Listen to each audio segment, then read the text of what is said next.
Stormfront by Jim Butcher. Print publication by Rock, a division of Penguin, Putnam. This production is brought to you by Buzzy Multimedia Audiobooks and is read for you by James Marsters. I heard the mailman approach my office door half an hour earlier than usual. He didn't sound right. His footsteps fell more heavily, jauntily, and he whistled. A new guy. He whistled his way to my front door, then fell silent for a moment. Then he laughed. Then he knocked. I winced. My mail comes through the mail slot unless it's registered. I get a really limited selection of registered mail, and it's never good news. I got up out of my office chair and opened the door. The new mailman, who looked like a basketball with arms and legs and a sunburned, balding head, was chuckling at the sign on the glass door. He glanced at me and hooked a thumb toward the sign. "You're kidding, right?" I read the sign. People change it occasionally, and shook my head. "No, I'm serious. Can I have my mail, please?" "So, like parties, shows, stuff like that?" He looked past me as though he expected to see a white tiger, or possibly some skimpily clad assistants prancing around my one-room office. I sighed, not in the mood to get mocked again, and reached for the mail he held in his hand. "No, not like that. I don't do parties." He held on to it, his head tilted curiously. "So what, some kind of fortune teller? Cards and crystal balls and things?" "No," I told him. "I'm not a psychic." I tugged at the mail. He held on to it. "What are you, then?" "What's the sign on the door say?" "It says Harry Dresden, wizard." "That's me," I confirmed. "An actual wizard?" he asked, grinning as though I should let him in on the joke. "Spells and potions, demons and incantations, subtle and quick to anger?" "Not so subtle." I jerked the mail out of his hand and looked pointedly at his clipboard. "Can I sign for my mail, please?" The new mailman's grin vanished and replaced with a scowl. He passed over the clipboard to let me sign for the mail, another late notice from my landlord, and said, "You're a nut. That's what you are." He took his clipboard back and said, "You have a nice day, sir." I watched him go. "Typical," I muttered, and shut the door. My name is Harry Blackstone Copperfield Dresden. Conjure it by your own risk. I'm a wizard. I work out of an office in Midtown Chicago. As far as I know, I'm the only openly practicing professional wizard in the country. You can find me in the Yellow Pages, under Wizards. Believe it or not, I'm the only one there. My ad looks like this. Harry Dresden, wizard. Lost items found, paranormal investigations, consulting, advice, reasonable rates, no love potions, endless purses, parties, or other entertainment. You'd be surprised how many people call just to ask me if I'm serious. But then, if you'd seen the things I'd seen, if you knew half of what I knew, you'd wonder how anyone would not think I was serious. The end of the 20th century and the dawn of the new millennium had seen something of a renaissance in the public awareness of the paranormal. Psychics, haunts, vampires, you name it. People still didn't take them seriously, but all the things science had promised us hadn't come to pass. Disease was still a problem, starvation was still a problem, violence and crime and war were still problems. In spite of the advance of technology, things hadn't just changed the way everybody had hoped and thought they would.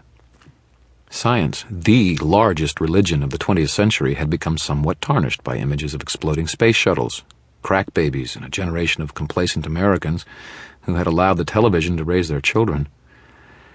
People were looking for something. I think they just didn't know what. And even though they were once again starting to open their eyes to the world of magic and the arcane that had been with them all the while, they still thought I must be some kind of joke. Anyway, it had been a slow month, a slow pair of months, actually. My rent from February didn't get paid until the 10th of March, and it was looking like it might be even longer until I got caught up for this month.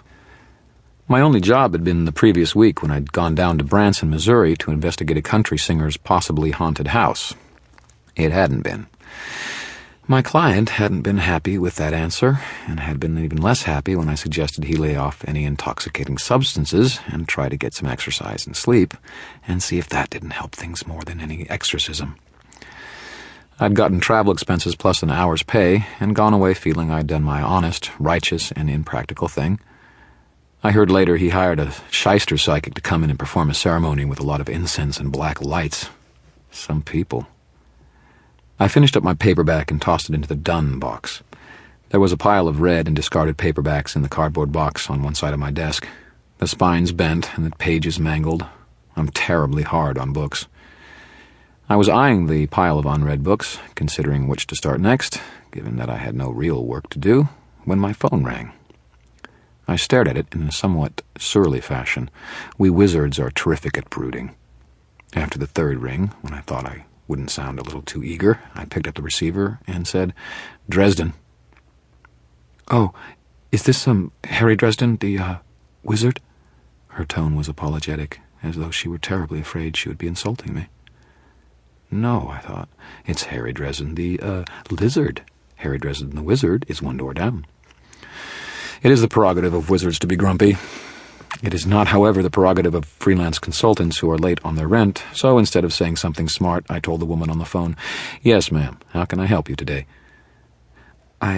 She said, "I'm not sure. I've lost something, and I think maybe you could help me." "Finding lost articles is a specialty," I said. "What would I be looking for?" There was a nervous pause. "My husband," she said. She had a voice that was a little hoarse, like a cheerleader who had been working on a long tournament, but had enough weight of years in it to place her as an adult. My eyebrows went up. "Ma'am, I'm not really a missing persons specialist. Have you contacted the police or a private investigator?" "No," she said quickly. "No, they can't. That is, I haven't." Oh dear, this is also complicated. Not something can talk about on the phone. "I'm so sorry to take up your time, Mr. Dresden." "Hold on now," I said quickly. "I'm sorry, you didn't tell me your name." There was that nervous pause again, as though she was checking a sheet of written notes before answering. "Call me Monica." People who know diddly about wizards don't like to give us their names. They're convinced that if they give the wizard their name from their own lips, it could be used against them. To be fair, they're right. I had to be polite and harmless as I could. She was about to hang up out of pure indecision, and I needed the job. I could probably turn hubby up if I worked on it. "Okay, Monica," I told her, trying to sound as melodious and friendly as I could. "If you feel your situation is of a sensitive nature, maybe you could come by my office and talk about it. If it turns out that I can help you best, I will. And if not, then I can direct you to someone I think can help you better." I gritted my teeth and pretended I was smiling. "No charge." It must have been the no charge that did it. She agreed to come right out to the office and told me she would be there in an hour. That put her estimated arrival at about 2:30, plenty of time to go out and get some lunch, and then get back to the office to meet her. The phone rang again, almost the instant I put it down, making me jump. I peered at it. I don't trust electronics. Anything manufactured after the 40s is suspect. It doesn't seem to have much liking for me. You name it, cars, radios, telephones, TV, VCRs, none of them seem to behave well for me. I don't even like to use automatic pencils. I answered the phone with the same false cheer I had summoned up for the Monica husband missing. "This is Dresden. May I help you?" "Harry, I need you at the Madison in the next 10 minutes. Can you be there?" The voice on the other end of the line was also a woman's. Cool, brisk, businesslike. "Why, Lieutenant Murphy," I gushed, overflowing with saccharine. "It's good to hear you, too. It's been so long." "Oh, they're fine. And your family?" "Save it, Harry. I've got a couple of bodies here, and I need you to take a look around." I sobered immediately. Karen Murphy was the director of special investigations out of downtown Chicago, a de facto appointee of the police commissioner to investigate any crimes dubbed unusual. Vampire attacks, troll maraudings, and fairy abductions of children didn't fit very neatly on a police report. But at the same time, people got attacked, infants got stolen, property was damaged or destroyed, and someone had to look into it. In Chicago, or pretty much anywhere in Chicagoland, that person was Karen Murphy. I was her library of the supernatural on legs, and a paid consultant for the police department. But 2 bodies? 2 deaths by means unknown? I hadn't handled anything like that for her before. "Where are you?" I asked her. "Madison Hotel on 10th, 7th floor." "That's only a 15-minute walk from my office," I said. "So you could be here in 15 minutes, good." I said, I looked at the clock. Monica, no last name, would be here in a little more than 45 minutes. "I've sort of got an appointment." Dresden, I sort of got a pair of corpses with no leads and no suspects and a killer walking around loose. Your appointment can wait. My temper flared. It does that, actually. It can't, actually, I said, but I'll tell you what. I'll stroll on over and take a look around and be back here in time for it. Have you had lunch yet? She asked. What? She repeated the question. No, I said. Don't. There was a pause, and when she spoke again, there was sort of a greenish tone to her words. It's bad. How bad are we talking here, Murph? Her voice softened, and that scared me more than any images of gore or violent death could have. Murphy was the original tough girl. She prided herself on never showing weakness. It's bad, Harry. Please don't take too long. Special Crimes is itching to get their fingers on this one, and I know you don't like people to touch the scene before you can look around. I'm on the way, I told her, already standing and pulling my jacket on. 7th floor, she reminded me. See you there. Okay. I turned off the lights to my office, went out the door, and locked up behind me, frowning. I wasn't sure how long it was going to take to investigate Murphy's scene, and I didn't want to miss out on speaking with Monica Ask Me No Questions. So I opened the door again, got out a piece of paper and thumbtack, and wrote, Out briefly. Back for appointment at 2:30, Dresden. That done, I started down the stairs. I rarely use the elevator, even though I'm on the 5th floor. Like I said, I don't trust machines. They're always breaking down on me just when I need them. Besides which, if I was someone in this town using magic to kill people 2 at a time, and I didn't want to get caught, I'd make sure that I removed the only practicing wizard the police department kept on retainer. I liked the odds on the stairwell a lot better than I did in the cramped confines of an elevator. Paranoid? Probably. But just because you're paranoid doesn't mean there isn't an invisible demon about to eat your face. Karen Murphy was waiting for me outside the Madison. Karen and I were a study in contrasts. Where I am tall and lean, she's short and stocky. Where I have dark hair and dark eyes, she's got Shirley Temple blonde locks and baby blues. Where my features are all lean and angular, with a hawkish nose and a sharp chin, hers are round and smooth, with the kind of cute nose you'd expect on a cheerleader. It was cool and windy, like it usually is in March, and she wore a long coat that covered her pantsuit. Murphy never wore dresses, though I suspected she'd have muscular, well-shaped legs, like a gymnast. She was built for function, and had a pair of trophies in her office from Aikido tournaments to prove it. Her hair was cut at shoulder length and whipped out wildly in the spring wind. She wasn't wearing earrings, and her makeup was of sufficient quality and quantity that it was tough to tell she had any on at all. She looked more like a favorite aunt, or a cheerful mother than a hard-bitten homicide detective. "Don't you have any other jackets, Dresden?" she asked as I came within hailing distance. There were several police cars parked illegally in the front of the building. She glanced at my eyes for half a second and then away quickly. I had to give her credit. It was more than most people did. It wasn't really dangerous unless she did it for several seconds, but I was used to anyone who knew I was a wizard, making it a point not to glance at my face. I looked down at my black canvas duster, with its heavy mantling and waterproof lining and sleeves actually long enough for my arms. "What's wrong with this one?" "It belongs on the set of El Dorado." "And?" She snorted, an indelicate sound from so small a woman, and spun on her heel to walk towards the hotel's front doors. I caught up and walked a little ahead of her. She sped her pace, so did I. We raced one another towards the front door with increasing speed through the puddles left over from last night's rain. My legs were longer. I got there first. I opened the door for her and gallantly gestured for her to go in. It was an old contest of ours. Maybe my values are outdated, but I come from an old school of thought. I think that men ought to treat women like something other than just shorter, weaker men with breasts. Try to convict me as if I'm a bad person for thinking so. I enjoy treating a woman like a lady, opening doors for her, paying for shared meals, giving flowers, all that sort of thing. It irritates the hell out of Murphy, who had to fight and claw and play dirty with the hairiest men in Chicago to get as far as she has.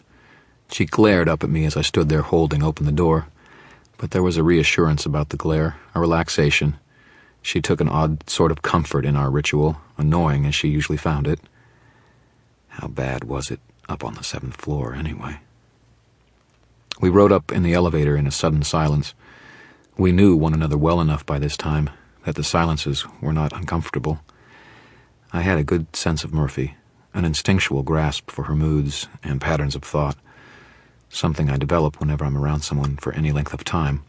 Whether it's a natural talent or a supernatural one, I don't know. My instincts told me that Murphy was tense, stretched as tight as piano wire.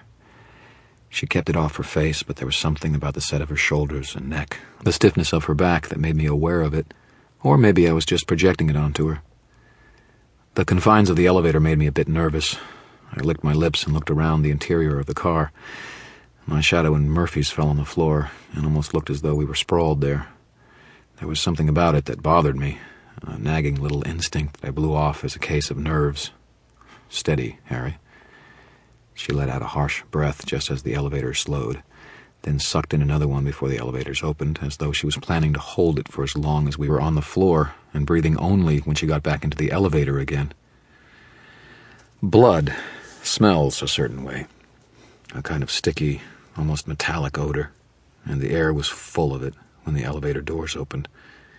My stomach quailed a little bit, but I swallowed manfully and followed Murphy out of the elevator and down the hall past a couple of uniformed cops who recognized me and waved me past without asking to see the little laminated card the city had given me.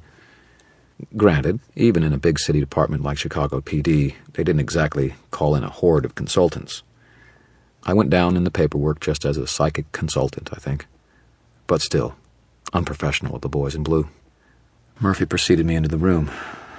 The smell of blood grew thicker, but there wasn't anything gruesome behind door number 1. The outer door of the suite looked like some kind of sitting room done in rich tones of red and gold, like a set from an old movie in the 30s, expensive looking, but somehow faux, nonetheless. Dark, rich leather covered the chairs, and my feet sunk into the thick, rust-colored shag of the carpet. The velvet velour curtains had been drawn, and though the lights were all on, the place still seemed a little too dark, a little too sensual in its textures and colors. It wasn't the kind of room where you would sit and read a book.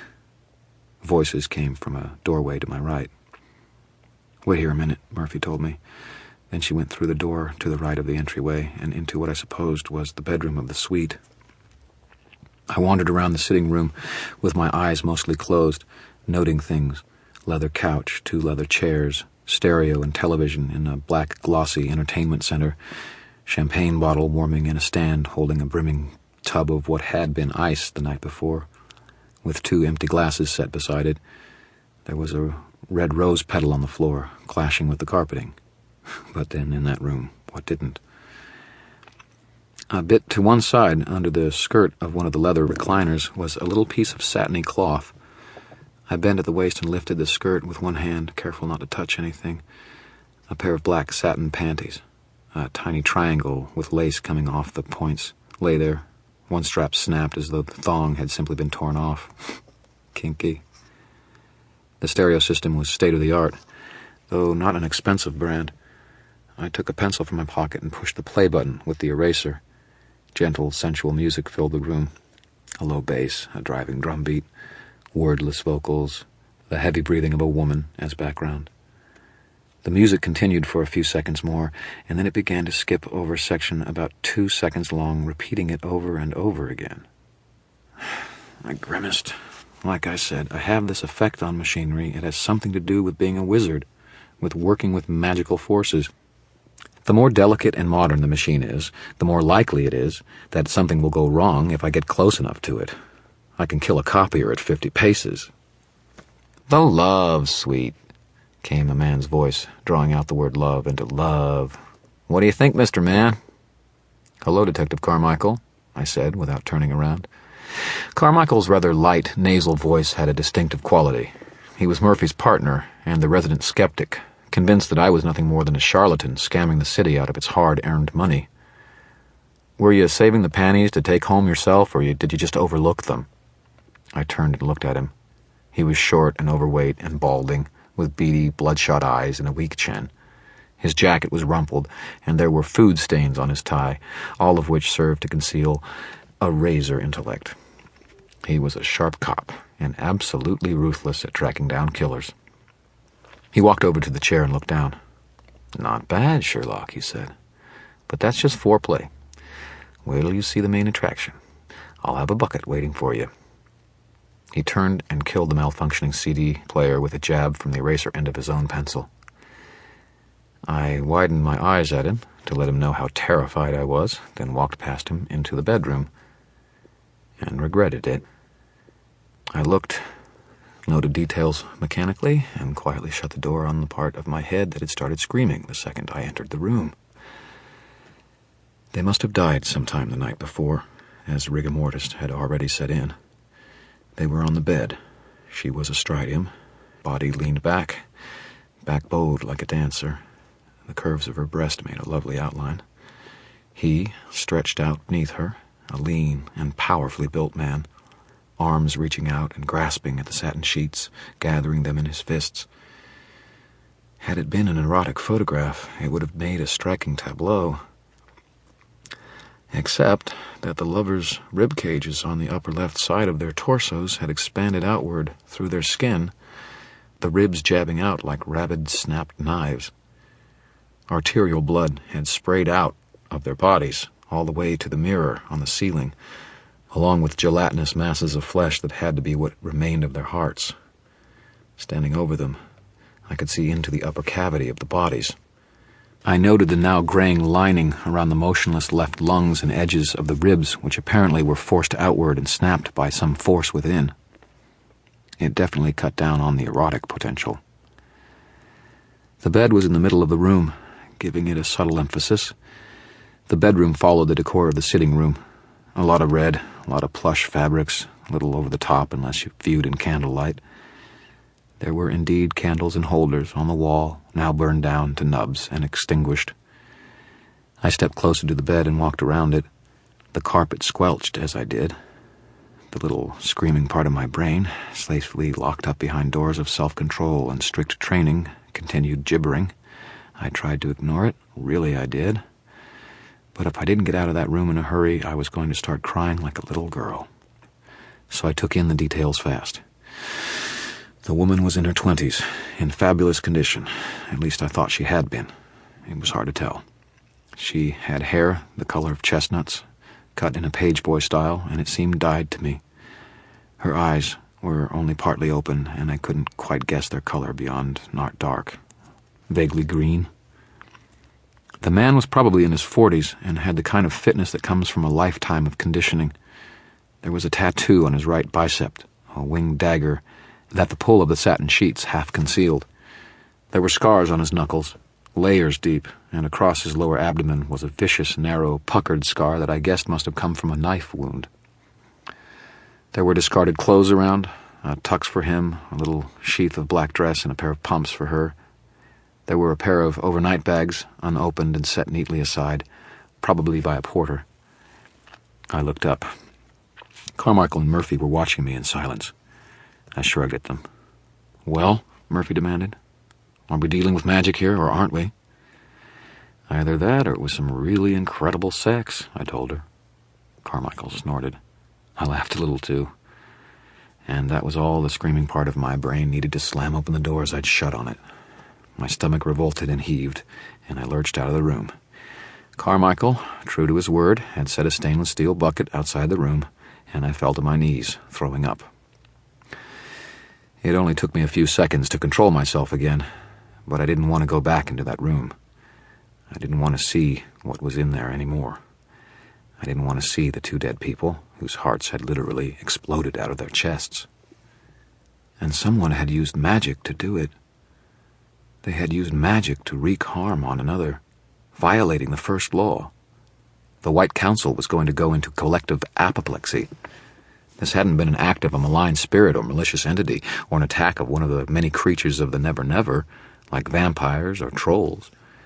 This had been the premeditated, deliberate act of a sorcerer, a wizard, a human being able to tap into the fundamental energies of creation and life itself.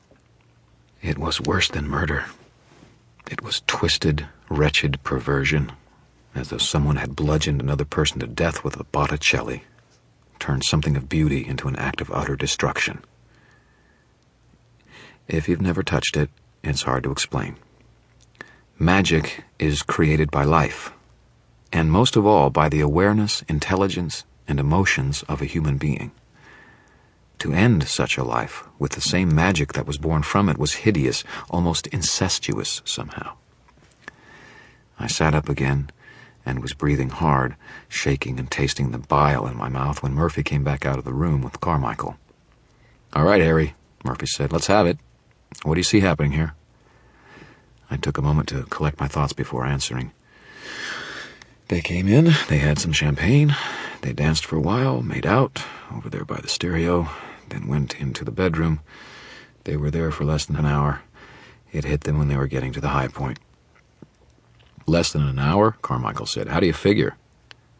The CD was only an hour and 10 long. Figure a few minutes for dancing and drinking, and then they're in the room. "Was the CD playing when they found them?" "No," Murphy said. "Then it hadn't been set on a loop. I figure they wanted music just to make things perfect, give them the room and all." Carmichael grunted sourly. "There's nothing we haven't already figured out for ourselves," he said to Murphy. "He'd better come up with more than this." Murphy shot Carmichael a look that said, "Shut up," then said softly, "I need more, Harry." I ran one of my hands back over my hair. There's only 2 ways one could have managed this. First is by evocation. Evocation is the most direct, spectacular, and noisy form of expressed magic or sorcery. Explosions, fire, that sort of thing. But I doubt it was an evocator who did this. "Why?"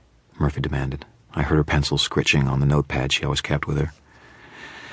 "Because you have to be able to see or touch where you want your effect to go," I told her. "Line of sight only. The man or woman would have to have been there in the room with them. Tough to hide forensic evidence with something like that. And anyone who was skilled enough, an evocator, to pull off a spell like that would have had the sense to use a gun instead. It's easier." "What's the other option?" Murphy asked. "Thaumaturgy," I said. "As above, so below. Make something happen on a small scale and give it the energy to happen on a large scale." Carmichael snorted. "What bullshit." Murphy's voice sounded skeptical. "How would that work, Harry? Could it be done from somewhere else?" I nodded. "The killer would need to have something to connect them to the victims. Hair, fingernails, blood samples, that sort of thing." "Like a voodoo doll?" "Exactly the same, yes." "There's fresh dye in the woman's hair," Murphy said. I nodded. "I was going to say that. Maybe if you find out where she got her hair styled, you might find something else. I don't know." "Is there anything else that you can tell me that might be of use?" "Yes, the killer knew the victims, and I'm thinking it was a woman." Carmichael snorted. "I don't believe we've got to sit here and listen to this. 9 times out of 10 the killer knows the victim." "Shut up, Carmichael," Murphy said. "What makes you say that, Harry?" I stood up and rubbed my face with my hands. "The way magic works. Whenever you do something with it, it comes from inside you. Wizards have to focus on what they're trying to do, visualize it, believe in it to make it work. You can't make something happen that isn't part of you inside. The killer could have murdered them both and made it look like an accident, but she did it this way. To get it done this way, she would have had to want them dead for very personal reasons. To be willing to reach inside them like that. Revenge, maybe. Maybe you're looking for a lover or a spouse. Also because of when they died, in the middle of sex. It wasn't a coincidence. Emotions are a kind of channel for magic, a path that can be used to get to you. She picked a time when they'd be together, to be charged up with lust. She got samples to use as a focus, and she planned it out in advance. You don't do that to strangers." "Crap," Carmichael said, but this time it was more of an absent-minded curse than anything directed at me. Murphy glared at me. "You keep saying she challenged me. "Why the hell do you think that?" I gestured toward the room. "Because you can't do something like that without a whole lot of hate," I said. "Women are better at hating than men. They focus it better, let it go better. Hell, witches are just plain meaner than wizards. This feels like a feminine vengeance of some kind to me." "But a man could have done it," Murphy said. "Well," I hedged. "Christ, you're a chauvinist pig, Dresden. Is it something that only a woman could have done?" "Well, no, I don't think so." "You don't think so," Carmichael drawled. "Some expert." I scowled at them both, angry. "I haven't really worked through the specifics of what I need to do to make someone's heart explode, Murph. As soon as I have occasion to, I'll be sure and let you know." "When will you be able to tell us something?" Murphy asked. I don't know. I held up a hand, forestalling her next comment. I can't put a timer on this stuff, Murph. It just can't be done. I don't even know if I can do it at all, much less how long it will take. At $50 an hour, it better not take too long, Carmichael growled. Murphy glanced at him. She didn't exactly agree with him, but she didn't exactly slap him down either. I took the opportunity to take a few long breaths, calming myself down. I finally looked back at them. Okay, I asked them. Who are they? The victims. You don't need to know that, Carmichael snapped. Ron, Murphy asked, I could really use some coffee. Carmichael turned to her. He wasn't tall, but he was all but looming over Murphy. Oh, come on, Murph. This guy's jerking your chain. You don't really think he's going to be able to tell you anything worth hearing, do you? Murphy regarded her partner's sweaty, beady-eyed face with a sort of frosty hauteur, tough to pull off on someone 6 inches taller than she. No cream, 2 sugars. Damn it, Carmichael said. He shot me a cold glance, but didn't quite look at my eyes, then jammed his hands into his pants pockets and stalked out of the room. Murphy followed him out to the door, her feet silent, and shut it behind him. The sitting room immediately became darker, closer, with the grinning ghoul of its former chintzy intimacy dancing in the smell of blood and the memory of the 2 bodies in the next room. The woman's name was Jennifer Stanton. She worked for the Velvet Room. I whistled. The Velvet Room was a high-priced escort service run by a woman named Bianca. Bianca kept a flock of beautiful, charming, and witty women, pandering them to the richest men in the area for hundreds of dollars an hour. Bianca sold the kind of female company that most men only see on television and the movies. I also knew that she was a vampiress of considerable influence in the Never Never. She had power, with a capital P. I tried to explain the Never Never to Murphy before. She didn't really comprehend it, but she understood that Bianca was a badass vampiress who sometimes squabbled for territory. We both knew that if one of Bianca's girls was involved, the vampiress must be involved somehow too. Murphy cut right to the point. Was this part of one of Bianca's territorial disputes? No, I said, unless she's having it with a human sorcerer. A vampire, even a vampire sorcerer, couldn't have pulled off something like this outside the Never Never. Could she be at odds with a human sorcerer? Murphy asked me. Possible, but it doesn't sound like her. She isn't that stupid. What I didn't tell Murphy was that the White Council made sure that vampires who trifled with mortal practitioners never lived to brag about it. I don't talk to regular people about the White Council. It just isn't done. Besides, I said, if a human wanted to take a shot at Bianca by hitting one of her girls, he'd be better off to kill the girl and leave the customer healthy, to spread the tale and scare off business. Murphy said. She wasn't convinced, but she made notes of what I said. Who is the man? I asked her. Murphy looked up at me for a moment and then said evenly, Tommy Tom. I blinked at her to let her know she hadn't revealed the mystery of the ages. Who? Tommy Tom, she said. Johnny Marconi's bodyguard. Now it made sense. Gentleman Johnny Marconi had been the thug to emerge on top of the pile after the Vargassi family had dissolved into internal strife. The police department saw Marconi as a mixed blessing. After years of merciless struggle and bloody exchanges with the Vargassis, Gentleman Johnny tolerated no excuses in his organization, and he didn't like freelancers operating in his city. Muggers, bank robbers, and drug dealers who were not part of his organization somehow always seemed to get ratted out and turned in, or else simply went missing and weren't heard from again. Marconi was a civilizing influence on crime, and where he operated, it was more of a problem in terms of scale than ever before. An extremely shrewd businessman, he had a battery of lawyers working for him that kept him fenced in from the law behind a barricade of depositions and papers and tape recordings. The cops never said it, but sometimes it seemed like they were almost reluctant to chase him. Marconi was better than the alternative, anarchy in the underworld. I remember hearing he had an enforcer, I said. I guess he doesn't anymore. Murphy shrugged. So it would seem. So, what do you do next? Run down this hairstylist angle, I guess. I'll talk to Bianca and to Marconi, but I can already tell you what they'll tell me. She flicked her notebook closed and shook her head, irritated. I watched her for a moment. She looked tired. I told her so. I am tired, she replied. Tired of being looked at like I'm some sort of nutcase. Even Carmichael, my own partner, thinks I've gone over the edge in all of this. The rest of the station thinks so too? I asked her.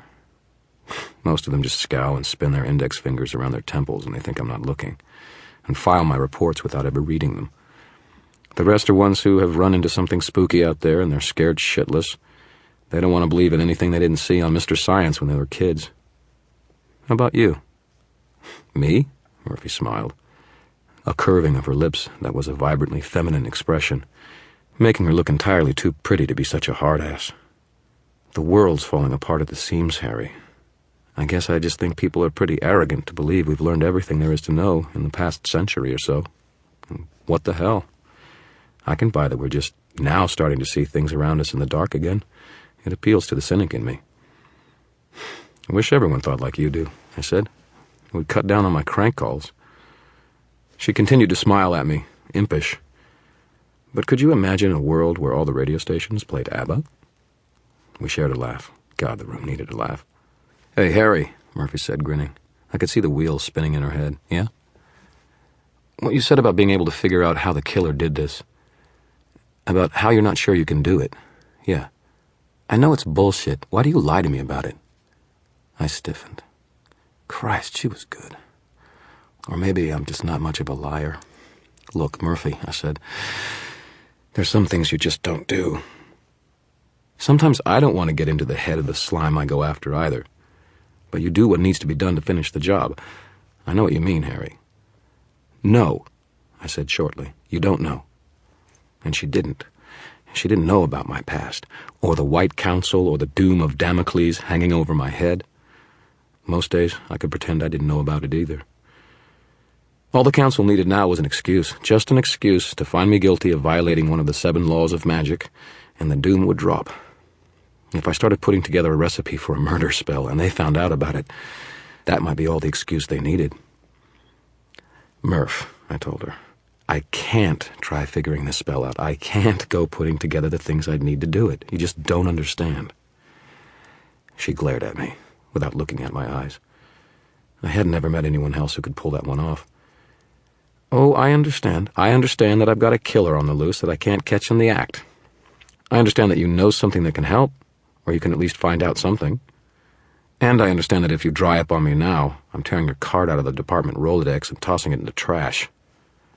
Son of a bitch. My consulting for the department paid a lot of my bills. Okay, most of my bills. I could sympathize with her, I suppose. If I was operating in the dark like she was, I'd be nervous as hell, too. Murphy didn't know anything about spells or rituals or talismans, but she knew human hatred and violence all too well. It wasn't as though I was actually going to be doing any black magic, I told myself. I was just going to be figuring out how it was done. There was a difference. I was helping the police in an investigation, nothing more. Maybe the White Council would understand that. Yeah, right. And maybe one of these days I'd go to an art museum and become well-rounded.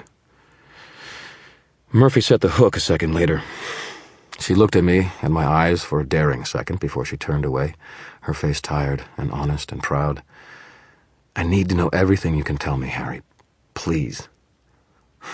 Classic lady in distress. For one of those liberated professional women, she knew exactly how to jerk my old-fashioned chains around. I gritted my teeth. Fine, I said, fine. I'll start on it tonight. Oh, boy. The White Council was going to love this one. I just have to make sure they didn't find out about it.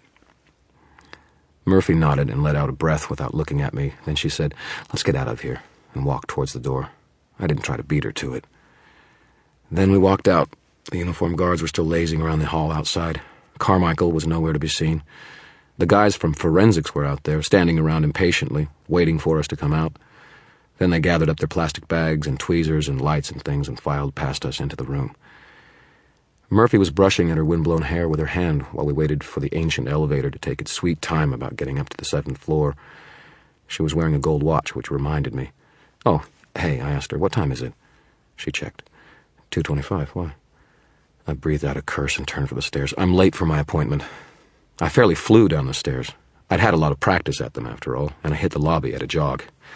I managed to dodge a porter coming through the front with an armload of luggage and swung out into the sidewalk at a lope. I have long legs that eat up a lot of ground, and I was running into the wind, my black duster billowing out behind me. It was several blocks to my building, and after covering half of them I slowed to a walk. I didn't want to arrive at the appointment with Monica Missing Man, puffing like a bellows, with my hair windblown and my face streaming with sweat. Blame it on being out of shape due to an inactive winter season, but I was breathing hard. It occupied enough of my attention that I didn't see the dark blue Cadillac until it had pulled up beside me, and a rather large man who stepped out of it into the sidewalk in front of me. He had bright red hair and a thick neck. His face looked like someone had smashed it flat with a board, repeatedly, when he was a baby, except for his jutting eyebrows. He had narrow little blue eyes that got narrower as I sized him up. I stopped and backed away, then turned around.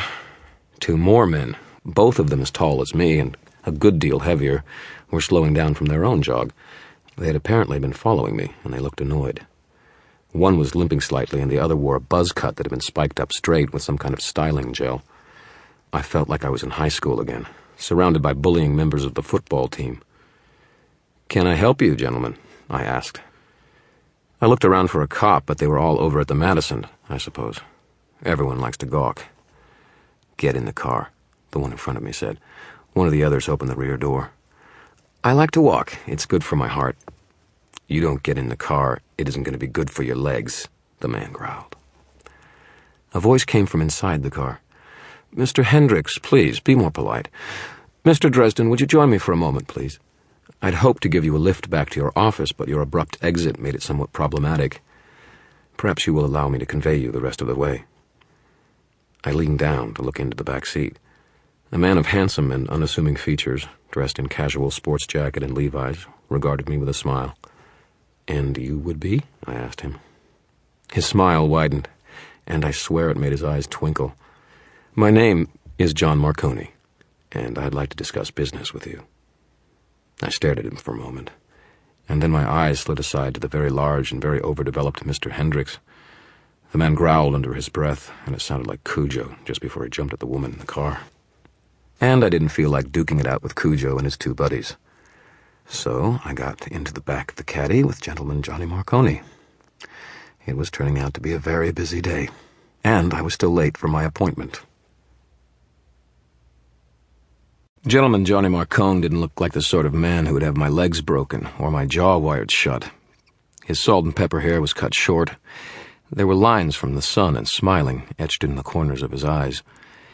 His eyes were the green of well-worn bills. He seemed to be more like a college football coach, good-looking, tanned, athletic, and enthusiastic. The impression was reinforced by the men he kept with him. Cujo Hendricks hulked like an all-pro player who'd been ousted for extreme unnecessary roughness. Cujo got in the car again, glowered at me in the rearview mirror, then pulled out into the street, driving slowly towards my office. The steering wheel looked tiny and delicate in his huge hands. I made a mental note. Do not let Cujo put his hands around my throat. Or hand. It looked like almost one of them could manage it. The radio was playing, but as I got in the car, it fouled up, squealing feedback out over the speakers. Hendricks scowled and thought about it for a second. Maybe he had to relay the message through his second brain or something. Then he reached out and fiddled with the knobs before finally turning the radio off. At this rate, I hoped the car would make it all the way to my office. "Mr. Dresden," Marconi said, smiling, "I understand you work for the police department from time to time." "They throw an occasional tidbit my way," I agreed. "Hey, Hendricks, you really should wear your seatbelt. Statistics say you're 50 or 60% safer." Cujo growled at me in the rearview mirror again, and I beamed at him. Smiling always seems to annoy people more than actually insulting them, or maybe I just have an annoying smile. Marconi seemed somewhat put off by my attitude. Maybe I was supposed to be holding my hat in my hand, but I never really liked Francis Ford Coppola, and I didn't have a godfather. I do have a godmother, and she is, inevitably perhaps, a fairy, but that's another story. "Mr. Dresden," he said, "how much would it cost to retain your services?" That made me wary. What would someone like Marconi want me for? "My standard fee is $50 an hour plus travel expenses," I told him, "but it can vary, depending on what you need done." Marconi nodded along with my sentences, as if encouraging me to speak. He wrinkled up his face as if carefully considering what he would say, and taking my well-being into account with grandfatherly concern.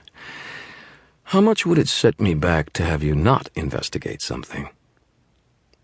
You want to pay me not to do something? Let's say I pay you your standard fee. That comes out to $1,400 a day, right? $1,200, actually, I corrected him. He beamed at me. An honest man is a rare treasure. $1,200 a day. Let's say I pay you for 2 weeks' worth of work, Mr. Dresden, and you take some time off. Go catch a few movies, get some extra sleep, that sort of thing. I eyed him. And for more than $1,000 a day, you want me to do nothing, Mr. Dresden? Marconi smiled. Nothing at all. Just relax and put your feet up. And stay out of Detective Murphy's way. Uh-huh. Marconi didn't want me looking into Tommy Tom's murder. Interesting. I looked out the window and squinted my eyes as though thinking about it. I got all the money with me, Marconi said. Cash on the spot. I'll trust you to fulfill your end of the deal, Mr. Dresden. You come highly recommended for your honesty. I don't know, John. I'm kind of busy to be accepting any more accounts right now. The car was almost to my office building. The car door was still unlocked.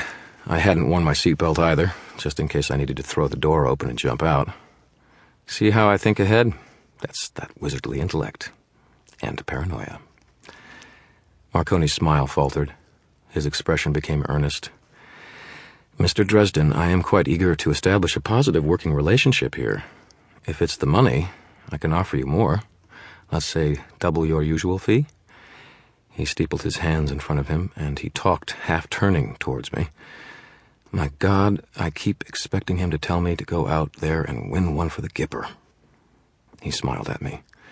How does that sound? It isn't the money, John, I told him. I lazily locked my eyes onto his. I just don't think it's going to work out. To my surprise, he didn't look away. Those who deal in magic learn to see the world in a slightly different light than everybody else. You gain a perspective you had never considered before, a way of thinking that would just never have occurred to you without exposure to the things a wizard sees and hears. When you look into someone's eyes, you see them in that other light, and for just a second, they see you in the same way. Marconi and I looked at one another. He was a soldier, a warrior behind that relaxed smile and fatherly manner. He was going to get what he wanted, and he was going to get it in the most efficient way possible. He was a dedicated man, dedicated to his goals, dedicated to his people. He never let fear affect him. He made a living on human misery and suffering, peddling in drugs and flesh and stolen goods. But he took steps to minimize that suffering because it was simply the most efficient means of running his business. He was furious over Tommy Tom's death, a cold and practical kind of fury that his rightful dominion had been invaded and challenged. He intended to find those responsible and deal with them in his own way, and he didn't want the police interfering. He had killed before, and would again. And it would all mean nothing more to him than a business transaction, than paying for groceries in the checkout line. It was a dry and cool place inside Gentleman Johnny Marcone, except for one dim corner. There, hidden away from his everyday thoughts, there lurked a secret shame. I couldn't quite see what it was, but I knew that somewhere in the past there was something that he would give anything to undo, would spill blood to erase. It was from that dark place that he drew his resolve, his strength. That was the way I saw him when I looked inside, past all his pretenses and defenses. And I was, on some instinctual level, certain that he had been aware of what I would see if I looked, that he had deliberately met my gaze, knowing what he would give away. That was his purpose in getting me alone. He wanted to take a peek at my soul. He wanted to see what sort of man I was. When I look into someone's eyes, into their soul, their innermost being, they can see mine in return. The things I had done, the things I was willing to do, the things I was capable of doing. Most people who did that got really pale, at least. One woman had passed out entirely. I didn't know what they saw when they looked in there. It wasn't a place I poked around much, myself. John Marconi wasn't like the other people who had seen my soul. He didn't even blink an eye.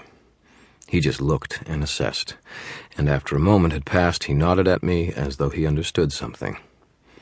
I got the uncomfortable impression that he had duped me, that he had found out more about me than I had about him. The first thing I felt was anger at being manipulated, angry that he should presume to soul-gaze upon me. Just a second later, I felt scared to death of this man. I had looked on his soul, and it had been as solid and barren as a stainless steel refrigerator. It was more than unsettling. He was strong inside, savage and merciless without being cruel. He had a tiger's soul. "All right, then," he said smoothly, as though nothing had happened. "I won't try to force my offer on you, Mr. Dresden." The car was slowing down as it approached my building, and Hendricks pulled over in front of it. "Let me offer you some advice." He dropped the father to the son act and spoke in a calm and patient voice. "If you don't charge for it."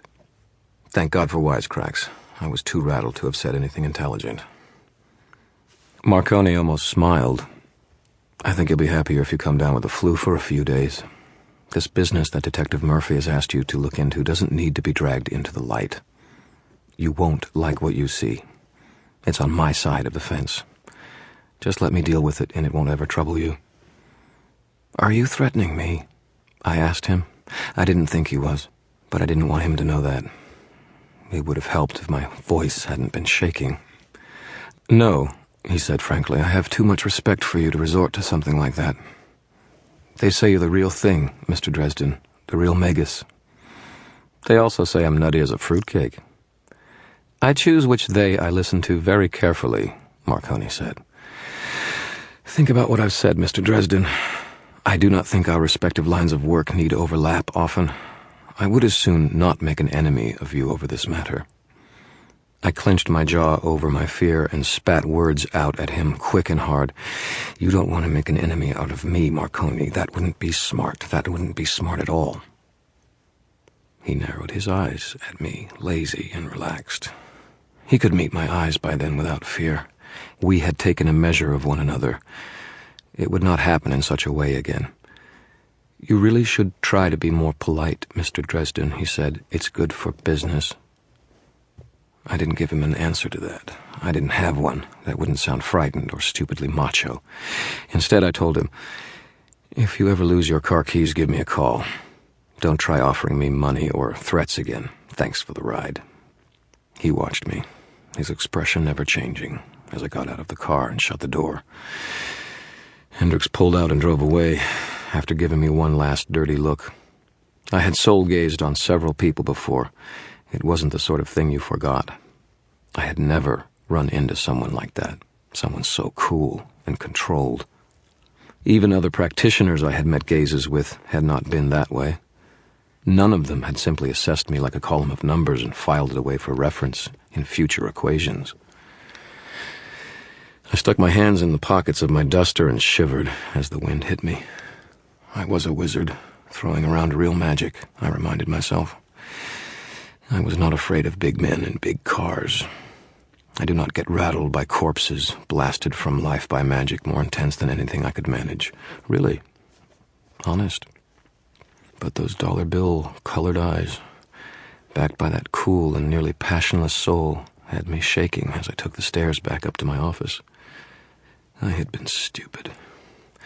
He had surprised me, and the sudden intimacy of that soul gaze had startled and frightened me. All added together, it caused me to fall apart, throwing threats at him like a frightened schoolkid. Marconi was a predator. He practically smelled my fear.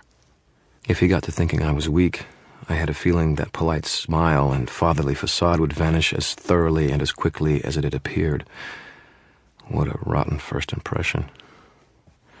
Oh well, at least I was going to be on time for my appointment.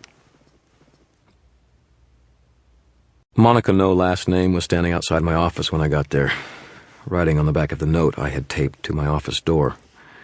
I walked toward her. She was too intent upon her writing to look up. She was a good-looking woman, in her mid-30-somethings. Ash-blonde hair that I thought must be natural, after a morbid and involuntary memory of the dead woman's dye job. Her makeup was tasteful and well applied, and her face was fair, friendly, with enough roundness of cheek to look fresh-faced and young, enough fullness of mouth to look very feminine. She was wearing a long, full skirt of palest yellow with brown riding boots, a crisp white blouse, and an expensive-looking green cardigan over it to ward off the chill of early spring. She had to be in good shape to pull off a color combination like that, and she did it. Overall, it was a naggingly familiar look, something like Annette Funicello or Barbara Billingsley, maybe. Wholesome and all-American. "Monica?" I asked. I put on my most innocent and friendly smile. She blinked at me as I approached. "Oh, are you, Harry—" I smiled and offered her my hand. "Harry Dresden, ma'am. That's me." She took my hand after a tiny pause and kept her eyes firmly focused on my chest. At this point, I was just as glad to be dealing with someone who was too nervous to risk looking at my eyes. I gave her a firm but gentle handshake and let go of her, brushing past her to unlock the office door and open it up. I apologized for being late. I got a call from the police that I had to look in on. "You did?" she asked. "You mean the police, She waved her fingers instead of finishing the sentence and entered when I held the door open for her. "Sometimes," I nodded, "they run into something and want my take on it." "What sorts of things?" I shrugged and swallowed. I thought of the corpses at the Madison and felt green. When I looked up at Monica, she was studying my face, chewing on her lip nervously. She hurriedly averted her gaze. "Can I get you some coffee?" I asked her. I shut the door behind us, flicked on the lights. "Oh, no thank you, I'm fine." She stood there looking at my box of discarded paperbacks and holding her purse over her tummy with both hands. I thought she might scream if I said boo, so I made sure to move carefully and slowly, making myself a cup of instant coffee. I breathed in and out, going through the familiar motions until I had calmed from my encounter with Marconi. By the time I was done, so was my coffee. I went to my desk and invited her to have a seat in one of the two chairs across from me. "Okay, Monica," I said. "What can I do for you today?"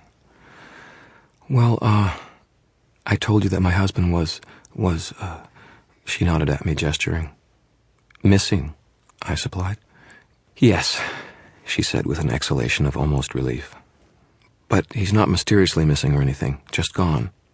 She flushed and stammered. "Like he just packed up a few things and left. But he didn't say anything to anyone. And he hasn't showed up again. I'm concerned about him." I said. "How long has he been gone?" "This is the third day," she said. I nodded. "There must be some reason why you're coming to me rather than a private investigator or the police." She blushed again. She had a good face for blushing, fair skin that colored girlishly. It was quite fetching, really. "Yes, he had been interested in magic." "Yes, he had been buying books on it in the religion section at the bookstore. Not like those Dungeon and Dragon games. The real thing. He bought some of those tarot cards." She pronounced it like carrot. Amateurs. "And you think his disappearances might have had something to do with his interest?" "I'm not sure," she confessed. "But maybe. He was very upset. He had lost his job and was under a lot of pressure.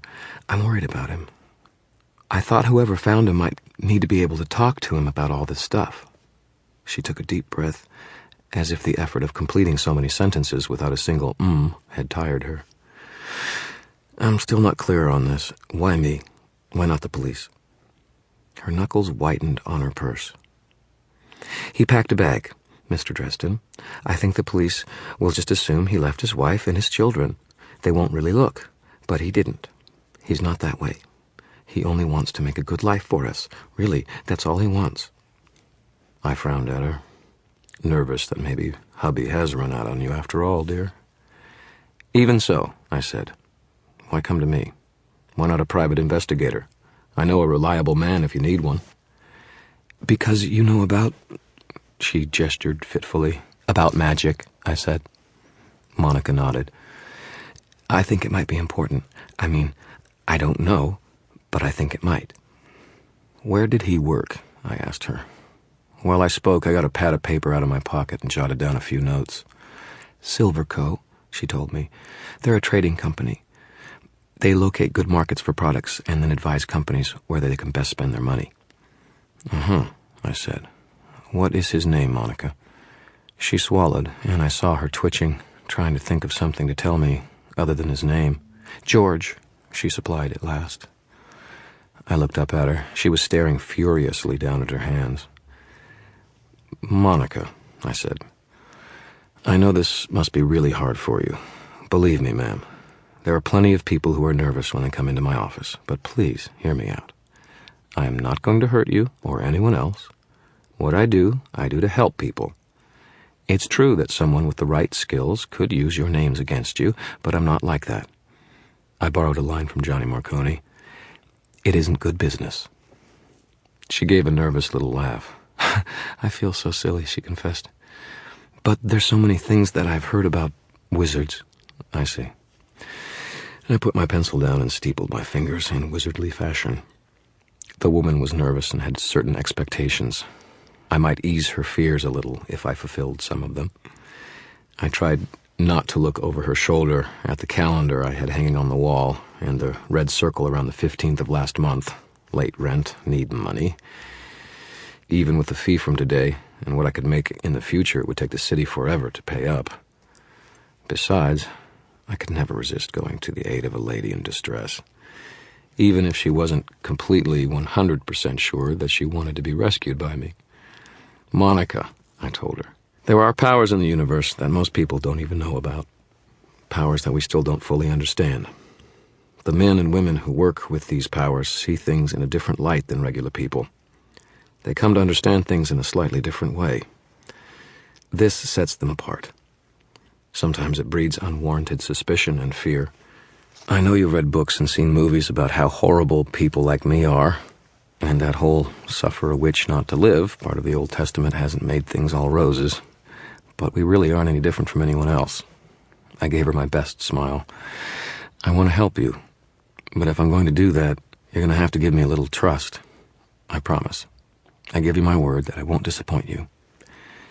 I saw her take this in and chew on it for a while staring down at her hands. Victor, she said at last. Victor Sells.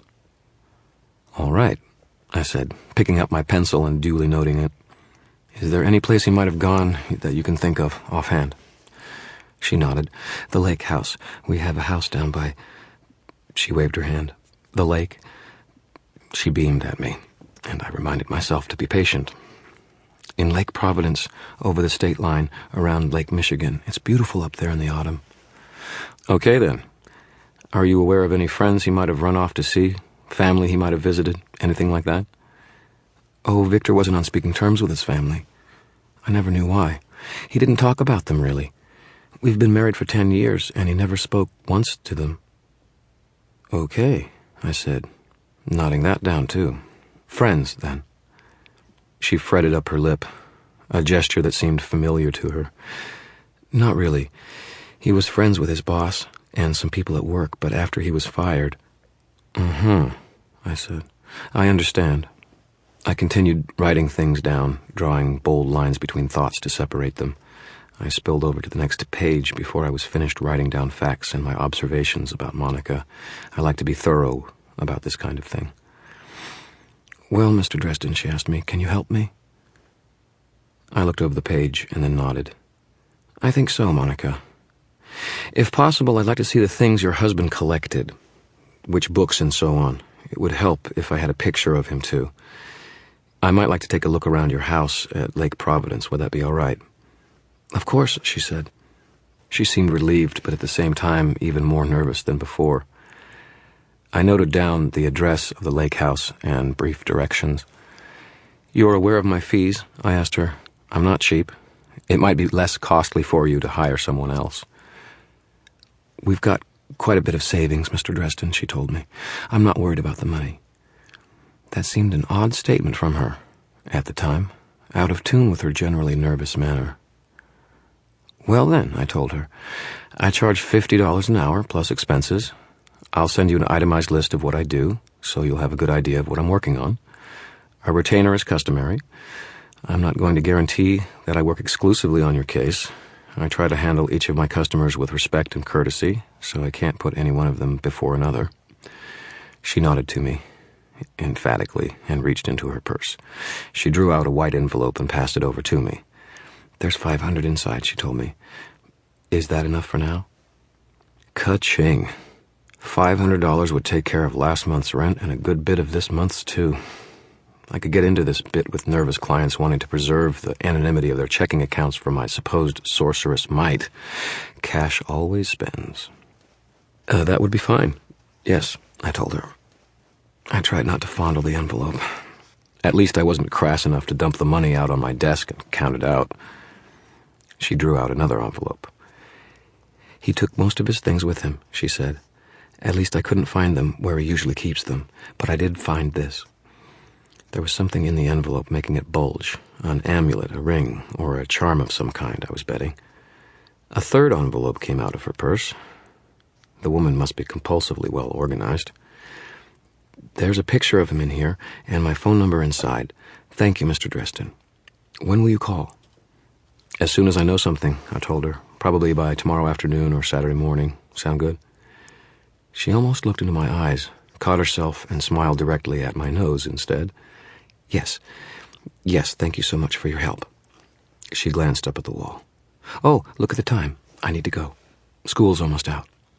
She closed her teeth over her words and flushed again, as though embarrassed she had let such an important fact about her slip out.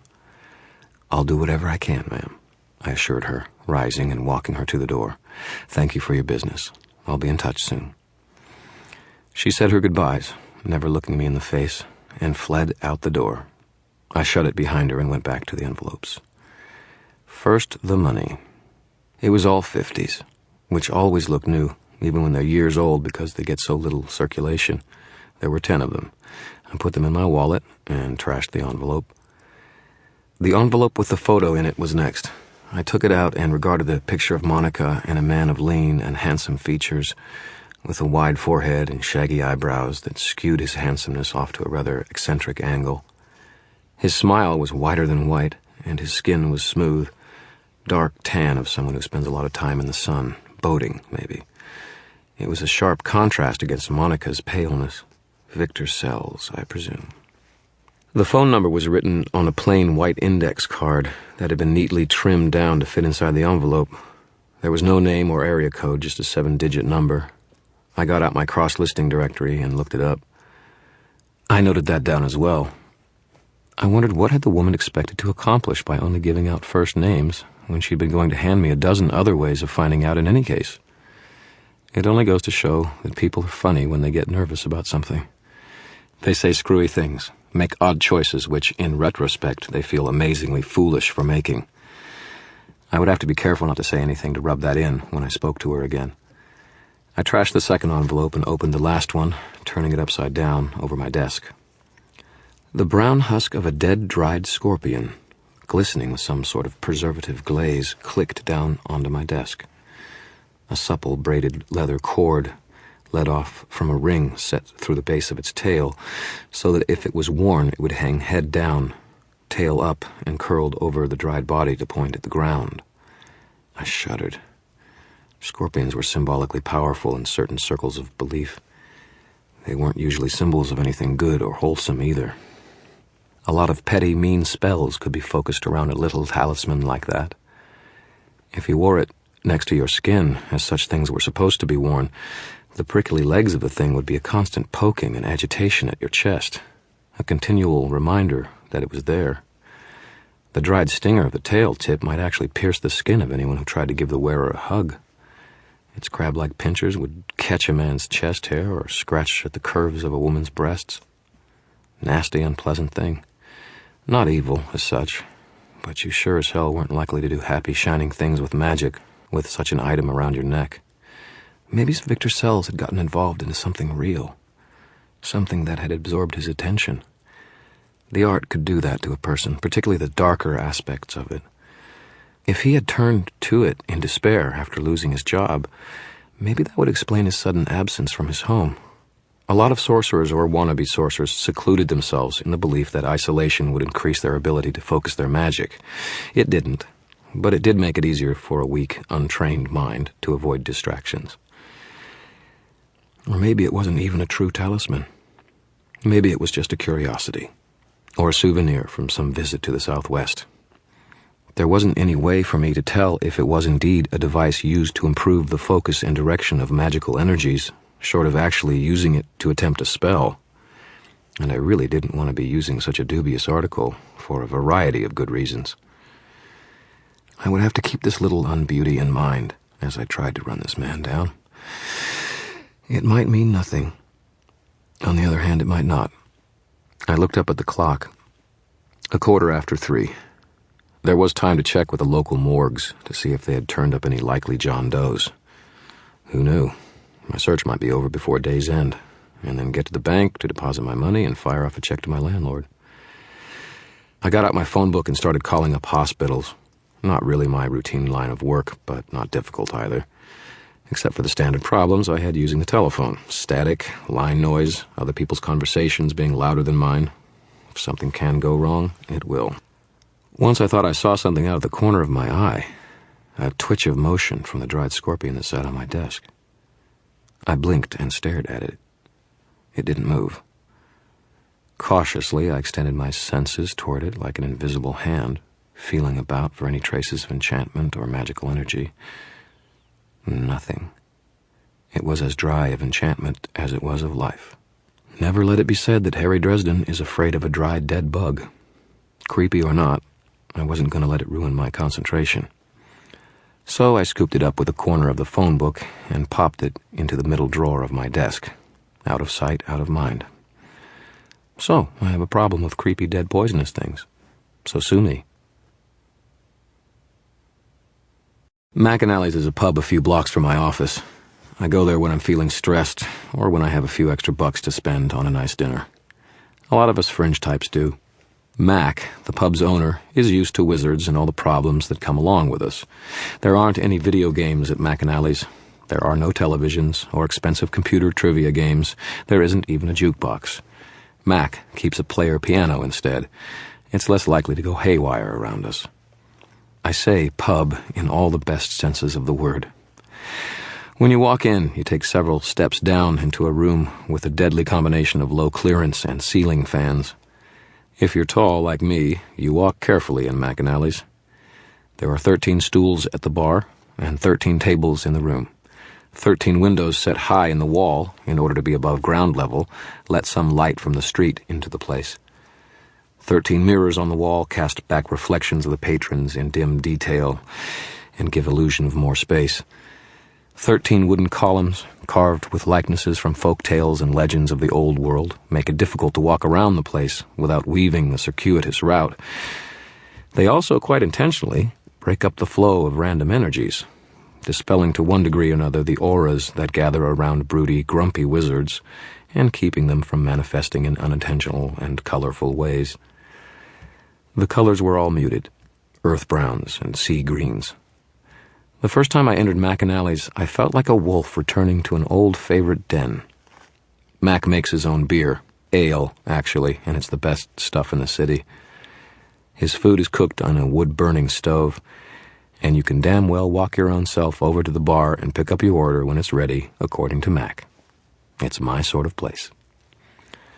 Since the calls to the morgues had turned up nothing, I kept a few bills out of Monica Sell's retainer and took to McAnally's. After the kind of day I had, I deserved some of Mac's ale and someone else's cooking. It was going to be a long night, too. Once I got home and started trying to figure out how whoever it was had pulled off the death spell used on Johnny Marconi's hatchet man Tommy Tom and his girlfriend Jennifer Stanton.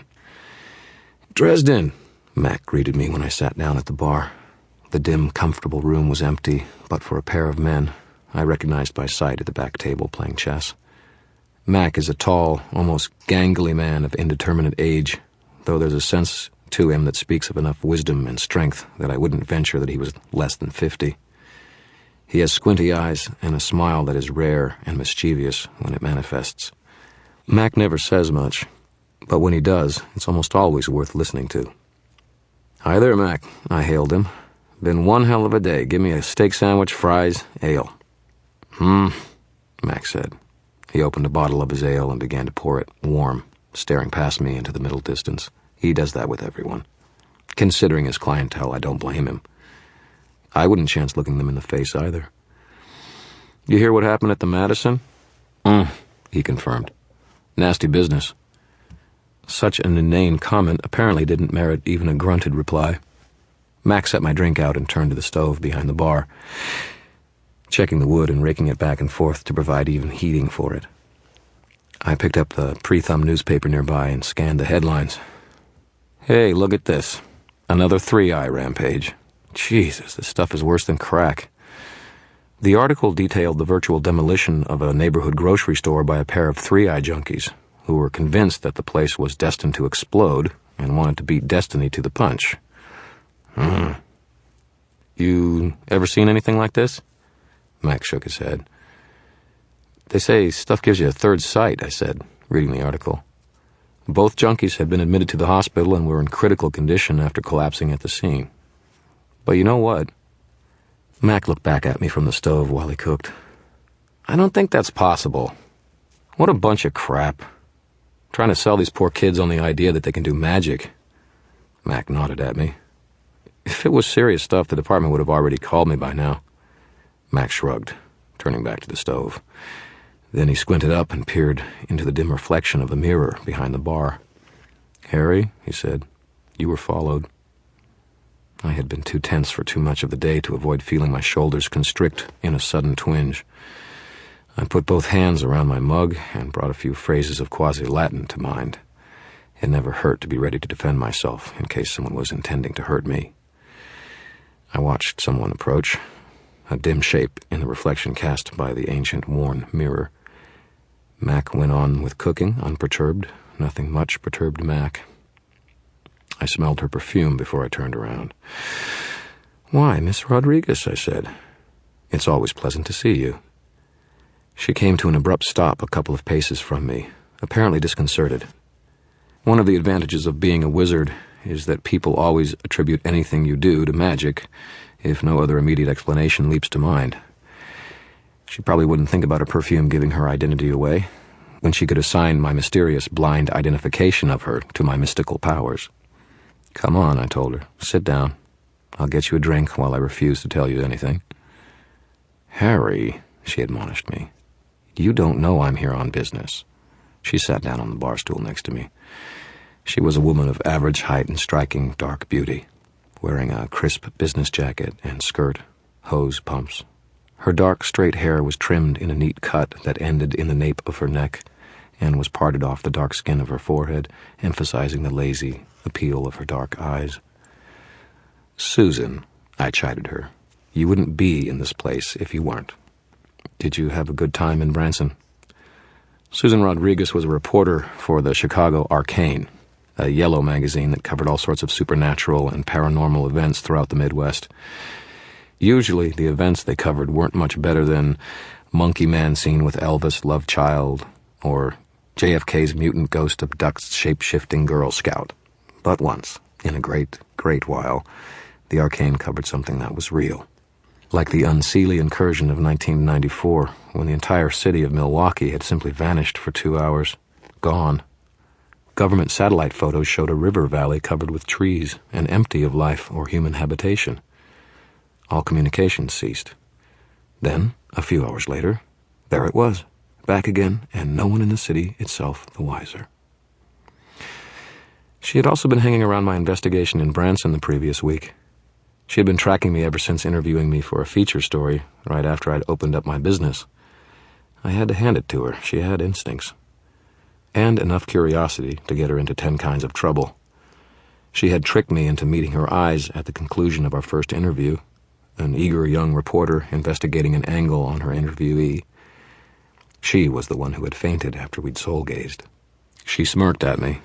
I liked her smirk. It did interesting things to her lips, and hers were already attractive. "You should have stayed around for the show," she said. "It was pretty impressive." She pulled her purse on the bar and slid it up onto the stool beside me. "No thanks," I told her. "I'm pretty sure it wasn't for me. My editor loved the coverage. She's convinced it's going to win an award of some kind." "I can see it now," I told her. Mysterious visions haunt drug-using country star. Real hard-hitting paranormal journalism, that. I glanced at her, and she met my eyes without fear. She didn't let me see if my jibe had ruffled her. "I heard you got called in by the SI director today," she told me. She leaned toward me, enough that a glance down would have afforded an interesting angle to the V of her white shirt. "I'd love to hear you tell me about this one, Harry." She quirked a smile at me that promised things. I almost smiled back at her. "Sorry," I told her. "I have a standard non-disclosure agreement with the city." "Something off the record, then?" she asked. "Rumor has it that these killings were pretty sensational." "Can't help you, Susan," I told her. "Wild horses couldn't drag it out of me, etc." "Just a hint," she pressed. "A word of comment, something shared between two people who are very attracted to one another." "Which two people would that be?" She put an elbow on the counter and propped her chin in her hand, studying me through narrowed eyes and thick, long lashes. One of the things that appealed to me about her was that even though she used her femininity and charm in pursuit of her stories, she had no concept of how attractive she was. I'd seen that when I looked within her last year. "Harry Dresden," she said, "you are a thoroughly maddening man." Her eyes narrowed a bit further. "You didn't look down my blouse even once, did you?" she accused. I took a sip of my ale and beckoned Mac to pour her one as well. He did. "Guilty." "Most men are off balance by now," she complained. "What does it take with you anyway, Dresden?" "I am pure of heart and mind," I told her. "I cannot be corrupted." She stared at me in frustration for a moment, and then she tilted back her head to laugh. She had a good laugh, too, throaty and rich. I did look down her chest when she did that, just for a second. A pure heart and mind only takes you so far. Sooner or later, the hormones have their say, too. I mean, I'm not a teenager or anything anymore, but I'm not exactly an expert in things like this either. Call it an overwhelming interest in my professional career, but I've never had much time for dating, or the fair sex in general. And when I have, it hasn't turned out too well. Susan was a known quantity. She was attractive, bright, appealing. Her motivations were clear and simple. She was honest in pursuing them. She flirted with me because she wanted information, as much as because she thought I was attractive. Sometimes she got it, sometimes she didn't. This one was way too hot for Susan or the arcane to touch. And if Murphy heard I had tipped someone off about what had happened, she'd have my heart between two pieces of bread for lunch. "I'll tell you what, Harry," she said. "How about if I ask some questions and you just answer them with a yes or no?" "No," I said promptly. Damn it, I am a poor liar. And it didn't take a reporter with Susan's brains to tell it. Her eyes glittered with cheerfully malicious ambition. "Was Tommy Tom murdered by a paranormal being or means?" "No," I said again stubbornly. "No, he wasn't?" she asked. "Or no, it wasn't a paranormal being?" I glanced at Mac as though to appeal for help. Mac ignored me. Mac doesn't take sides. Mac is so wise. "No, I'm not going to answer questions," I said. "Do the police have any leads, any suspects?" "No." "Are you a suspect yourself, Harry?" Disturbing thought. "No," I said, exasperated. "Susan, would you mind having dinner with me Saturday night?" "No, I blinked at her. "What?" She smiled at me and leaned over and kissed me on the cheek. Her lips, that I'd admired so much, felt very, very nice. "Supper," she said. "I'll pick you up at your place, say, around 9 o'clock. "Did I just miss something?" I asked her. She nodded, dark eyes sparkling with humor. "I'm going to take you to a fantastic dinner. Have you ever eaten at the Pump Room at the Ambassador East?" I shook my head. "Steaks you wouldn't believe," she assured me. "And the most romantic atmosphere, jackets and ties required. Can you manage?" Yes," I said carefully. "This is the answer to the question of whether or not I'll go out with you, right?" "No," she said with a smile. "That was the answer I tricked out of you, so you're stuck there. I just want to make sure you own something besides jeans and button-down Western shirts." "Oh, yes," I said. "Super," she repeated, and kissed me on the cheek once more, as she stood up and gathered her purse. "Saturday, then?" She drew back and quirked her smirky little smile at me. It was a killer look, sultry and appealing. "I'll be there, with bells on." She turned and walked out. I sort of turned to stare after her. My jaw slid off the bar as I did and landed on the floor. Had I just agreed to a date or an interrogation session? "Probably both," I muttered. Mac slapped a steak sandwich and fries down in front of me. I put down some money, morosely, and he made change. "She's going to do nothing but try to trick information out of me that I shouldn't be giving her, Mac," I said. "Mm-hmm," Mac agreed. "Why did I say yes?" Mac shrugged. "She's pretty," I said. "Smart, sexy." Any red-blooded man would have done the same thing." Mac snorted. "Well, maybe not you." Mac smiled a bit, mollified. "Still, it's going to make trouble for me. I must be crazy to go for someone like that." I picked up my sandwich and sighed. "Dumb," Mac said. "I just said she was smart, Mac." Mac's face flickered into that smile, and it made him look years younger, almost boyish. "Not her," he said. "You." I ate my dinner. I had to agree he was right. This threw a wrench into my plans. My best idea for poking around the Sells lake house and getting information had to be carried out at night. I had already had tomorrow night slated for a talk with Bianca, since I had a feeling Murphy and Carmichael would fail to turn up any cooperation from the vampiress. That meant I would have to drive out to Lake Providence tonight, since Saturday night was now occupied by a date with Susan, or at least the pre-midnight portion was. My mouth went dry when I considered that maybe the rest of the night might be occupied too. One never knew. She had dizzied me and made me look like an idiot. She was probably going to try every trick she knew to drag more information out of me for the Monday morning release of the Arcane. On the other hand, she was sexy, intelligent, and at least a little attracted to me. That indicated that more might happen than just talk and dinner, didn't it? The question was, did I really want that to happen? I had been a miserable failure in relationships, ever since my first love went sour. I mean, a lot of teenage guys fail in their first relationships. Not many of them murdered the girl involved.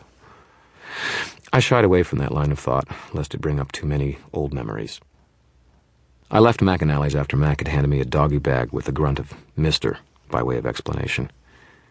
The chess game in the corner was still in progress, both players puffing up a sweet-smelling smog cloud from their pipes. I tried to figure out how to deal with Susan while I walked back to my car. Did I need to clean up my apartment? Did I have all those ingredients for the spell I would cast at the lake house later tonight? Would Murphy go through the roof when I talked to Bianca? I could still feel Susan's kiss lingering on my cheek as I got in the car. I shook my head, bewildered. They say we wizards are subtle, but believe you me, we are nothing at all on women. Mister was nowhere to be seen when I got home, but I left that food in his dish anyway. He would eventually forgive me for my getting home late. I collected the things that I would need for my kitchen: fresh-baked bread with no preservatives, honey, milk, a fresh apple, a sharp silver penknife, a tiny dinner set of a plate, bowl, and cup that I had carved myself from a block of teak wood. I went back out to my car. The Beetle isn't really blue anymore, since both doors have been replaced, one with the green clone and one with the white one, and the hood of the storage trunk in front had to be replaced with a red duplicate, but the name stuck anyway. Mike is a super mechanic. He never asked questions about the burns that slagged a hole in the front hatch, or the claw marks that ruined both doors. You can't pay for service like that. I revved up the Beetle and drove down I-94 around the shore of Lake Michigan, crossing through Indiana briefly, and then crossing over the state line into Michigan itself. Lake Providence is an expensive, high-class community with big houses and sprawling estates. It isn't cheap to own land there. Victor Sells must have been doing well in his former position at Silverco to afford a place out that way. The lakeshore drive wound in and out among thick, tall trees and rolling hills down to the shore. The properties were well spread out, several hundred yards between them. Most of them were fenced and had gates on the right side of the road, away from the lake as I drove north. The Sells house was the only one I saw on the lake side of the drive. A smooth gravel lane, lined by trees, led back from the lakeshore drive to the Sells house. A peninsula jutted out onto the lake, leaving enough room for the house and a small dock at which no boats were moored. The house was not a large one by the standards of the rest of the Lake Providence community. Built on 2 levels, it was a very modern dwelling. A lot of glass and wood that was made to look like something more synthetic than wood by the way it had been smoothed and cut and polished. A drive curved around the back of the house, where a driveway big enough to host a 5-on-5 game of basketball around a backboard erected to one side was overlooked by a wooden deck leading off to the second level of the house. I drove the Blue Beetle around to the back of the house and parked there. My ingredients were in a black nylon backpack, and I picked that up and brought it with me as I got out of the car and stretched my legs. The breeze coming upslope from the lake was cool enough to make me shiver a little, and I drew my mantle duster closed across my belly. My first impressions are important, and I wanted to listen to what my instincts said about the house. I stopped for a long moment and just stared at it. My instincts must have been holding out for another bottle of Max Ale. They had little to say, other than that the place looked like a pricey little dwelling that had hosted a family through many a vacation weekend. Well, where my instincts fail, intellect must venture. Almost everything was fairly new. The grass around the house had not grown long enough this winter to require cutting. The basketball net was stretched out and loose enough to show that it had been used fairly often. The curtains were all drawn. On the grass behind the deck, something red gleamed, and I went beneath the deck to retrieve it.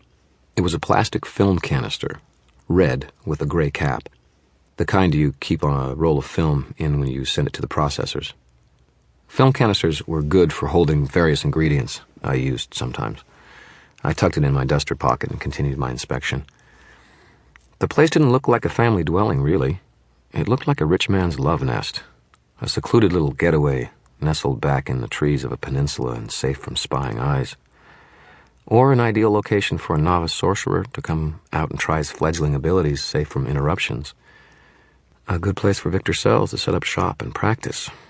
I made a quick circuit of the house, tried the front and rear doors, and even the door up on the deck that led presumably to the kitchen. All were locked. Locks weren't really an obstacle, but Monica Sells hadn't invited me to actually take a look inside the house, just around it. It's bad juju to go tromping into people's houses uninvited. One of the reasons vampires as a rule don't do it, they have enough trouble just holding themselves together outside of the Never Never. It isn't harmful to a human wizard like me, but it can really impair anything you try to do with magic. Also, it just isn't polite. Like I said, I'm an old-fashioned sort of guy. Of course, the Tektronix Securities control panel that I could see through the front window had some say in my decision.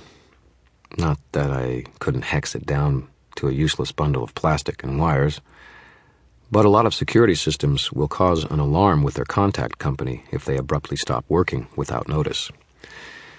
It would be a useless exercise. In any case, the real information was to be had elsewhere. Still, something nagged me. Sense of not quite emptiness to the house. On a hunch, I knocked on the front door several times. I even rang the bell. No one came to answer the door, and no lights were on inside. I shrugged and walked back to the rear of the house, passing a number of empty trash cans as I did. Now that was a bit odd. I mean, I would expect a little something in the trash, even if someone hadn't been there in a while. Did the garbage man come all the way down the drive to pick up the trash cans? That didn't seem likely. If the Sellses had come out to the house for a weekend and wanted the trash emptied, it would stand to reason that they would have had to leave it out by the drive near the road as they left, which would seem to imply that the garbage men would leave the empty trash cans out by the road. Someone must have brought them back to the house. Of course, it needn't have been Victor Sells. It could have been a neighbor or something. Or maybe he tipped a garbage man to carry the cans back away from the road. But it was something to go on. A little hint that maybe the house hadn't been empty all week. I left the house behind me and walked towards the lake. The night was breezy but clear and a bit cold. The tall old trees creaked and groaned beneath the wind. It was still early for the mosquitoes to be too bad. The moon was waxing towards full overhead, with the occasional cloud slipping past her like a gauzy veil. It was a perfect night for catching fairies. I swept an area of dirt not far from the lake shore, clear of leaves and sticks, and took the silver knife from the backpack. Using the handle, I drew a circle in the earth, then covered it up with leaves and sticks again, marking the location of the circle's perimeter in my head. I was careful to focus in concentration on the circle, without actually letting my power slip into it and spoil the trap. Then, working carefully, I prepared the bait by setting out a little cup and bowl. I poured a thimbleful of milk into the cup and dabbed the bowl full of honey from the little plastic bear in my backpack. Then I tore a little piece of bread from the loaf I brought with me and pricked my thumb with a knife. In the silver light of the moon, the bit of dark blood welled up against the skin, and I touched it dainty to the underside of the coarse bread, letting it absorb the blood. Then I set the bread, bloody side down, on the tiny plate. My trap was set. I gathered up my equipment and retreated to the cover of the trees. There are 2 parts of magic you have to understand to catch a fairy. One of them is the concept of true names. Everything in the whole world has its own name. Names are unique sounds and cadences of words that are attached to one specific individual, sort of like a theme music. If you know something's name, you can associate yourself with it in a magical sense, almost in the same way a wizard can reach out and touch someone if he possesses a lock of their hair or fingernail clippings or blood. If you know something's name, you can create a magical link to it, just as you can call someone up to talk to them if you know their phone number. Just knowing the name isn't good enough, though. You have to know exactly how to inflect and say it. Ask 2 John Franklin Smiths to say their name for you, and you'll get subtle differences in the tone and pronunciation, each one unique to its owner. Wizards tend to collect names of creatures, spirits, and people like some kind of huge Rolodex. You never know when it'll come in handy. The other part of magic you need to know is the magic circle theory. Most magic involves a circle of one kind or another. Drawing a circle sets a local limit on what a wizard is trying to do. It helps him refine his magic, focus and direct it more clearly. It does this by creating a sort of screen, defined by a perimeter of the circle that keeps random magical energy from going past it, containing it within the circle so that it can be used. To make a circle, you draw it out on the ground, or close hands with a bunch of people, or walk about spreading incense, or any number of other methods, while focusing on your purpose in drawing it. Then you invest it with a little spark of energy to close the circuit, and it's ready. One other thing such a circle does: it keeps magical creatures like fairies, or even demons, from getting past it. Neat, huh? Usually this is used to keep them out. It's a bit trickier to set up a circle to keep them in. That's where the blood comes into play. With blood comes power.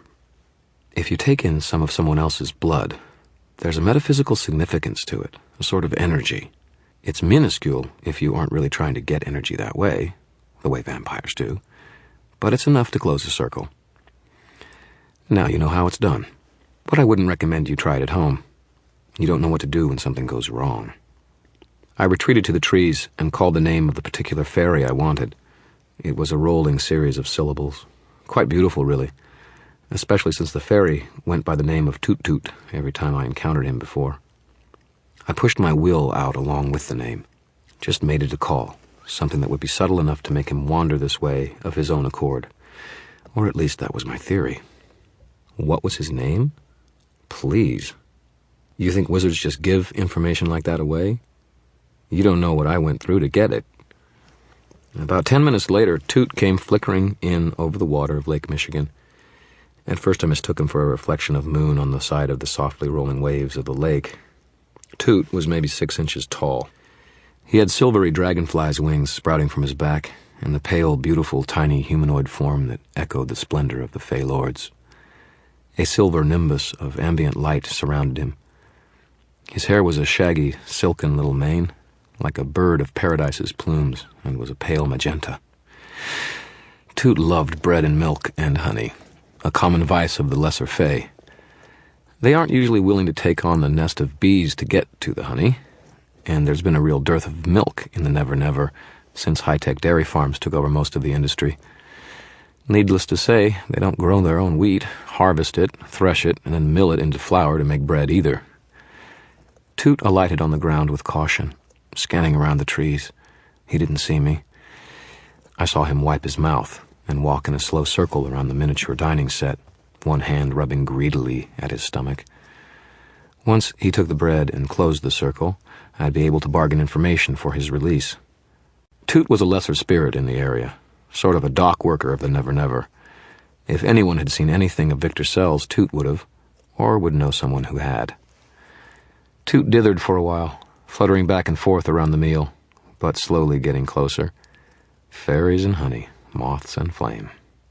Toot had fallen for this several times before, and it wasn't in the nature of a fae to keep memories for very long, or to change their essential natures. All the same, I held my breath. The fairy finally hunkered down, picked up the bread, dipped it in the honey, and then greedily gobbled it down. The circle closed with a little snap that occurred just at the edge of my hearing. The effect on Toot was immediate. He screamed a shrill little scream like a trapped rabbit and took off towards the lake in a buzzing flurry of wings. At the perimeter of the circle, he smacked into something as solid as a brick wall, and a little puff of silver motes exploded out from him in a cloud. Toot grunted and fell onto his little fairy ass on the earth. "I should have known," he exclaimed as I approached from the trees. His voice was high-pitched, but more like a little kid's than an exaggerated kind of fairy voices I've heard in cartoons. "Now I remember where I've seen those plates before. You ugly, sneaky, ham-handed, big-nosed, flat-footed mortal worm." "Hiya, Toot," I told him. "Do you remember our deal from last time, or do we need to go over it again?" Toot glared defiantly up at me and stomped his foot on the ground. More silver fairy dust puffed out from the impact. "Release me," he demanded, "or I will tell the Queen." "If I don't release you," I pointed out, "you can't tell the Queen.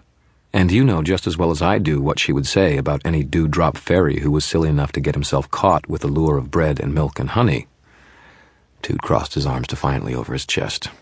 "I warn you, mortal, release me now, or you will feel the awful, terrible, irresistible might of fairy magic. I will rot your teeth from your head, take your eyes from their sockets, fill your mouth with dung and your ears with worms." "Hit me with your best shot," I told him. "After that, we can talk about what you need to get out of that circle." I called his bluff. I always did, but he probably wouldn't remember the details very well. If you live a few hundred years, you tend to forget the little things. Toot sulked and kicked up a little spray of dirt with one tiny foot. "You could at least pretend to be afraid, Harry." "Sorry, Toot, I don't have the time." Time, Toot complained. "Is that all you mortals can ever think about? Everyone's complaining about time. The whole city rushes left and right, screaming about being late and honking horns. You people used to have it right, you know." I bore the lecture with good nature. Toot could never keep his mind on the same subject long enough to be really trying in any case. "Why, I remember the folk who lived here before you pale, wheezy guys came in. And they never complained about ulcers or..." Toot's eyes wandered to the bread and milk and honey again, and glinted. He sauntered that way, and then snatched the remaining bread, sopped up all the honey with it, and eating it with greedy bird-like motions. "This is good stuff, Harry. None of that funny stuff in it we get sometimes." "Preservatives," I said. "Whatever." Toot drank the milk down, too, in a long pull, and then promptly fell down on his back, patted at his rounded tummy. "All right," he said. "Now, let me out." "Not yet, Toot. I need something first." Toot scowled up at me. "You wizards, always needing something. I really could do the thing with the dung, you know." He stood up and folded his arms haughtily over his chest, looking up at me as though I weren't a dozen times taller than he. "Very well," he said, his tone lofty. "I have deigned to grant you a single request of some small nature for the generous gift of your cuisine." I worked to keep a straight face. "That's very kind of you." Toot sniffed, and somehow managed to look down his little pug nose at me. "It is in my nature to be both benevolent and wise. I nodded as though this were a very great wisdom. Uh-huh. Look, Toot, I need to know if you were around this place for the last few nights or know someone who was. I'm looking for someone, and maybe he came here. And if I tell you, Toot said, I take it you will disassemble this circle which has, by some odd coincidence no doubt, made its way around me? It would be only reasonable, I said in all seriousness. Toot seemed to consider it, as though he might be inclined not to cooperate, and then nodded. Very well. You will have the information you wish. Release me. I narrowed my eyes. Are you sure? Do you promise? Toot stamped his foot again, scattering more silver dust motes. Harry, you are ruining the drama. I folded my arms. I want to hear you promise. Toot threw up his hands. Fine, fine, fine. I promise, I promise, I promise. I'll dig up whatever you want to know. He started to buzz about the circle in great agitation, wings lifting him easily into the air. Let me out! Let me out! A promise made thrice is as close to absolute truth as you can get from a fairy. I went quickly to the circle and scuffed over the line drawn in the dirt with my foot, willing the circle to part, which it did, with a little hiss of released energy. Toot streaked out over Lake Michigan's waters again, a miniature silver comet, and vanished in a twinkling just like Santa Claus. Though I should say that Santa is a much bigger and more powerful fairy than Toot. And I don't know his true name, anyway. You never see me trying to nab St. Nick in a magic circle, even if I did. Even I don't have stones that big. I waited around, walking about to keep from falling asleep. If I did, Toot would be perfectly within his rights as a fairy to fulfill his promise by telling me the information while I was sleeping. And given that I had just now captured and humiliated him, he'd probably do something to even the scales. 2 weeks from now, he wouldn't even remember it. But if I let him have a free shot at me tonight, I might wake up with an ass's head, and I don't think that would be good for business. So I paced and waited. Toot usually took about half an hour to round up whatever it was I wanted to know. Sure enough, half an hour later, he came sparkling back in and buzzed around my head, drizzling fairy dust from his blurring wings at my eyes. "Huh, Harry," he said, "I did it." "What'd you find out, Toot?" "Guess." I snorted. "No." "Oh, come on, just a little guess." I scowled, tired, irritated, but tried not to show it. Toot couldn't help being what he was. "Toot, it's late. You promised to tell me." "No fun at all," he complained. "No wonder you can't get a date unless someone wants to know something from you." I blinked, and he chortled in glee. "Ha! I love it. We're watching you, Harry Dresden." Now that was disconcerting. I had a sudden image of a dozen fairy voyeurs lingering around my apartment windows and peering inside. I'd have to take precautions to make sure they couldn't do that. Not that I was afraid of them or anything, just in case. "Just tell me, Toot," I sighed. "Incoming!" he shrilled, and I held out my hand, fingers flat and palm up. He alighted in the center of my palm. I could barely feel his weight, but the sense, the aura of him ran through my skin like a tiny electric current. He stared fearlessly at my eyes. The Fae have no souls to gaze upon, and they could not fathom a mortal soul, even if they could see it. "Okay," Toot said. "I talked to Blue Blossom, who talked to Red Nose, who talked to Mago Aspens, who said that Golden Eyes said that he was riding the pizza car when it came here last night." Toot thrust out his chest proudly. "Pizza car?" I asked, bewildered. "Pizza!" Toot cried, jubilant. "Pizza! Pizza! Pizza!" His wings fluttered again, and I tried to blink the damn fairy dust out of my eyes before I started sneezing. "Fairies like pizza?" I asked. "Oh, Harry," Toot breathed. "Haven't you ever had pizza before?" "Of course I have," I said. Toot looked wounded. "And you didn't share?" I sighed. "Look, maybe I can bring you guys some pizza sometime soon to thank you for your help."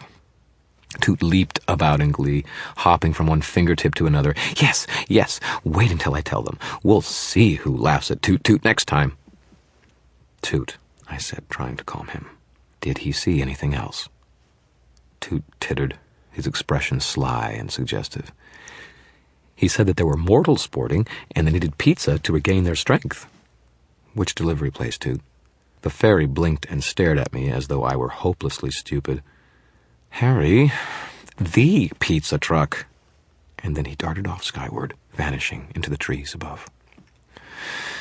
I sighed and nodded. Toot wouldn't know the difference between Domino's and Pizza Hut. He had no frame of reference and couldn't read. Most fairies were studiously adverse to print. So I had two pieces of information. One, someone had ordered pizza to be delivered here. That meant two things. First, that someone was here last night. Second, that someone had seen them and had talked to them. Maybe I could track down the pizza driver and ask if he had seen Victor Sells. The second piece of information had been Toot's reference to sporting. Fairies didn't think too much of mortals' ideas of sporting, unless there was a lot of nudity and lust involved. They have a penchant for shadowing necking teenagers and playing tricks on them. So Victor had been here with a lover of some kind for there to be any sport going on. I was beginning to think that Monica Sells was in denial. Her husband wasn't wandering around learning to be a sorcerer, spooky scorpion talismans notwithstanding. He was lurking about his love nest with a girlfriend, like any other husband bored with a timid and domestic wife might do under pressure. It wasn't admirable, but I guess I could understand the motivation that could cause it. The only problem was going to be telling Monica about what I discovered. I had the feeling that she wasn't going to want to listen to what I had found out. I picked up the little plate and bowl and cup and put them back into my black nylon backpack, along with the silver knife. My legs ached from too much walking and standing about. I was looking forward to getting home and getting some sleep. The man with a naked sword in his hands appeared out of the darkness, without a warning rustle of sound or whiff of magic to announce his presence. He was tall like me, but broad and heavy-chested, and he carried his weight with a ponderous sort of dignity. Perhaps 50 years old, his listless brown hair going gray in uneven patches. He wore a long black coat, a lot like mine, but without the mantle, and his jacket and pants, too, were done in dark colors, charcoal and deep blue. His shirt was crisp, pure white, the color that you usually only see on tuxedos. His eyes were gray, touched with crow's feet at the corners and dangerous. Moonlight glinted off those eyes in the same shade it did from the brighter silver of the sword's blade. He began to walk deliberately toward me, speaking in a quiet voice as he did. "Harry Blackstone, Copperfield, Dresden. Irresponsible use of true names for summoning and binding others to your will violates the fourth law of magic," the man said. "I do remind you that you are under the doom of Damocles. No further violations of the law will be tolerated. The sentence for further violation is death by the sword, to be carried out at once." Have you ever been approached by a grim-looking man carrying a naked sword with a blade about 10 miles long in his hand in the middle of the night beneath the stars on the shores of Lake Michigan? If you have, seek professional help. If you have not, then believe me, it can scare the bejesus out of you. I took in a quick breath and had to work not to put it into a quasi-Latin phrase on the exhale that would have set the man's body on fire and reduce him to a mound of ashes. I react badly to fear. I don't usually have the good sense to run or hide. I just try to smash whatever it is that is making me afraid. It's a primitive sort of thing, and one that I don't question too much. But reflex-based murder seemed a tad extreme, so rather than setting him afire, I nodded to the man instead. "Evening, Morgan. You know as well as I do that those laws apply to mortals, not fairies. Especially for something as trivial as I just did. And I didn't break the fourth law. He had a choice whether to take my deal or not." Morgan's sour, leathery face turned a bit more sour. The lines at the corners of his mouth stretched and becoming deeper. "That's a technicality, Dresden, a pair of them." His hands, broad and strong, resettled their grip upon the sword he held. His unevenly graying hair was pulled into a ponytail in the back, like Sean Connery's in some of his movies, except that Morgan's face was too pinched and thin to pull it off. "Your point being..." I did my best to keep from looking nervous or impressed. Truth be told, I was both. Morgan was my warden, assigned to me by the White Council to make sure I didn't break or bend any of the laws of magic. He hung about and spied on me, mostly, and usually came sniffing about after I'd cast a spell of some kind. I would be damned if I was going to let the White Council's guard dog see any fear out of me. Besides, he would take it as a sign of guilt. in the true spirit of paranoid fanatics everywhere. So all I had to do was keep a straight face and get out before my weariness made me slip up. Morgan was one of the deadliest evocators in the world. He wasn't bright enough to question his loyalties to the council, and he could do quick and dirty magic like few others could. Quick and dirty enough to rip the hearts out of Tommy Tom and Jennifer Stanton's chests, in fact, if he wanted to. "My point," he said, scowling, "is that it is my assigned duty to monitor your use of power and to see to it that you do not abuse it." "I'm on a missing persons case," I said. "All I did was to call up a dewdrop fairy to get some information. Come on, Morgan. Everybody calls up fairies now and then. There's no harm in it. It's not as though I'm mind-controlling the things, just leaning on them a little." "Technicality," Morgan growled. I stuck out my chin at him belligerently. We were of a height, though he outweighed me by 100 pounds. I could pick better people to antagonize, but he really got under my skin. "A technicality I'm prepared to hide wildly behind. So, unless you want to convene a meeting of the council to call me on it, we can just drop the discussion right here. I'm pretty sure it will only take them about 2 days to cancel all their plans, make travel arrangements, and then get here. I can put you up until then. I mean, you'll be dragging a bunch of really crotchety old men away from their experiments and things for nothing, but if you really think it's necessary..." Morgan scowled at me. "No, it isn't worth it." He opened his dark trench coat and slid the sword away into its scabbard. I relaxed a little. The sword wasn't the most dangerous thing about him, not by a long shot, but it was the symbol of his authority, given to him by the White Council. And if rumors were true, it was enchanted to cut through the magical spells of anyone resisting him. I didn't want things ever to go far enough for me to find out if the rumors were true. "I'm glad we agree about something," I said. "Nice seeing you again." I started to walk past him. Morgan put one of those big hands on my arm as I went by, and his fingers closed about it. "I'm not finished with you, Dresden." I didn't dare mess around with Morgan when he was acting in his role as warden of the White Council, but he wasn't wearing that hat now. Once he'd put that sword away, he was acting on his own, without any more official authority than any other man, or at least that was the technical truth. Morgan was big on technicalities. He had scared the heck out of me and annoyed the heck out of me in rapid succession. Now he was trying to bully me. I hate bullies. So I took a calculated risk, used my free hand, and hit him as hard as I could in the mouth. I think the blow startled him more than anything. He took a step back, letting go of my arm in surprise, and just blinked at me. He put one hand to his mouth, and when he drew his fingers away, there was blood on them. I planted my feet and faced him, without meeting his eyes. "Don't touch me." Morgan continued to stare at me, and then I saw anger creep over his face, set his jaw, make the veins at his temple stand out. "How dare you," he said. "How dare you strike me?" "It wasn't so hard," I said. "And if you've got council business with me, I'm willing to give you whatever respect is your due. When you come on strong to me on personal business, I don't have to put up with it."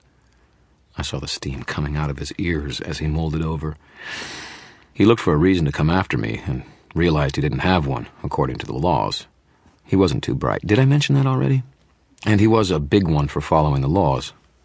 "You're a fool, Dresden," he sputtered finally. "An arrogant little fool." "Probably," I told him. I tensed myself to move quickly if necessary. I may not like to run away from whatever scares me, but I try not to fight hopeless battles either. And Morgan had me by years of experience and 100 pounds at least. There was no law of magic that protected me from him and his fists either, and if that occurred to him, he might decide to do something about it. That punch I'd landed had been lucky, coming out of the blue. I wouldn't get away with it again. "Someone killed 2 people with sorcery last night, Dresden. I think it was you. And when I find out you did it, and can trace it back to you, don't think you're going to live long enough to cast the same spell at me." Morgan wiped the blood with one big fist. It was my turn to blink. I tried to shift mental gears, to keep up with the change in subject. Morgan thought I was the killer. And since Morgan didn't do too much of his own thinking, that meant that the White Council thought that I was the killer. Holy shit. Of course it made sense. From Morgan's narrow and single-minded point of view, a wizard had killed someone. I was a wizard, who had already been convicted of killing another with magic. even if the self-defense clause had kept me from being executed. Cops look for people who had already committed crimes before they started looking for other culprits. Morgan was just another kind of cop, as far as I was concerned. And as far as he was concerned, I was just one more dangerous con. "You're not serious," I told him. "You think I did it?" He sneered at me. His voice was contemptuous, confident, and seethed with absolute conviction. "Don't try to hide it, Dresden. I'm sure you think you're clever enough to come up with something innovative that we hidebound old men won't be able to trace, but you're wrong. We'll determine how you did it, and we'll follow it back to you. And when we do, I'll be there to make sure you never hurt anyone again." "Knock yourself out," I told him.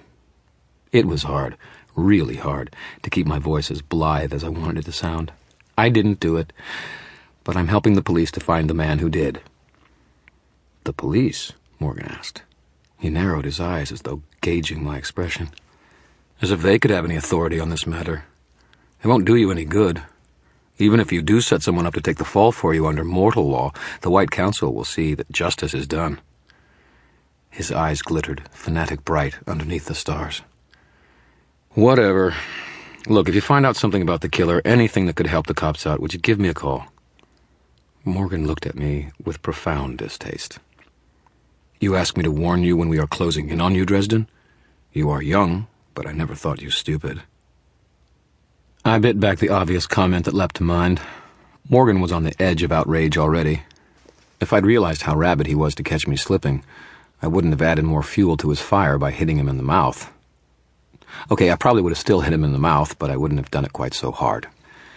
"Good night, Morgan," I told him. I started to walk away again before I could let my mouth get me into more trouble. He moved faster than I would have given a man his age credit for. His fist went across my jaw at approximately 1,000,000 miles an hour, and I spun down to the dirt like a string-cut puppet. For several long moments I was unable to do anything at all, even breathe. Morgan loomed over me. "We'll be watching you, Dresden." He turned and started walking away, the shadows of the evening quickly swallowing up his black coat. His voice drifted back to me. "We'll find out what really happened." I didn't dare spout out a snappy comeback. I felt my jaw with my fingers and made sure it wasn't broken before I stood up and walked back to the Beetle. My legs feeling loose and watery. I fervently hoped that Morgan would find out what really happened. It would keep the White Council from executing me for breaking the first law, for one thing. I could feel his eyes on my back all the way to the Beetle. Damn that Morgan. He didn't have to take quite so much pleasure in being assigned to spy on me. I had a sinking feeling that anywhere I went over the next few days, he would be likely to turn up, watching. He was like a big cartoon tomcat waiting outside the mouse hole for a little mouse to stick its nose out so he could smash it flat with one big paw. I was feeling a lot like that little mouse. I let that analogy cheer me up a little bit. The cartoon cats always seem to get the short end of the stick in the final analysis. Maybe Morgan would too. Part of the problem was that seeing Morgan always brought up too many memories of my angsty teenage days. That's when I started to learn magic, when my mentor had tried to seduce me into black wizardry, and when he had attempted to kill me when he failed. I killed him instead, mostly by luck, but he was just as dead, and I'd done it with sorcery. I broke the first law of magic. Thou shalt not kill. There's only one sentence, if someone is found guilty, and one sword that they use to carry it out. The White Council commuted the death sentence because tradition demands that a wizard can resort to the use of deadly force if he is defending his own life or the lives of the defenseless, and my claim that I had been attacked first could not be contested by my master's corpse. So instead, they stuck me on a kind of accelerated probation. One strike and I was out. There were some wizards who thought that the judgment against me was a ludicrous injustice. I happened to be one of them, but my vote didn't really count. And others who thought that I should have been executed regardless of extenuating circumstances. Morgan belonged to the latter group. Just my luck. I was feeling more than a bit surly at the entire White Council, benevolent intentions aside. I guess it only made sense that they suspected me, and God knows I'd been a thorn in their side, flying in the face of tradition by practicing my art openly. There were plenty of people in the White Council who might well want me dead.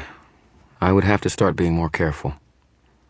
I rolled down the Beatles' windows on the way back to the Chicago to help me stay awake. I was exhausted, but my mind was racing around like a hamster in an exercise wheel, working furiously, getting nowhere. The irony was thick enough to make my tongue curl. The White Council suspected me of the killings, and if no other suspect came forward, I was going to take the rap. Murphy's investigation had just become very, very important to me. But to pursue the investigation, I would have to figure out how the killer had pulled off that spell. And to do that, I would have to indulge in highly questionable research that would probably be enough to get me the death sentence all by itself. Catch-22. If I had any respect at all for Morgan's intelligence, I would have suspected him of pulling off the killings himself and setting me up to take the blame. But that just didn't track. Morgan might twist and bend the rule to get what he saw as justice, but he never blatantly violated them. But if not Morgan, then who would have done it? There just weren't all that many people who could get enough power into that kind of spell to make it work. Unless there was some flaw in the quasi-physics that governed magic that let hearts explode more easily than other things. And I wouldn't know that until I'd pursued the forbidden research. Bianca would have more information on who might have done it. She had to. I had already planned on talking to the vampiress, but Morgan's visit had made it a necessity rather than a mere priority. Murphy was not going to be thrilled that I was thrusting myself into her side of the investigation, and, better and better, because White Council business was all hush-hush to non-wizards, I wouldn't be able to explain to her why I was doing it. Further joy. You know, sometimes I think someone up there really hates me. By the time I got home, it was 2 o'clock in the morning. The clock in the Beetle didn't work, of course, but I made a pretty good guess from the position of the stars and the moon, and was strung out, weary, and my nerves were stretched as tight as guitar strings. I didn't think sleep was likely, so I decided to do a little alchemy to help me unwind. I'd often wished I'd had some suave and socially acceptable hobby that I could fall back on in times like this. You know, play the violin, or was it the viola, like Sherlock Holmes, or maybe twiddle away on the pipe organ like the Disney version of Captain Nemo. But I don't. I'm sort of the arcane equivalent of a classic computer geek. I do magic in one form or another, and that's pretty much it. I really need to get a life one of these days. I live in the basement apartment beneath a big, roomy old house that's been divided up into lots of different apartments. The basement and sub-basement below it are both mine, which is sort of neat. I'm the only tenant living on 2 floors, and my rent is cheaper than all the people who have whole windows.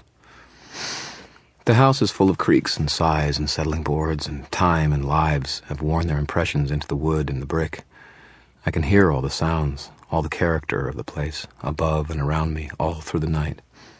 It's an odd place, but it sings in the darkness and is, in its own quirky little way, alive. It's home. Mister was waiting for me at the bottom of the stairs that led down to the apartment's front door. Mister is an enormous gray cat. I mean, enormous. There are dogs smaller than Mister. He weighs in at just over 30 pounds, and there isn't an undue amount of fat on his frame. I think maybe his father was a wildcat or a lynx or something. I had found Mister in a garbage can about 3.5 years before, a mewling kitten with his tail torn off by a dog or a car. I was never sure which. But Mister hated both and would either attack or flee from them on sight. Mister had recovered his dignity over the past few months and shortly came to believe that he was the apartment's tenant and that I was someone he barely tolerated to share the space with him. Right now he looked up and meowed at me in an annoyed tone. "I thought you had a hot date," I told him. He sauntered over me and rammed one shoulder playfully against my knee. I wavered, recovered my balance, and unlocked the door. Mister, as was his due, entered before I did. My apartment is a studio. One not-too-large room with a kitchenette in one corner and a fireplace to one side. There's a door that leads to the other room, my bedroom and bathroom, and then there's the hinged door in the floor that goes down to the sub-basement, where I keep my lab. I've got things pretty heavily textured. There are multiple carpets on the floor, tapestries on the windows, and a collection of knickknacks and oddities on every available surface. My staff and my sword cane in the corner, and several bulging bookshelves, which I really will organize one day. Mister went to his spot before the fireplace and demanded that it be made warm. I obliged him with a fire and lit a lamp as well. Oh, I have lights and so on, but they foul up so often it almost isn't worth turning them on. And I'm not even about to take chances with a gas heater. I stick to the simple things, the fireplace and my candles and lamps. I have a special charcoal stove and a vent to take most of the smoke out, though the whole place smells of wood smoke and charcoal, a little, no matter what I do. I took off my duster and got out my heavy flannel robe before I went down into the lab. That's why wizards wear robes, I swear to you. It's just too damn cold down in the lab to go without one. I clambered down the ladder to the lab, carrying my candle with me, and lit a few lamps, a pair of burners, and a kerosene heater in the corner. Lights came up and revealed a long table in the center of the room, other tables against 3 of the walls around it, with a clear space at one end of the room where a brass circle had been laid out on the floor and fastened into the cement with a U-shaped bolts. Shelves of the tables were crowded with empty cages, boxes, Tupperware, jars, cans, containers of all descriptions, a pair of unusual antlers, a couple of fur pelts, several musty old books, a long row of notebooks filled with my own cramped writing, and a bleached white human skull. "Bob," I said. I started clearing space off the center table, dumping boxes and grocery sacks and plastic tubs over the brass circle on the floor. I needed time to work. "Bob, wake up." There was a moment of silence while I started getting some things down from the shelves. "Bob," I said louder. "Come on, lazy bones." A pair of lights came up in the empty sockets of the skull, orangish, flickering like candle flames. "It isn't enough," the skull said, "that I have to wake up. I have to wake up to bad puns. What is it about you that you have to make bad puns?" "Stop whining," I told him cheerfully. "We've got work to do." Bob the skull grumbled something in Old French, I think, though I got lost when he got to the anatomical improbabilities of bullfrogs. He yawned. His bony teeth rattled when his mouth clicked closed again. Bob wasn't really a human skull. He was a spirit of air, sort of like a fairy, but different. He made his residence inside the skull that had been prepared for him several hundred years ago, and it was his job to remember things. For obvious reasons, I can't use a computer to store information and keep track of the slowly changing laws of quasi-physics. He had worked with dozens of wizards over the years, and it had given him a vast repertoire of knowledge. That, and a really cocky attitude. "Blasted wizards," he mumbled. "I can't sleep, so we're going to make a couple of potions. Sound good?" "Like I have a choice," Bob said. "What's the occasion?" I brought Bob up to speed on what had happened that day. He whistled, no easy trick without lips, and said, "Sounds sticky." "Pretty sticky," I agreed. "Tell you what," he said. "Let me out for a ride, and I'll tell you how to get out of it." That made me wary. "Bob, I let you out once, remember?" He nodded dreamily, scraping of bone on wood shelf. "The sorority house, I remember." I snorted and started some water to boiling over one of the burners.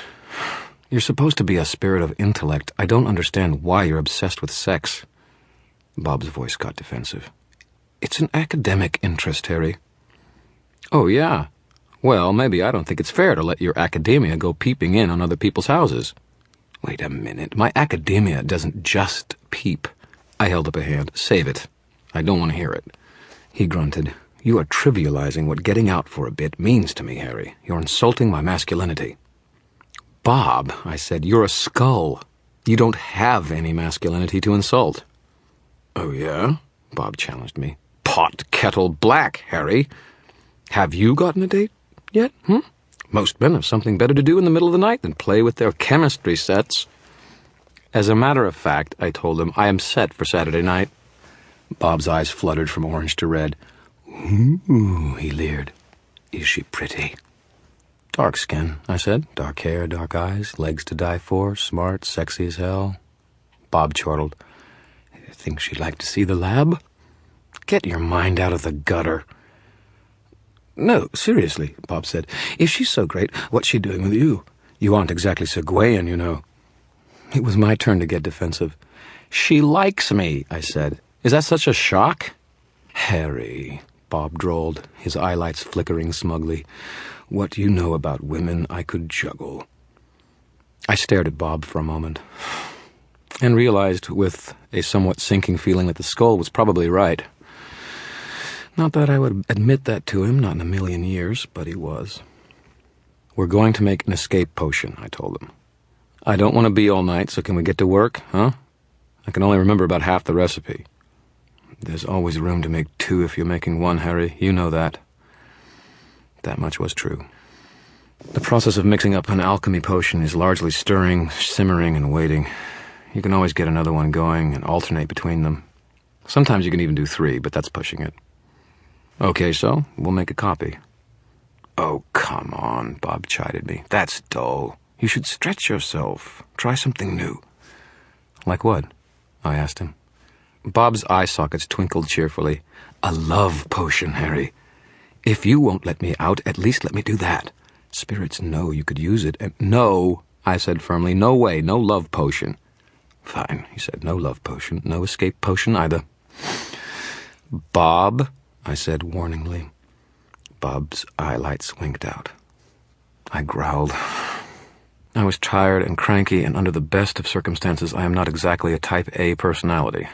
I stalked over, picked up Bob by the jaws, and shook him. "Hey," I shouted. "Bob, you come out of there, or I'm going to take this skull and throw it down the deepest well I can find, and I swear to you I'll put it somewhere where no one can ever let you out again." Bob's eyes winked on for a moment. "No, you won't. I'm far too valuable." Then they winked out again. I gritted my teeth and tried not to smash the skull to little pieces on the floor. I took deep breaths, summoning years of wizardry training and control not to throw a tantrum and break the nice spirit into little pieces. Instead, I put the skull back on the shelf and counted slowly to 30. Could I make the potion by myself? I probably could.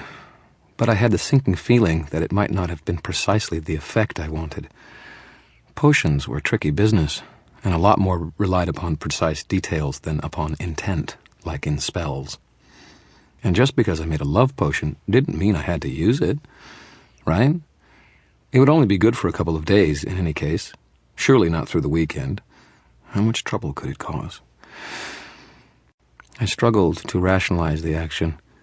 It would appease Bob and give him some kind of vicarious thrill.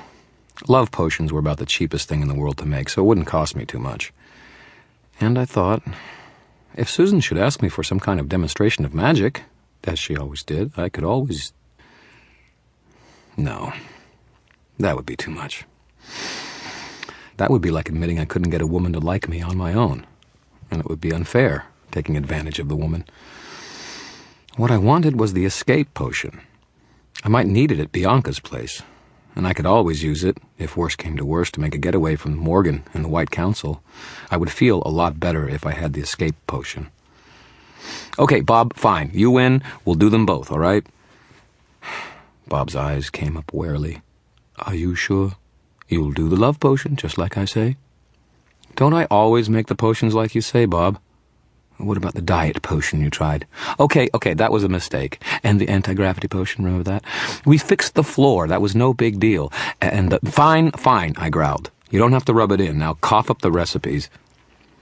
Bob did so, in fine humor. And for the next 2 hours, we made potions. Potions are all made pretty much the same way. First, you need a base to form the essential liquid content, then something to engage each of the senses, and then something for the mind and something else for the spirit. 8 ingredients, all in all, and they're different for each and every potion, and for each person who's making them. Bob had centuries of experience, and he could extrapolate the most successful components for a given person to make into a potion. He was right about being an invaluable resource. I had never even heard of a spirit with Bob's experience, and I was lucky to have him. That didn't mean I didn't want to crack that skull of his from time to time, though. The escape potion was made in a base of 8 ounces of Jolt Cola. We added a drop of motor oil for the smell of it, cut a bird's feather into tiny shavings for the tactile value. 3 ounces of chocolate-covered espresso beans ground into powder went in next. Then a shredded bus ticket I'd never used for the mind. And a small chain, which I broke and then dropped in for the heart. I unfolded a clean white cloth where I had a flickering shadow stored for just such an occasion, and tossed it into the brew. then opened up a glass jar where I kept my mouse scampers and tapped the sound into the beaker where the solution was brewing. "You sure this is going to work, Bob?" I said. "Always. That's a super recipe there." "Smells terrible." Bob's lights twinkled. "They usually do." "What's it doing? Is this the super speed one or the teleportation version?" Bob coughed. "A little of both, actually. Drink it and you'll be the wind for a few minutes." "The wind?" I eyed him. "I haven't heard of that one before, Bob." "I'm an air spirit, after all," Bob told me. "This'll work fine. Trust me." I grumbled and set the first potion to simmering, then started on the next one. I hesitated after Bob told me the first ingredient. "Tequila?" I asked him skeptically. "Are you sure on that one? I thought the base for a love potion was supposed to be champagne." "Champagne, tequila, what's the difference? So long as it'll lower her inhibitions," Bob said. I'm thinking it's going to get us a sleazier result." "Hey," Bob protested. "Who's the memory spirit here, me or you?" "Well, who's got all the experience with women here, me or you?" "Bob." "Harry," Bob lectured me. "I was seducing shepherdesses when you weren't a twinkle in your great-grandsister's eyes. I think I know what I'm doing." I sighed, too tired to argue. Okay, sheesh. Tequila. I got down the bottle, measured 8 ounces into the beaker, and glanced up at the skull. Right. Now, 3 ounces of dark chocolate. "Chocolate?" I demanded. "Chicks are into chocolate, Harry." I muttered, more interested in finishing than anything else, and measured out the ingredients. I did the same with a drop of perfume, some name-brand imitation that I liked, 1 ounce of shredded lace, and the last sigh at the bottom of the glass jar. I added some candlelight to the mix, and it took on a rosy golden glow. "Great," said Bob. "That's just right. Okay, now we'll add the ashes of a passionate love letter." I blinked at the skull. Bob, I'm fresh out of those."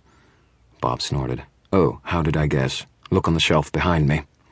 I did, and found a pair of romance novels, their covers filled with impossibly delightful flesh.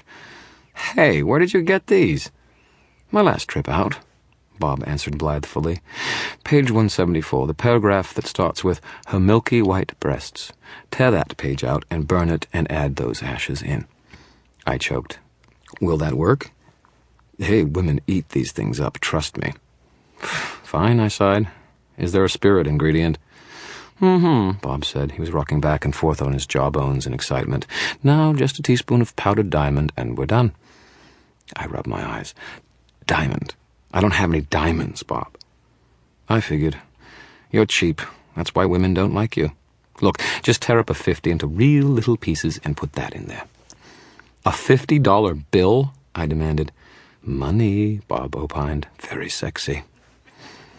I muttered and got my remaining 50 out of my pocket, shredding it and tossing it in to complete the potion.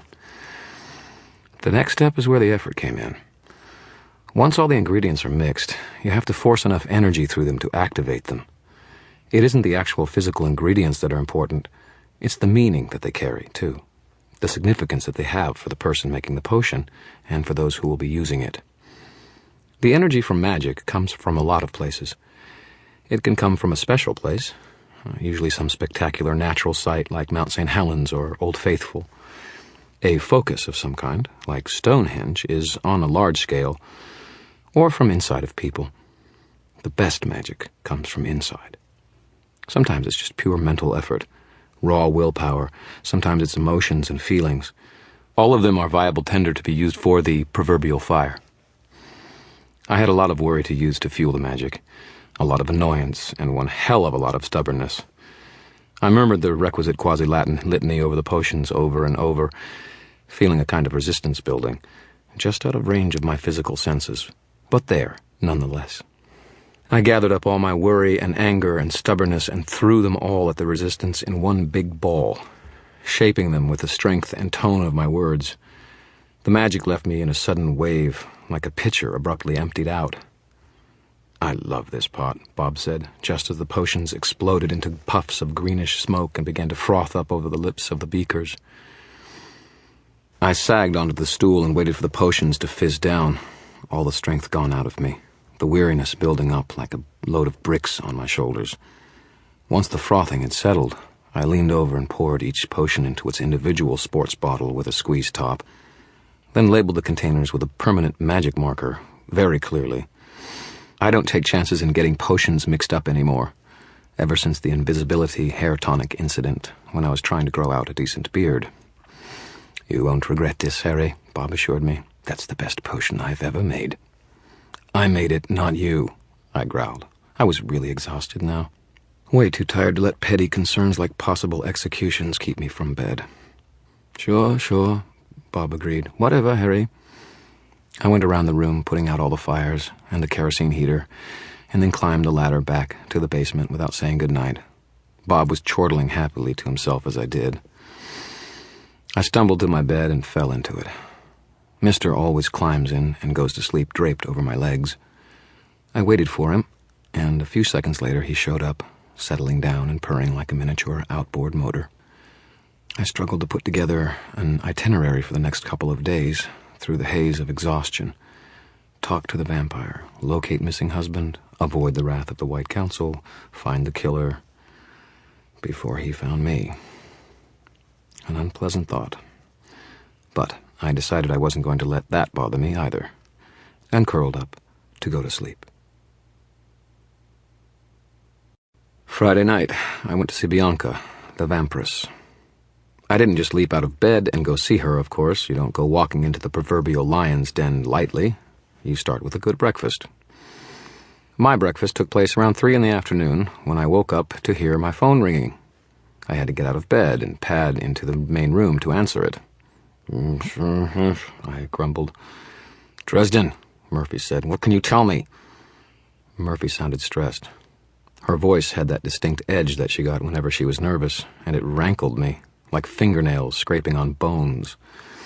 The investigation into Tommy Tom's murder must not be going well. "Nothing yet," I said. Then I lied to her a little. "I was up most of the night working, but nothing showed yet." She answered me with a swear word.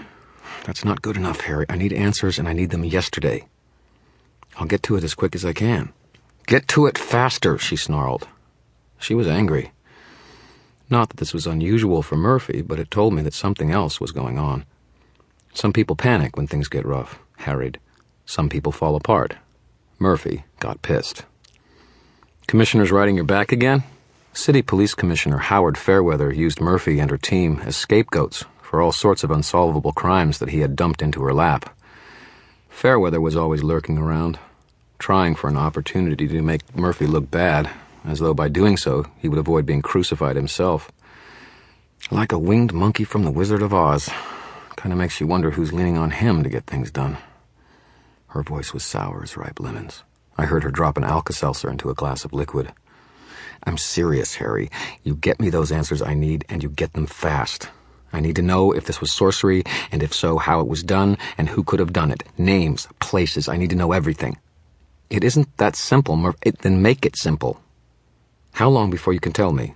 I need an estimate for the Commissioner's Investigative Committee in 15 minutes, or I might as well turn in my badge today." I grimaced. If I was able to get something out of Bianca, I might be able to help Murph on the investigation. But if it proved fruitless, I was going to have to spend the entire evening doing nothing productive.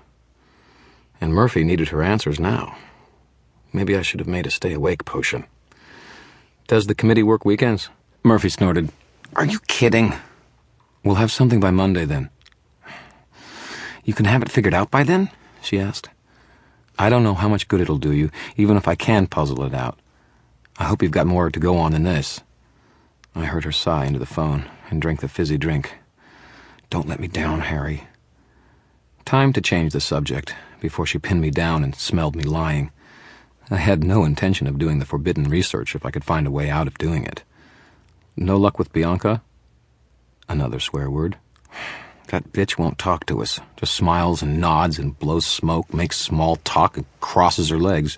You should have seen Carmichael drooling." "Well, tough to blame him, maybe. I hear she's cute." "Listen, Murph, what if I just—" "No, Harry, absolutely not. You will not go over to the Velvet Room. You will not talk to that woman. You will not get involved in this." "Lieutenant Murphy," I drawled, "a little jealous, are we?" "Don't flatter yourself. You're a civilian, Dresden. Even if you do have your investigator's license, if you get your ass laid out in the hospital or the morgue, it'll be me that suffers for it. Murph, I'm touched.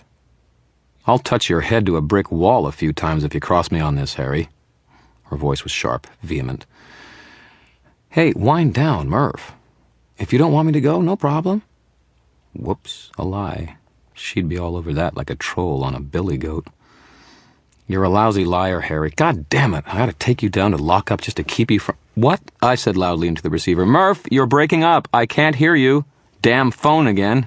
Call me back. Then I hung up on her. Mr. padded over to me and batted at my leg. He watched me with serious green eyes as I leaned down and unplugged the phone as it started to ring again. Okay, mister.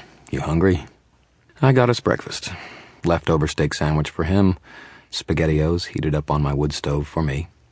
I rationed out my last can of Coke, which Mr. craves at least as badly as I do, and by the time I was done eating and drinking and petting, I was awake and thinking again, and getting ready for sundown. Daylight savings time hadn't cut it yet. The dark would fall around 6.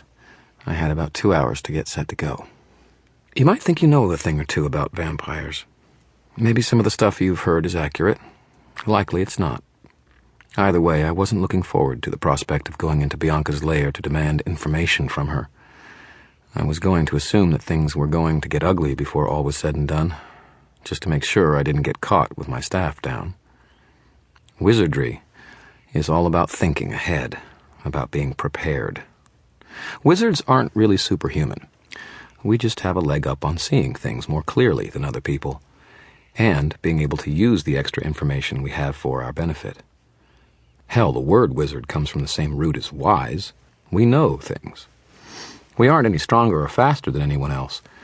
We don't even have all that much more going on in the mental department. But we're god-awful sneaky. And if we get the chance to get set for something, we can do some impressive things. As a wizard, if you're ready to address a problem, then it's likely that you'll be able to come up with something that will let you deal with it. So I got together all the things I thought I might need. I made sure my cane was polished and ready. I put my silver knife in a sheath that hung just under my left arm. I put the escape potion in its plastic squeeze bottle into my duster's pocket. I put on my favorite talisman, a silver pentacle on a silver chain. It had been my mother's. My father had passed it down to me.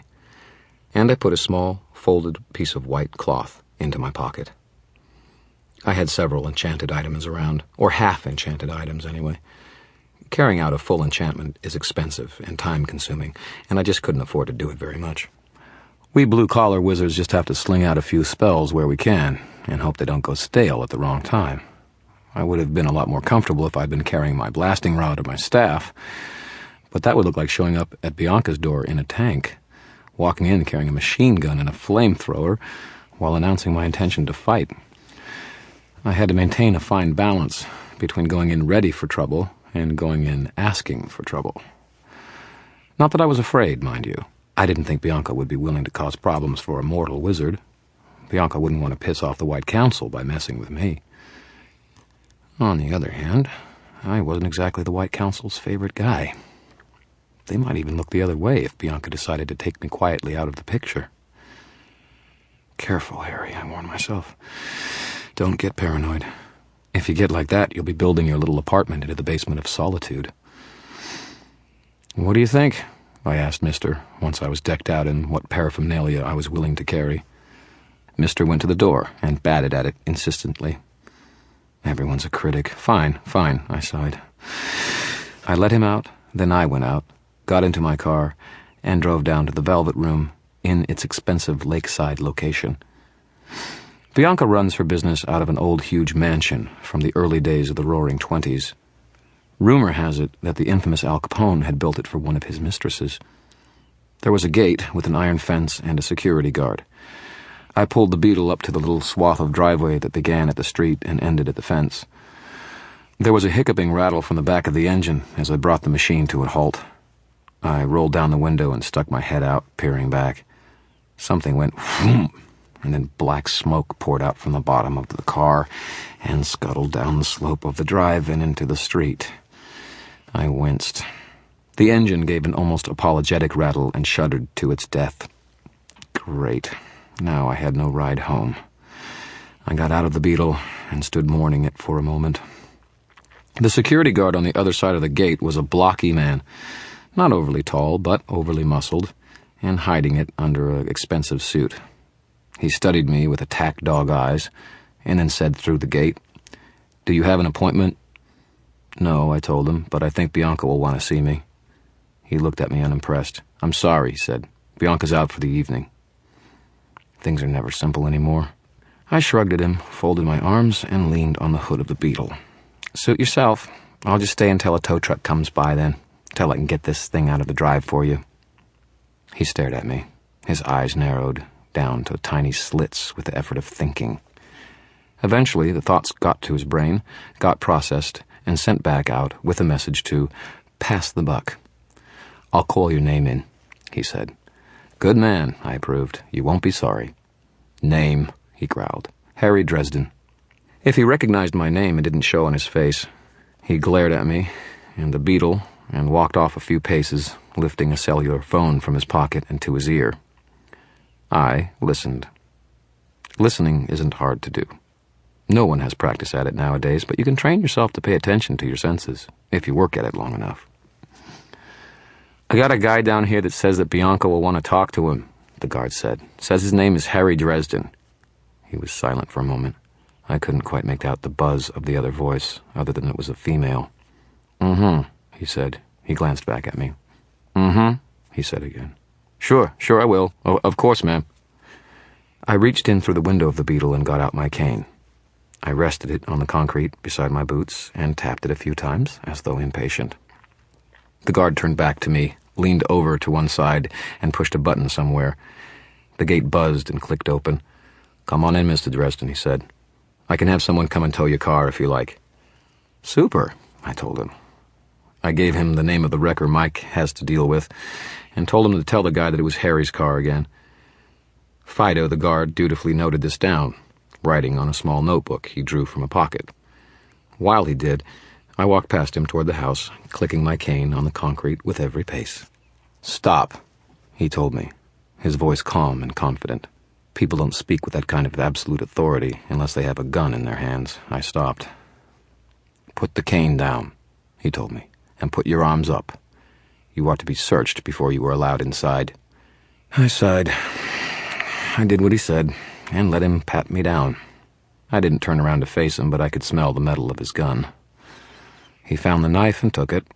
His fingers brushed the nape of my neck, felt the chain there. "What's this?" he said. "Pentacle," I told him. "Let me see it. Use one hand." I used my left hand to draw it out of my shirt and show it to him. A silver 5-pointed star within a circle, all smooth geometry. He grunted and said, "Fine." The search went on, and he found the plastic squeeze bottle. He took it out of my pocket, opened it, and sniffed at it. "What's this?" "A health cola," I said. "Smells like shit," he said. Capped it and put it back in my pocket. "What about my cane?" "Returned when you leave," he said. Damn. My knife and my cane had been my only physical lines of defense. Anything else I did would have to rely wholly upon magic, and that would be dicey on the best of days. It was enough to rattle me. Of course, Fido the guard had missed a couple of things. First, he'd overlooked the clean white handkerchief in my pocket. Second, he'd passed me on with my pentacle still upon my neck. He probably figured that since it wasn't a crucifix or even a cross, that I couldn't use it to keep Bianca away from me. Which wasn't true. Vampires, and other such creatures, don't respond to symbols as such. They respond to the power that accompanies an act of faith. I couldn't ward off a vampire mosquito with my faith in the Almighty. He and I just never seemed to connect.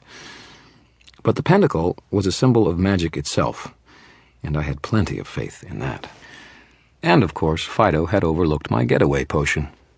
Bianca really ought to trust her guards with more awareness of the supernatural and what sort of things to look for. The house itself was elegant, very roomy, with the high ceilings and the broad floors that they just don't make anymore. A well-groomed young woman with a short, straight haircut, greeted me in an enormous entry hall. I was passing polite to her, and she showed me to the library, its walls lined with old books in leather bindings, similar to the leather-cushioned chairs around the enormous old dogfoot table in the room's center. I took a seat and waited, and waited, and waited. More than a half an hour went by before Bianca finally arrived. She came into the room like a candle burning with a cold, clear flame. Her hair was a burnished shade of auburn that was too dark to cast any ruddy highlights, but it did anyway. Her eyes were dark, clear, her complexion flawlessly smooth and elegantly graced with cosmetics. She was not a tall woman, but was shapely, wearing a black dress with a plunging neckline and a slash to one side that showed off a generous portion of pale thigh. Black gloves covered her hands to above the elbows, and her $300 shoes were a study in high-heeled torture devices. She looked too good to be true. "Mr. Dresden," she greeted me, "this is an unexpected pleasure." I rose when she entered the room. "Madame Bianca," I replied, nodding to her, "we meet at last. Hearsay neglected to mention how lovely you are." She laughed, lips shaped to the sounds, head falling back just enough to show a flash of pale throat. "A gentleman," they said. I see they were correct. It is a charmingly passé thing to be a gentleman in this country. "You and I are of another world," I said. She approached me and extended her hand, a motion oozing feminine grace. I bowed over her hand briefly, taking it and brushing my lips against the back of her glove. "Do you really think I'm beautiful, Mr. Dresden?" she asked me. "As lovely as a star, madam." "Polite and a pretty one, too," she murmured. Her eyes flickered over me from head to toe, but even she avoided meeting gazes with me. Whether from a desire to avoid inadvertently directing her power at me or being on the receiving end of mine, I couldn't tell. She continued into the room and stopped beside one of the comfortable chairs. As a matter of course, I stepped around the table and drew out the chair for her, seating her. She crossed her legs, in that dress, in those shoes, and made it look good. I blinked for just a moment, then returned to my seat. "So, Mr. Dresden, what brings you to my humble house? Care for an evening of entertainment? I quite assure you that you will never have another experience like it." She placed her hands in her lap, smiling at me. I smiled at her, and put one hand into my pocket, onto the white handkerchief. "No, thank you. I came to talk." Her lips parted a silent, "Ah, I see. About what, if I might ask?" "About Jennifer Stanton and her murder." I had all of a second's warning. Bianca's eyes narrowed, then widened like those of a cat about to spring. Then she was coming at me over the table, faster than a breath, her arms extended toward my throat. I toppled over backwards in my chair. Even though I'd started to move first, it wasn't enough to get away from her reaching nails in time. One grazed my throat with a hot sensation of pain, and she kept coming, following me down to the floor, those rich lips drawn back from sharp fangs. I jerked my hand out of my pocket and flapped open my white hanky at her, releasing the image of sunlight I'd been storing for use in potions. It lit up the room for a moment, brilliant. The light smashed into Bianca, hurled her back across the old table into one of the shelves, and tore pieces of flesh from her like bits of rotten meat being peeled off a carcass by a sandblaster. She screamed, and the flesh around her mouth sloughed and peeled away like a snake's scales. I had never seen a real vampire before. I would have time to be terrified later. I took in the details as I tugged my talisman off over my neck. It had a bat-like face, horrid and ugly. The head too big for its body, gaping, hungry jaws. Its shoulders were hunched and powerful. Membranous wings stretched out between the joints of its almost skeletal arms. Flabby black breasts hung before it, spilling out of the black dress that no longer looked feminine. Its eyes were wide and black and staring, and a kind of leathery, slimy hide covered its flesh, like an inner tube lathered with Vaseline, though there were tiny holes corroded in it by the sunlight I had brought with me. It recovered quickly, crouching and spreading long arms that ended in clawed-tipped fingers to either side with a hiss of rage. I drew my pentacle into my fist, raised it like every vampire slayer you ever saw does, and said, Jesus Christ, lady, just came here to talk. The vampire hissed and startled towards me with a gangling, weirdly graceful step. Its clawed feet were still wearing the $300 black pumps. Back, I said, taking a step towards it myself. The pentacle began to burn with the cold, clear light of applied will and belief. My faith, if you will, that it could turn such a monster aside. It hissed and turned its face aside, lifting its membranous arms to shield its eyes from the light. It took one step back and then another until its hunched back was pressed against a wall of books. Now what do I do? I wasn't going to try to put a stake through her heart, but if I lowered my will, she might come at me again. And I didn't think I had anything, even the quickest evocations, that I could get out of my mouth before she tore it off my head. And even if I got past her, she probably had mortal lackeys, like the security guard at the gate, who would be happy to kill me if they saw me trashing their mistress. "You killed her," the vampire snarled, and its voice was exactly the same, sultry and feminine. Even though twisted by rage and coming from that horrid mouth, it was unsettling. "You killed Jennifer. She was mine, Mageling." "Look," I told her, "I didn't come here for any of this, and the police know I'm here. Save yourself a lot of trouble. Sit down, talk with me, and we'll both go away happy." Christ, Bianca, do you think that if I'd killed Jennifer and Tommy Tom, that I'd just be waltzing in here like this? "You expect me to believe that you didn't? You will never leave this house alive." I was feeling angry myself, and frightened. Christ, even the vampire thought I was a bad guy. "What'll it take to convince you that I didn't do it?" Black, bottomless eyes stared at me through the burning fire of my faith. I could feel some sort of power there, trying to get at me, and held off by the force of my will, just as the creature itself was. The vampire snarled, "Lower the amulet, wizard." "If I do, are you going to come at my throat again?" "If you do not, I most certainly will." Shaky logic, that. I tried to work through this situation from her point of view.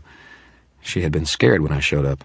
She had me searched and divested of weapons as best she could. If she thought I was Jennifer Stanton's murderer, would the mere mention of that name have brought that sudden violence out of her?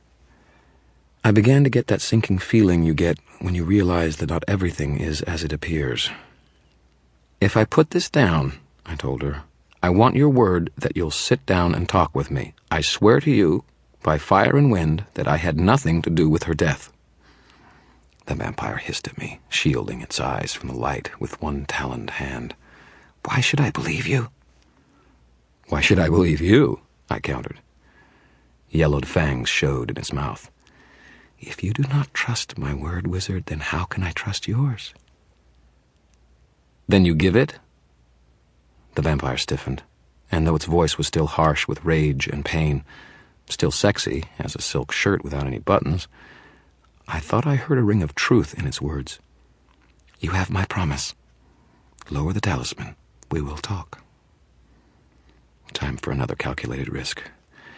I tossed the pinnacle onto the table. The cold light drained away, leaving the room lit by mere electricity again. The vampire slowly lowered its arms, blinking its two big eyes at me, and then at the pentacle upon the table. A long pink tongue flickered out nervously over its jaws and lowered face, then slipped back into its mouth. It was surprised, I realized. Surprised that I'd done it. My heart was racing, but I forced my fear back down out of my forebrain and into the background. Vampires are like demons, like wolves, like sharks. You don't let them think that you are potential food and get their respect at the same time. The vampire's true appearance was grotesque, but it wasn't as bad as some of the things I'd seen in my day. Some demons were a lot worse, and some of the elder things could rip your mind apart just by letting you look at them. I regarded the creature with a level gaze. "How about it?" I said. "Let's talk. The longer we sit around staring at one another, the longer Jennifer's killer stays free." The vampire stared at me for a moment more. Then it shuddered, drawing its wings membranes about itself. Black slime turned into patches of pale, perfect flesh that spread over the vampire's dark skin like a growth of fungus.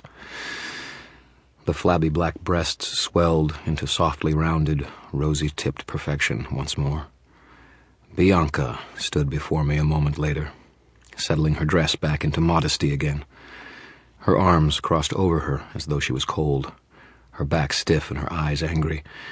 She was no less beautiful than she had been a few moments before, not a line or curve any different. But for me, the glamour had been ruined. She still had the same eyes, dark and fathomless and alien. I would always remember what she truly looked like beneath her flesh mask. I stooped and picked up my chair, righting it. Then I went around the table, turned my back on her, and stood hers up as well. Then I held it out for her, just as I had when I entered the room. She stared at me for a long moment. Some expression flickered across her face. She was disconcerted by my apparent lack of concern about the way she looked, and it told. Then she lifted her chin, proud, and settled gracefully into the chair again, regal as any queen, every line stiff with anger. The old rules of courtesy and hospitality were holding, but for how long? I returned to my seat and leaned over to pick up my white handkerchief, toying with it. Bianca's angry eyes flickered down to it, and once again she repeated the nervous gesture of licking her teeth and lips, though this time her tongue looked human. "So, tell me about Jennifer and Tommy Tom," I said. She shook her head, almost sneering. "I can tell you what I told the police. I don't know who could have killed them." "Come on, Bianca. We don't have to hide things from one another. We're not part of the mortal world." Her eyebrows slanted down, revealing more anger. "No. You're the only one in the city with the kind of skill required to cast that sort of spell. If you didn't, I have no idea who else could have." "You don't have any enemies? Anyone who might have been wanting to make an impression on you?" A bitter little line appeared at the corner of her lips, something that was not quite a smile. "Of course, but none of them could have managed what happened to Tommy and Jenny." She drummed her fingernails over the tabletop, leaving little score marks in the wood. "I don't let any enemies that dangerous run around alive. At least not for long." I settled back in my chair, frowning, and did my damnedest not to let her see how scared I was. "How did you know Tommy Tom?" She shrugged, her shoulders gleaming like porcelain, and just as brittle. "You may have thought he was just a bruiser for Johnny Marcone, Mr. Dresden, but Tommy was a very gentle and considerate man, underneath. He was always good to his women. He treated them like real people." Her gaze shifted from side to side, not lifting. "Like human beings. I wouldn't take on a client if I thought he wouldn't be a gentleman, but Tommy was better than most. I met him years ago, elsewhere. I always made sure he had someone to take care of him when he wanted an evening of company." "You sent Jennifer out to him that night?" She nodded, her expression bleak. Her nails drummed the tabletop again, gouging out more wood. "Was there anyone else who saw him on a regular basis? Maybe someone who would have talked to him, known what was going on in his life?" Bianca shook her head. "No," she said, but then she frowned. I just watched her, and absently tossed the handkerchief on the tabletop. Her eyes flicked to it, and then up to mine. I didn't flinch. I met her bottomless gaze, and quirked my mouth up in a little smile as though I had something more and worse to pull out of my hat if she wanted to come after me again. I saw her anger, her rage, and for just a moment I got a peek inside, saw the source of it. She was furious that I had seen her true form, horrified and embarrassed that I had stripped her disguise away and seen the creature underneath. And she was afraid that I could take away even her mask forever with my power. More than anything else, Bianca wanted to be beautiful, and tonight I had destroyed her illusion. I had rattled her gilded little world. She sure as hell wasn't going to let me forget that.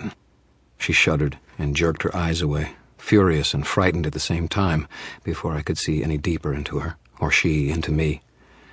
"If I had not given you my word, Dresden," she whispered, "I would kill you this instant." "That would be unfortunate," I said. I kept my voice hard. "You know the risks in a wizard's death curse. You've got something to lose, Bianca. And even if you could take me out, you can bet your pretty ass I'd be dragging you into hell with me." She stiffened, then turned her head to one side and let her fingers go limp. It was a silent, bitter surrender. She didn't move quickly enough for me to miss seeing a tear streak down one cheek. I'd made a vampire cry. Great. I felt like a real superhero now. Harry Dresden, breaker of monsters' hearts.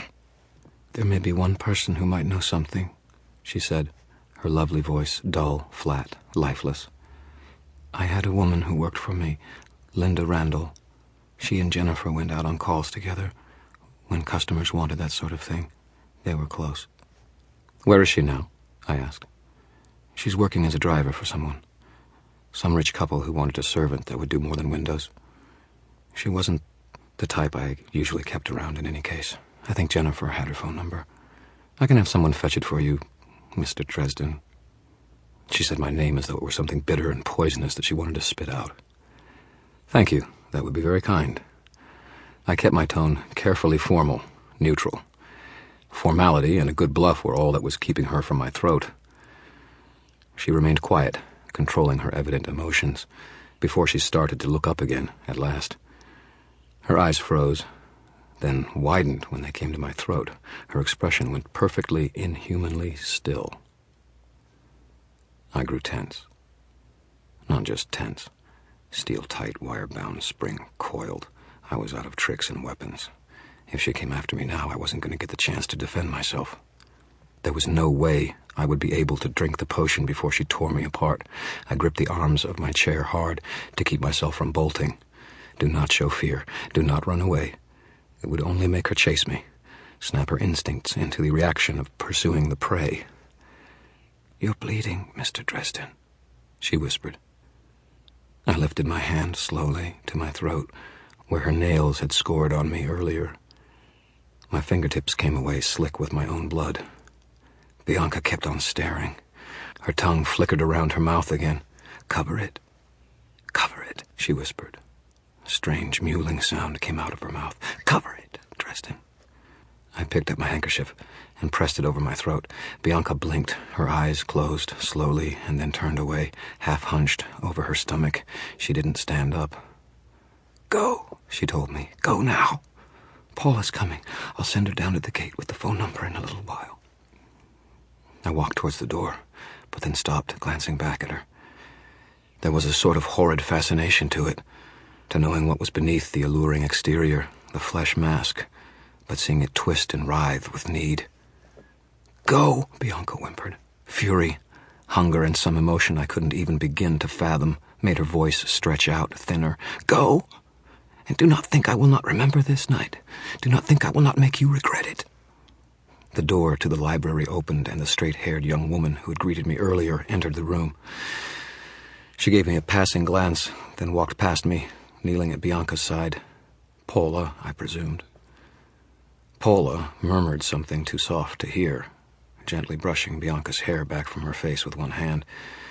Then she unbuttoned the sleeve of her blouse, rolling it up past her elbow, and pressed her wrist to Bianca's mouth. I had a good view of what happened. Bianca's tongue flashed out, long and pink and sticky, smearing Paula's wrist with shining saliva. Paula shuddered at the touch, her breath coming quicker. Her nipples stiffened beneath the thin fabric of the blouse, and she let her head fall slowly backwards. Her eyes were glazed over with a narcotic languor, like a junkie who had just shot up.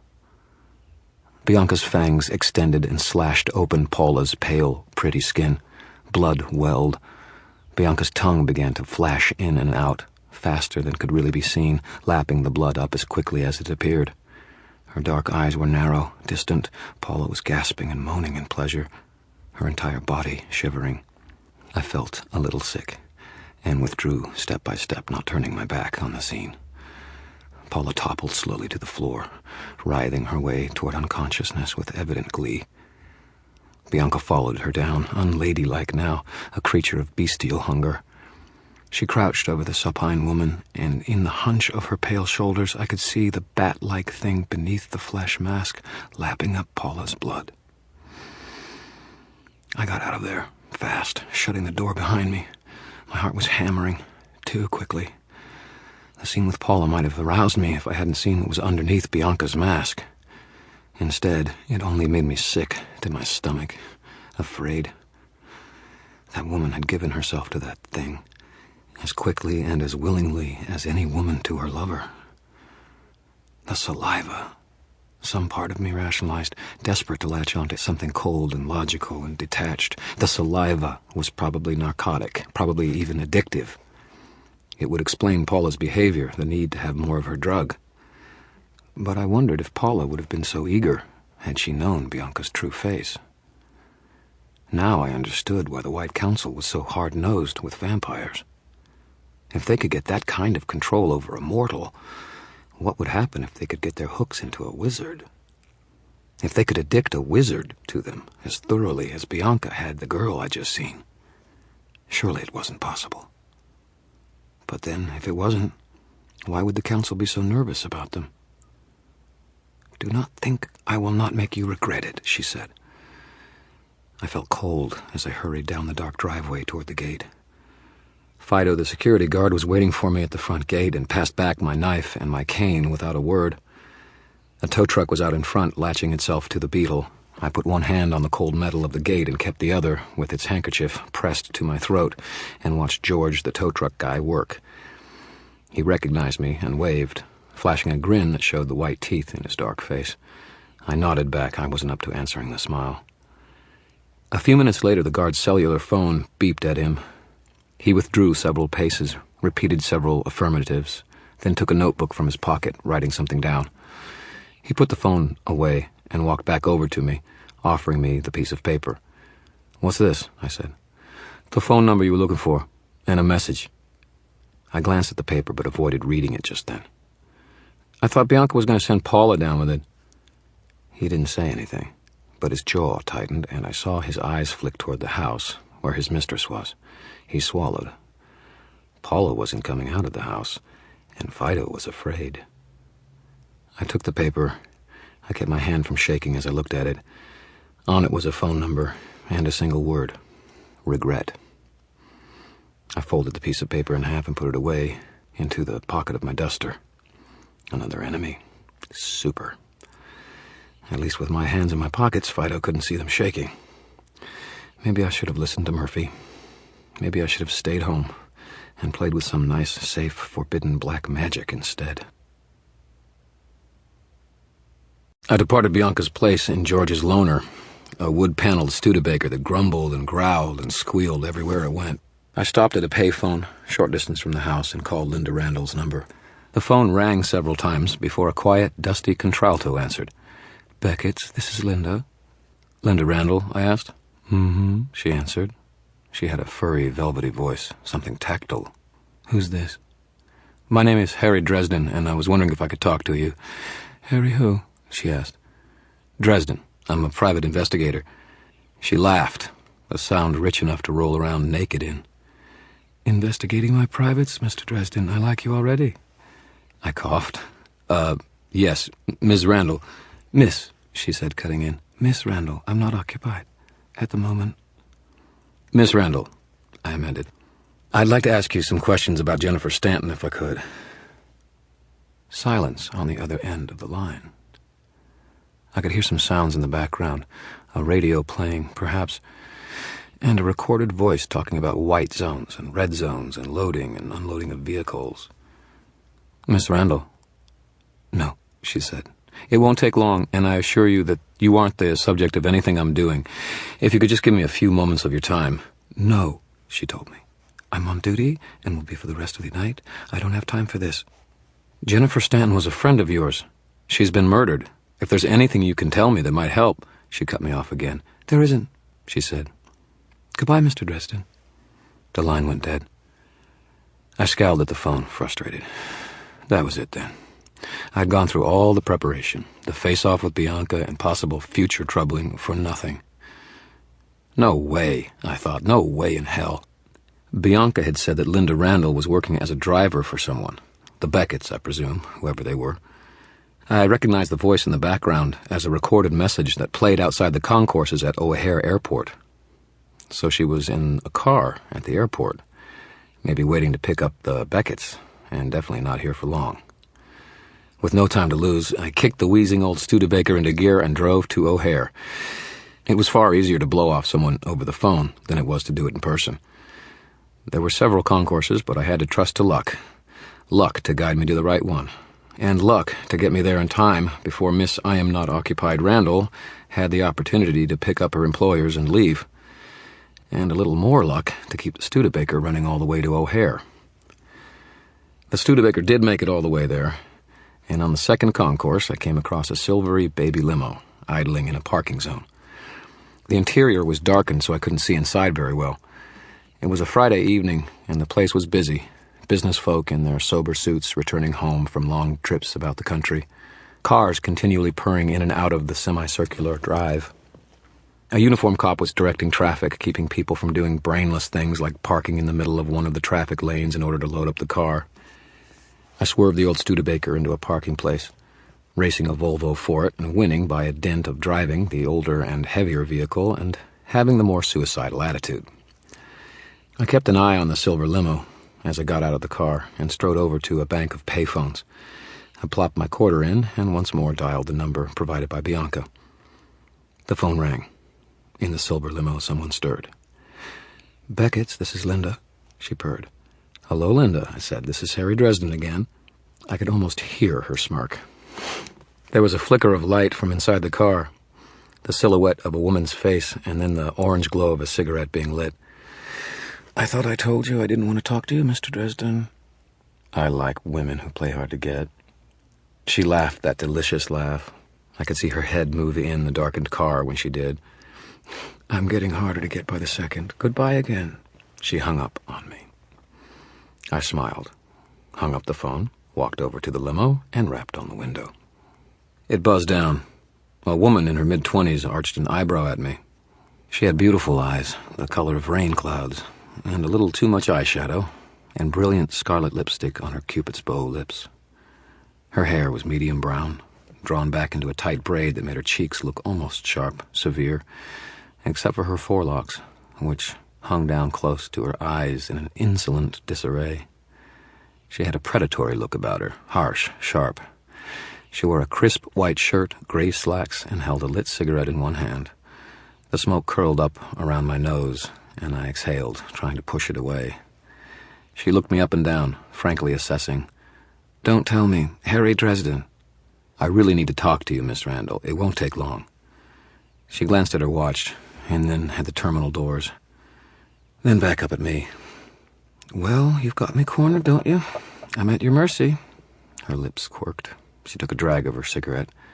"And I like a man who just won't stop." I cleared my throat again. The woman was attractive, but not unduly so. Yet there was just something about her that revved my engines. Something about the way she held her head or shaped her words that bypassed my brain and went straight to my hormones. Best to head directly to the point and minimize my chances of looking moronic. "How do you know Jennifer Stanton?" She looked up at me through long lashes. "Intimately." You worked for Bianca with her?" Linda blew more smoke. "That prissy little bitch. Yes, I worked with Jen. We were even roommates for a while. Shared a bed." She wrapped her lips around the last word, drawing it out with a little tremor that dipped wicked secret laughter. "Did you know Tommy Tom?" I asked. "Oh, sure, fantastic in bed." She lowered her eyes and shifted on the car's seat, lowering one of her hands out of sight, and made me wonder where it had gone. "He was a regular customer, maybe twice a month. Jen and I would go over to his place, have a little party." She leaned towards me.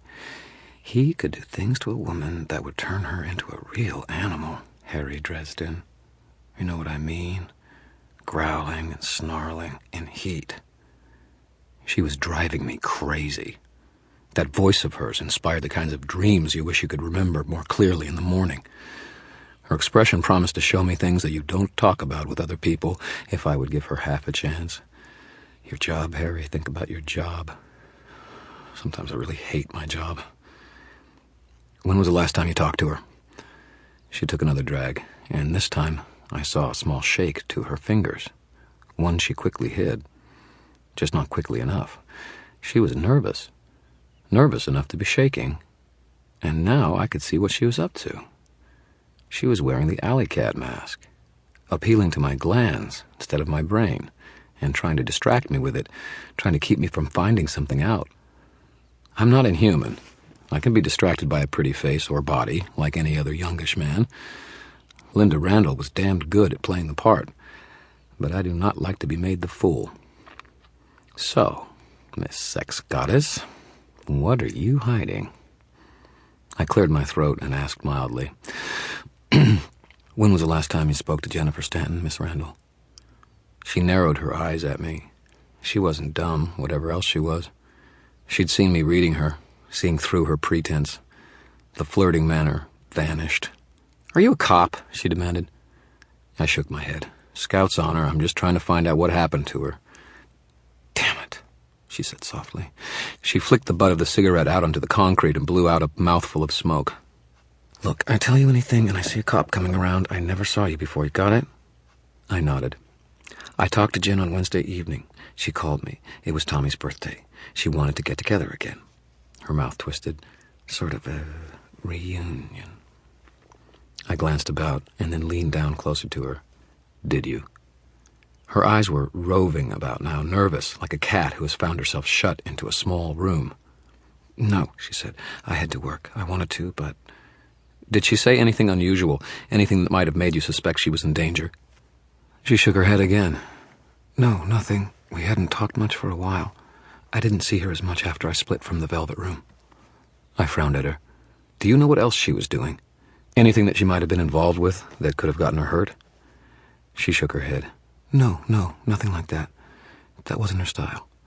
She was sweet. A lot of girls they get pretty jaded, Mr. Dresden, but it never really touched her. She made people feel better about themselves somehow. She looked away. I could never do that. All I did was get them off.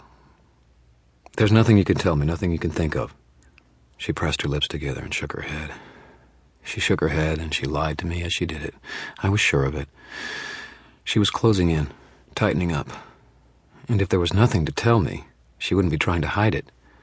She must know something, unless she was just shutting down because I'd stomped all over her feelings, as I had Bianca's. Either way, she wasn't telling me anything else. I tightened my fist, frustrated.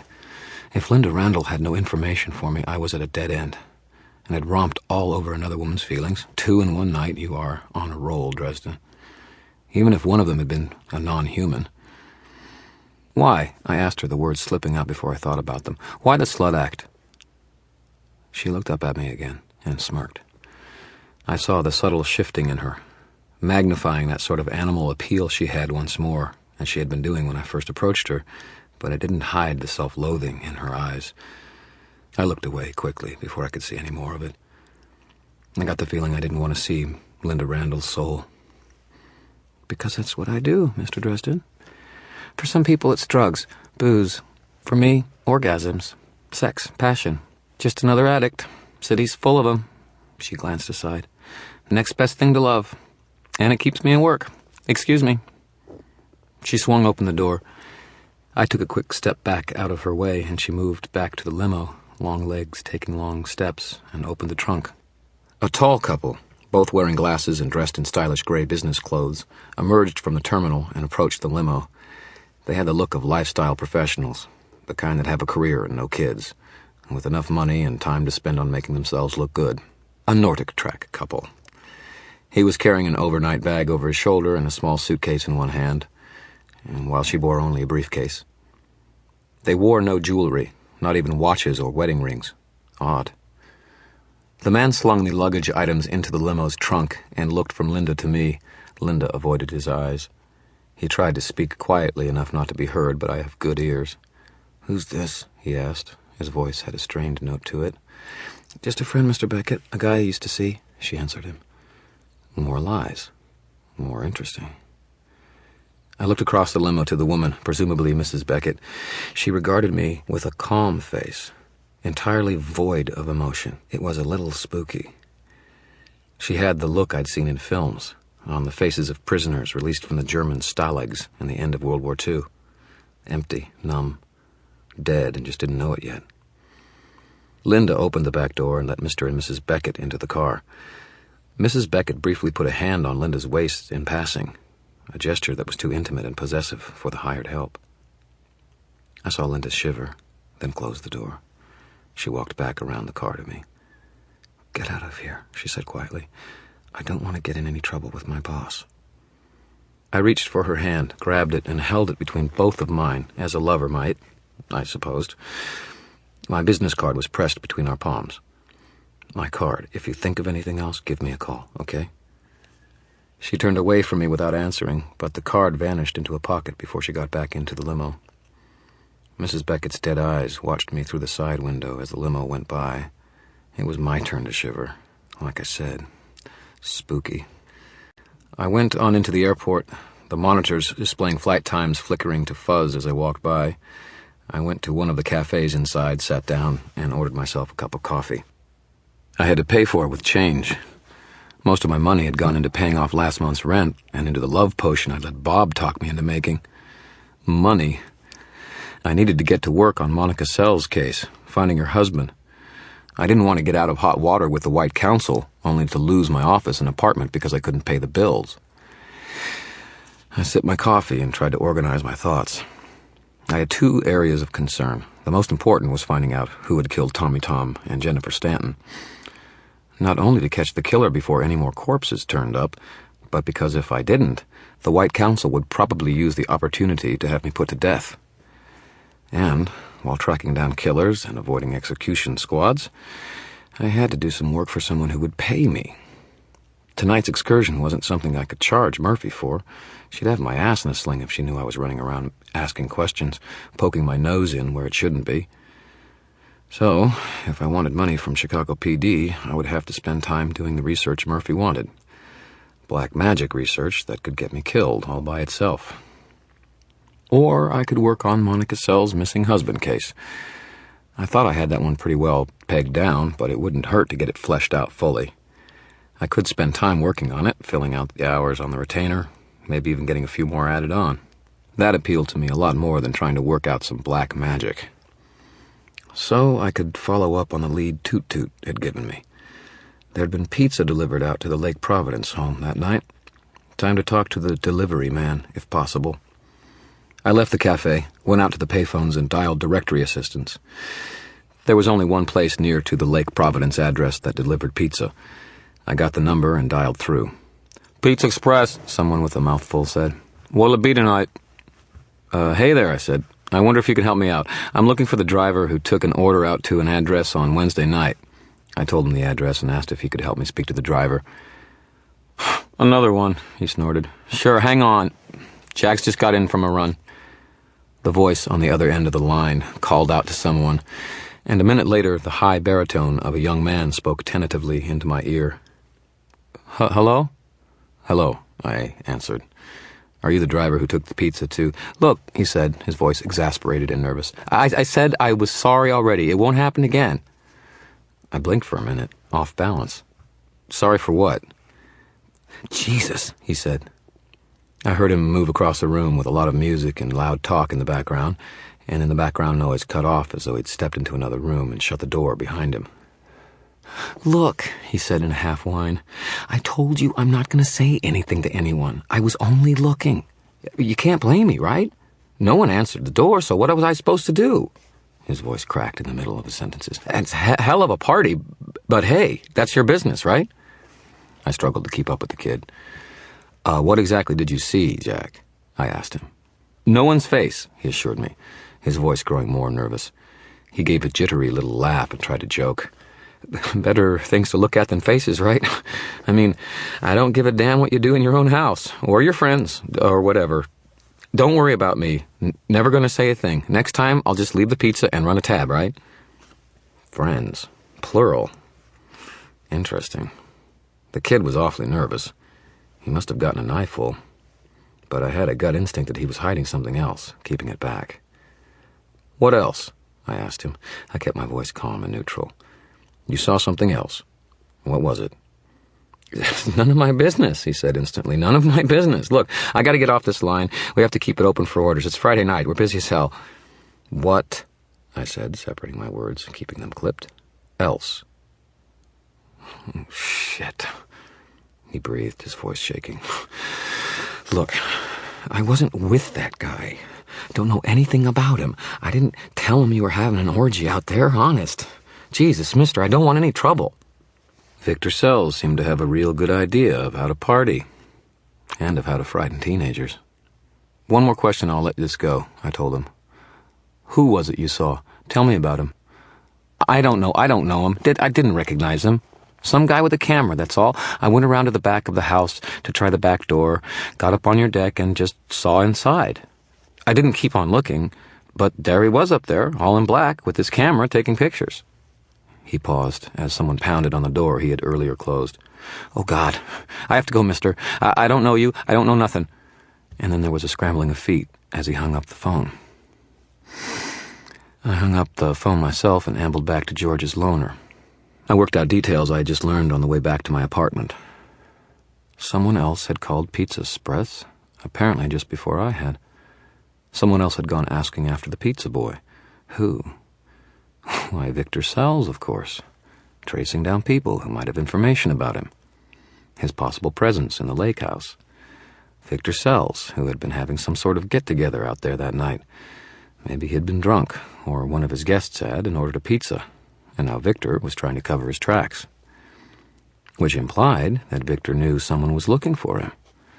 Hell, as far as I knew, he'd been in the house when I'd gone out there last night. This made things a lot more interesting. A missing man who doesn't want to be found could get dangerous if someone came snooping after him. And a photographer. Someone lurking around outside of the windows and taking pictures. I rummaged in my duster's pocket and found the round plastic film canister. That explained where that had come from, at any rate. But why would someone be out there in the house taking pictures of Victor and his friends? Maybe because Monica had hired someone else, a PI, without telling me. Maybe just a neighbor with a hots for taking dirty pictures. No way to tell, really. More mysteries. I pulled the Studebaker into my drive and killed the engine. I tallied the score for the evening. Enigmas lots, Harry 0. My investigation for Monica Sells had netted me one husband throwing wild parties in his beach house after losing his job and working hard not to be found. Probably an advanced case of male menopause. Monica didn't seem to be the kind of woman who would take such a thing with good grace, more like the kind who would close her eyes and call me a liar if I told her the truth. But at least it merited a little more looking into. I could log a few more hours in on the case, maybe earn a little more money out of it before I gave her the bill. But I still didn't really know anything. The angle with Bianca had come to a dead end at Linda Randall. All I had were more questions for Miss Randall, and she was as closed as a bank on Sunday. I didn't have anything solid enough to hand to Murphy to let her pursue the matter. Damn it. I was going to have to do that research after all. Maybe it would turn up something helpful, some kind of clue to help me and the police find the murderer. And maybe dragons would fly out of my butt. But I had to try. So I got out of the car to go inside and get to work.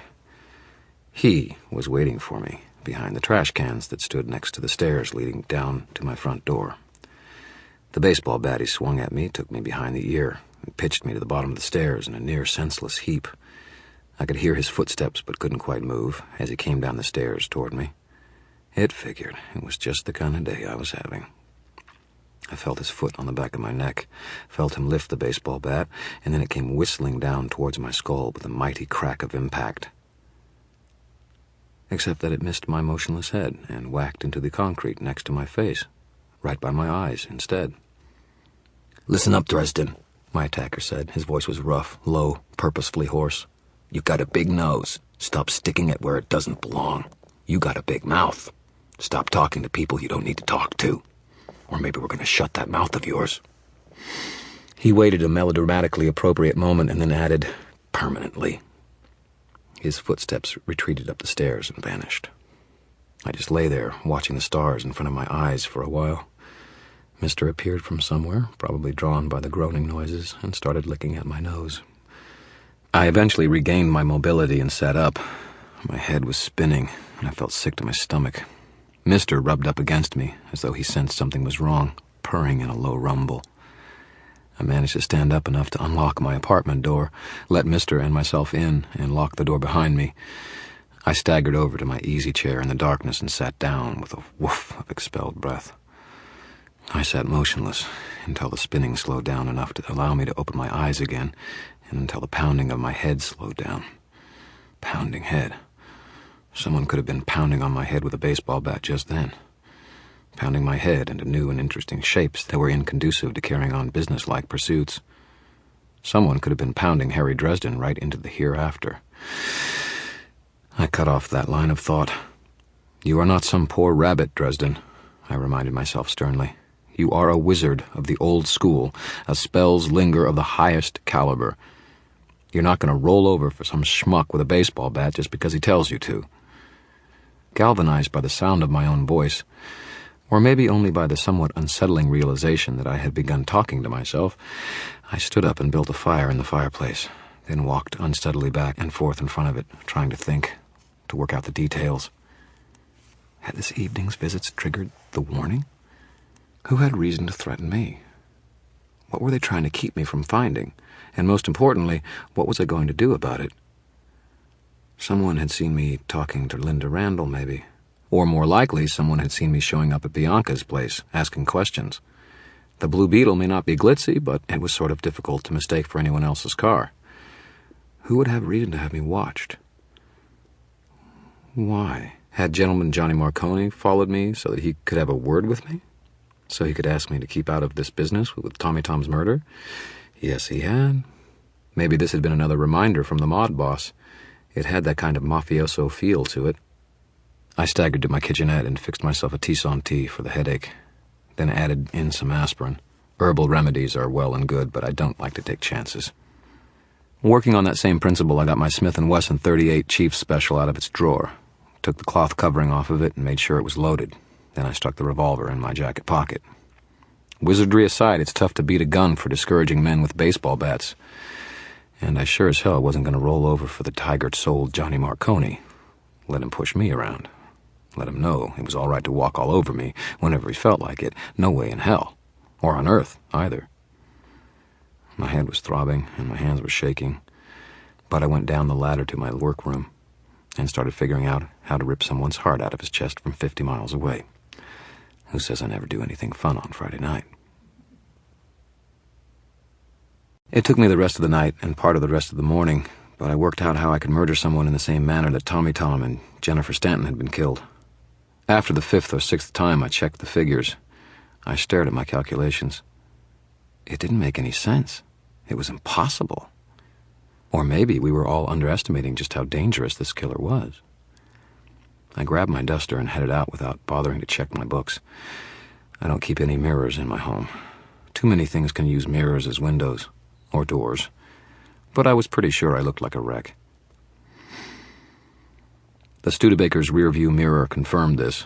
My face was haggard, with a shadow of beard, deep circles under bloodshot eyes, and hair that looked as though it had been riding a speeding motorcycle through a cloud of greasy smoke. Smoothing your hair back with sweaty palms as a study habit will do that to you, especially if you do it for 12 or 14 hours straight. It didn't matter. Murphy wanted this information, and she needed to have it. Things were bad. They were very, very bad. I made quick time down to the station, knowing Murphy would want to hear this from me face to face. The police station Murphy worked in was one in an aged complex of buildings that housed the Metro Police Department. It was run down, sagging in places like an old soldier who nonetheless stood at attention and struggled to hold in his gut. There was graffiti along one wall that the janitor wouldn't come to scrub off until Monday morning. I parked in the visitors' parking, easy to do on a Saturday morning, and headed up the steps and into the building. The desk sergeant wasn't the usual mustached old warhorse who I had run into before, but a graying matron with steely eyes who disapproved of me and my lifestyle in a single glance, then made me wait while she called up Murphy. While I waited, a pair of officers came in, dragging a handcuffed man between them. He wasn't resisting them, just the opposite, in fact. His head was thrown down and he was moaning in an almost musical way. He was on the thin side, but I got the impression he was young. His denim jeans and jacket were battered, unkempt, as was his hair. "That DUI we called in. We're going to take him up to holding until he can see straight." The desk sergeant passed a clipboard over, and one of the officers took it under his arm before the two of them dragged the young man up the stairs. I waited, rubbing at my tired eyes, until the sergeant managed to get through to someone upstairs. She gave a rather surprised, and then said, "All right, Lieutenant, I'll send him on up." She waved a hand at me to go on past. I could feel her eyes on me as I went by, and I smoothed my palm self-consciously over my head and jaw. Special Investigations kept a little waiting area just within the door at the top of the staircase. It consisted of 4 wooden chairs and a sagging old couch that would probably kill your back if you tried to sleep on it. Murphy's office was at the end of a double row of cubicles. Murphy stood inside her office with the phone pressed to her ear, wearing a martyred expression. She looked like a teenager having a fight with her out-of-town boyfriend, though she'd tear my head off if she heard me saying any such thing. I waved my hand, and she nodded back at me. She pointed at the waiting area and then shut her office door. I took a seat in one of the chairs and leaned my head back against the wall. I had just closed my eyes when I heard a scream from behind me in the hallway. There was a struggling sound and a few startled exclamations before the scream repeated itself, closer this time. I acted without thinking. I was too tired to think. I rose and went into the hall, towards the source of the sound. To my left was the staircase going, and to my right was the hallway stretched ahead of me. A figure appeared, a silhouette of a running man, moving towards me in long strides. It was the man who had hung so limply between the 2 officers, humming a few minutes before. He was the one screaming. I heard a scrabbling sound, and then the pair of officers I had seen downstairs a few moments before came around the corner. Neither one of them was a young man anymore, and they both ran with their bellies out, puffing for breath, holding their gun belts against their hips with one hand. "Stop!" said one of the officers, panting. "Stop that man!" The hair on the back of my neck prickled. The man running towards me kept on screaming, high and terrified, his voice a long and uninterrupted peal of something. Terror, panic, lust, rage, all rolled up into a ball and sent spewing out into the air through his vocal cords. I had a quick impression of wide, staring eyes and a dirty face, a denim jacket and old jeans as he came down the shadowy hallway. His hands were behind his back, presumably held there by cuffs. He wasn't seeing the hall he was running through. I don't know what he was looking at, but I got the impression I didn't want to know. He came hurtling towards me and the stairs, blind and dangerous to himself. It wasn't any of my business, but I couldn't let him break himself apart in a tumble down the stairs. I threw myself toward him as hard as I could, attempting to put my shoulder into his stomach and drive him backwards in a football-style tackle. There is a reason I got cut every year during high school. I rammed into him, but he just woofed out of breath and spun to one side into a wall. It was as though he hadn't seen me coming and had no realization I was there. He just kept staring blindly and screaming, careening off the wall, and continuing on his way toward the stairs. I went down to the floor, my head abruptly throbbing again where the unknown tough had rapped me with a baseball bat last night. One good thing about being as tall as I am, I have long arms.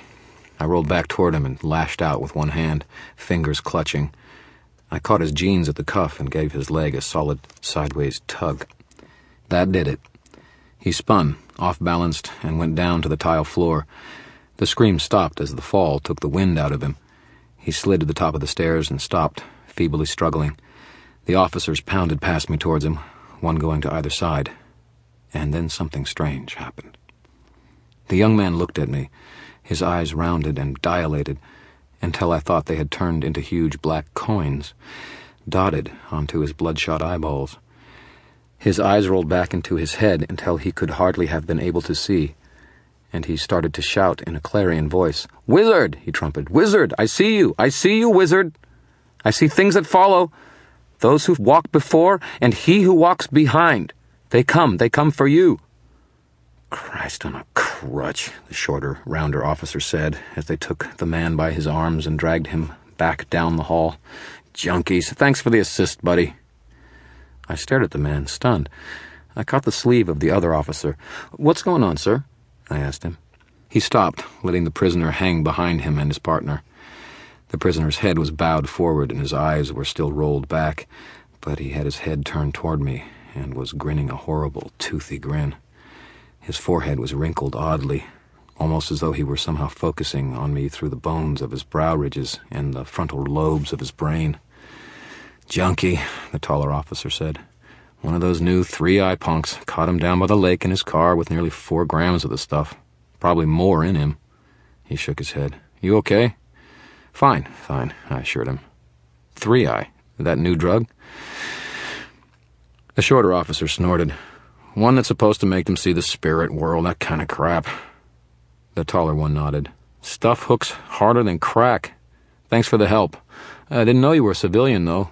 Didn't expect anyone but police down here this time of day. No problem, I assured him. I'm fine. Hey, the stouter one said. He squinted at me and shook his finger. Aren't you that guy? That psychic consultant Carmichael told me about? I'll take the 5th, I said to him with a grin that I didn't feel. The 2 officers chuckled and turned back to their business, quickly shouldering me aside as they dragged their prisoner away. He whispered in a mad little voice all the way down the hall. See you, wizard. See he who walks behind. I returned to my chair in the waiting area at the end of the row of cubicles and sat down, my head throbbing, my stomach rolling uncomfortably. He who walks behind. I had never seen the junkie before, never been close to him. I hadn't sensed the subtle tension of power in the air around him that signified the presence of a magical practitioner. So how the hell had he seen the shadow of he who walks behind flowing in my wake? For reasons I don't have time to go into now, I am marked, indelibly, with the remnants of the presence of a hunter spirit, a sort of spectral hitman known as he who walks behind. I had beaten long odds in surviving the enemy of mine, who had called up he who walks behind and sent him after me, but even though the hunter spirit had never gotten to me, the mark could still be seen upon me by those who knew how, by using the third sight, stretching out behind me like a long and horribly shaped shadow, sort of a spiritual scar to remind me of the encounter. But only a wizard had that kind of vision, the ability to sense the auras and manifestations of magical phenomena, and that junkie had been no wizard. Was it possible that I'd been wrong in my initial assessment of 3i?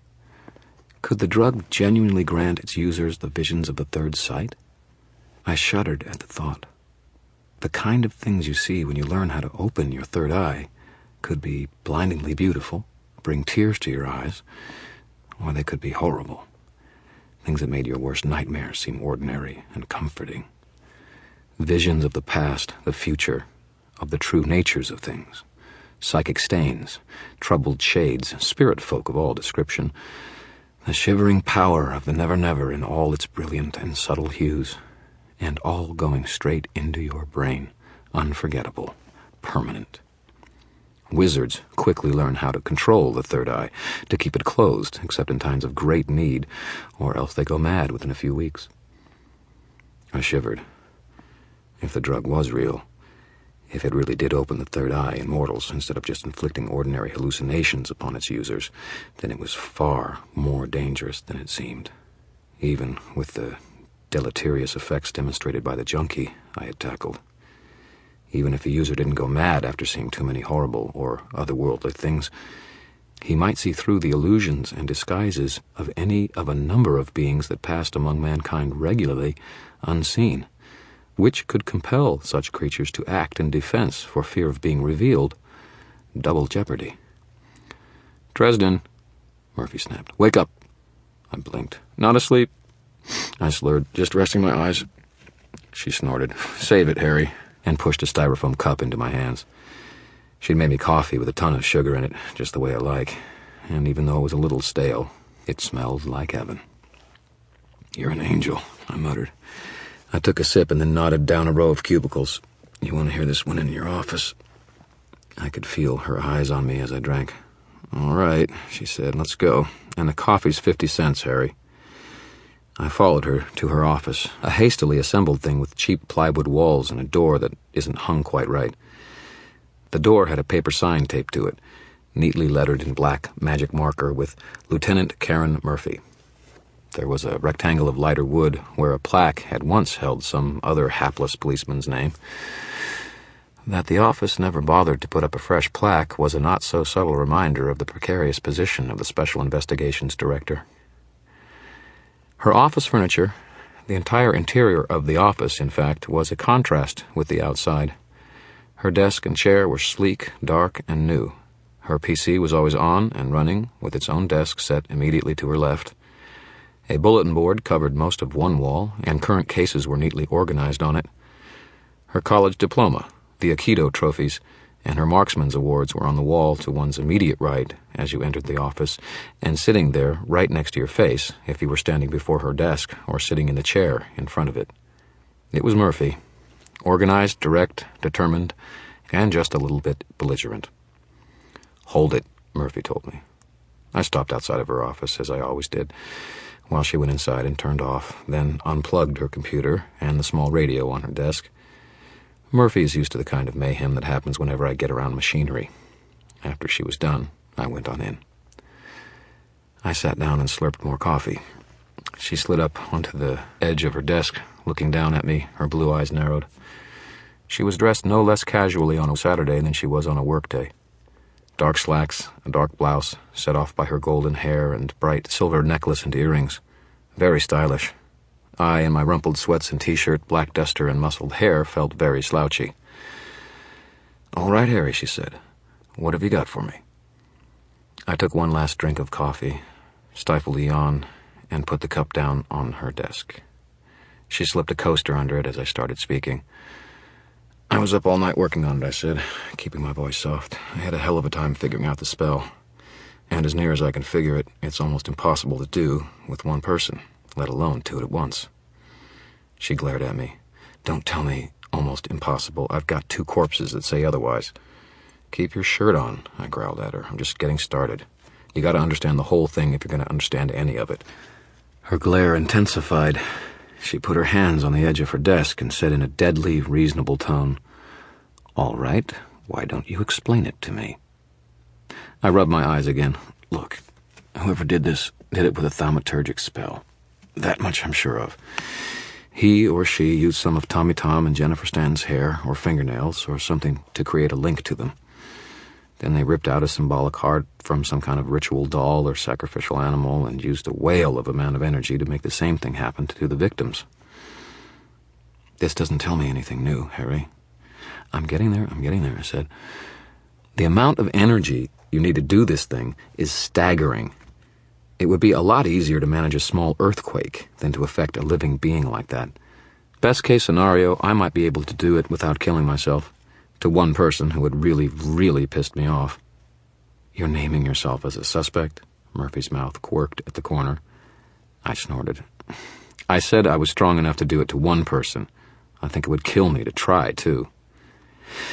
"You're saying that some sort of wizard version of Arnold Schwarzenegger pulled this off?" I shrugged. "It's possible, I suppose. More likely someone who's just really good pulled it off. Raw power doesn't determine all that you can do with magic. Focus matters too. The better your focus is, the better you are at putting your power in one place at the same time, the more you can get done.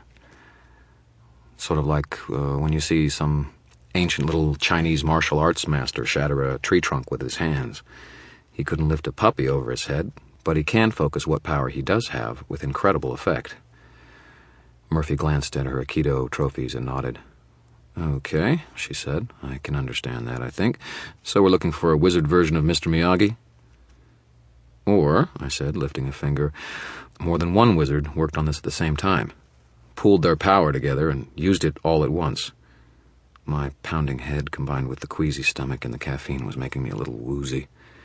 Teamwork, that's what counts."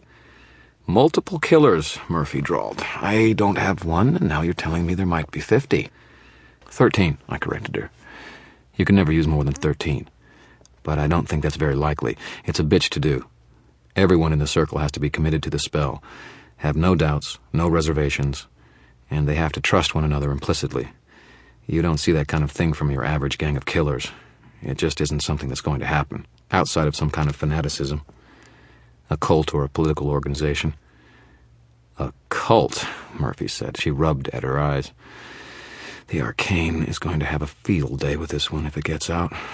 So Bianca is involved in this after all. Surely she's got enough enemies out there who could do this.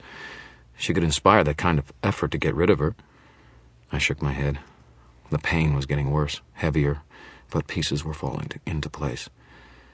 "No, you're thinking the wrong angle here. The killer wasn't taking out a hooker and Tommy Tom to get at Bianca. How do you know? I went to see her, I responded. Damn it, Harry! I didn't react to her angry. You know she wasn't going to talk to you, Murph. She's an old-fashioned monster girl, no cooperation with the authorities. But she did talk to you, Murphy demanded. I said, pretty please. I would beat the crap out of you if you didn't already look like it, Murphy said. What did you find out? Bianca wasn't in on it. She didn't have a clue who it could have been. She was nervous, scared. I didn't mention that she'd been scared enough to try to take me to pieces. So someone's sending a message, but not to Bianca. To Johnny Marconi, I confirmed. Gang war in the streets, Murphy said. And now the outfit is bringing sorcery into it as well. Mafioso magic spells. Jesus Christ. She drummed her heels on the edge of the desk. Gang war. 3i suppliers versus conventional narcotics, right? She stared at me for a minute. Yeah, Murphy said. Yeah, it is. How did you know? We've been holding out details from the papers. I just ran into this guy who was stoned out of his mind on 3i. Something he said makes me think that the stuff isn't a bunch of crap. It's for real. And you would have to be one very, very badass wizard to manufacture a large quantity of this kind of drug. Murphy's blue eyes glinted. So, whoever is the one supplying the streets with 3i is the one who murdered Jennifer Stanton and Tommy Tom. I'm pretty sure of it. It feels right.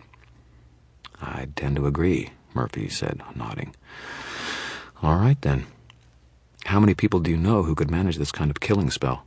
Christ, Murphy, I said. You can't just ask me to hand you a list of names of people to drag downtown for questioning. She leaned closer to me, blue eyes fierce. Wrong, Harry. I can ask you. I can tell you to give them to me. And if you don't, I can haul you in for obstruction and complicity so quick it will make your head spin. My head's already spinning, I told her. A little giggle slipped out. Throbbing head, pound, pound, pound. You wouldn't do that, Murph. I know you. You know damn well that if I had anything you could use, I would give it to you. If you just let me in on the investigation, give me a chance to— No, Harry, she said, her voice flat. Not a chance. I am ass-deep in alligators already without you getting difficult on me. You're already hurt, and don't ask me to buy some line about falling down the stairs. I don't want to have to scrape you off the concrete. Whoever did Tommy Tom is going to get nasty when someone comes poking around, and it isn't your job to do it. It's mine. Suit yourself, I told her. You're the one with the deadline. Her face went pale, and her eyes blazed. You are such an incredible shit, Harry. I started to answer that. I really did. But my skull got loose and shaky on my neck, and things spun around, and my chair sort of wobbled up onto its back legs and whirled around precariously. I thought it was probably safest to slide my way along to the floor, rubbery as a snake. The tiles were nice and cool underneath my cheek. It was sort of comforting. My head went boom, boom, boom the whole time I was down there, spoiling what would have been otherwise a very pleasant little nap. I woke up on the floor of Murphy's office. The clock on the wall said that it was about 20 minutes later. Something soft was underneath my head, and my feet were propped up with several phone books.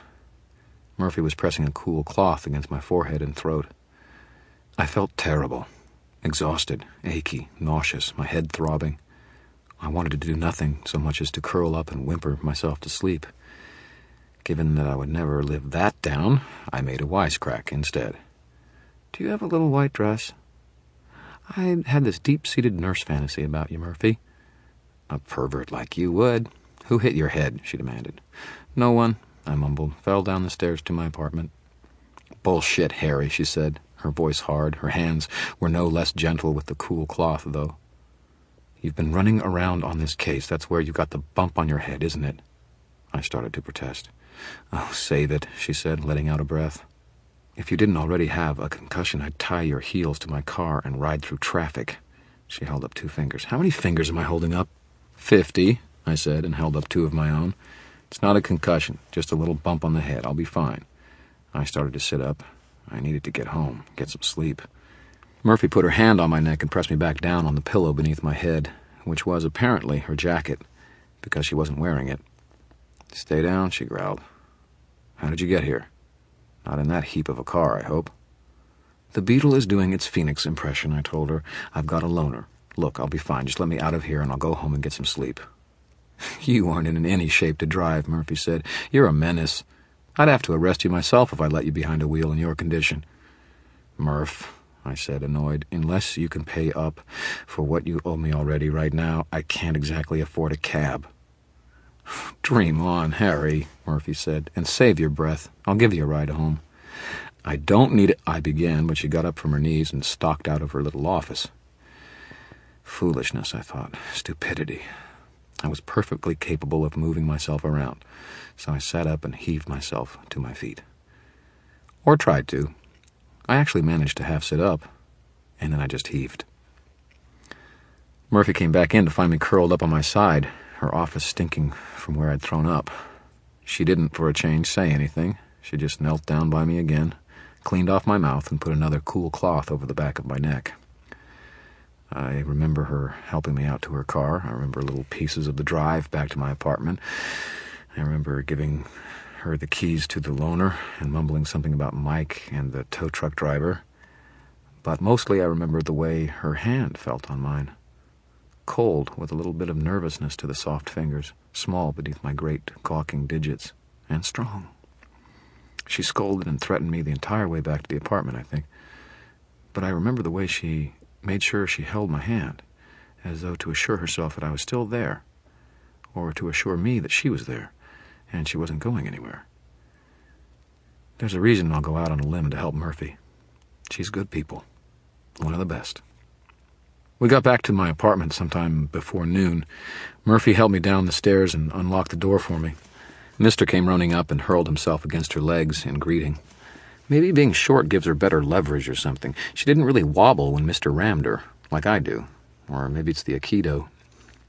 "Christ, Harry," she mumbled, "this place is dark." She tried the light switch, but the bulb had burned out last week, and I hadn't had the cash to replace them. So she sat me down on the couch and lit some candles off of the glowing coals in the fireplace. "All right," she said, "I'm putting you in bed." "Well, if you insist." The phone rang. It was in arm's reach, so I picked it up. "Dresden," I mumbled. "Mr. Dresden, this is Linda Randall. Do you remember me?" "Mm-hmm." Do men remember the scene in a movie with Marilyn standing over the subway grating? I found myself remembering Linda Randall's eyes and wondering things a gentleman shouldn't. "Are you naked?" I said. It took me a minute to register what I'd said. Whoops. Murph gave me an arch look. She stood up and walked into my bedroom and busied herself straightening my covers and giving me a modicum of privacy. I felt cheered. My slip had thrown Murphy off better than any lie I could have managed. Maybe a woozy Harry was not necessarily a bad Harry. Linda purred laughter into the phone. "I'm in a car right now, honey. Maybe later. Look, I've come up with a few things that might help you. Can you meet me tonight?" I rubbed my eyes. It was Saturday. Tonight was Saturday night. Wasn't there something I was supposed to be remembering? To hell with it, I thought. It couldn't have been all that important if I couldn't even remember it. "Sure," I told her. "Fine." She into the phone. "You're such a gentleman, and I like that once in a while. I get off at 7, all right? Do you want to meet me, say at 8? "My car exploded," I said. My tongue felt fuzzy. "I can meet you at the 7-Eleven down the street from my apartment." She poured that rich, creamy laughter into my ear again. "Tell you what, give me an extra hour or so to go home, get a nice hot bath, make myself all pretty, and then I'll be there in your arms. Sound good for you?" "Well, okay." She laughed again and didn't say goodbye before disconnecting. Murphy appeared again, and as soon as I'd hung up the phone, "Tell me you didn't just make a date, Dresden." "You're jealous," Murphy snorted. "Please. I need more of a man than you to keep me happy." She started to get an arm underneath me and help me up. "You break like a dry stick, Dresden. You better get to bed before you get any more delusions." I put a hand against her shoulder to push her back. I didn't have that kind of strength, but she backed off, frowning. "What?" "Something," I said. I rubbed my eyes. Something was bothering me. I was forgetting something, I was sure of it. Something I had said I would do on Saturday. I struggled to push thoughts of drug wars and people driven mad by the third sight visions given them by 3-Eye drug and tried to concentrate. It didn't take long to click. Monica.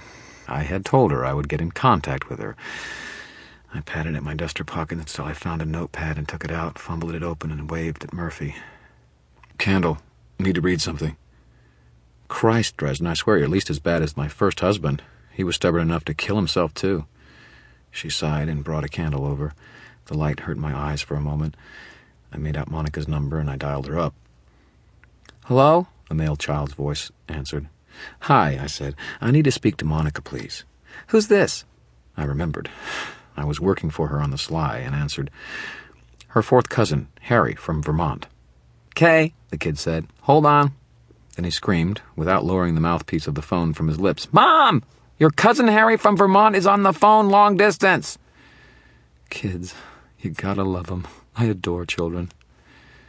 A little salt, a little squeeze of lemon. Perfect. I waited for the pounding in my head to resolve into a mere agony until the kid dropped the phone and ran off, feet thumping on the hardwood floor. A moment later there was a rattle of the phone being picked up, and Monica's quiet, somewhat nervous voice said, "Hello?"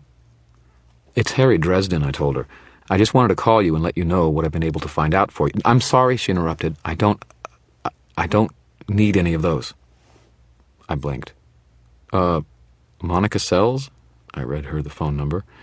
Yes, she said, her voice hurried, impatient. "We don't need any help, thank you." "Is this a bad time?" No, it's not that. I just wanted to cancel my order. Discontinue the service. Don't worry about me." There was an odd quality to her voice, as though she were forcing a housewife's good cheer into it. "Cancel? You don't want me looking for your husband anymore? But, ma'am, the money." The phone began to buzz, and static made the line fuzzy. I thought I heard a voice in the background somewhere, and then the sound went dead except for the static. For a moment, I thought I'd lost the connection entirely. Blasted unreliable phones. Usually they messed up on my end, not the receiving end. You can't even trust them to foul up dependably. Hello, I said, cross and grumpy. Monica's voice returned. "Don't worry about that. Thank you so much for all of your help. Good day. Bye-bye. Thank you." Then she hung up on me. I took the phone away from my ear and stared at it. "Bizarre," I said. "Come on, Harry," Murphy said. She took the phone from my hand and planted it firmly in its cradle. "Oh, Mom, it's not even dark yet." I made the lame joke to try to think about something besides how terribly my head was going to hurt when Murphy helped me up. She did. It did. We hobbled me into the bedroom, and when I stretched out on the cool sheets, I was reasonably certain I was going to set down roots. Murphy took my temperature and felt my scalp with her fingers, careful around the goose egg on the back of my skull. She shined a penlight into my eyes, which I did not like. She also got me a drink of water, which I did like, and had me swallow a couple of aspirin or Tylenol or something. I only remember two more things about that morning. One was Murphy stripping me out of my shirt, boots, and socks, and leaning down to kiss my forehead and ruffle my hair. Then she covered me up with blankets and put out the lights. Mister crawled up there and laid down across my legs, purring like a small diesel engine, comforting. The second thing I remember was the phone ringing again. Murphy was just about to leave, her car keys rattling in her hand. I heard her turn back to pick up the phone and say, "Harry Dresden's residence." Then there was silence. "Hello," Murphy said. After another pause, Murphy appeared in the doorway, a small shadowy figure looking down on me. "Wrong number. Get some rest, Harry." "Thanks, Karen." I smiled at her, or tried to. It must have looked ghastly. She smiled back, and I'm sure hers was nicer than mine. She left then. The apartment got dark and quiet. Mister continued to rumble soothingly in the dark. It kept nagging at me, even as I fell asleep. What had I forgotten? And another less sensible question, who had been on the line who hadn't wanted to speak to Murphy? Had Monica Sells tried to call me back? Why would she call off the case and tell me just to keep the money?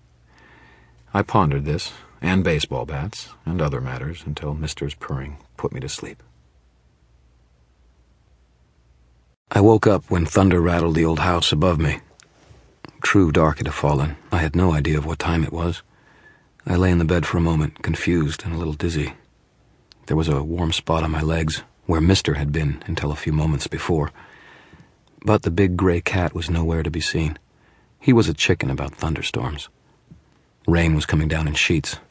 I could hear it on the concrete outside and on the old building above me. It creaked and swayed in the spring thunderstorms and wind, timbers gently flexing, wise enough with age to give a little, rather than put up stubborn resistance until they broke. I could probably stand to learn something from that. My stomach was growling. I got out of bed, wobbled a little, and rooted about for my robe. I couldn't find it in the dark, but came across my duster where Murphy had left it on the chair, neatly folded. Laying on top of it was a scattering of cash, along with a napkin bearing the words, "You will pay me back, Murphy." I scowled at the money and tried to ignore the flash of gratitude I felt. I picked up my duster and tugged it on over my bare chest, then padded on naked feet out into the living room. Thunder rumbled again, growling outside. I could feel the storm in a way that a lot of people can't, and most of those who can put it down to nerves. It was raw energy up there, naked and pulsing through the clouds.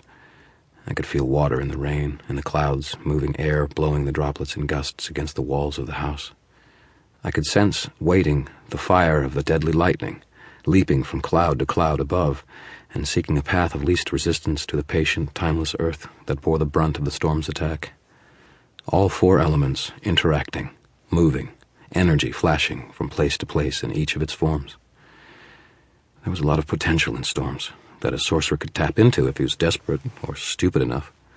A lot of energy to be used up there, where the forces of ancient nature brawled and tumbled. I frowned, thinking about that. It hadn't occurred to me before. Had there been a storm on Wednesday night? Yes, there had. I remember thunder waking me for a few moments in the hours before dawn. Could our killers have tapped into it to fuel his spells? Possibly. It bore looking into. Such tapped magic was often too unstable or volatile to use in such carefully directed fashion. Lightning flashed again, and I counted 3 or 4 seconds before the rumble reached me. If the killer was using storms, it would make sense that if he or she were to strike again, it would happen tonight. I shivered. My stomach growled, and more mundane matters took my attention. My head was feeling somewhat better. I wasn't dizzy anymore. My stomach was furious with me. Like a lot of tall, skinny men, I eat endlessly, but it never stays on. I have no idea why. I shambled into the kitchen and started building up the grill. "Mister," I called. "You hungry, bud? Gonna fry up some burgers." Lightning flashed again, closer this time, the thunder following right on its heels. The flash was bright enough to sear through my half-sunken windows and make me wince against it. But in the flash of light, I caught sight of Mister. The cat was up on top of my bookshelf, on the far corner of the apartment, as far as it was possible to get away from my front door. He was watching it, his eyes luminous in the half-dark, and though he had the cat-lazy look of any lounging feline, his ears were tilted forward, and his gaze focused unwaveringly upon the door. If he'd had a tail, it would have been twitching. There came a knocking, a rapping at my chamber door. Maybe it was the storm making me nervous, but I quested out with my senses, feeling for any threat that might have been there. The storm made a mess of things, and all of that noise, both physical and spiritual, kept me from being able to tell anything more than that there was someone outside my door. I felt in the pocket of my duster for the gun, but I remembered that I'd set it aside in the lab last night, and not taken it with me down to the police station. Police don't take kindly to anyone but police toting firearms into a station, don't ask me why. In any case, it was out of easy reach now. And then I remembered that Linda Randall was supposed to show up. I berated myself for getting spooked so easy, and then again for sleeping in so long, and then again for looking and smelling like I haven't showered for a couple of days or combed my hair or shaved or anything else that might have made me marginally less unappealing. Oh well, I got the impression that with Linda that sort of thing doesn't seem to matter too much. Maybe she was into eau de homes. I walked over to the door and opened it, smoothing back my hair with one hand and trying to keep the sheepish grin off my face. Susan Rodriguez waited outside in the rain, her black umbrella held above her. She wore a khaki trench coat and an expensive black dress beneath it, with heels. Pearls shone at her throat and ears. She blinked at me when I peered at the door. "Harry?" I stared at her. Oh my gosh, I'd forgotten my date with Susan. How in the world could I have forgotten that? I mean, the White Council, the police, vampires, concussions, junkies, mob bosses, and the baseball bat-swinging thugs notwithstanding. Well, no. There probably wasn't any woman incredible enough to keep my mind on them through all of that.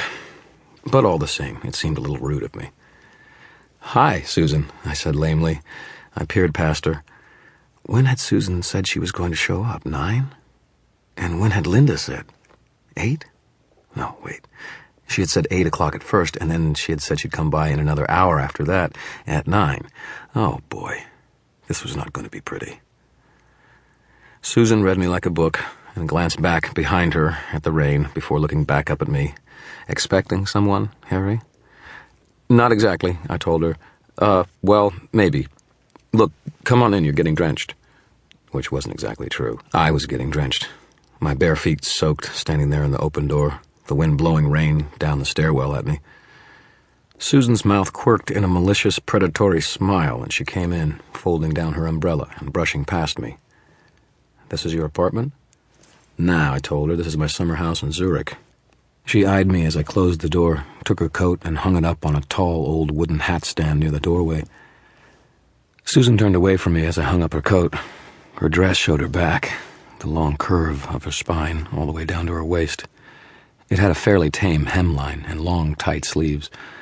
I liked it a lot. She let me see her back for a while as she walked away from me toward the fireplace, and then slowly turned to face me, smirking, leaning one smooth hip on the couch. Her midnight hair was bound up on top of her head, displaying a long and slender neck. Her skin, an advertisement for something smooth and wonderful. Her lips quirked up at the corner, and she narrowed her dark, flashing eyes at me. "The police having you put in overtime, Harry?" she drawled.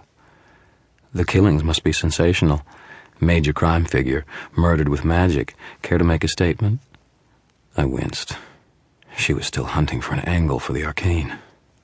"Sure," I told her. Her eyes widened in surprise. "I need a shower," I said. "I'll be right back. Mister, keep an eye on the lady, eh?"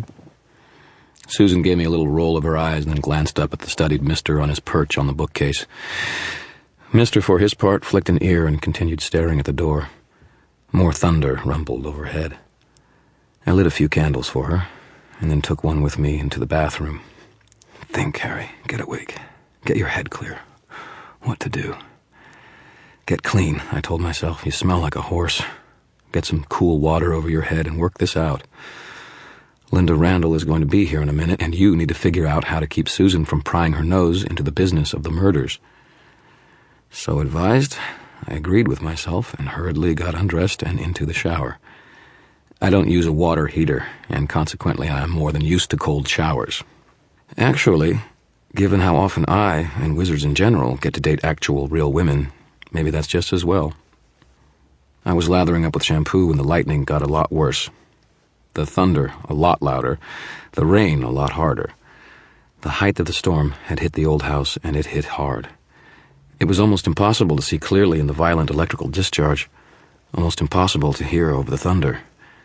But I caught a flicker of motion out of the corner of my eye, a shadow that moved across the sunken window, covered by modest curtains, in the bathroom. Someone was moving towards the stairs down to my apartment. Did I mention how I haven't had a ton of success with women? Nights like this one are a reason why. I panicked, hard. I leapt out of the shower, my head all a-sudsy, wrapped a towel around my waist, and headed out into the front room. I couldn't let Linda just come to the door and have Susan answer it. That would be the cattiest thing you've ever seen, and I would be the one to get all the scratches and bites, too. I rounded the corner from my bedroom into the main room and saw Susan reaching for the doorknob. Lightning flashed again, and thunder kept me from hearing the knob's click-clack. I heard something else, though, a snarling, spitting sound, and saw Mister on his feet now, his back arched up and all his fur fluffed out, teeth bared, his no longer sleepy eyes fastened on the door. The thunder passed as Susan swung the door open. I could see her face in profile. One hand was on her hip, and there was an amused, dangerous little smile on her pretty mouth. As the door opened, I felt it. The cloud of energies that accompanies a spiritual being when it comes into the mortal world, disguised until now by the background clutter of the storm. A figure stood in the doorway, rather squat, less than 5 feet tall, dressed in a plain brown trench coat illuminated by the blue lightning overhead. There was something wrong to the shape, something that just wasn't part of good old Mother Earth. Its head turned to look at me, and sudden twin points of fire, as blue as the lightning dancing above, flared up, illuminating the leathery, inhuman curves of a face that most closely resembled that of a large and warty toad. Susan got a good look at the demon's eyes and face from 2 feet away and screamed. "Susan!" I shouted, moving already towards the couch. "Get out of the way!" I threw myself on the floor behind the couch, landing with a whoomph of hard floor hitting my ribs. The demon's jaws parted in a silent hiss, and its throat constricted weirdly as I vanished behind the couch. There was a hissing sound, and a heart-sized section of the couch just dissolved in a cloud of mist and foul stench. Droplets of liquid spattered through onto the floor near me, and where they touched, little holes corroded outward in the space of 2 seconds. I rolled away from the couch and the demon's acid. "Susan!" I shouted. "Get back towards the kitchen. Don't get between it and me." "What is it?" she screamed back at me. "A bad guy." I poked my head up and peered through the smoking hole in the couch, ready to duck back at a moment's notice. The demon, squat and bulkier than a human, was standing in the doorway, both long-fingered, pad-tipped hands leaning forward towards the inside of the house. It paused as though resting against a light screen.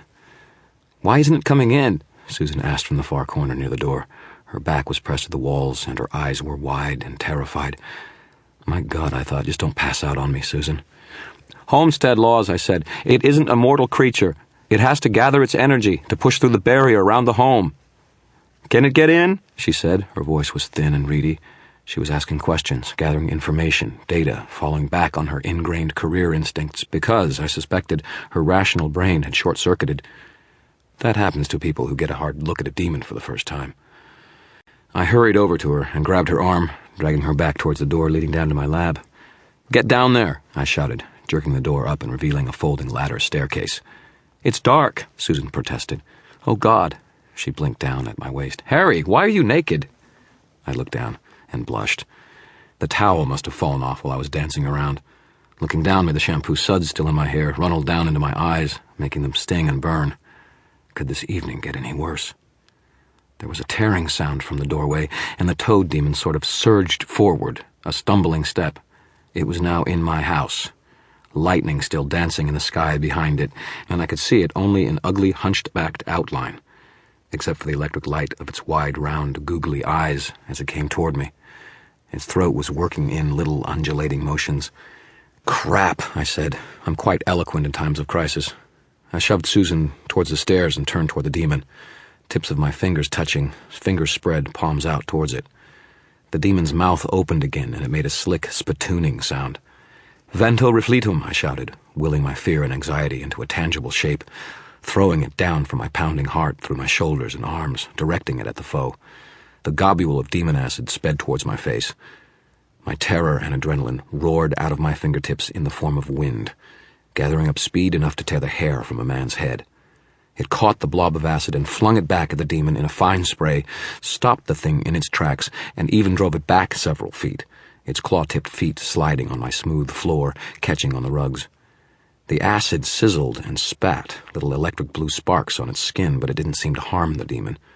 It did, however, dissolve the trench coat into shreds in less time than it takes to draw a breath, and wreaked havoc on my rugs and furniture. The demon shook its head, gathering its wits. I turned to the far corner, near the door, and extended my hand, trumpeting, "Vento servitas!"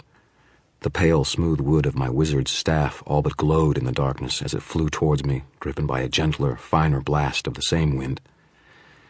I caught it in my hand and spun towards the demon, calling on the lines of power and force deep within the long, unbroken grains of the wood in the staff.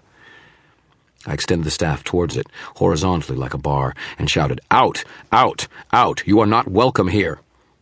A touch dramatic in any other circumstance, maybe, but when you've got a demon in your living room, nothing seems too extreme. The toad demon hunched its shoulders, planted its broad feet, and grunted as a wave of unseen force swept out from my staff like a broom whisking along the floor. I could feel the demon resisting me, pressing against the strength of the staff as though I were leaning the wood against a vertical steel bar and attempting to snap it across the length. We strained, silently for several seconds, until I realized that this thing was just too strong for me. I wasn't going to be able to brush it off like a minor imp or a niggling poltergeist. It wouldn't take me long to exhaust myself, and once the demon could move again, it was either going to dissolve me with its acid or else just waddle up to me and rip me to pieces. It would be stronger than a mortal, a hell of a lot faster, and it was not going to stop until I was dead, or the sun came up, or one of any of a number of other unlikely conditions were met.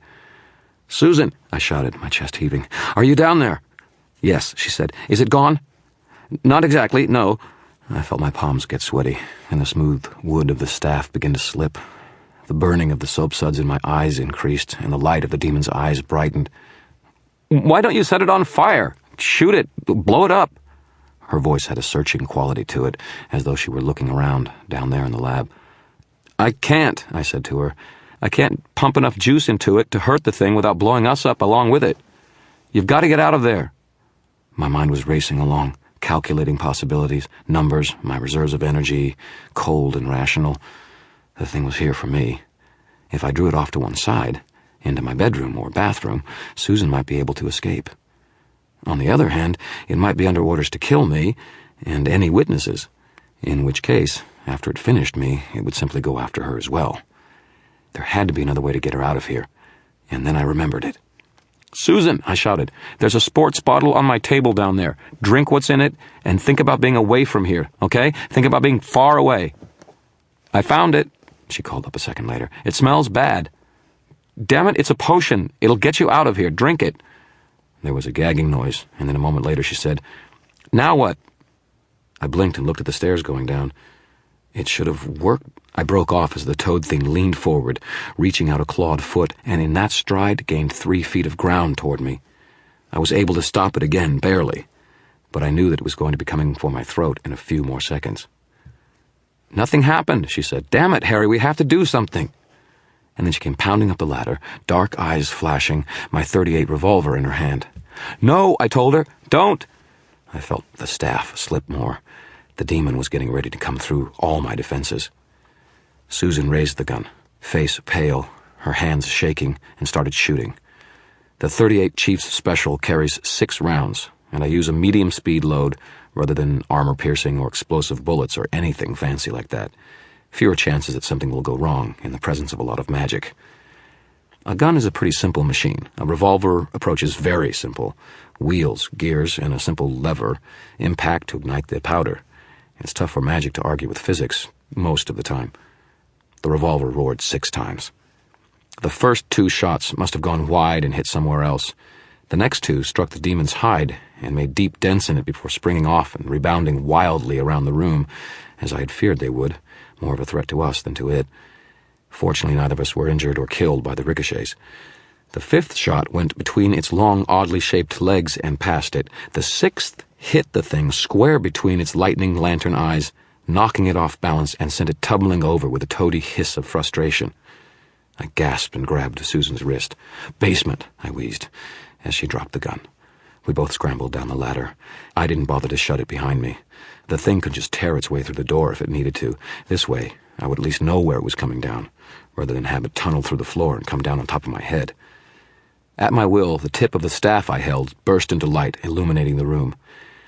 "Harry?" Bob's voice came from the shelf. The skull's eyelights came on, and he swiveled his face to me.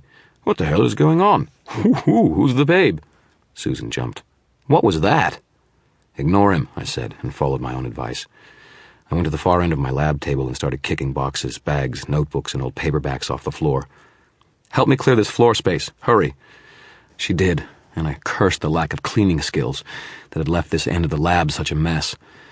I was struggling to get to the circle I had laid in the floor, a perfect ring of copper, an unbroken loop on the concrete that could be empowered to hold a demon in or out. "Harry," Bob gulped as we worked, "there's, a seriously badass toad demon coming down the ladder." "I know that, Bob." I heaped a bunch of empty cardboard boxes aside as Susan frantically tossed some papers away, exposing the entirety of the copper ring about 3 feet across. I took her hand and stepped into the circle, drawing her close to me. "What's happening?" Susan asked, her expression bewildered and terrified. "Just stay close," I told her. She clung tightly to me. "It sees you, Harry," Bob reported. "It's going to spit something at you, I think." I didn't have time to see if Bob was right. I leaned down, touched the circle with the tip of my staff, and willed power into it to shut the creature out. The circle sprung around us, a silent and invisible tension in the air. Something splattered and hissed against the air a few inches from my face. I looked up to see dark, sputtering acid slithering off the invisible shield the circle's power provided us. Half a second earlier it would have eaten my face off, cheery thought. I tried to catch my breath, stand straight, and not let any part of me extend outside the circle, which would break its circuit and negate its power. My arms were shaking, my legs were weak. Susan, too, was visibly trembling. The demon stalked over to us. I could see it clearly in the light of my staff. I wished that I couldn't. It was horribly ugly, misshapen, foul, heavily muscled, and I compared it to a toad, only because I knew of nothing else that even remotely approached a description of it. It glared at me and drove a fist at the circle's shield. It rebounded in a shower of blue sparks, and the thing hissed, a horrible and windy sound. Outside, the storm continued to rumble, muffled by the thick walls of the sub-basement. Susan was holding close to me and almost crying. "Why isn't it killing us? Why isn't it getting us?" "It can't," I said gently. "It can't get through. It can't do anything to break the circle. So long as neither of us crosses that line, we'll be safe." "Oh, God," Susan said. "How long do we have to stand here?" "Dawn," I said. "Until dawn. When the sun rises, it has to go." "There's no sun down here," she said. "Doesn't work that way.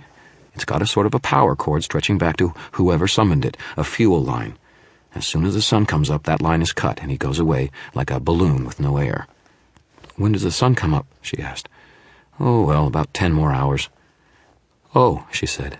She laid her head against my bare chest and closed her eyes. The toad demon paced in a slow circuit around the circle, searching for a weakness in the shield. It could find none. I closed my eyes and tried to think. Harry," Bob began. "Not now, Bob." "But, Harry," Bob tried again. "Damn it, Bob, I'm trying to think.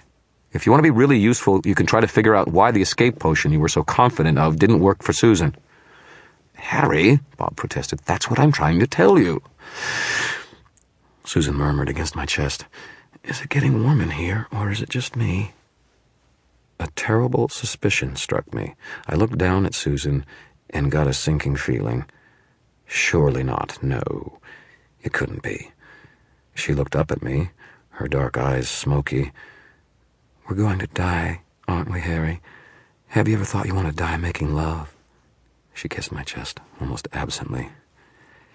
It felt nice. Really, really nice. I tried not to notice all the bare, lovely back that was naked underneath my hand. "I've thought that many times," she said, against my skin. I shivered. "Bob," I began, my voice getting furious. "I tried to tell you," Bob wailed. "I did. She grabbed the wrong potion and just chugged it down." Bob's skull turned toward me a bit. The lights brightened.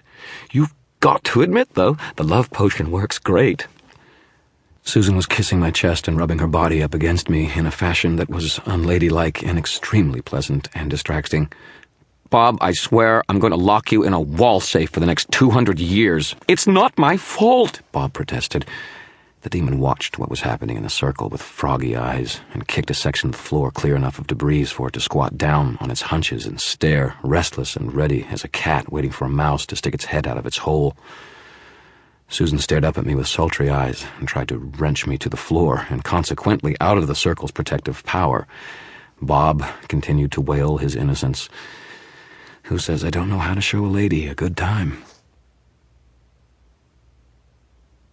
Susan tugged at my neck and jerked my head down to hers for a kiss. As kisses went, well, it was, extremely interesting. Perfectly passionate, abandoned, not a trace of self-consciousness or hesitation to it, or at any rate not from her. I came up for air a minute later, my lips itching with the intensity of it, and she stared up at me with intent, burning eyes. "Take me, Harry. I need you." Susan, this isn't really a good time right now," I said. The potion had taken hold of her. No wonder she had recovered from her terror enough to come back up the stairs and fire my gun at the demon. It had lowered her inhibitions to a sufficient degree. It must have also dulled her fears. Susan's fingers wandered. Her eyes sparkled. "Your mouth says no," she purred, "but this says yes." I went up on my toes and swallowed, trying to keep my balance and get her hand off me at the same time. That thing always says something stupid, I told her. She was beyond reason. The potion had kicked her libido into suicidal overdrive. Bob, help me out of here. I'm stuck in a skull, Bob said. If you don't let me out, I can't do much of anything, Harry. Susan stood up on tiptoe to gnaw at my ear, wrapped her shapely thigh around one of mine, and started whimpering and pulling me toward the floor. My balance wavered. A 3-foot circle is not enough to perform wrestling or gymnastics or anything else, and not leave something sticking out for the waiting demon to chew on. Is the other potion still there? I asked. Sure, Bob said. I can see it where it fell on the floor. Could throw it to you, too. Okay, I said, growing excited. Well, more excited. I might get out of this basement alive. I'm going to let you out for 5 minutes. I want you to help me by throwing the potion. No, boss, Bob said, his voice maddeningly cheerful. No. I get a 24-hour leave or nothing. Damn it, Bob, I'm responsible for what you do if I let you out. You know that. Susan whispered into my ear, I'm not wearing any underwear, and tried something approximating a pro-wrestling takedown to drop me to the floor. I wavered in balance and barely managed to stave her off. The demon's frog eyes narrowed, and it came to its feet, ready to leap on us. Bob, I yelled, you slimy jerk. You try living in a bony old skull for a few hundred years, Harry. You want to get a night off once in a while, too. Fine, I shouted, my heart leaping into my throat as my balance wavered again. Fine, just make sure you get me the potion. You have 24 hours. Just make sure you catch it, Bob replied, and then a flood of orangish light flowed out of both of the skull's eye sockets and into the room. They swooped down in an elongated cloud over the potion bottle that lay on the floor at the far side of the lab, gathered it up, and hurled it through the air towards me. I reached up with my spare hand and caught it, bobbled it for a minute, and then secured it again. The orange lights that were Bob's spirit form danced a little jig and whizzed up the ladder and out of the lab, vanishing. What's that? Susan murmured, eyes dazed. Another drink, I said. Drink this with me. I think I can cover us both in the focus department. Get us both out of here. Harry, she said, I'm not thirsty. Her eyes smoldered. I'm hungry. I hit upon an idea. Once we drink this, I'll be ready, and we can go to bed. She looked up at me hazily and smiled, wicked and delighted. Oh, Harry, bottoms up. Her hands made a sort of silent commentary on her words, and I jumped, almost dropping the bottle. More shampoo from my hair trailed down my already burning eyes, and I squeezed them closed. I slugged away about half the potion, trying to ignore the flat cola taste, and quickly passed the rest to Susan. She smiled lazily and drank it down, licking her lips. It started in my guts, a sort of fluttery, wobbly feeling, then moved out, up through my lungs and out along my shoulders, down my arms. It also went down over my hips and into my legs. I began to shake and quiver uncontrollably, and then I just flew apart, into a cloud of 1,000,000 billion tiny pieces of Harry, each one with its own perspective and view. The room wasn't just a square, cluttered basement to me, but a pattern of energies grouped into specific shapes and uses. Even the demon was a cloud of particles, slow and dense. I flowed around that cloud, up through the opening in the ceiling pattern, and outside of the apartment into the raging non-pattern of the storm. It took maybe 5 seconds, and the power of the potion faded.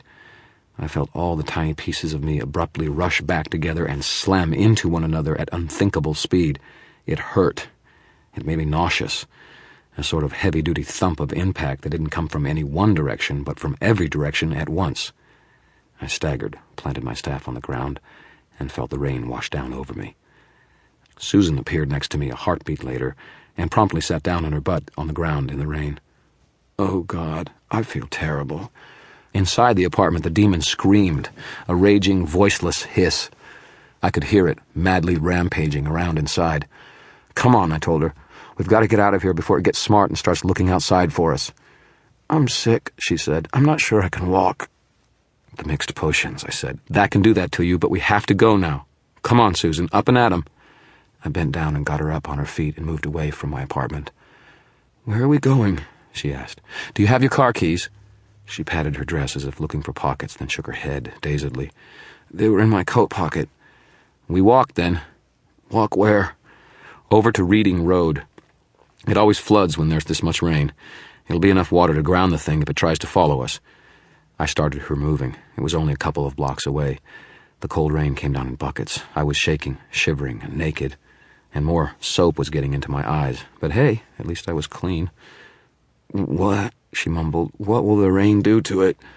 "Not rain, running water. It kills him if he tries to go over it after us," I explained to her patiently. I hoped the potions mixing together in her stomach hadn't done anything irreversible. There had been accidents before. We were moving at good speed, all things considered, and it covered maybe 40 yards in the pouring rain. Not much farther to go.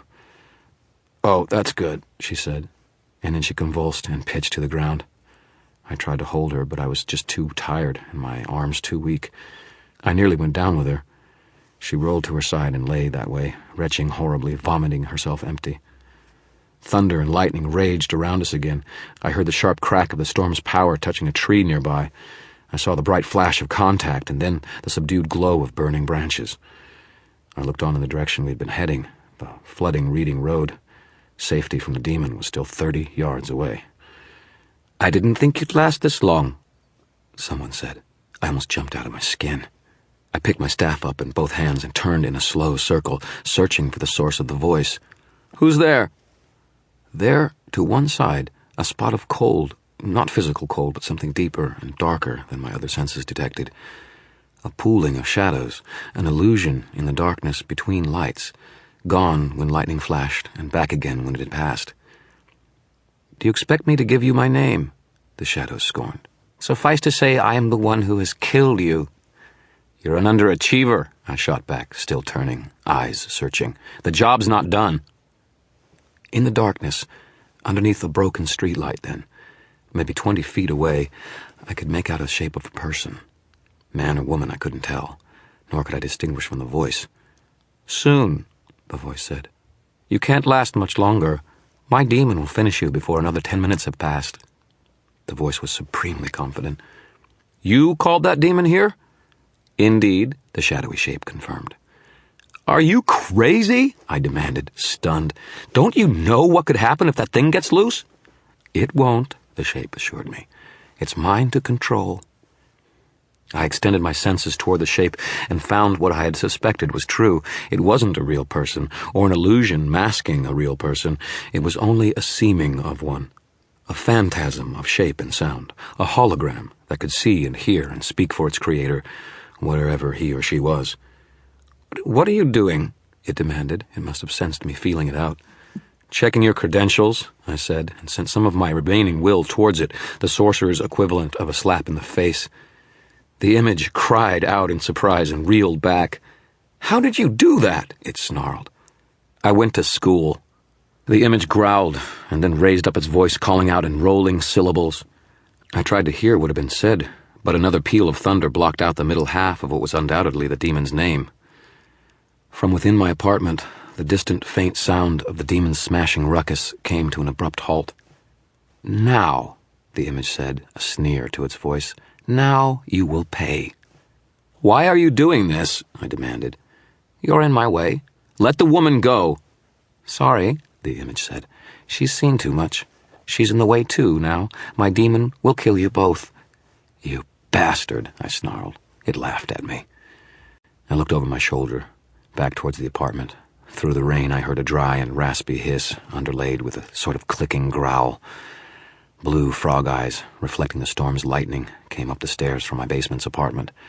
It focused on me immediately and started forward. The back fender of Susan's car, which she had parked outside my apartment, got in its way, and with the pad-tipped fingers of one skinny, soft-looking hand, it picked up the back of the car and tossed it to one side, where it landed with a heavy crunch. I tried not to think of those fingers around my throat. "You see," the image said. "Mine to call. Time for you to die, Mr. Dresden." Another flash of lightning showed the demon falling to all floors and scrambling towards me, like an overweight lizard scuttling across hot sand to shade, in an extreme wagging motion that looked ridiculous, but brought it closer and closer at deceptive speed.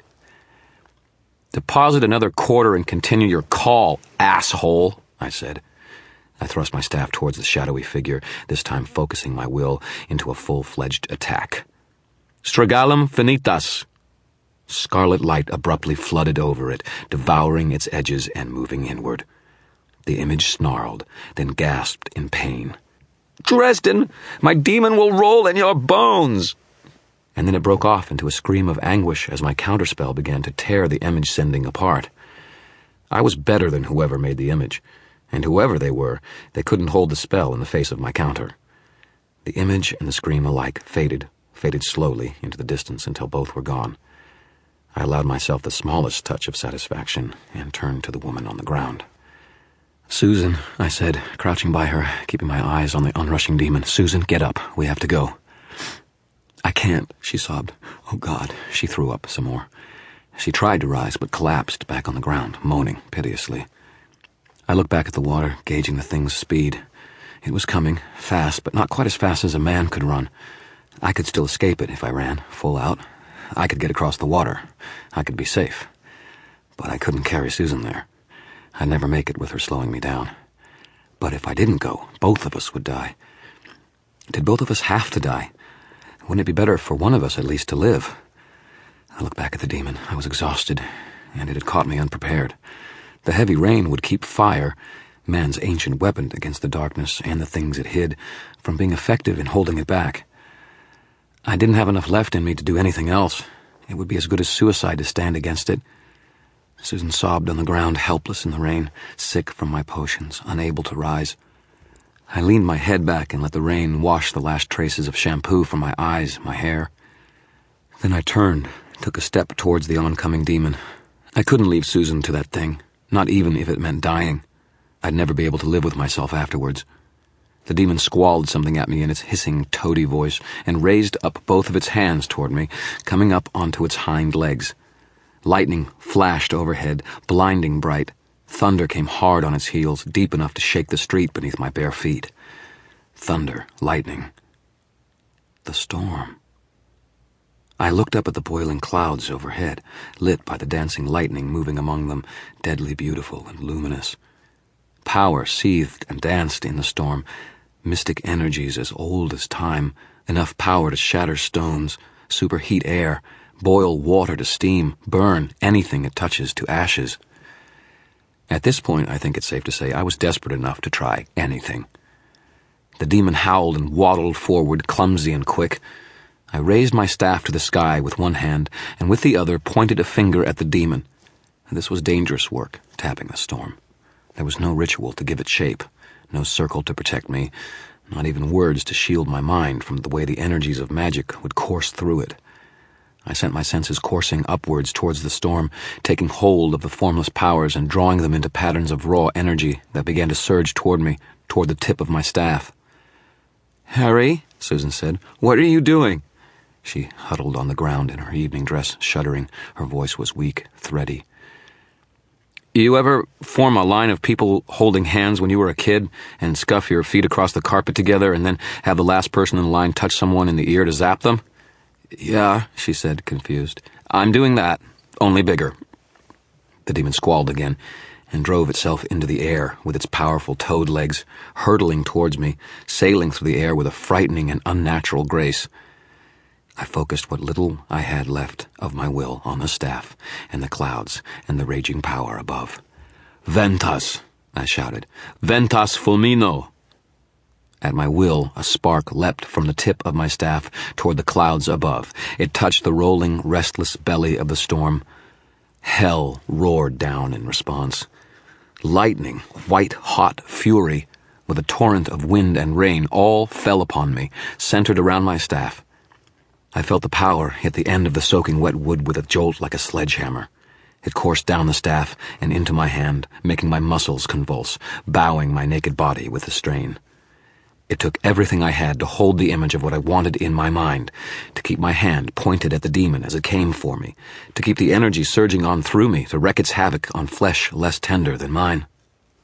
The demon was maybe 6 inches away when the storm's fury boiled down my body and out through my arm, out of my pointing finger, and took it in the heart. The force of it threw the thing back and up, into the air, and held it there, wreathed in a corona of blinding energy. The demon struggled, screaming, toad hands flailing, toad legs kicking, and then it exploded in a wash of blue flame. The night was lit once more, bright as day. I had to shield my eyes against it. Susan cried out in fear, and I think I must have been screaming along with her. The night grew quiet again. Flaming bits of something I didn't want to think about were raining down on us, landing with little wet plopping sounds upon the road and sidewalk, the yards of the houses around me, burning quickly to little briquettes of charcoal, and then hissing into sputtering coolness. The wind abruptly died down. The rain slowed to a gentle patter, the storm's fury spent. My legs gave out, and I sat shakily on the street, stunned. My hair was dry and was standing on end. There was smoke curling up from the blackened ends of my toenails. I just sat there, happy to be alive, to be breathing in and out again. I felt like I could crawl back to bed and go to sleep for a few days, even though I'd gotten up not a half an hour ago. Susan sat there, blinking, her face blank. She stared at me. "What are you doing next Saturday?" I asked her. She just kept on staring for a minute, and then quietly laid down again on her side. I heard the footsteps approach me from the darkness off to one side. "Summoning demons," the sour voice, disgusted. "In addition to the atrocities you have already committed, I knew I smelled black magic on the winds tonight. You are a blight, Dresden." I sort of rolled my head over to one side to regard Morgan, my warden, tall and massive in his black trench coat. The rain had plastered his gray hair down to his head and coursed down the lines of his face like channels in a slab of stone. "I didn't call that thing," I said, my voice slurred with fatigue, "but I damn well sent it back to where it belongs, didn't you see?" "I saw you defend yourself against it," Morgan said, "but I didn't see anyone else summon it up. You probably called it up yourself and lost control of it. It couldn't have taken me anyway, Dresden. It wouldn't have done you any good." I laughed weakly. "You flatter yourself," I said. "I sure as hell wouldn't risk calling up a demon just to get to you, Morgan." He narrowed his already narrow eyes. "I have convened the council," he said. "They will be here 2 dawns hence. They will hear my testimony, Dresden, and the evidence I have to present to them against you." There was another more subdued flash of lightning, and it gave his eyes a wild madman's gleam. "And then they will order you put to death." I just stared at him for a moment, dully. "The council," I said. "They're coming here? To Chicago?" Morgan smiled at me, the kind of smile sharks reserve for baby seals. "Dawn on Monday. You will be brought before them. I don't usually enjoy my position as executioner, Harry Blackstone Copperfield Dresden, but in your case, I'm proud to fulfill the role." I shuddered when he pronounced my full name. He did it almost exactly right. Maybe by accident, and maybe not, too. There were those on the White Council who knew my name, knew how to say it. To run from the council convened, to avoid them, would be to admit guilt and invite disaster. And because they knew my name, they could find me, they could get to me, anywhere. Susan moaned and stirred. "Harry?" she mumbled. "What happened?" I turned to her to make sure she was all right. When I glanced back over my shoulder, Morgan was gone. Susan sneezed and then huddled against me. I put my arm around her to share what little warmth I had. Monday morning. Monday morning. Morgan would bring his suspicions and level his accusations, and would likely be enough to get me voted dead. Whoever Mr. or Miss Shadows was, I had to find him, her, it, or them before Monday morning, or I was as good as dead. I was reflecting on what a miserable date I was when the squad car pulled up, turned on its spotlights on us, and the officer said over the loudspeaker, "Set the stick down and put your hands up. Don't make any sudden moves." Perfectly natural, I thought, embracing a sort of exhausted stoicism, for an officer to arrest a naked man and a woman dressed in an evening gown, sitting on a sidewalk in pouring rain like a couple of drunks fresh off a bender. Susan shielded her eyes and then looked out at the spotlight. All the throwing up she'd done must have gotten rid of the potion in her, ended its amorous effects. "This," she said in a calm and dispassionate voice, "is the worst night of my life." The officers got out of the car and started toward us. I grunted. "Yeah, that's what you get for trying to go out with a wizard." She glanced aside at me. Her eyes glittered darkly for a moment. She almost smiled, and there was a sort of vindictive satisfaction to her tone when she spoke. but it's going to make a fantastic story. As it turned out, Linda Randall had a darn good reason for skipping out on our appointment Saturday night. Linda Randall was dead.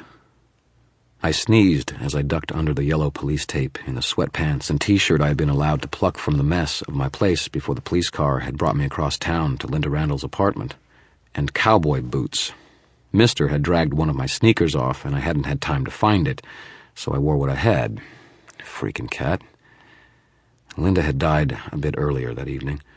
After getting to the scene, Murphy had tried to phone me, failed to get through, and then sent a squad car down to pick me up and bring me in to do my consulting bit. The dutiful patrolman sent to collect me had stopped to check out the crazy naked guy a block away from my apartment and had been surprised and more than a little suspicious when I turned out to be the very same man they were supposed to pick up and bring to the crime scene. Dear Susan had come to my rescue, explaining away what had happened as just one of those things, tee-hee, and assuring the officers that she was all right and would be fine to drive home. She got a little pale around the edges when she saw once more the ruins of my apartment and the enormous dent the demon had put on the side of her car, but she made a bold face of it and eventually left the scene with that "I've got a story to write" gleam in her eye. She stopped and gave me a kiss on the cheek on her way out and whispered, "Not bad, Harry," in my ear. Then she patted my bare ass and got in her car. I blushed. I don't think the cops noticed it, in the rain, in the dark. The patrolmen looked at me askance, but were more than happy to let me put on some fresh clothes. The only things I had clean were more sweats and another T-shirt, this one proclaiming in bold letters over a little cartoon graveyard, "Easter has been cancelled. They found the body." I put those on, and my duster, which had somehow survived the demon attack, and my utterly inappropriate cowboy boots. And then I had gotten into the patrol car and been driving across town. I clipped my little ID card to my coat's lapel and followed the uniforms in. One of them led me to Murphy. On the way I took in the details. There were a lot of people standing around gawking. It was still fairly early, after all. The rain came down in a fine mist and softened the contours of the scene. There were several police cars parked in the apartment building's parking lots, and one on the lawn by the door leading out to the little concrete patio from the apartment in question. Someone had left his bulbs on. The blue lights flashed over the scene, in alternating swaths of shadow and cold light.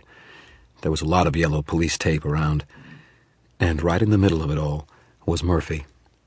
She looked terrible, like she hadn't eaten anything that didn't come out of a vending machine or drunk anything but stale coffee since I had seen her last. Her blue eyes were tired and bloodshot, but still sharp. "Dresden," she said. She peered up at me.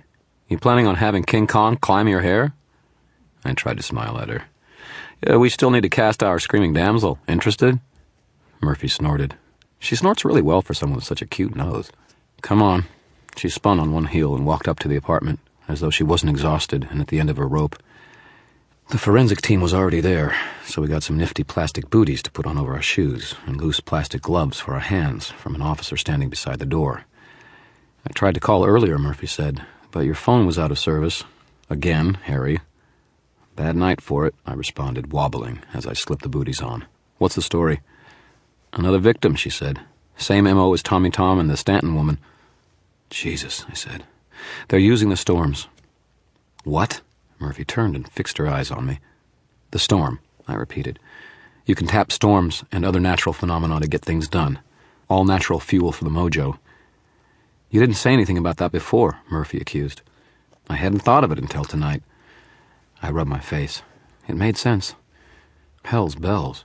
That was how the Shadow Man had been able to do all of that in one night. He'd called the demon and been able to send it after me, as well as appearing in the shadow he'd projected. And he'd been able to kill again. "Have you got an ID on the victim?" I asked.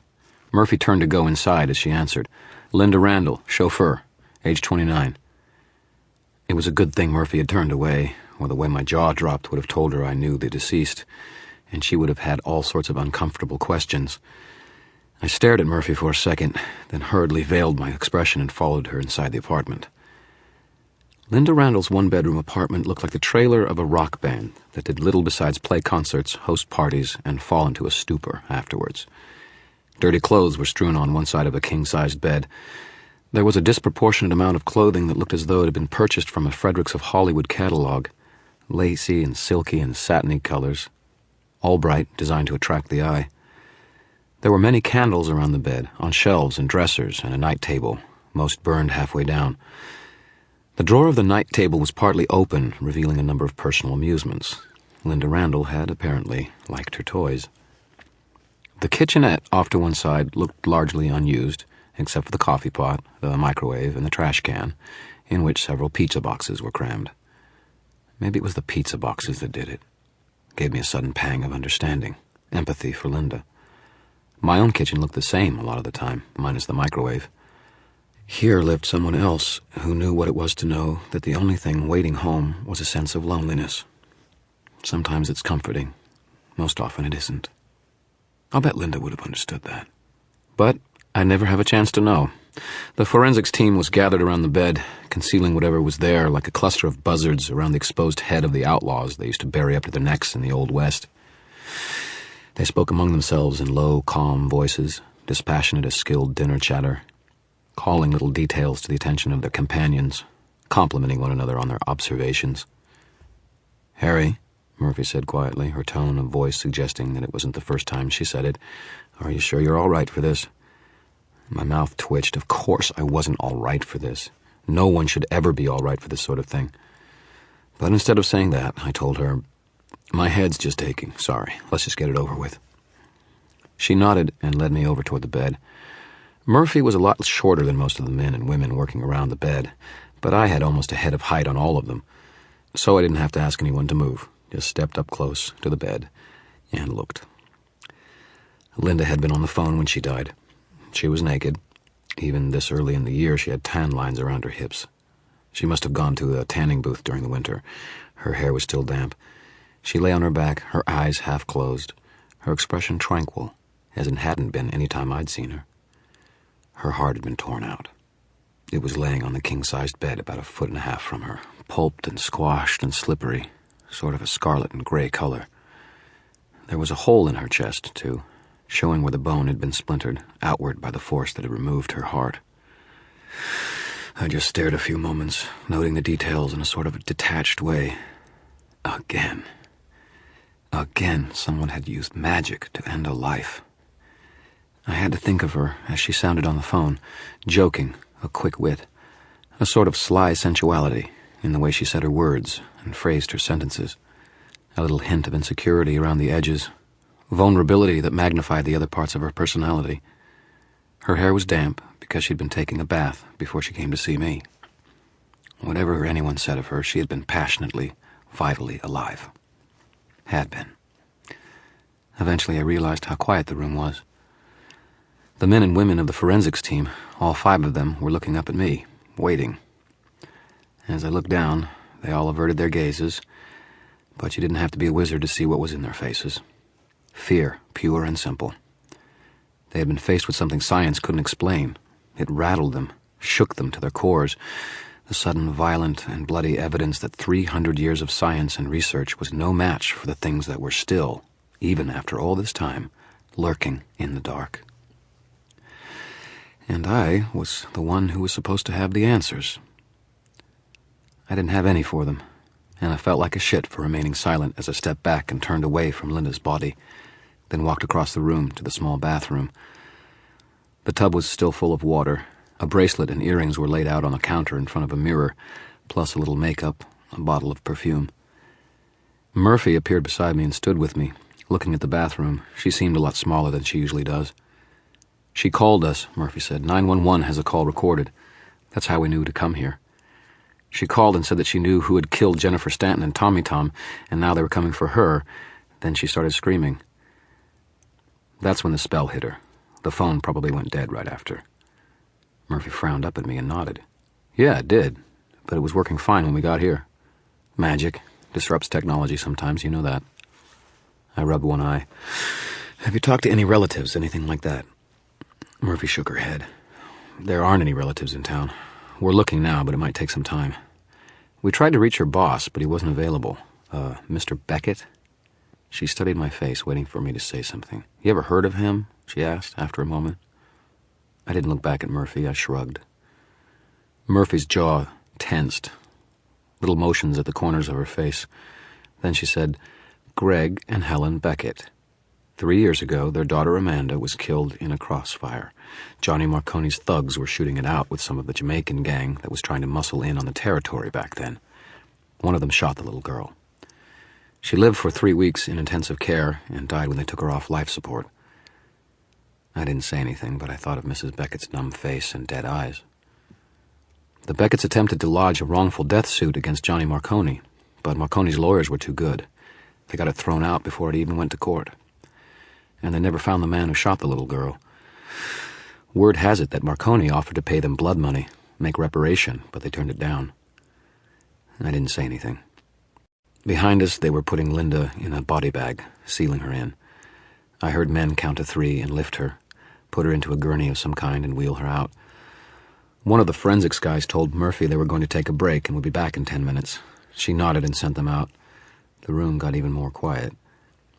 "Well, Harry," she said. Her voice was hushed, like she didn't want to disturb the apartment's new stillness. "What can you tell me?" There was a subtle weight to the question. She might as well have asked me what I wasn't telling her. That's what she meant. She took her hand out of her jacket pocket and handed me a plastic bag. I took it. Inside was my business card, the one I'd given to Linda. It was still curled a little where I'd palmed it. It was also speckled with what I presumed was Linda's blood. I looked at the part of the bag where you write the case number and the identification of the piece of evidence. It was blank. It wasn't on the records. It wasn't official. Yet. Murphy was waiting for my answer. She wanted me to tell her something. I just wasn't sure if she was waiting for me to tell her that a lot of people have my card, that I didn't know how it had gotten there, or if she wanted me to say how I'd known the victim, how I'd been involved with her. Then she would have had to ask questions, the kind of questions you ask suspects. "If I tell you," I said, "that I was having a psychic premonition, would you take me seriously?" "What kind of premonition?" she said. She didn't look up at me. "I sense," I paused, thinking of my words. I wanted them to be very clear.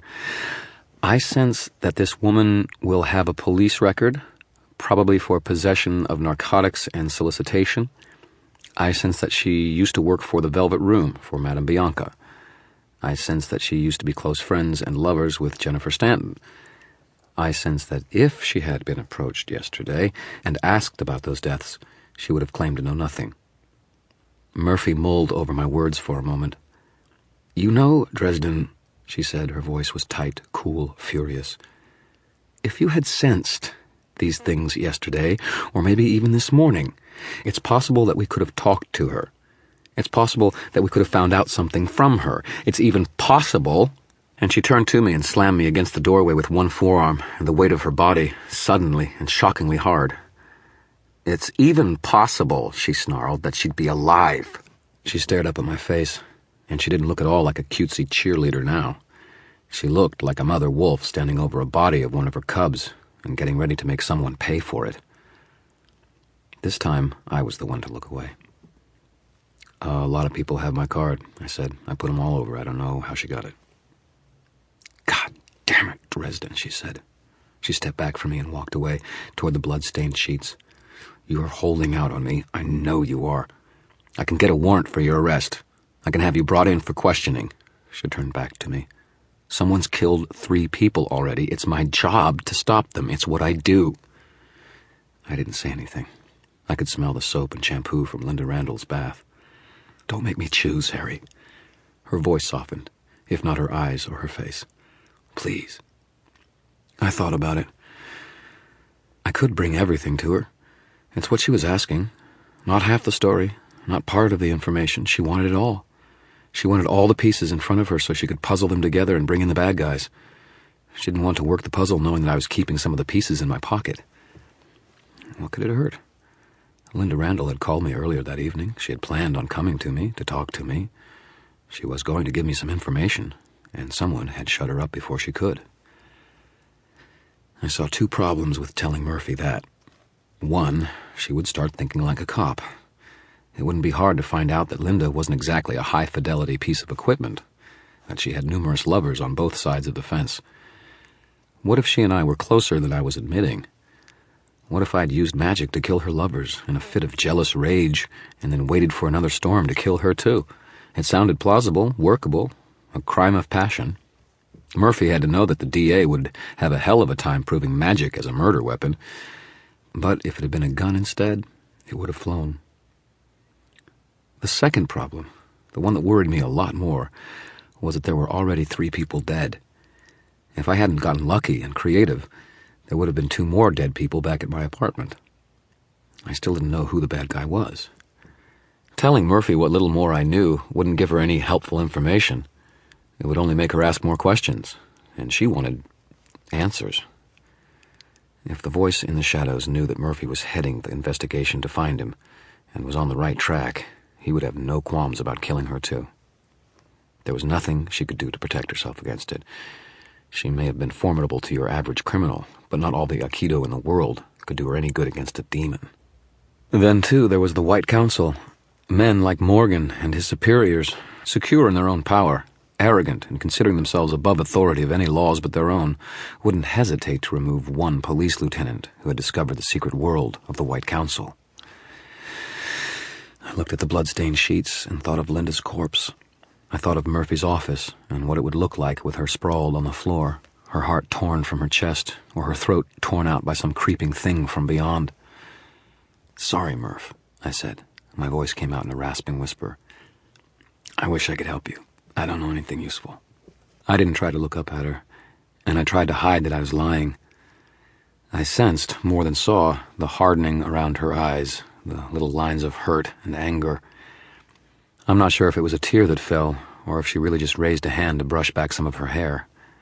Then she turned toward the front door and shouted, "Carmichael, get your ass in here." Carmichael looked equally as slobbish as he had a few days ago, as though the passage of time hadn't changed him. It certainly hadn't changed his jacket, or the food stains on his tie, or the particular pattern of rumple to his hair. There had to be something comforting, I reflected, in that kind of stability. No matter how bad things got, no matter how horrible or sickening the scene, you could always count on Carmichael to look like the same quality of crap. He glared at me as he came in. "Yeah." She tossed the plastic bag to him, and he caught it. "Mark that and log it," she said. "Hang around for a minute. I want a witness." Carmichael looked down at the bag and saw my card. His beady eyes widened. He looked back up at me, and I saw the shift in gears in his head, reclassifying me from annoying ally to suspect. "Mr. Dresden," Murphy said. She kept her tone frosty, polite. "There are some questions we'd like to ask you. Do you think you could come down to the station and make a statement?" Questions to be asked. The White Council would convene and execute me in little more than 30 hours. I didn't have time for questions. "I'm sorry, Lieutenant, I've got to comb my hair tonight." "Tomorrow morning, then?" she said. "We'll see," I said. "If you aren't there in the morning," Murphy said, "I'm going to ask for a warrant. We'll come and find you, and by God, Harry, I'll get some answers to this." "Suit yourself," I told her, and I started for the door. Carmichael took a step forward and stood in my way. I stopped and looked at him, and he kept his eyes focused on the center of my chest. "If I'm not under arrest," I told her, "then I presume I'm free to go." "Let him go, Ron," Murphy said. Her tone of voice was disgusted, but I could hear the hurt underneath it. "I'll talk to you again soon, Mr. Dresden." She stepped closer and said, in a perfectly even tone, "And if it turns out that you're the one behind all of this, rest assured, whatever you do, and whatever you can pull, I will find you, and I will bring you down. Do you understand me?" I did understand, really. I understood the pressure she was under, her frustration, her anger, and her determination to stop the killing from happening again. If I was some kind of hero from a romance novel, I would have said something brief and eloquent and heart-rending, but I'm just me, so I said, "I do understand, Karen." Carmichael stepped out of my way, and I walked away from Murphy, who I couldn't talk to, and from Linda, who I couldn't protect. My head aching, weary to my bones, and feeling like a total piece of shit. I walked down the block from Linda Randall's apartment building, my thoughts and emotions a far more furious thunderstorm than the one now rolling away from the city, out over the vastness of the lake. I called a cab from the payphone outside of a gas station and stood about with my back resting against a wall of a building in the misting rain, scowling and waiting. I had lost Murphy's trust.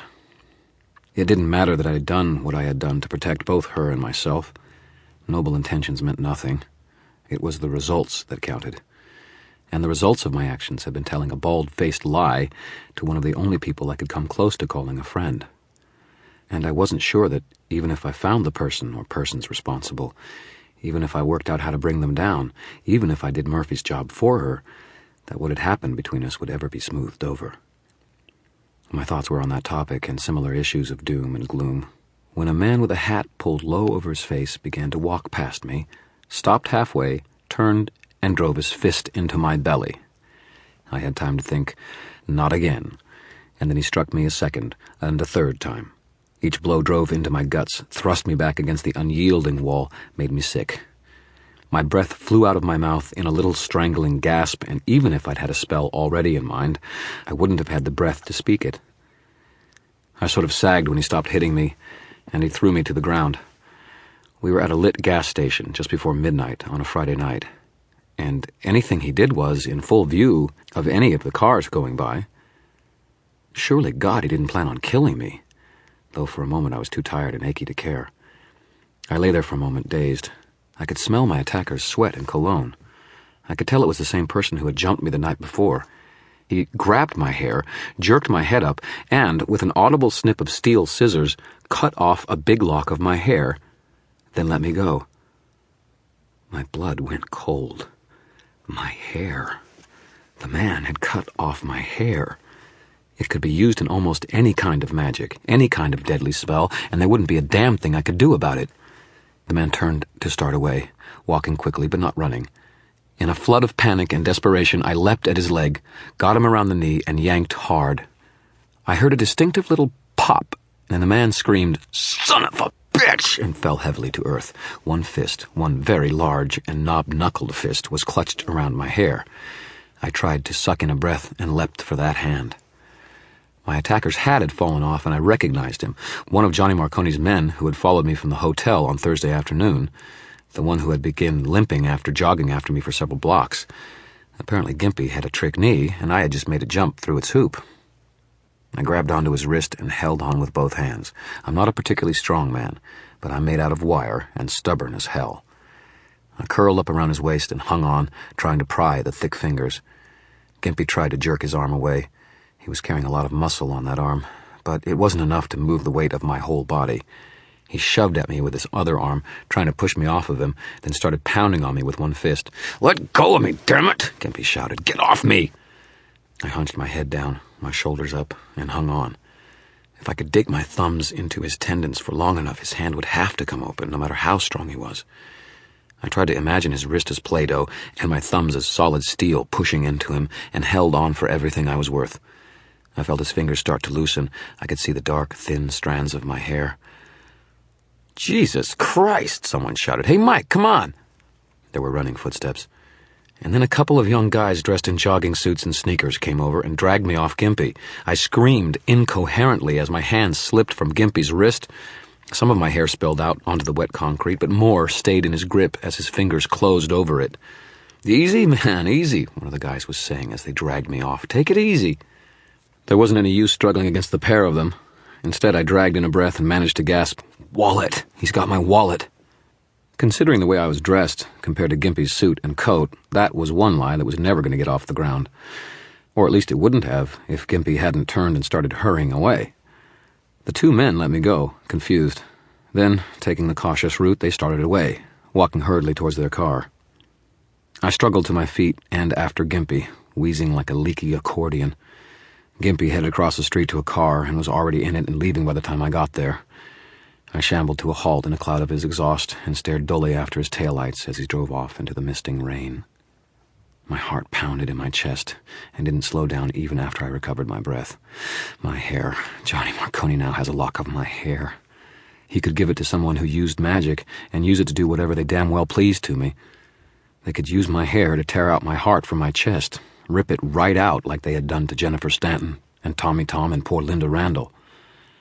Marconi had warned me to stop twice, and now he was going to take me out once and for all. My weariness, fear, and fatigue were abruptly burned away by anger. "Like hell," I snarled. "Like hell you will." All I had to do was find them. Find Johnny Marconi, find Gimpy, and find Marconi's wizard, whoever he or she was. Find them, get my hair back, lay them out like ninepins, and send Murphy to round them up. By God, I wasn't going to take this lying down. These assholes were serious. They'd already tried to kill me once, and they were coming after me again. Marconi and his boys. No, I thought. Not Marconi. That didn't make any sense. Unless it had been Marconi's gang dealing the three-eye from the very beginning. If Marconi had a wizard in residence, why would he have tried to bribe me anyway? Why not just swipe a lock of hair from me when he'd sent the thug with the bat, and then kill me when I didn't pay attention? Could it be Marconi? Or could this thug be playing two sides of the street? I decided that ultimately it didn't matter. One thing was clear. Someone had a lock of my hair. Some wizard somewhere meant to kill me. Whoever this wizard was, he wasn't much good. I'd seen that when I'd wiped out his shadow-sending spell. He couldn't stand up to me if I could force him into a direct confrontation. He might have a lot of moxie and a lot of raw power to harness the storms as he had and to slap a demon into servitude, but he was like a big, gawky teenager, new to his strength. I had more than just strength, more than just moxie. I had training, experience, and savvy on my side. Besides, at that moment I was mad enough to chew up nails and spit out paper clips. The Shadow Man couldn't take a shot at me yet. He didn't have that kind of strength. He needed to wait for the storms that came each spring and use them to kill me. I had time. I had time to work. If I could just find out where they were, where Gimpy had taken my hair, I could go after him. The answer came to me in a flash, and it seemed simple. If hair could be used as a link to the rest of me, I should be able to reverse it, to create a link from me back to the hair. Hell, maybe I could just set it on fire, burn it all the way from my apartment. A formula for a spell like that would be screwy as hell, though. I needed Bob. Bob could help me work out a spell, figure out a formula like that in minutes instead of hours or days.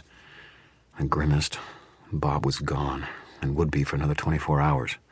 There was no way I could work out that formula in less than 10 or 12 hours by myself, and I didn't think my brain was coherent enough to come up with solid calculations at that moment, anyway. I could have called Murphy. Murphy would have known where Marconi was lurking, and Gimpy would probably be nearby. She could have given me an idea, at least, of how to find Gentleman Johnny, Gimpy, and the Shadow Man, but she never would now. And even if she did, she'd demand to know the whole story, and after I told it to her, she'd put me under protective custody or something ridiculous like that. I clenched my fists hard, and my nails dug into my palms. I should trim them sometimes. I looked down at my nails, then hurriedly crossed the street, standing under the gas station's lights, and stared at my hands. There was blood under my fingernails where they'd bitten into Gimpy's wrists. I threw back my head and laughed. I had everything I needed. I moved back out of the misting rain and squatted down on the concrete sidewalk. I used a bit of chalk I keep in my duster's pocket to sketch out a circle on the concrete surrounding me. Then I scraped the blood out from under my nails and put it on the concrete between my feet. It glistened in the fine, misty fall of rain. The next part took me a moment to figure out, but I settled for using a tracking spell I already knew, rather than trying to modify it into something a little more dignified. I plucked out a couple of nose hairs and put them in the circle, too, on top of the bits of Gimpy's skin and blood. Then I touched a finger to the chalk circle and willed energy into it, closing it off.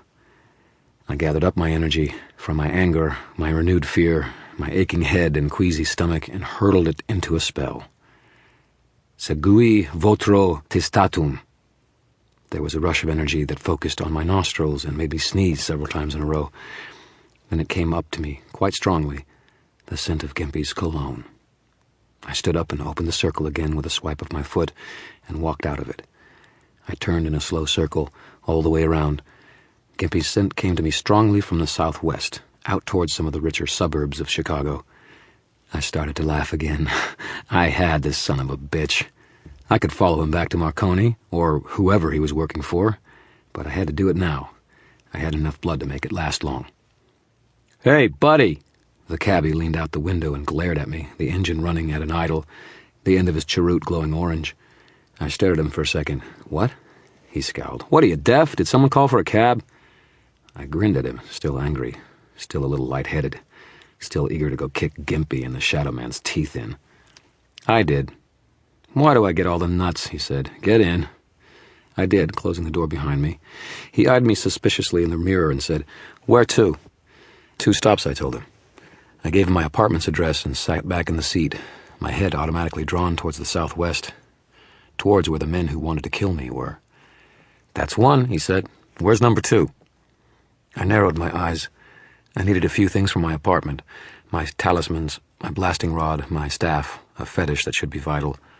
And after that, I was going to have a serious talk with one of Chicago's biggest gangsters. "I'll tell you when we get there. Let's go." We ended up at the Varsity, a club Marconi owned in a Chicago suburb. It was a busy place, catering to much of the college-age crowd to be found on this side of the city, and even at 1:30 in the morning it was still fairly crowded for someplace so isolated, alone in a strip mall, the only business open at this time of the evening, the only lit windows in sight. "Loony," the cabbie muttered as he drove away, and I had to pause for a moment and agree with him. I had directed him about in a meandering line, the spell I'd cast, letting me literally follow my nose along Gimpy's trail. The spell had begun fading almost the moment I'd cast it. I didn't have enough blood to make a more lasting enchantment, but it had held long enough for me to zero in on the Varsity and to identify Gimpy's car in the parking lot.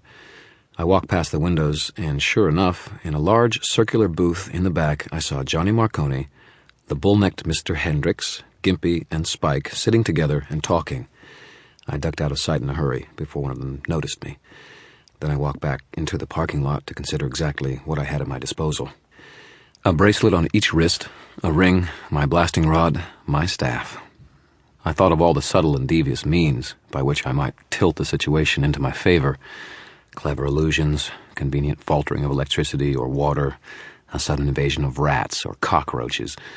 I could have managed any of them. Not many people who use magic are that versatile, but very few have the kind of experience and training it takes to pull such spells together on the fly. I shook my head, irritated. I didn't have time to bother with subtlety. Power into the talismans, then. Power into the ring. I reached for the power in both the staff and rod, cool strength of wood and seething anger of fire, and stepped up to the front door of the Varsity. Then I blew it off its hinges. I blew it out rather than in. Pieces flew towards me and bounced off the shield of air I held up in front of me, while others rained back behind me into the parking lot. It wouldn't do to injure a bunch of innocent diners on the other side. You only get one chance to make a first impression. Once the door was off, I pointed my blasting rod inside and spoke a command. The jukebox slammed back against the wall as though a cannonball had impacted it, and then melted into a puddle of liquid plastic goo. The music squealed out the speakers and stopped. I stepped into the doorway and released a pent-up wave of energy from my ring. Starting at the door and then circling through the room, the light bulbs began to explode with sharp little detonations and showers of powdered glass and glowing bits of filament. People at the bar and at all the wooden tables scattered around the room, reacting as people tend to do in this sort of situation. They started screaming and shouting, rising to their feet or ducking behind their tables in confusion. A few ducked out the fire door at the back of one side of the room. Then there was an abrupt and profound silence. Everybody stood stock still and staring at the doorway. They stared at me. At the back table, Johnny Marconi regarded the doorway with his passionless, money-colored eyes. He was not smiling. Mr. Hendricks beside him was glaring at me, his single eyebrow lowered far enough to threaten him with blinding. Spike was tight-lipped and pale. Gimpy stared at me in pure horror. None of them made any moves or sound.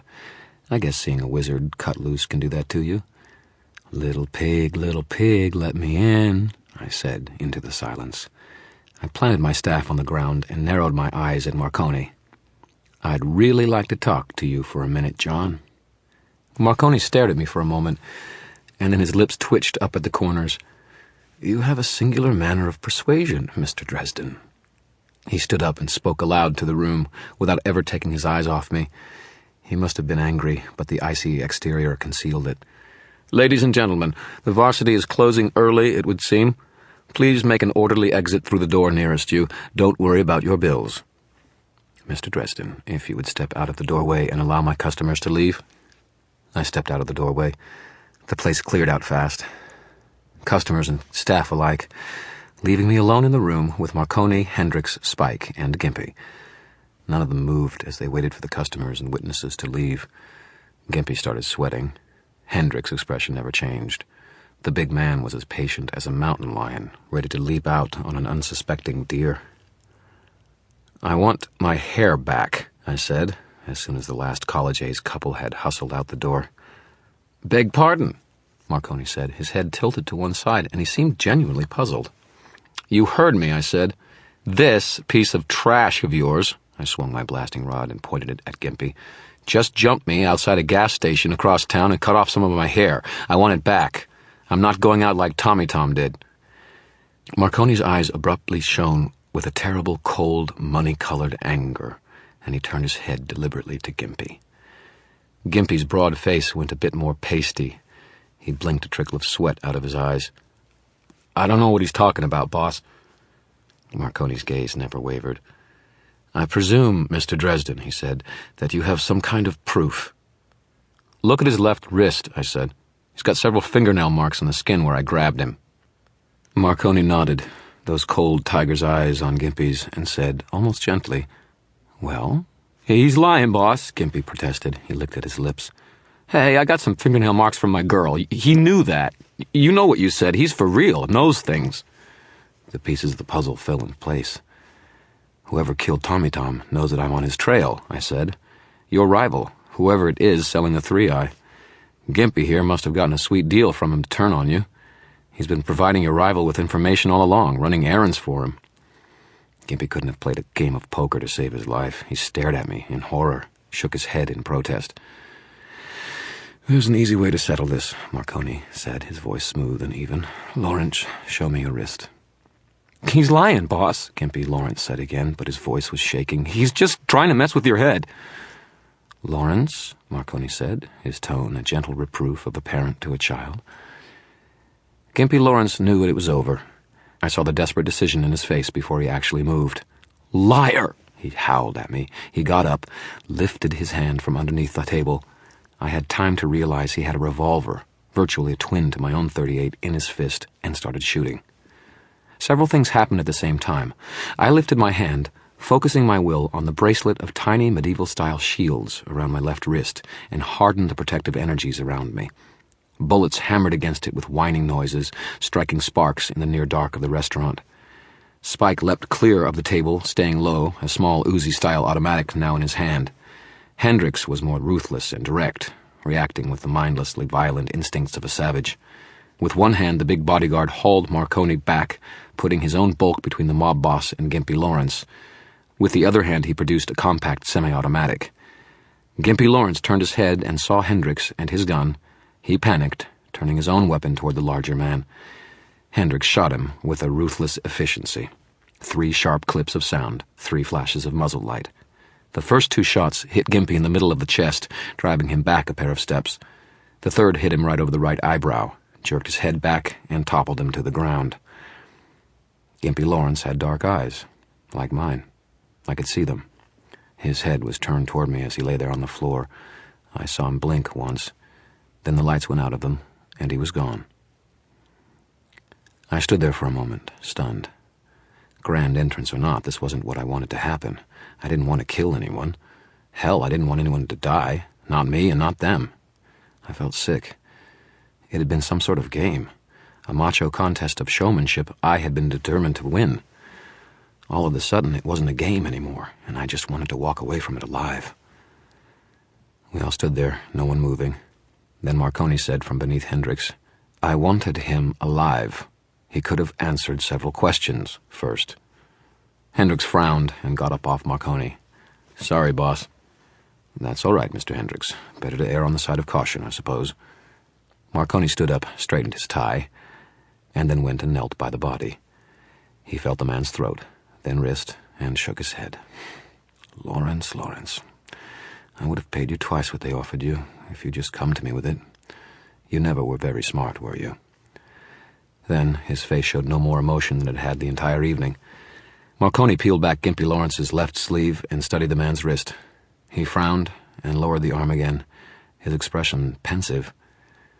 "It would seem, Mr. Dresden," he said, "that we have a common enemy." He turned to focus his gaze on me. "Who is it?" I shook my head. "I don't know. If I did, I wouldn't be here. I thought maybe it was you." Marconi lifted his eyebrows. "You should have known me better than that, Mr. Dresden." It was my turn to frown. "You're right. I should have." The killings had been more vicious, savage than Marconi would have cared to use. Competitors might have been removed, but there would be no sense in making a production out of it. Certainly there was no reason to murder bystanders like Linda, like Jennifer Stanton. It was inefficient, bad for business. "If he has something of yours, you are welcome to take it, Mr. Dresden," Marconi said. He looked around the room and sighed. "Better hurry. I think the varsity has seen its last crowd. A shame." It was hard, but I walked over to Gimpy Lawrence's body. I had to set aside my staff, my rod, to rifle the corpse's pockets. I felt like a ghoul, crouched over the body of a dead man, picking what was valuable to me off it, out of his pockets. I didn't find my hair anywhere. I looked up at Marconi, and he regarded me with eyes without any readable emotion. "Nothing," I told him. "Interesting. He must have passed the material in question to someone else before he came here," Marconi said. "Someone after he got here, maybe." Marconi shook his head. "I'm quite sure he did not do that. I would have noticed." "I believe you," I told him, and I did. "But who?" "Our enemy," Marconi said. "Obviously." I closed my eyes, suddenly sagging with weariness. Damn it. Marconi said nothing. He stood up and issued a few quiet orders to Hendricks and Spike. Hendricks wiped down his gun with a napkin and left it lying on the floor. Spike went over behind the bar and started to do something involving a power cord and a bottle of whiskey. I gathered up my staff and rod, stood up, and turned to Marconi. "Tell me what else you know. I need everything you have if I'm going to catch this guy." Marconi considered that and nodded. "Yes, you do. Unfortunately, you chose a public forum for this discussion. You have set yourself up in the eyes of anyone who cared to watch as my enemy. As understandable as your reasons might have been, the fact that you have publicly defied me remains. I cannot let that go without response, regardless of my personal feelings, without inviting more of the same. I must maintain control. It isn't personal, Mr. Dresden. It's business." I tightened my jaw and my grip on my blasting rod and made sure my shield was still there, ready to go. "So what are you going to do about it?" "Nothing," he said. "I need do nothing. Either our enemy will kill you, in which case I need not risk myself or my people in removing you, or you will find him in time and bring him down. If you do defeat him, I will let it be understood to any who asks that you did so at my behest, after which I will be inclined to forget this evening. Either way, it profits me best to wait and see." "If he kills me," I pointed out, "if I'm the next one to have my heart ripped out, you still won't know where he is. You won't be any closer to removing him and protecting your business." "True," Marconi said. Then he smiled, an expression that lasted only for a fraction of a second. "But I think he will not be such easy prey. I think that even if he kills you, he will reveal himself in some way. And since our encounter the other day, I think I have a better feel for what sorts of things to look for." I scowled at him and turned to go, moving briskly toward the door. "Harry," he said. I stopped and turned back around. "On a personal note, I know nothing that would profit you in any case. All of his people we have managed to take revealed nothing. They were that afraid of him. No one seems to know just where the drug comes from what it is made, or where this person does business. Shadows, they say. That he is always in shadows. That is all that I've learned." I regarded Johnny Marconi for a moment and then nodded. "Once. Thank you." He shrugged. "Good luck. I think it would be best if you and I did not encounter one another in the future. I cannot tolerate any more interference in my affairs." "I think that's a good idea, too," I said. "Excellent. It is good to have someone who understands." And then he turned back towards his remaining two men, leaving the corpse of Gimpy Lawrence on the floor behind him. I turned and trudged out of the place, into the night and the cold and the misty rain. I still felt sick, and could see Gimpy Lawrence's eyes as he died. I could still hear Linda Randall's husky laughter in my head. I still regretted lying to Murphy, and I still had no intentions of telling her any more than I already had. I didn't know who was trying to kill me. I still had no defense to present to the White Council. Let's face it, Harry, I told myself. You're screwed. Have you ever felt despair? Absolute hopelessness? Have you ever stood in the darkness and known, deep in your heart, in your spirit, that it was never, ever going to get better? That something had been lost forever, and that it wasn't coming back? That's what it felt like, walking out of the varsity, walking out into the rain. When I'm in turmoil, when I can't think, when I'm exhausted and afraid and feeling very, very alone, I go for walks. It's just one of the things I do. I walk, and sooner or later something comes to me, something to make me feel less like jumping off a building. So I walked. It was pretty stupid in retrospect, walking around Chicago late on a Saturday night. I didn't look up very often. I walked and let things roll around in my head, my hands in the pockets of my duster, which flapped around my long legs, while the light rain gradually plastered my hair to my head. I thought about my father. I usually do when I get that low. He was a good man, a generous man, a hopeless loser, a stage magician at a time when technology was producing more magic than magic, and he never had much to give his family. He was on the road most of the time, playing rundown houses, trying to scratch out a living for my mother. He wasn't there when I was born. He wasn't there when she died. He showed up more than a day after I'd been born, more than a day after she died. He'd given me the names of 3 magicians and then took me with him on the road, entertaining children and retirees, performing in school gymnasiums and grocery stores. He was always generous, kind, more kind and more generous than we could afford, really. And he was always a little bit sad. He would show me pictures of my mother and talked about her every night. It got to where I almost felt like I knew her myself. As I got older, the feeling increased. I saw my father, I think, as she must have, as a dear, sweet, gentle man. A little naive, but honest and kind. Someone who cared for others, and who didn't value material gain over all else. I could see why she would have loved him. I never got old enough to be his assistant, as he had promised me. He died in his sleep one night. An aneurysm, the doctors said. I found him cold, smiling. Maybe he'd been dreaming of my mother when he went.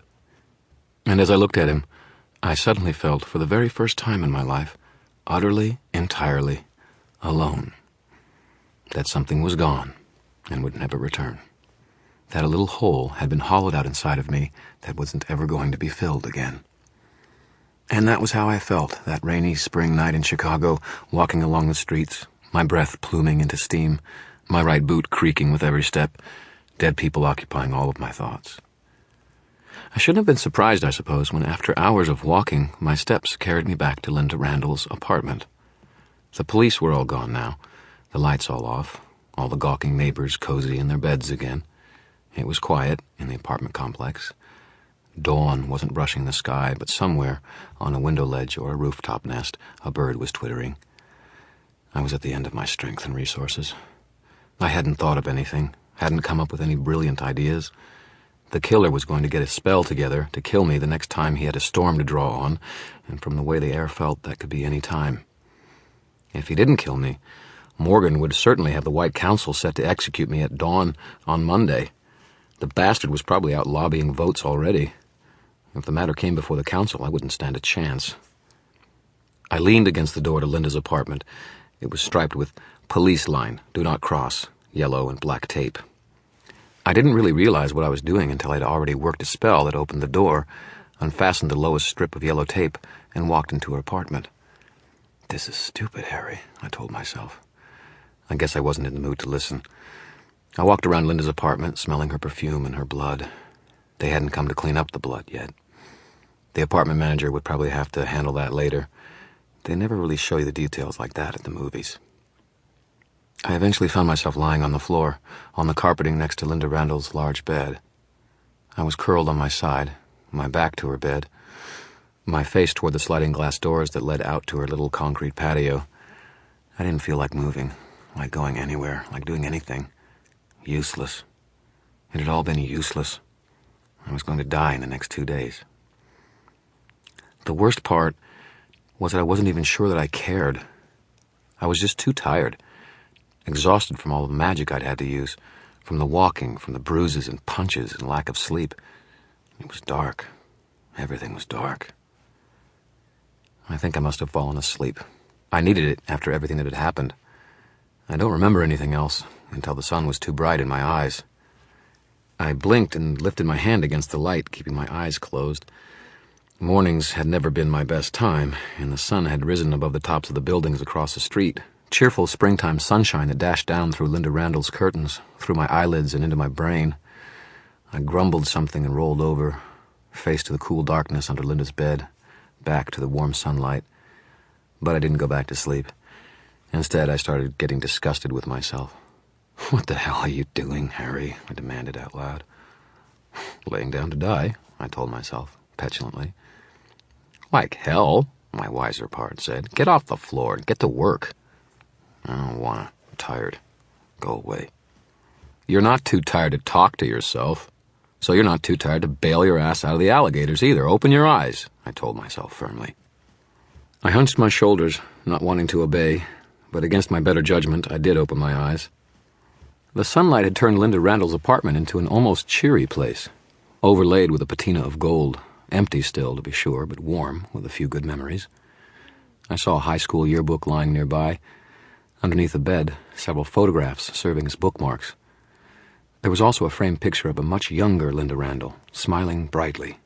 None of the jaded weariness I had seen in her in evidence, standing in her graduation robes between a kind-looking couple in their late 50s.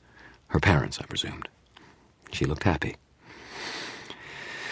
And lying just in the edge of a stray little beam of sunlight, one that was already retreating as the sun rose over the edge of the buildings, was a small red plastic cylinder with a gray cap. My salvation. I snatched it out from under the bed. I was shaking. I shook the canister and it rattled. A roll of film was inside.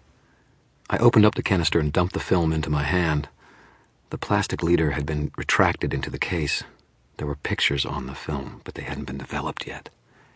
I closed the film up again and reached into the pocket of my duster and drew out another canister, the one I'd found at Victor Sell's lake house. The two were a match. My mind spun around, taking off down a whole new track. An entirely new realm of possibility had opened up to me, and somewhere in it might be my opportunity, my chance to get out of this alive, to catch the killer, to salvage anything that had started going to hell. But it still wasn't clear. I couldn't be sure what was going on, but I had a possible link now, a link between the murder investigation and Monica Sell's aborted inquiry into the disappearance of her husband, Victor. I had another lead to follow, but there wasn't much time to follow it. I had to get up, to get on my feet and get going, fast. You can't keep a good wizard down. I stood up, grabbed my staff and rod, and started walking towards the door to leave. The last thing I needed was to get caught trespassing on a crime scene. It could get me arrested and stuck in holding, and I'd be dead before I could get bail. My mind was already rolling ahead, working on the next step, trying to find this photographer who had been at Victor's beach house, and getting these pictures developed, and seeing if there was anything in them that was worth Linda Randall's death. It was then I heard a sound, and stopped. It came again, a quiet scraping. Someone turned the key in the deadbolt of the apartment's front door, and it swung open. There was no time to flee beneath the bed or into the bathroom, and I didn't want to be limited in my mobility in any case. I leaped forward and stood behind the door as it opened, keeping very still. A man entered, slim, short, harried-looking. His hair, a listless shade of brown, was drawn back into a ponytail. He wore dark cotton pants, a dark jacket, and carried a pouch on a strap at his side. He shut the door most of the way and looked around with great agitation. But, like most people who are too nervous to be thinking clearly, he was seeing less than he should have been. And though his head swept over where I would have been in his peripheral vision, he didn't notice me. He was a good-looking man, or so it seemed, with strong lines to his jaw and cheekbones. He crossed the room and stopped short when he saw the blood-stained bed. I saw him clench his hands into fists. He made a strange, cawing little sound, then hurried forward to throw himself on the floor by the bed and started pawing underneath it. After a few seconds, his pawing grew more frantic, and I heard him curse out loud. I slid my fingers over the smooth surface of the film canister in my pocket. So, the mysterious photographer lurking outside of Victor Sell's lake house was here looking for the film. I had a feeling in my stomach like I get when I finish a particularly difficult jigsaw puzzle, a particular satisfaction mingled with a touch of smugness. I settled my staff and rod silently into the corner by the door and flipped my official police consultant's badge, complete with my photograph on it, out of my duster, so it showed against the black canvas. I covered my ratty old T-shirt with a coat and hoped that the man would be too rattled and nervous to notice I was wearing sweatpants and cowboy boots beneath my duster. I kept my hands in my pockets, pushed the door shut with a little nudge of my boot, and just as it closed, said, "So, returning to the scene of the crime. I knew we'd catch you if I just waited." The man's reaction would have had me rolling in laughter on any other day. He jerked, slammed his head against the bottom of the bed, yelped, drew himself back from the bed, turned to me, and all but leapt back over the bed in surprise when he saw me. I revised my opinion of his looks. His mouth was too pinched, his eyes too small and too close together, giving him the intent, predatory look of a ferret. I narrowed my eyes and stalked toward him, one slow pace at a time. "Just couldn't stay away, could you?" "No," he said. "Oh, God, you don't understand. I'm a photographer. See?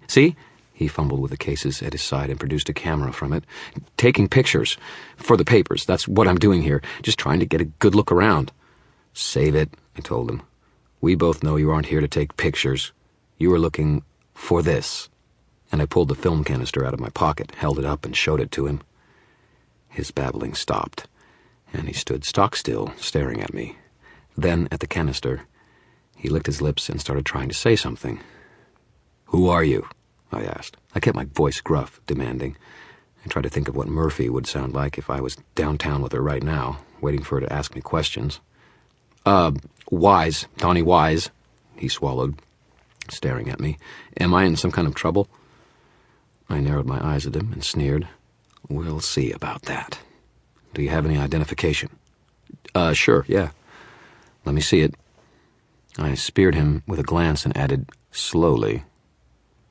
He goggled at me and reached for his hip pocket with exaggerated slowness. With one hand, he drew out his wallet and flipped it open to his driver's license. I stalked toward him, snatched it, and studied it. His license and picture agreed with the name he had given. "Well, Mr. Wise," I began, "this is an ongoing investigation. So long as you give us your cooperation, I don't think that we—" I looked up to see him peering at my name badge, and my voice trailed off. He jerked his wallet back and accused, "You're not a cop!" I tilted my head back in an arrogant angle. "Okay, maybe not, but I work with the cops, and I've got your film." He cursed again and started stuffing his camera back into his bag, clearly meaning to leave. "No, you got nothing. Nothing that connects any of this to me. I'm out of here." I watched him start past me towards the door. "Don't be so hasty, Mr. Wise. I really think you have some things to discuss, like a dropped film canister underneath the deck of the house in Lake Providence last Wednesday night." He flicked a quick glance up at me. I have nothing to say to you," he mumbled. "Whoever the hell you are." He reached for the door and started to open it. I gestured curtly to my staff in the corner and hissed, in my best dramatic voice, "Finto servitas," jerked my hand at the doorway. My staff, driven by tightly controlled channels of air, moving in response to my evocation, leapt across the room and slammed the door shut in front of Donnie Wise's nose. He went stiff as a board. He turned to face me, his eyes wide. "My God, you're one of them." "Don't kill me," he said. "Oh, God. You got the pictures. I don't know anything. Nothing. I'm no danger to you." He tried to keep his voice calm, but it was shaking. I saw him tilt his eyes at the glass sliding doors to the little patio, as though calculating his chances of making it there before I could stop him. "Relax, Mr. Wise," I told him. "I'm not here to hurt you. I'm after the man who killed Linda. Help me. Tell me what you know. I'll take care of the rest." He let out a harsh little laugh and eased a half-step toward the glass windows. "And get myself killed?" Like Linda? Like those other people? No way. No, Mr. Wise, tell me what you know. I'll put a stop to the killings. I'll bring Linda's murderer to justice. I tried to keep my voice soothing, even, fighting against the frustration I felt. Hell, I wanted to rattle him, but I hadn't meant to scare him so badly he wanted to jump through the plate glass sliding door. I want these people to stop just as badly as you do. Why? He demanded. I saw a little contempt in his eyes now. What is she to you? Were you sleeping with her too? I shook my head. No, she's just one more dead person who shouldn't be. You're not a cop. Why risk your ass to do this? Why go up against these people? Haven't you seen what they can do? I shrugged. Who else is going to? He didn't answer me, so I held up the film canister. What are these pictures, Mr. Wise? What is on this film that is worth killing Linda Randall for? Donnie Wise rubbed his palms over his thighs. His ponytail twitched as he looked about the room. I'll give you the deal. Give me the film, and I'll tell you what I know. I shook my head. I might need what's on here. What's there isn't any good to you if you don't know what you're looking at, he pointed out. I don't know you from Adam. I don't want any trouble. All I want is to get my ass out of this alive and in one piece. I stared at him for a moment. If I traded him, I'd lose the film and whatever was on it. If I didn't, and he was telling me the truth, the film wouldn't do me any good. The trail had led me here, to him. If I didn't dig up a lead to somewhere else, I was dead. So I snapped my fingers, letting my staff rattle on the floor. Then I tossed him the film, underhand. He dropped it, and stooped to recover it, studying me warily. After I get out of this, he said, we're quits. I've never seen you before. I nodded. Fine, let's have it. Donnie swallowed and ran a hand back over his hair, giving his ponytail a nervous little tug at the end of the motion. I knew Linda from around. I'd taken some pictures of her for a portfolio. I do shoots for some of the girls around town. They want to make it into the magazines, most of them. Adult magazines, I asked. No, he snapped, nervous still. Uncle Abner's magazine for children. Of course, adult mags. Nothing really classy, but you can make good money even if you're not Hugh Hefner's type. So on Wednesday, Linda comes to me. She says she's got a deal for me. I shoot some pictures of her and give her the film. And she's real nice to me. All I have to do is show up where she says, shoot a roll through the windows and go. Deliver it to her on the next day. So I did. And now she's dead. Out in Lake Providence, I said. Yeah.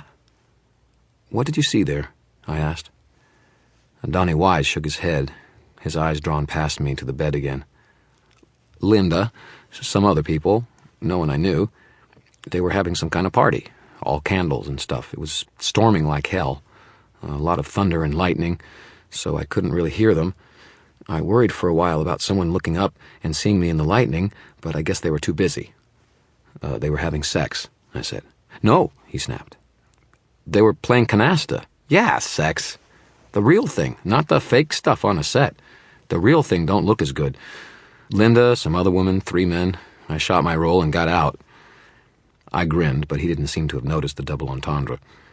You just don't get quality lowlife often enough anymore. Can you describe any of these other people? He shook his head. I wasn't looking, but they wasn't being too particular, if you take my meaning. Turned my stomach. Did you know what Linda wanted with the pictures? He looked at me and then snickered, as though I were extremely simple. Jesus, buddy. What do you think someone wants with pictures like that? She wanted to get leverage on somebody. Hell, it wouldn't hurt her reputation if any of the pictures of her in the middle of an orgy got out. But it might have some of the people with her. What kind of simp wannabe cop are you?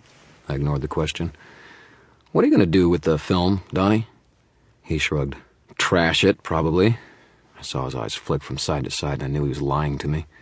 He'd keep the film, find out who was in the pictures, and if he thought he could get away with it, he'd try to weasel whatever profit he could out of it. He seemed the type. I trusted my instincts. Allow me, I said, and snapped my fingers. Fuego. The canister's gray lid flew off in a little rush of flame, and Donnie Wise yelped, drawing his hand back sharply. The red canister burst into flame on its way to the ground and landed in a crumpled, smoking lump. He stared at the film, then at me, his mouth gaping. I hope I don't find out you've lied to me, Donnie, I told him. He went white as a sheet, assured me he hadn't, then turned and fled out of the apartment, knocking loose 2 bits of police tape on the way out. He didn't quite close the door behind him. I let him go. I believed him. He didn't seem bright enough to make up a story on the fly, as rattled as he'd been. I felt a ferocious surge of triumph, of anger, and of a desire to find this person, whoever it was, who was taking the raw forces of life and creation and turning them to the ends of destruction, and put them in the trash with the rest of the garbage. Whoever he was, murdering people with magic and killing people by degrees with the 3-eye drug, he was someone I wanted to put down. My brain lurched into gear. Now that there was something to work with, some other possibility for tomorrow morning than me dying in a variety of gruesome ways. Linda Randall had been planning on blackmailing someone. I took a staggering mental leap and figured it was Victor, or someone out at his house during the party. But why? I didn't have any pictures now, only the information I'd gotten from Donnie Wise. I couldn't afford to wait around. I had to pursue the lead he'd given me if I was to get to the bottom of this and find out who had killed Linda. How had I managed to get into all of this trouble in only a few days? And how in the world had I managed to stumble across what appeared to be a complex and treacherous little plot by chance out at the lake house on Lake Providence on a separate investigation entirely? Simple answer. It hadn't been an accident. It had been by design. I had been directed there. Someone who wanted me out at the lake house and wanted to get me involved and to find out what was going on there. Someone who was nervous as hell about wizards, who refused to give out her name, and who carefully dropped phrases that would make me believe her ignorance, who had to rush out quickly from her appointment and who was willing to let $500 go just to get me off the phone a few seconds faster. Someone had drawn me out and forced me into the open, where I attracted all sorts of hostile attention. That was the key. I gathered up my staff and rod and stalked out the door. It was time to talk to Monica Sells. I paid the cabbie who dropped me off a block away from Monica Sells' house in the suburbs. I was running out of time, out of Murphy's loan, and out of patience, so I didn't waste any daylight in walking down the street towards her place. It was a cute little house, 2 stories, a couple of young trees in the front yard, just now starting to rival the house for height. There was a minivan in the driveway and a basketball goal, well used. The lawn was grown rather long, but all the recent rains had left good excuse for that. The street was a quiet one, and it took me a moment to realize that most of the houses on it were not occupied. For sale signs stood in many of the yards. Sparse curtains draped over empty, gaping windows like cobwebs. There wasn't a lot of bird song for a street with so many trees, and I couldn't hear any dogs barking as I walked along the sidewalk. Overhead, clouds were thickening, building up for another thunderstorm. Taken all together, it had the feel of someplace blighted, a place where a black wizard had set up shop. I swung up through the Sells yard into the front door. I rang the bell and waited. There was no answer. I knocked. I leaned on the doorbell. Still no answer. I tightened my jaw and looked around. I didn't see anyone. So I turned back to the door, preparing to use a spell to open it. Instead, the door swung open, maybe 6 inches. Monica Sells stood inside, peering out at me with her green eyes. She was dressed in jeans, a plain flannel shirt with her sleeves rolled up, and her hair was covered by a bandana. She wore no makeup. She looked both older and more appealing that way. I think maybe because it was a more natural look for her, something that was closer to the sort of person she really was, rather than the nicer clothes and jewelry she'd worn when she visited my office. Her face went pale, her lips bloodless. "I don't have anything to say to you, Mr. Dresden," she said at once. "Go away." "I can't do that," I said. She started to swing the door shut, but I jammed the end of my staff into the doorway, keeping it from closing. "I'll call the police," she said, her voice strained. She leaned against the door, trying to keep me from coming in. "Do it," I growled. Then I played on an instinct, a hunch. "And I'll tell them about you and your husband." I was taking a shot in the dark, but what the hell? She didn't know I didn't know what the hell was going on. My instinct paid off. I heard her suck in a breath and felt her resistance on the door sag a little. I put my shoulder to the door, leaned on it hard, and she stepped back from me in surprise. I don't think she'd expected me to physically force my way into her house. Hell, I hadn't expected me to do that. I hadn't realized how angry I was until I saw the look of panic on her face when she looked up at me. I didn't know what I looked like, but it must not have been friendly. I stopped and closed my eyes. I took a deep breath and tried to get a handle on my anger. It wouldn't profit me anything to lose control. That was when she went for the stunner. I heard her move, open my eyes in time to see her snatch a black plastic case the size of a cellular phone from the piano and lunge toward me. Her face was pale, frightened. Blue lightning danced between the two tines of the stunner as she shoved it at my stomach. I swept my staff upright from right to left, and the buzzing device went past me, along with her lunge, striking the door frame behind me. I slipped past her into the living room, turning to face her as she recovered and turned around. "I won't let you hurt them," she snarled. "Not you, not anyone. I'll kill you before you touch them, wizard." And then she was coming at me again, fury replacing the terror in her eyes, and grim determination to succeed that made me think of Murphy for a second. For the first time she was looking me in the face.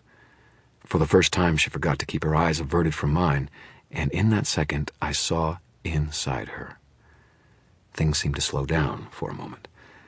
I had time to see the color of her eyes, the structure of her face, to recognize where I'd seen them before, why she had looked familiar to me. I had time to see, behind her eyes, the fear and the love that motivated every move she made, every step she took. I saw what had moved her to come to me, why she was afraid. I saw her grief, and I saw her pain. And the pieces all fell into place. Knowing the emotions that drove her, the terrible love that she was showing, even now, it all seemed perfectly obvious. I felt stupid for not figuring it out days ago. "Stop," I said, or tried to say, before she thrust the stunner at my chest. I dropped the staff and rod alike in a clatter of falling wood and caught her wrists in both of my hands. She pushed the stunner up my face, and I let her do it. It got within 3 inches of me, the light bright in my eyes. Then I drew in a breath and puffed it out into the stunner, along with an effort of will. There was a spark, a little puff of smoke, and it went dead in her hands, like every other electronic gizmo seemed to do whenever I came around. Hell, I was surprised it had taken so long to stop working. And even if it hadn't, it wasn't any trouble for me to hex it into uselessness. I continued holding her wrist, but the driving tension behind her arm had eased away to nothing. She was staring at my face, her eyes wide with shock from the meeting of our gazes. She started shaking and dropped the useless stunner from limp fingers. It clattered to the floor. I let go of her, and she just stared at me. I was shaking, too. A soul gaze is never something pleasant or simple. God, sometimes I hated that I had to live with that. I hadn't wanted to know that she'd been abused as a child, that she'd married a man who provided her with more of the same as an adult, that the only hope or light that she saw in her life was her 2 children. There hadn't been time to see all of her reasons, all of her logic. I still didn't know why she had drawn me into this entire business. But I knew that it was, ultimately, because she loved her 2 kids. And that was all I really needed. That and one other connection, the nagging resemblance to someone that I'd noticed in her at my office. The rest fell into place from there. It took Monica Sells a moment to recover herself. She did it with remarkable speed, as though she were a woman used to drawing on a mask again after having it knocked off. I'm sorry, Mr. Dresden." She lifted her chin and regarded me with a fragile, wounded pride. "What do you want here?" "A couple of things," I told her. I stooped down to recover my staff, my rod. "I want my lock of hair back. I want to know why you came to me last Thursday, why you dragged me into this mess. I want to know who killed Tommy Tom and Jennifer Stanton and Linda Randall." Monica's eyes went even duller. Her face paled. "Linda's dead." "Last night," I told her. "And someone's planning on taking me out the same way the next chance they get." Outside, in the far distance, thunder rumbled. Another storm was in the works, slowly building. When it got to town, I was a dead man. It was as simple as that. I looked back to Monica Sells, and it was all over her face. She knew about the storm just as well as I did. She knew about it, and there was a sort of sad and weary frustration in her eyes. "You have to go, Mr. Dresden," she said. "You can't be here when... You've got to go. before it's too late. I stepped toward her. You're the only chance I have, Monica. I asked you once before to trust me. You've got to do it again. You've got to know that I'm not here to hurt you or your... A door opened in the hallway behind Monica. A girl, on the gawky end of pre-adolescence, with hair the color of her mother's, leaned out into the hallway. "Mom?" she said in a quavering voice. "Mom, are you okay? Do you want me to call police?" A boy, perhaps a year or two younger than his sister, poked his head out too. He was carrying a well-used basketball in his arms, turning it in nervous little gestures. I looked back to Monica. Her eyes were closed. There were tears coming, trailing down her cheeks. It took her a moment, but she drew in a breath and spoke to the girl in a clear, calm voice, without turning around. "I'm fine," she told them. "Jenny, Billy, get back into the room and lock the door. I mean it." "But, Mom," the boy began. "Now," Monica said. Her voice was strained. Jenny put a hand on her brother's shoulder. "Come on, Billy." She looked at me for just a moment. Her eyes were too old and too knowing for a child her age. "Come on." The two vanished back into the room, closed the door, and locked it behind them. Monica waited until they were gone, and then broke down into more tears. Please, Mr. Dresden, you have to go. If you're here when the storm comes, if he knows..." She buried her face in her hands and made a quiet, croaking sound. I stepped over closer to her. I had to have her help. No matter how much pain she was in, no matter what kind of agony she was going through, I had to have her help. And I thought I knew the names to invoke to get it. Sometimes I can be such a bastard. "Monica, please. I'm up against a wall. I'm out of options. Everything I have leads here, to you. I don't have time to wait. I need your help before I wind up just like Jennifer and Tommy and Linda." I sought her eyes, and she looked up at me without turning her gaze away. Please help me." I watched her eyes, saw the fear and grief and the weariness there. I saw her look at me as I leaned on her, demanded more out of her than she could afford to give. "All right," she whispered. She turned away and walked toward her kitchen. "All right, I'll tell you what I know, wizard. But there's nothing I can do to help you." She paused at the doorway and looked back at me. Her words fell with the weight of conviction, simple truth. "There's nothing anyone can do. Now." Monica Sells had a cheerful, brightly colored kitchen. She collected painted cartoon cows, and they ranged over the walls and cabinet doors of the room in a cheerful, bovine sort of indolence. The refrigerator was covered with crayon drawings and report cards. There was a row of colored glass bottles on the windowsill. I could hear wind chimes outside, restlessly stirred by a cool, rising wind. A big, friendly cow clock on the wall swung its tail back and forth. Tick, tick, tick. Monica sat down at the kitchen table. She drew up her legs beneath her and seemed to relax by a few degrees. Her kitchen, I sensed, was her sanctuary, the place where she retreated when she was upset. It was lovingly maintained, sparkling clean. I let her relax as long as I could, which wasn't long. I could almost feel the air building up to greater tension, the storm brewing in the distance. I couldn't afford to play with kid gloves. I was just about to open my mouth and start pushing when she said, "Ask questions, wizard. I'll answer them. I wouldn't even know where to start myself." She didn't look at me. She didn't look at anything. "All right," I said. I leaned on the kitchen counter. "You know Jennifer Stanton, don't you? You're related to her." Her expression didn't change. "We have our mother's eyes," she confirmed. "My little sister was always the rebel. She ran away to become an actress, but became a whore instead. It suited her in her own way. I always wanted her to stop, but I don't think she wanted to. I'm not sure she knew how." "Have the police contacted you yet about her death?" "No. They called my parents down in St. Louis. They haven't realized yet that I live in town. Someone will notice soon, I'm sure." I frowned. "Why didn't you go to them? Why did you come to me?" She looked over at me. "The police can't help me, Mr. Dresden. Do you think they would believe me? They'd look at me like I was some kind of lunatic if I went on babbling about magic spells and rituals." She grimaced. "Maybe they'd be right. Sometimes I wonder if I am crazy." "So you came to me," I said. "Why didn't you just tell me the truth?" "How could I?" she asked. "How could I walk into an office of someone I didn't even know and tell him..." She swallowed and squeezed her eyes shut over more tears. "And tell me what, Monica?" I asked. I kept my voice soft. "Who killed your sister?" Wind chimes tinkled outside. The friendly cow clock went tick, tick, tick.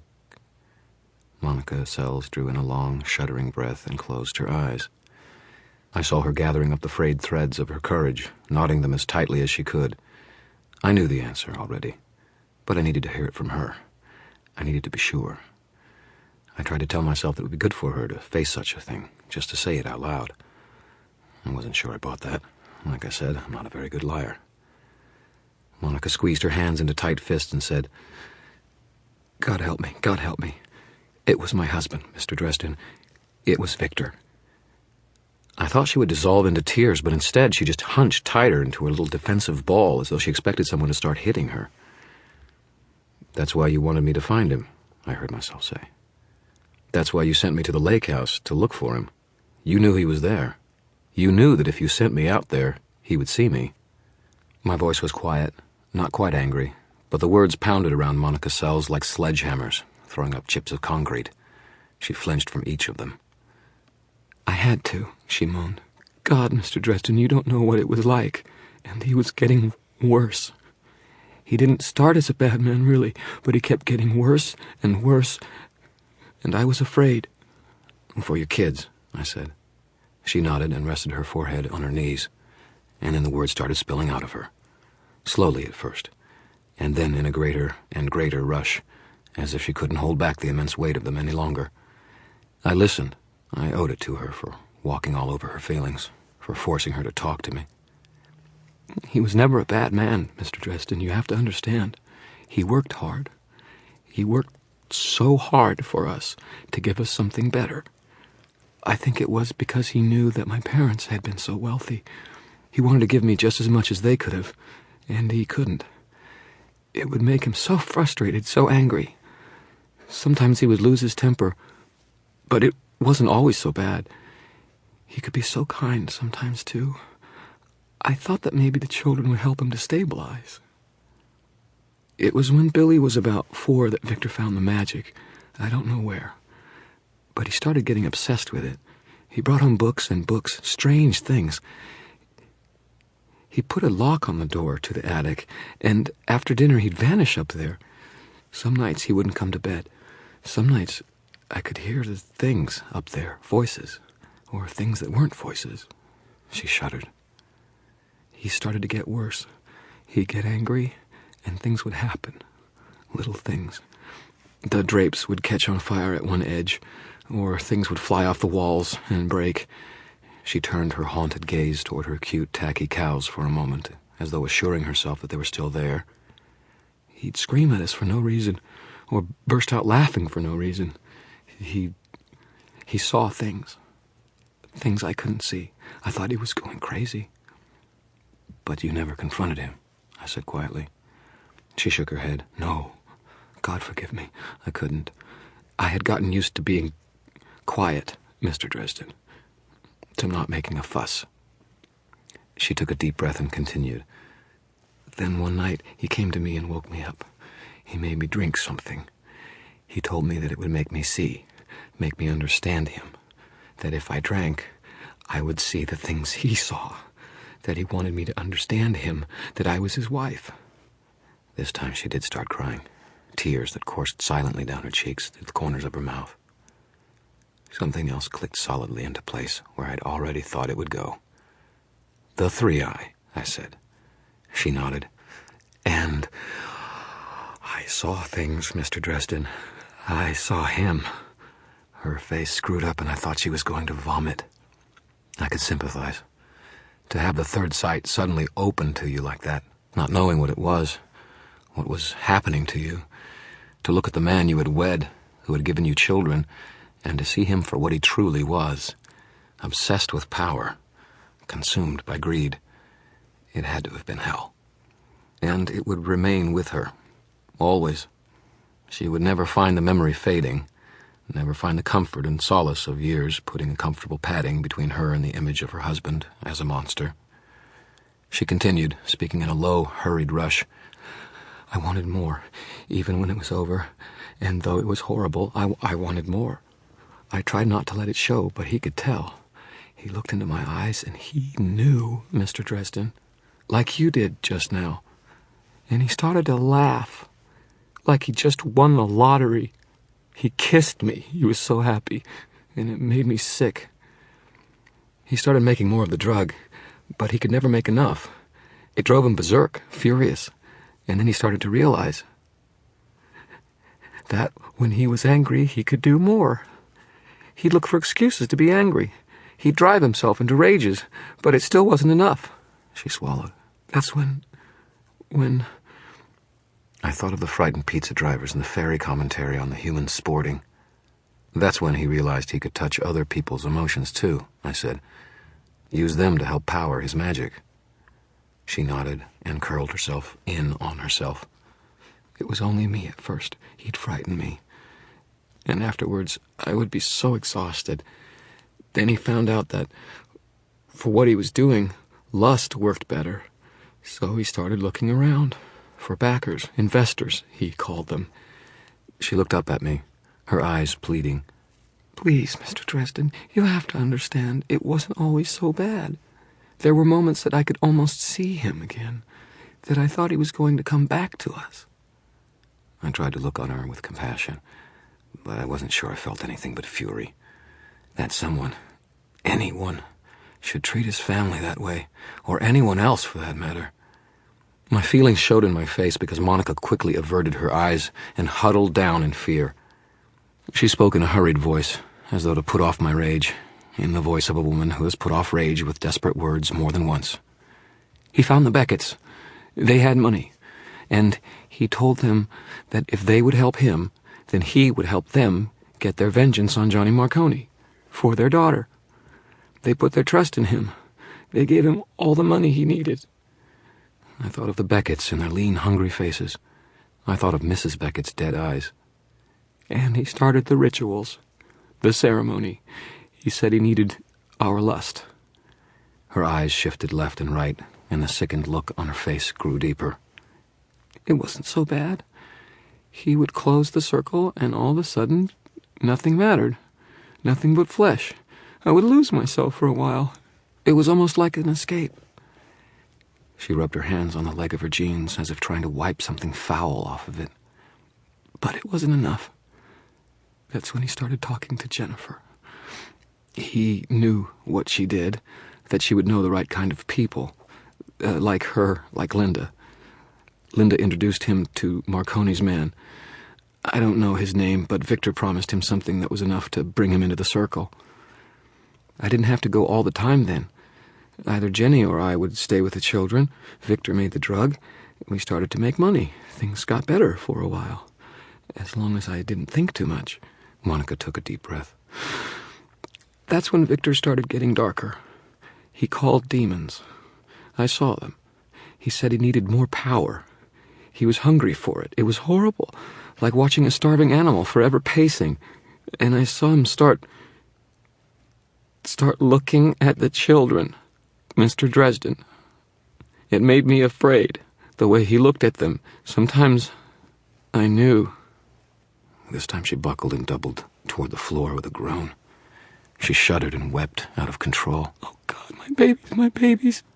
I wanted to go over to her, to offer her my hand to hold, to put an arm over her shoulders, and to tell her that it would be all right. But I knew her now. I had looked inside. It would make her scream. God, Harry, I thought, haven't you tortured this poor woman enough? I rummaged in cabinets until I found a glass. I ran cold water from the sink, poured it into the glass, then went over and put it down by her. She straightened in a chair and took the glass between shaking hands. She took a sip and spilled a little onto her chin. I'm sorry, I said. It was all I could think of to say. If she heard me, it didn't show. She sipped water, then continued, as if desperate to finish, to get the taste of the words out of her mouth. I wanted to leave him. I knew he'd be furious, but I couldn't let the children stay close to him. I tried to talk to Jenny about it. She took matters into her own hands. My little sister, trying to protect me. She went to Victor and told him that if he didn't let me leave, she'd go to the police and to Johnny Marconi. She'd tell them all about him, and he... He killed her, I said. Hell, Victor hadn't needed any of Jennifer Stanton's hair to kill her.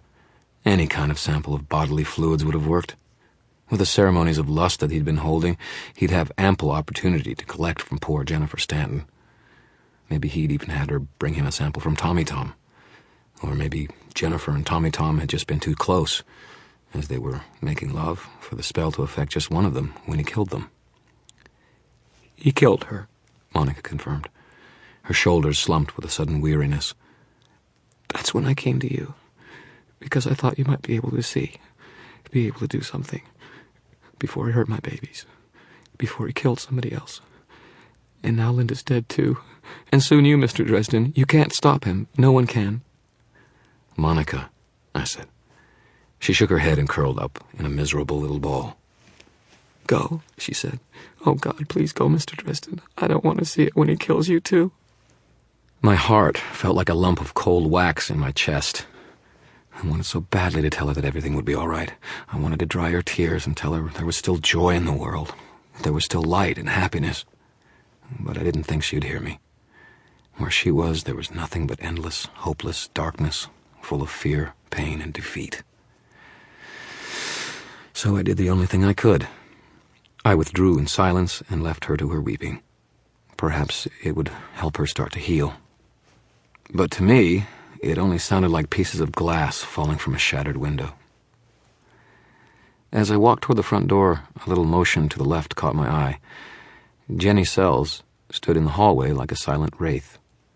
She regarded me with luminous green eyes like her mother's, like the dead aunt whose namesake she was. I stopped and faced her, I'm not sure why. You're the wizard, she said quietly. You're Harry Dresden. I saw your picture in the newspaper once, the Arcane. I nodded. She studied my face for a long minute. Are you going to help my mom? It was a simple question, but how do you tell a child that things just aren't that simple? That some questions just don't have simple answers, or any answer at all. I looked back into her two knowing eyes, and then quickly away. I didn't want her to see what sort of person I was. The things I'd done, she didn't need that. I'm going to do everything I can to help your mom. She nodded. Do you promise? I promised her. She thought that over for a moment, studying me, and then she nodded. My daddy used to be one of the good guys, Mr. Dresden, but I don't think that he is anymore. Her face looked sad. It was a sweet, unaffected expression. Are you going to kill him? Another simple question. I don't want to, I told her, but he's trying to kill me, and I might not have any choice. She swallowed and lifted her chin. I love my Aunt Jenny, she said. Her eyes brightened with tears. Mama won't say, and Billy's too little to figure it out, but I know what happened. She turned, with more grace and dignity than I could have managed, and started to leave, and then said quietly, I hope you're one of the good guys, Mr. Dresden. We really need a good guy. I hope you'll be all right. And then she vanished down the hall in bare, silent feet. I left the house in the suburbs as quickly as I could. My legs drove me down the oddly silent sidewalk and back to the corner where the cabbie was waiting, meter ticking away. I got into the cab and told the cabbie to drive me to the nearest payphone. Then I closed my eyes and struggled to think. It was hard through all the pain I felt. Maybe I'm stupid or something, but I hate to see people like Monica, like little Jenny, hurting like that. There shouldn't be pain like that in the world. And every time I run into it, it makes me furious. Furious and sad. I didn't know if I wanted to scream or cry. I wanted to pound Victor Sells' face in. I wanted to crawl into bed and hide under the covers. I wanted to give Jenny Sells a hug and tell her that everything would be all right. And I was still afraid, all tight and burning in my gut. Victor Sells, of the shadows and demons, was going to kill me as soon as the storm rolled in. Think, Harry, I told myself. Think, damn it. The cabbie gave me an odd look in the rearview mirror. I stuffed down all the feelings, all the fear, all the anger into a tight little ball. I didn't have time to let those feelings blind me now. I needed clarity, focus, purpose. I needed a plan. Murphy. Murphy might be able to help me. I could tip her off about the lake house and send in the cavalry. They might find a stockpile of 3-eye there. They could then arrest Victor like any other drug dealer. But there were too many holes in that plan. What if Victor wasn't keeping his stores in the lake house? What if he eluded the police? Monica and her children would be in danger if he did. Not only that, what if Murphy didn't listen to me? Hell, the judge might not issue a warrant to search private property on the word of a man who probably had a warrant for his own arrest out now. Not only that, but the bureaucracy involved in working with the authorities in Lake Providence, on a Sunday no less, would slow things down. It might not happen in time to save me from having my heart torn out. No, I couldn't rely on the police. If this was any other time, if I was held in less suspicion by the White Council, I would report Victor Sells to them and let them handle the whole thing. They're not exactly soft on people using magic like Victor used it, to call up demons, to kill, to produce drugs. He had probably broken every law of magic. The White Council would waste no time in sending someone like Morgan to wipe Victor out. But I couldn't do that either. I was already under suspicion, thanks to Morgan's narrow-minded blindness. The council was already meeting at sunrise on Monday. Some of the other members of the council might listen to me, but they would be traveling now. I had no way of reaching any of those who were sympathetic to me, no way of asking for help. There wasn't time, in fact, to try to round up any of my usual allies. So, I concluded it was up to me, alone. It was a sobering thought. I had to go confront Victor Sells, as strong a practitioner as I'd ever gone up against, in his own place of power at the lake house. Not only that, but I had to do it without breaking any of the laws of magic. I couldn't kill him with sorcery, but somehow I had to stop him. Odds seemed really good that I was going to get killed, whether I tried to face him or not. To hell with it, then. If I was going to go out, it wasn't going to be while I was lying around moaning and bitching about how useless it all was. If Victor Sells wanted to take out Harry Blackstone Copperfield Dresden, he was going to have to shove his magic right down my throat. This decision cheered me up somewhat. At least I knew what I was doing now, where I was going. What I needed was an edge, I decided, something to pull on Victor, something he wouldn't expect. Now that I knew who he was, I understood the magic I had run into outside of my apartment a little better. It had been potent, deadly, but not sophisticated, not well controlled. Victor was powerful, strong, a natural mage, but he wasn't practiced. He didn't have any training. If only I had something of his, something like his own hair, that I could use against him. Maybe I should have checked the bathroom at Monica's, but I had the feeling he wouldn't be that careless. Anyone who spends time thinking about how to use that sort of thing against people is going to be doubly paranoid that no one have the opportunity to use it against him. And then it struck me. I did have something of Victor's. I had his scorpion talisman, back in the drawer of my desk in the office. It was one of his own devices, something close and familiar. I could use it to create a bond to him, to sort of judo his own power back against him, and beat him with it, hands down, no questions asked. I might have a chance yet. I wasn't finished, not by a long shot. The cabbie pulled into a gas station parked next to the payphone. I told him to wait for a minute and got out, fumbling a quarter from my pockets to make the call. If it did turn out that I wouldn't live to see tomorrow, I wanted to make damn sure that the hounds of hell would be growling at Victor Sells' heels. I dialed Murphy's number down at the station. It rang several times, and finally someone answered. The line was scratchy, noisy. I could barely make out who it was. "Murphy's desk, this is Carmichael." "Carmichael," I said loudly into the phone. "It's Harry Dresden. I need to talk to Murphy." "What?" Carmichael said. There was a squeal of static. Damn it, the phones go to hell on me at the worst times. "I can't hear you. Murphy? You want Murphy? Who is this? Anderson, is that you?" "It's Harry Dresden," I shouted. "I need to talk to Murphy." "Ah," Carmichael grunted. "I can't hear you, Andy. Look, Murphy's out. She took that warrant down to Harry Dresden's office to take a look around." "She what?" I said. "Harry Dresden's office," Carmichael said. "She said she'd be back soon. Look, this connection is awful. Try calling back." He hung up on me. I fumbled for another quarter, my hands shaking. and dialed my own office number. The last thing I needed was for Murphy to go poking around my office, maybe impounding things. If she stuck the scorpion in evidence, I was done for. I'd never be able to explain it to her in time. And if she saw me face to face, she might be furious enough with me just to have me slapped into holding and left there overnight. If that happened, I'd be dead by morning. My phone rang a couple of times, then Murphy answered. The line was blissfully clear. "Harry Dresden's office." "Murph," I said, "thank God. Look, I need to talk to you." I could practically feel her anger. "Too late for that now, Harry. You should have come to talk to me this morning." I heard her moving around. She started opening drawers. "Damn it, Murph," I said, frustrated. "I know who the killer is. Look, you've got to keep out of that desk. It could be dangerous." I thought I'd been going to tell her a lie, but I realized, as I said it, that I was telling the truth. I remembered seeing, or thinking I had seen, movement from the talisman when I examined it before. Maybe I hadn't been imagining things. "Dangerous," Murphy growled. I heard her scattering pens about the top drawer of my desk, moving things around. The talisman was in the drawer beneath. "I'll tell you what's dangerous. Fucking with me is dangerous, Dresden.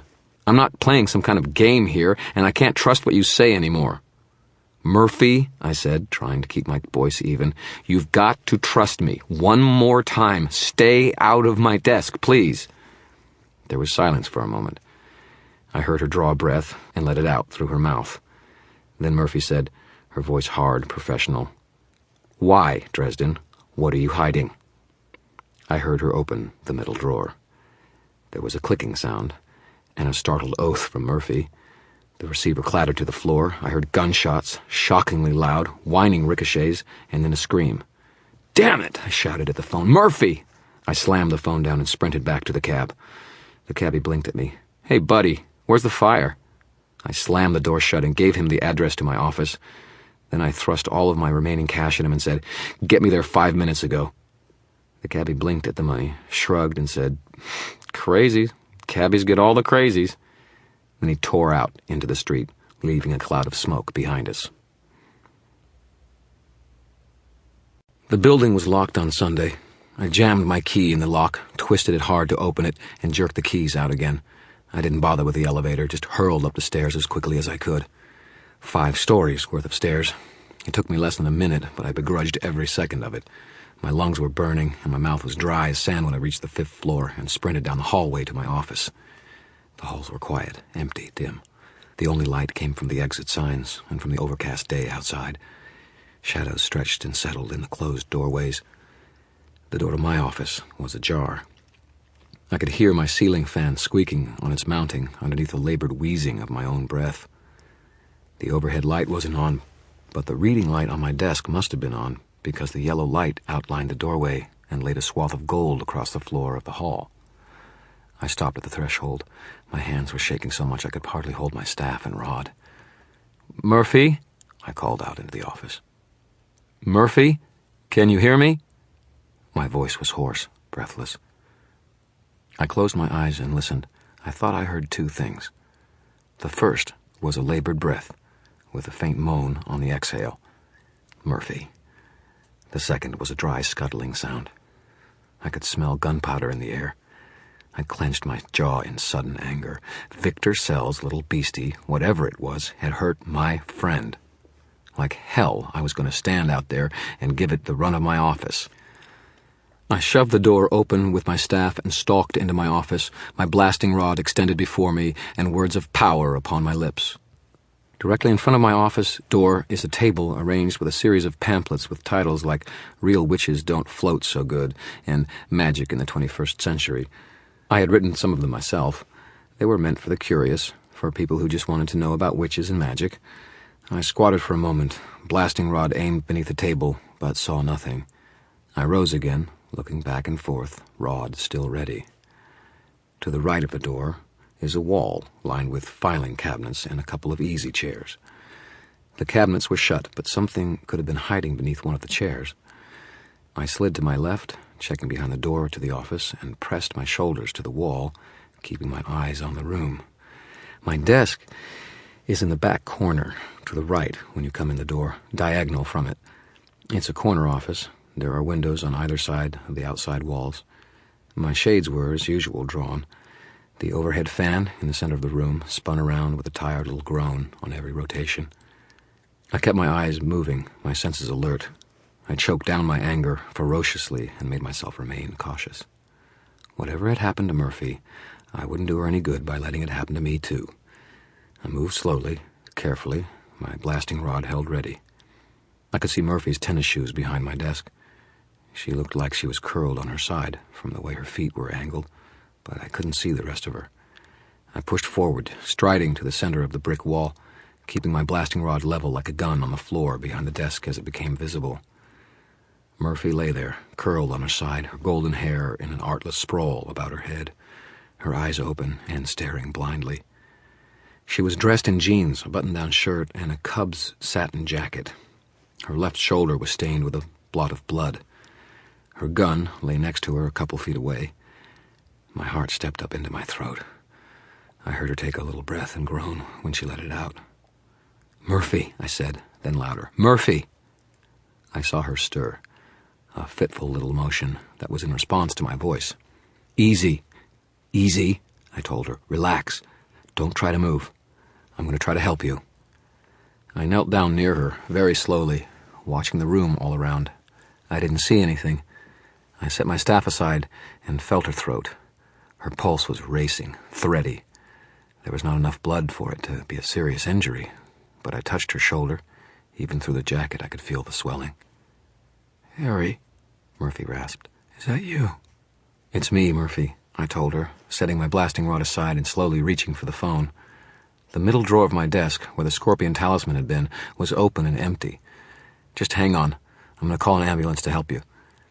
"Can't believe it, you bastard," Murphy wheezed. I felt her stir a little. "You set me up." I drew the phone down and dialed 911. It was silent. "Hush, Murph, you've been poisoned. You need help, fast." The 911 operator came on and took my name and address. I told her to send an ambulance prepared to treat someone for poisoning, and she told me to stay on the line. I didn't have time to stay on the line. Whatever had done this to Murphy, it was still around somewhere. I had to get her out of there, and then I had to recover Victor's talisman to be able to use it against him when I went out to the lake house. Murphy stirred again, and then I felt something hard and cool flick around my wrist and clitter-clat shut. I blinked and looked down at her. Murphy's jaw was set in a stubborn line as she clicked the other end of the handcuffs around her own wrist. "You're under arrest," she wheezed. "You son of a bitch.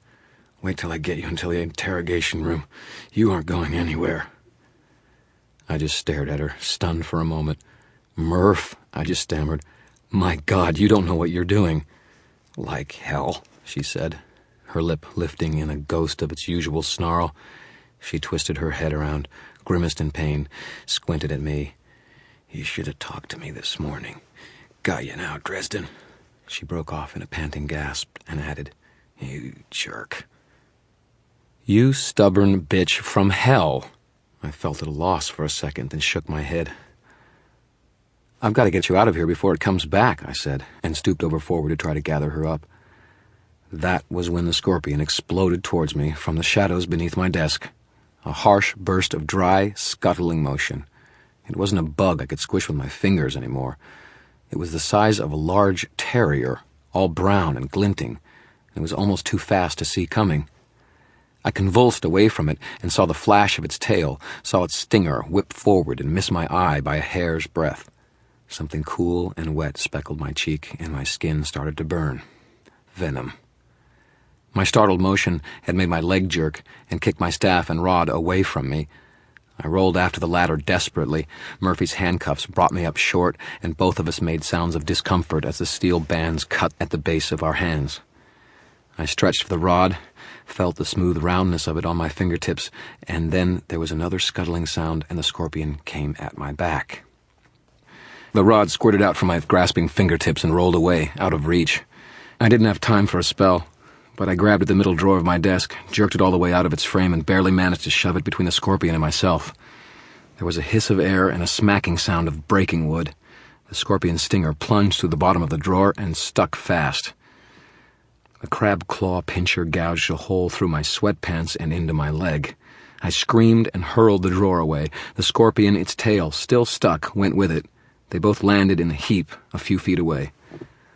"Won't do you any good, Dresden," Murphy moaned incoherently. She must have been too far gone from the poison to understand what was going on.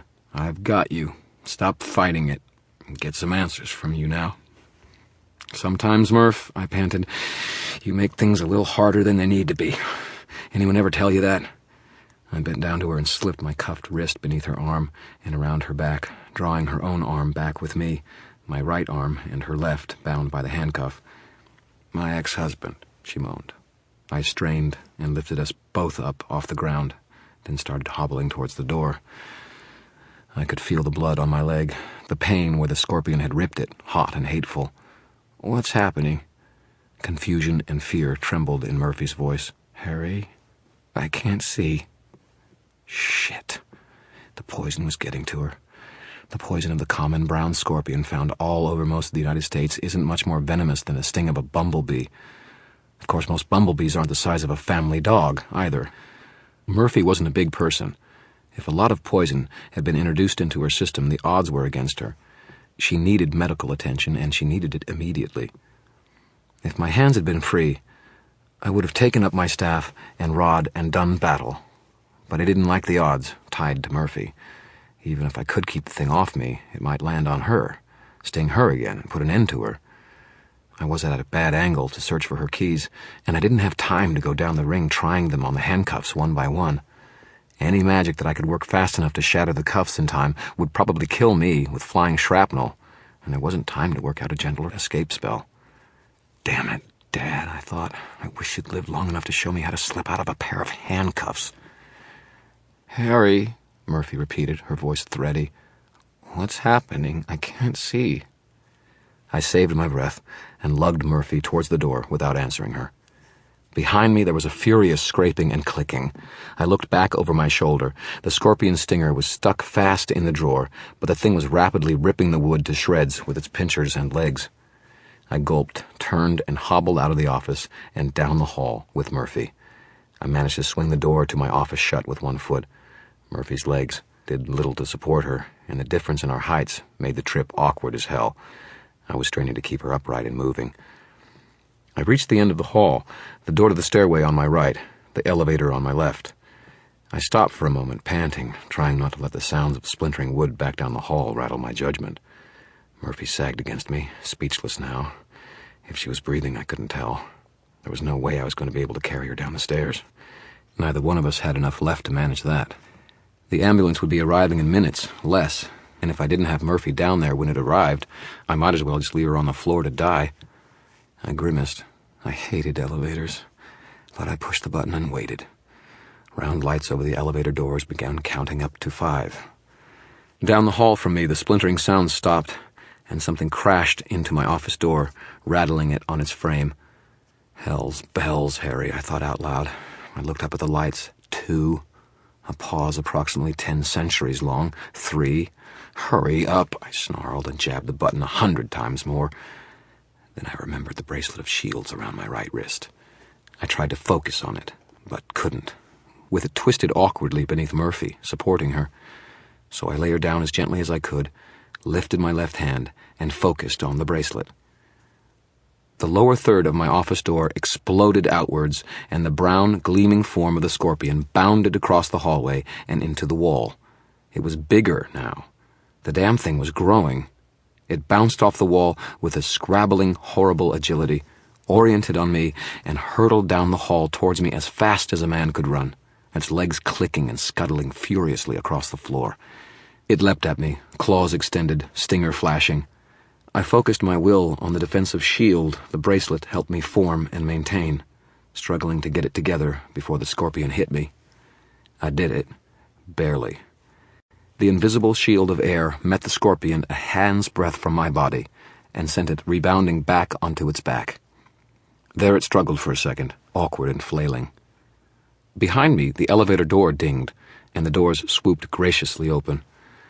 Without time to be delicate, I grabbed Murphy's left wrist and hauled her into the elevator with me, jabbing at the button for the lobby.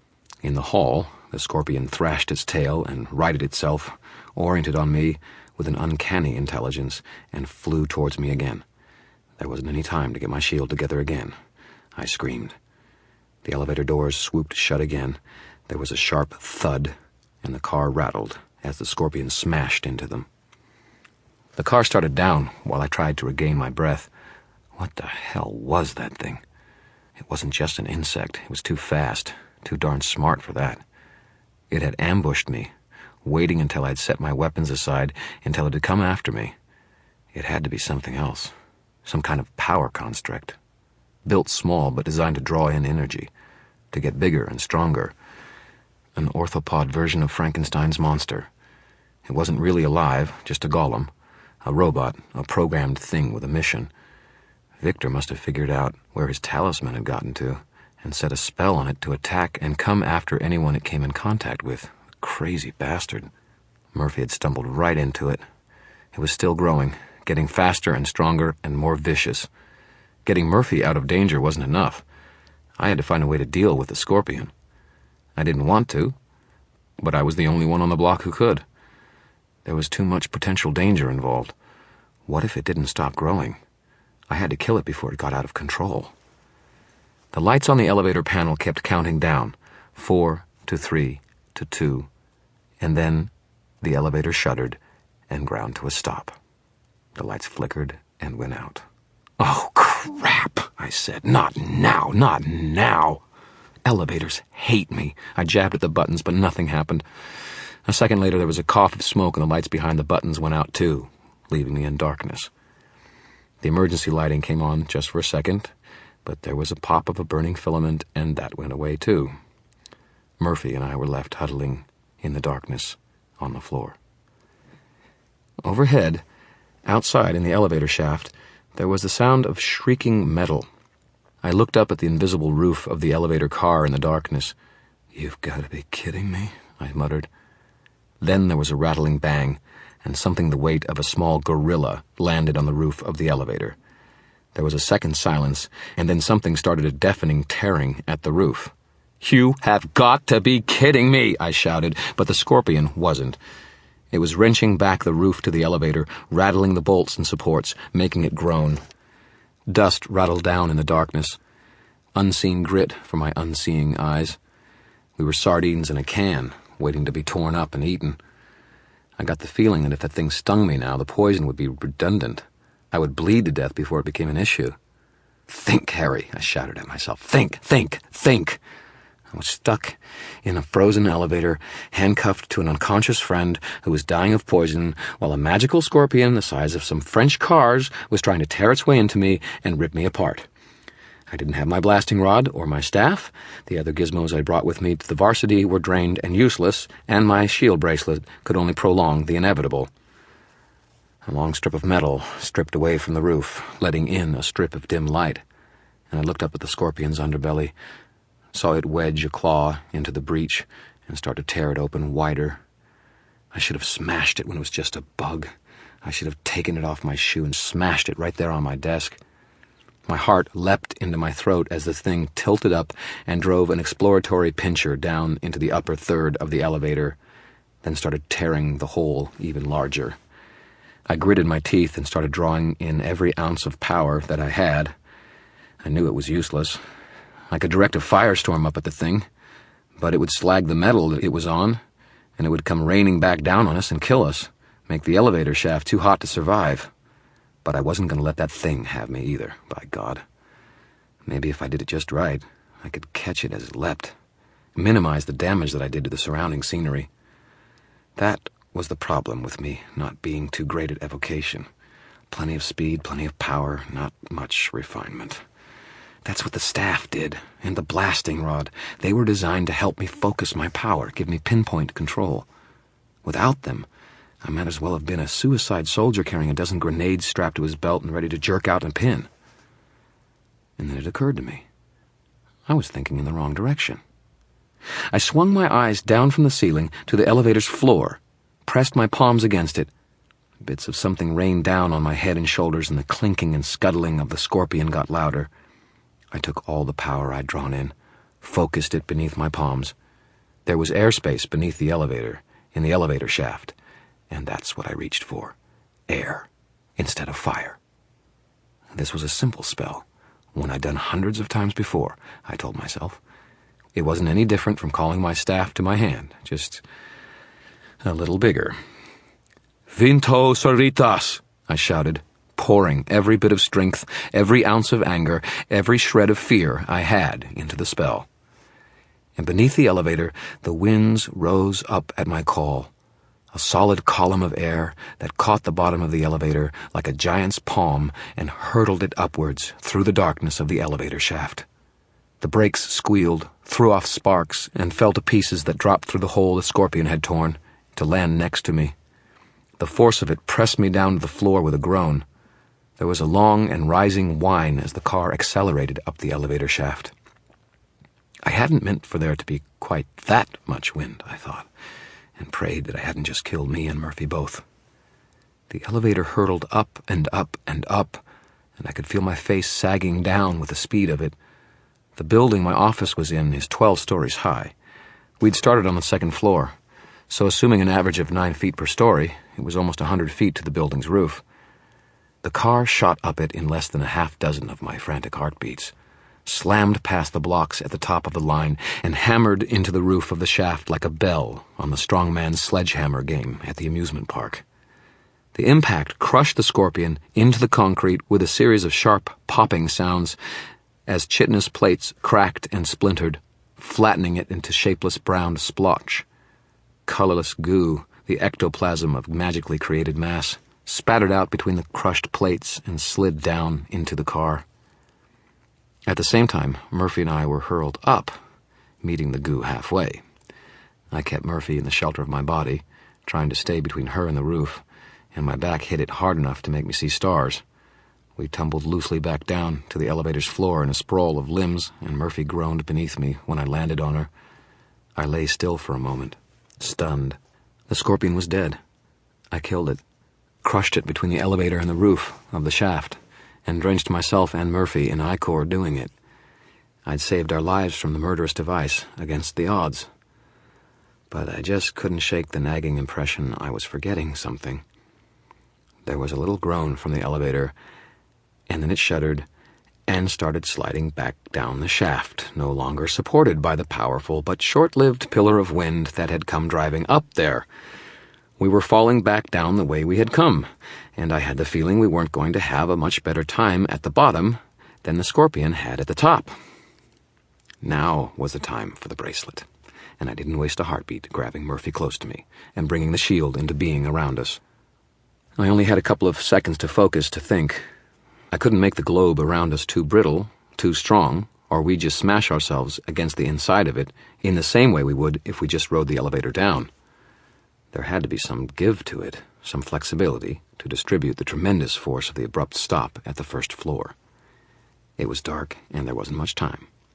Murphy and I rose up to the center of the space of the elevator while I pushed the shield out all around us, filled up the space with layer after layer of flexible shielding, semi-cohesive molecules of air, patterns of force meant to spread the impact around. There was a sense of pressure all around me, as though I had been abruptly stuffed with styrofoam packing peanuts. We fell, faster and faster. I sensed the bottom of the shaft coming. There was an enormous sound, and I held onto the shield with all of my might. When I opened my eyes again, I was sitting on the floor of the shattered, devastated elevator, holding a sagging, unconscious Murphy. The elevator doors gave a warped, gasping little ding, and then shuddered open. A pair of EMTs with emergency kits in hand stood staring at the elevator, at Murphy and me, their jaws hanging open to their knees. Dust billowed everywhere. I was alive. I blinked at it all, somewhat stunned. I was alive. I looked down at myself, at my arms and legs, and they were still all there. Then I let my head fall back and howled out a defiant laugh, a great, gawping whoop of primal joy. "Take that, Victor Shadow Man!" I shouted. "Ha! Ha! Give me your best shot, you murderous bastard! I'm going to take my staff and shove it down your throat!" I was still laughing when the EMTs gathered me up, helping me and Murphy toward the ambulance, too stunned to ask any questions. I saw them both give me wary looks, though, and then trade a glance with one another that said they were going to sedate me with something as soon as they got the chance. "The champion!" I howled, still on an adrenaline rush the size of the Colorado River, as they helped me out towards the ambulance. I thrust my fist into the air, scarcely noting or caring that my bracelet of silver shields had turned into a blackened ring of curled and wilted links, burned to uselessness by the energies I had forced through it. "I am the man, Shadow Man. You better put your head between your legs and kiss your—" The EMTs helped me outside, into the rain. The wet slabs of raindrops on my face shut me out, made me cold sober faster than anything else in the world could have done. I was suddenly acutely aware of the handcuffs around my wrist still, of the fact that I did not have Victor's talisman to use to turn his own power against him.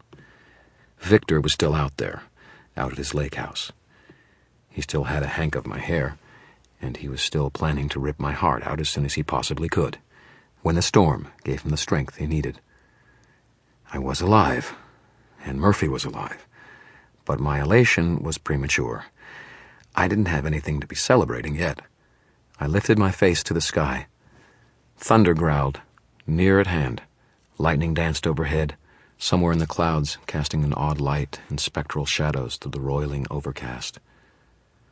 The storm had arrived. Raindrops pelted down around me, the big splashy kind you only see in the spring. The air grew thicker and hotter, even with the rain falling. I had to think fast, use my head, be calm, hurry up. Murphy's handcuffs were still fastened to her wrist. Both of us were coated in dust that was stuck to the stinking, colorless goo, the ectoplasm that magic called from somewhere else whenever generic mass was called for in a spell. The goo wouldn't last long. Within a few more minutes, it would simply dissipate, vanish into thin air, return to wherever it had come from in the first place. For the moment, it was just a rather disgusting, slimy annoyance. But maybe one that I could put to use. My own hands were too broad, but Murphy had delicate little lady's hands, except where practice with her gun and her martial arts staff routines had left calluses. If she heard me thinking that, and had been conscious, she would have punched me in the mouth for being a chauvinist pig. One of the EMTs was babbling into a headset while the other was on Murphy's other side, supporting her along with me. It was the only chance I was going to get. I hunched over Murphy's diminutive form and tried to shroud what I was doing with the dark folds of my black duster. I worked at her hand, squeezing her limp, slimy fingers together and trying to slip the steel loop of the handcuffs over her hand. I took some skin off of her, and she groaned a lot, but I managed to get the cuffs off her wrist just as the EMT and I sat her down on the curb next to the ambulance. The other EMT ran to the back of the ambulance and swung it open, rummaging around inside. I could hear sirens, both police cars and fire engines, approaching from all directions. Nothing's ever simple when I'm around. "She's been poisoned," I told the EMT. "The wound site is on her right upper arm or shoulder. Check for a massive dose of brown scorpion venom. There should be some anti-venom available somewhere. She'll need a tourniquet and—" "Buddy," the EMT said, annoyed, "I know my job. What the hell happened in there?" "Don't ask," I said, glancing back at the building. The rain came down more heavily by slow degrees. Was I too late? Would I be dead before I could get to the lake house? "You're bleeding," the EMT told me. Without looking up from Murphy, I looked down at my leg, but it didn't start hurting until I actually saw the injury and remembered I had it. The scorpion's claw had ripped me pretty good, opening a 6-inch tear at the leg of my sweats and a comparable gash in the leg beneath, ragged and painful. "Sit down," the EMT said. "I'll take care of it in a second."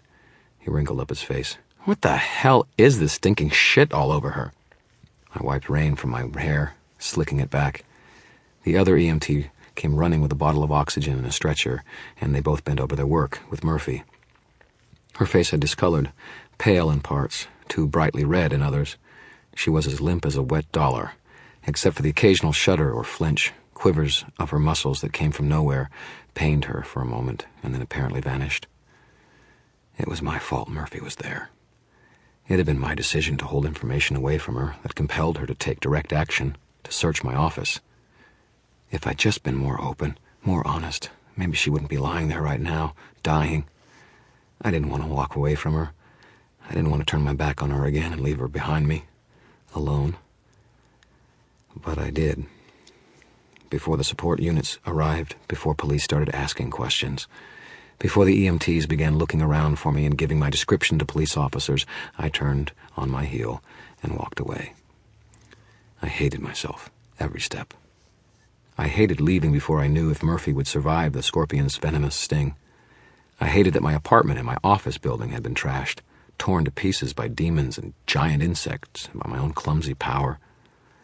I hated to close my eyes and see the twisted, mangled bodies of Jennifer Stanton and Tommy Tom and Linda Randall.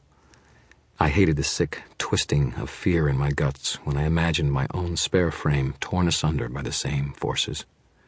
And most of all, I hated the one responsible for it, Victor Sells. Victor, who was going to kill me as soon as the storm grew. I could be dead in another 5 minutes. No, I couldn't. I got a little more excited as I thought about the problem and looked up at the clouds. The storm had come in from the west and was only now going over the city. It wasn't moving fast. It was a ponderous roller of a thunderstorm that would hammer the area for hours. The Sells Lake House was to the east, around the shore of Lake Michigan, maybe 30 or 40 miles away as the crow flies. I could beat the storm to the lake house if I was fast enough, if I could get a car. I could get out to the lake house and challenge Victor directly. My rod and staff were gone, dropped when the scorpion attacked. I might have been able to call them down from my office with winds, but as worked up as I was, I might accidentally blow out a wall if I tried. I didn't care to be crushed by hundreds of pounds of flying brick, called to my outstretched hands by the strength of my magic and my fury. My shield bracelet was gone too, burned out by countering the tremendous force of the impact of the falling elevator. I still had my mother's pentacle talisman at my throat, the symbol of order, of controlled patterns of power that was at the heart of white magic. I still had the advantage of years of formal training. I still had the edge in experience in sorceress confrontations. I still had my faith. But that was about all. I was weary, battered, tired, hurt, and I had already pulled more magic out of the hat in one day than most wizards could in a week. I was pushing the edge already, both in mystic and physical terms. But it just didn't matter to me. The pain in my leg didn't make me weaker, didn't discourage me, didn't distract me as I walked. It was like a fire in my thoughts, my concentration burning ever more brightly, more pure, refining my anger, my hate, into something steel-hard, steel-sharp. I could feel it burning and reached for it eagerly, shoving the pain inside to fuel my incandescent anger. Victor Shadowman was going to pay for what he'd done to all those people, to me and to my friends. Damn it all, I was not going to go out before I caught up to that man and show him what a real wizard could do. It didn't take me long to walk to McAnally's. I came through the door in a storm of long legs, rain, wind, flapping duster, and angry eyes. The place was packed. People sitting at every one of the 13 stools at the bar, at every one of the 13 tables, leaning against most of the 13 columns. Pipe smoke drifted through the air in a haze, stirred by the languidly spinning blades of the ceiling fans. The light was dim, candles burning at the tables and in sconces on the walls, plus a little gray stormlight sliding in through the windows. The light made the carvings on the columns vague and mysterious, the shadows changing them in a subtle fashion. All of Mac's chessboards were out on the tables, but my sense of it was that those playing and watching the games were trying to keep their minds off of something that was disturbing them. They all turned to stare at me as I came in the door and down the steps, dripping rainwater and a little blood on the floor. The room got really quiet. They were the have-nots of the magical community. Hedge magi without enough innate talent, motivation, or strength to be true wizards. Innately gifted people who knew what they were and tried to make as little of it as possible. Dabblers, herbalists, holistic healers, kitchen witches, troubled youngsters just touching their abilities and wondering what to do about it. Older men and women, younger people, faces impassive or concerned or fearful, they were all there. I knew them all by sight, if not by name. I swept my gaze around the room. Every one of the people I looked at dropped their eyes, but I didn't need to look deep to see what was happening. Word has a way of getting round between practitioners of magic, and the arcane party line was working as it usually did. Word was out. There was a mark on my head, and they all knew it. Trouble was brewing between two wizards, white and black, and they had all come here to the shelter offered by McAnally's winding spaces and disruptive configurations of tables and columns. They'd come here to shelter until it was over. It didn't offer any shelter to me, though. McAnally's couldn't protect me against a sharply directed spell. It was an umbrella, not a bomb shelter. I couldn't get away from what Victor would do to me unless I cared to flee to the Never Never itself. And for me, that was more dangerous in some ways than staying at Mac's. I stood there in the silence for a moment, but said nothing. These people were associates, friends of a casual sort, but I couldn't ask them to stand beside me. Whatever Victor thought he was, he had the power of a real wizard, and he could crush any of these people like a boot could a cockroach. They weren't prepared to deal with this sort of thing. "Mac," I said finally. My voice fell on the silence like a hammer on glass. "I need to borrow your car." Mac hadn't quit polishing the bar with a clean white cloth when I entered, his spare frame gaunt in a white shirt and dark breeches. He hadn't stopped when the room had grown still, and he didn't stop when he pulled the keys out of his pocket and tossed them to me with one hand. I caught them and said, "Thanks, Mac." Mac said. He glanced up at me and then behind me. I took the gesture for the warning it was and turned. Lightning flashed outside. Morgan stood silhouetted in the doorway at the top of the little flight of stairs, his broad frame black against the gray sky. He came down the stairs toward me, and the thunder came in on his heels. Rain had made little difference in the lay of his dull brown and gray hair, except for changing the texture of curl in his warrior's ponytail. I could see the hilt of the sword he wore beneath his black overcoat. He had a muscular, scarred hand on it. "Harry Dresden," he said, "I finally figured it out. Using storms to kill those people is insanely dangerous, but you are just the sort of ambitious fool who would do it." He set his jaw in a hard line. "Have a seat," he said, gesturing at a table. The people sitting at it cleared away, fast. "We're going to stay here, both of us, and I'm going to make sure you don't have the chance to use the storm to hurt anyone else. I'm going to make sure you don't try your cowardly tricks until the council decides your fate." His gray eyes glittered with grim determination and certainty. I stared at him. I swallowed my anger, the words I wanted to throw back at him, the spell I wanted to blast him out of my way with, and spoke gently. "Morgan, I know who the killer is, and he's after me next. If I don't get to him and stop him, I'm as good as dead." His eyes hardened, a fanatic's gleam. He spoke in two sharp little explosions of single syllables. "Sit down." He drew the sword out from its scabbard by a couple of inches. I let my shoulders sag. I turned toward the table. I leaned against the back of one of the chairs for a moment, taking a little weight off my injured leg, and drew the chair out from the table. Then I picked it up, spun in a half circle with it to gather momentum, and smashed it into the warden's stomach. Morgan tried to recoil, but I caught him off guard, and the blow struck home, hard and heavy with the weight of Mac's handmade wooden chair. In real life, the chair doesn't break when you slug somebody with it, like in the movies. The person you hit is the one who breaks.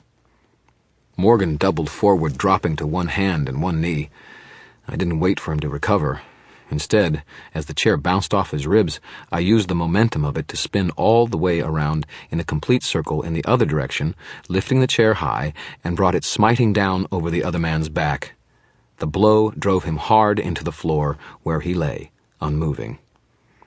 I sat the chair back at the table and looked around the room. Everyone was staring, pale. They knew who Morgan was, what his relationship to me was. They knew about the council and my precarious stance with it. They knew that I had just assaulted a duly appointed representative of the council in pursuit of the execution of his duty. I'd rolled the stone over my own grave.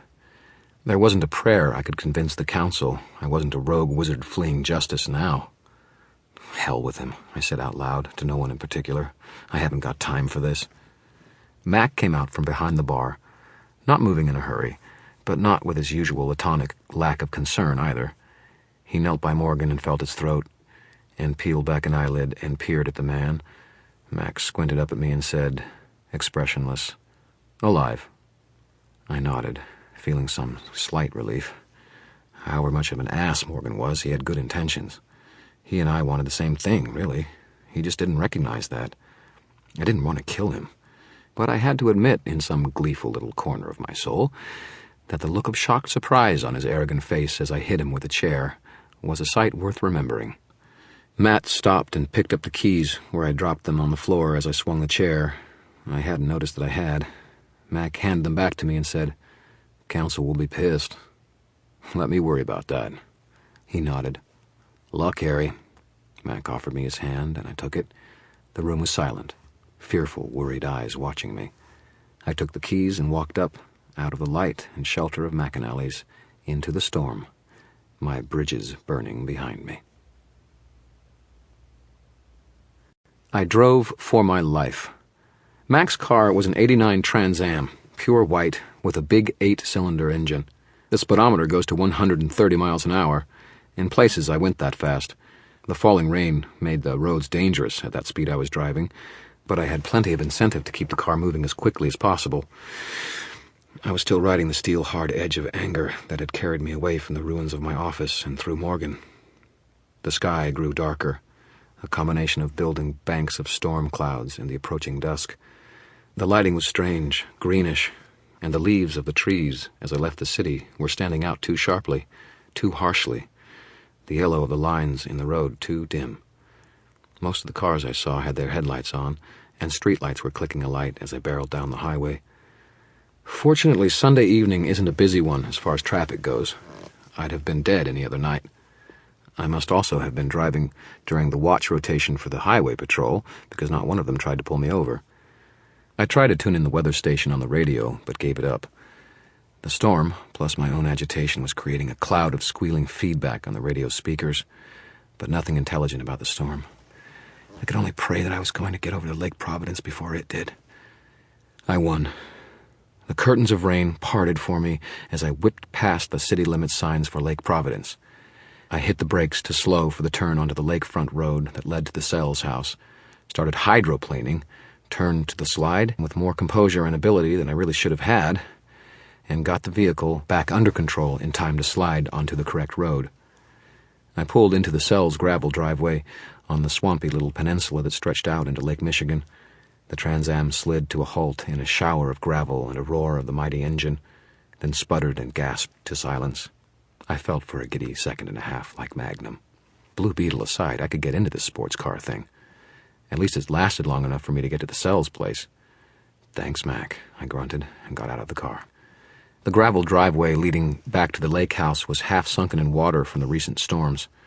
My leg hurt me too much to run very fast, but I set off down the drive at a long-legged lope, rapidly eating the distance to the house. The storm loomed before me, rolling across the lake toward the shore. I could see columns of rain, dimly lit by the fading light, falling into its waters. I raced the storm to the house. As I did, I drew every bit of power and alertness that I could, keyed myself to a tighter level, tuned my senses to their sharpest pitch. I came to a halt 20 yards shy of the house and closed my eyes, panting. There could be magical traps or alarms strewn about, or spiritual or shrouded guardians invisible to the naked eye. There could be spells waiting, illusions meant to hide Victor Sells from anyone who came looking. I needed to be able to see past all that. I needed to have the edge of every scrap of knowledge I could get. So I opened my third eye. How can I explain what a wizard sees? It isn't something that lends itself readily to description.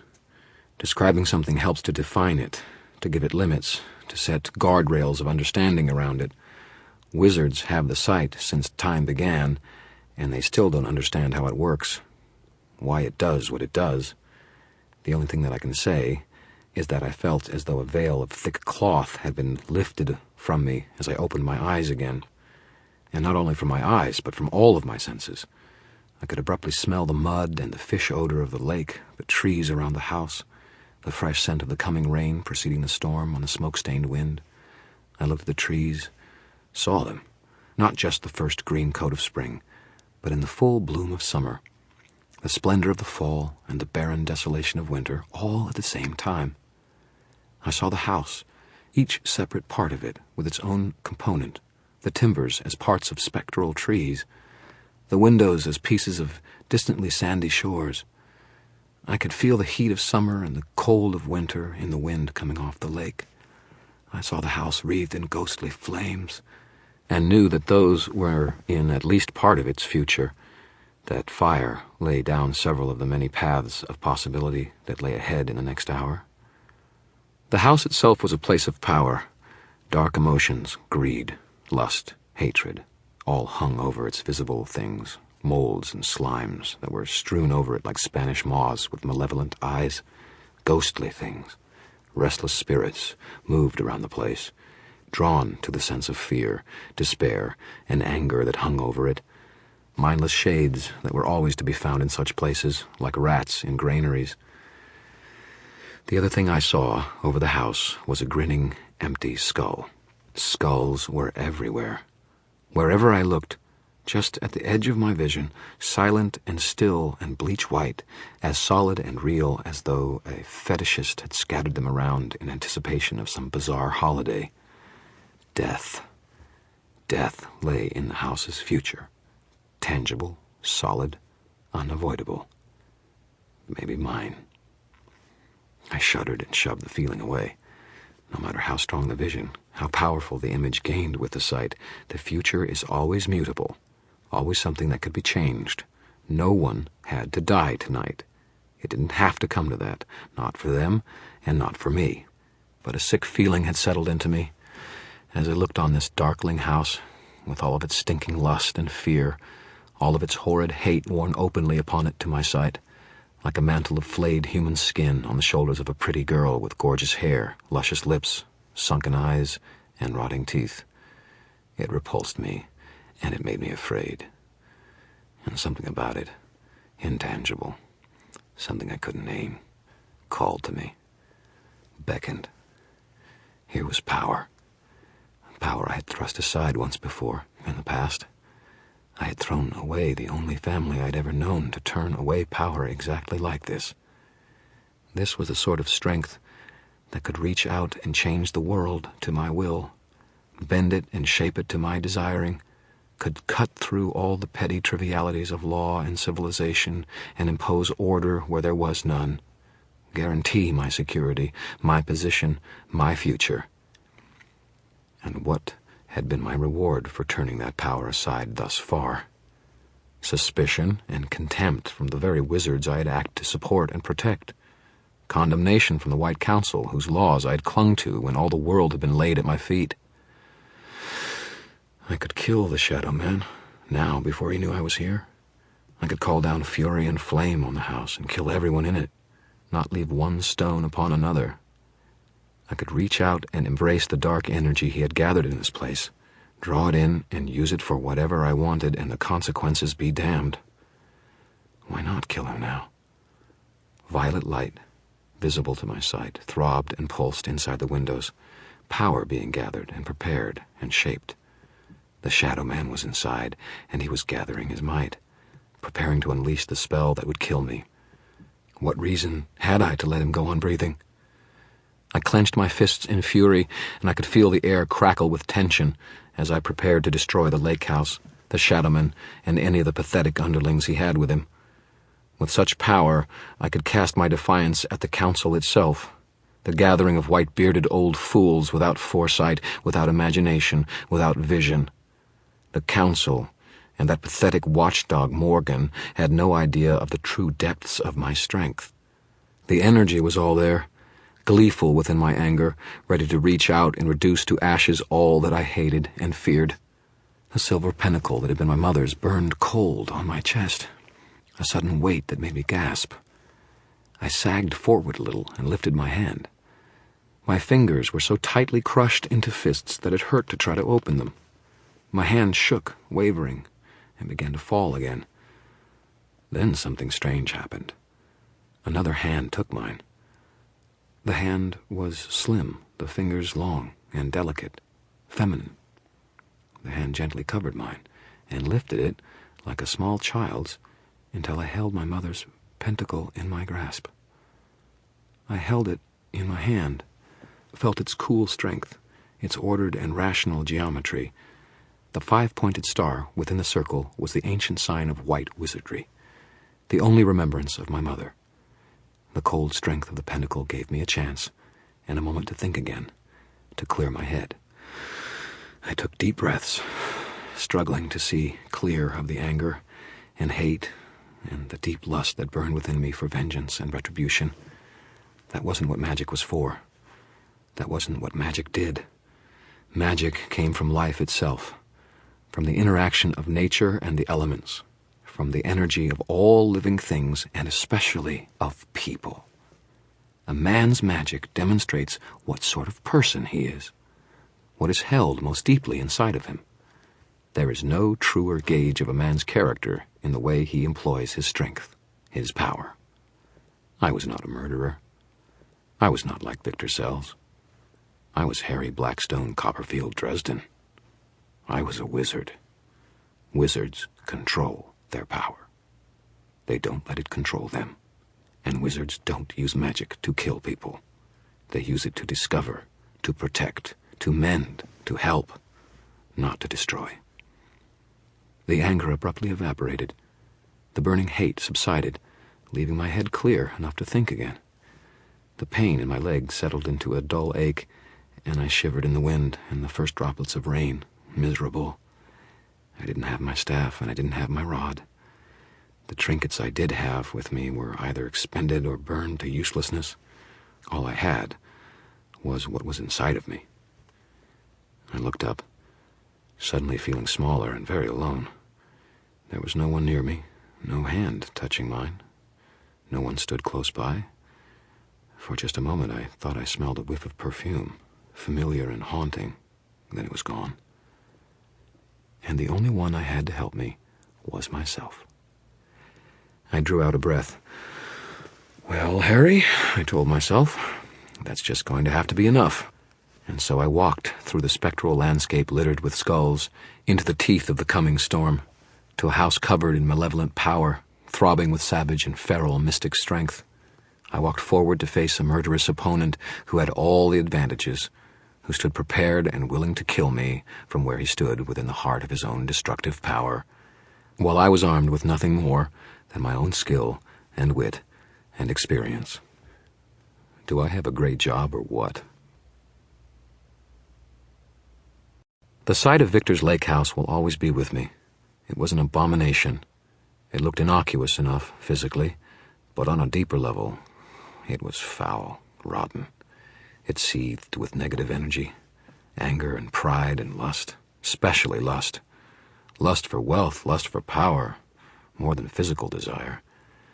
Shadowy spirit beings that weren't wholly real, only manifestations of the negative energy of the place, clung to the walls, the rain gutters, the porch, the windowsills, glutting themselves on the negative energy left over from Victor's spellcasting. I was guessing that there was a lot of it. He didn't strike me as someone who would be able to make sure his spells were energy efficient. I limped up the front steps. My sight revealed no alarms, no sorcerous tripwires. I might be giving Victor Shadowman too much credit. He was as powerful as a full-blown wizard, but he didn't have the education. Muscles, not brains. That was Victor Shadowman. I had to keep that in mind. I tried the front door, just for the hell of it. It opened. I blinked, but I didn't question the good fortune or the overconfidence that had seen to it that Victor left his front door standing unlocked. Instead, I took a breath, gathered up what will I had, and pressed inside. I forget how the house was furnished or decorated. All I remember is what the sight showed me. More of the same as the outside, but more concentrated, more noxious.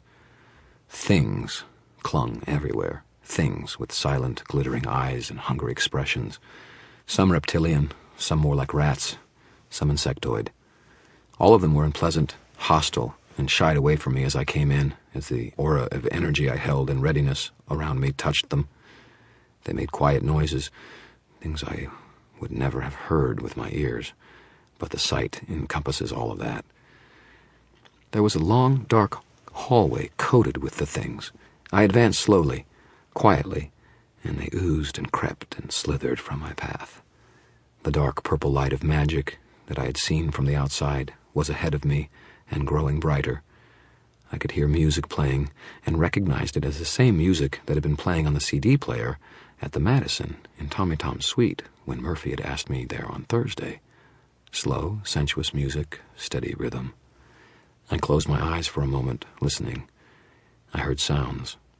The quiet whisper being repeated over and over, a man's voice repeating an incantation, holding a spell for readiness for release. That would be Victor. I heard soft sighs of pleasure from a woman, the Becketts, I could only assume so. And in a rumble that I could feel through the soles of my boots, I heard thunder over the lake. The low, chanting voice took on an edge of vicious, spiteful satisfaction and continued incantation. I gathered up what energy I had and stepped around the corner, out of the hallway, into the spacious room that stretched up to the full height of the house, without interruption, yards of open air. The room below was a living room. A spiral staircase wound its way up to what looked like a kitchen and dining room on a sort of platform or balcony above the rest of the room. The elevated deck of the back of the house must have been accessible from the platform. There was no one in the main room. The chanting and the occasional sigh came from the platform above.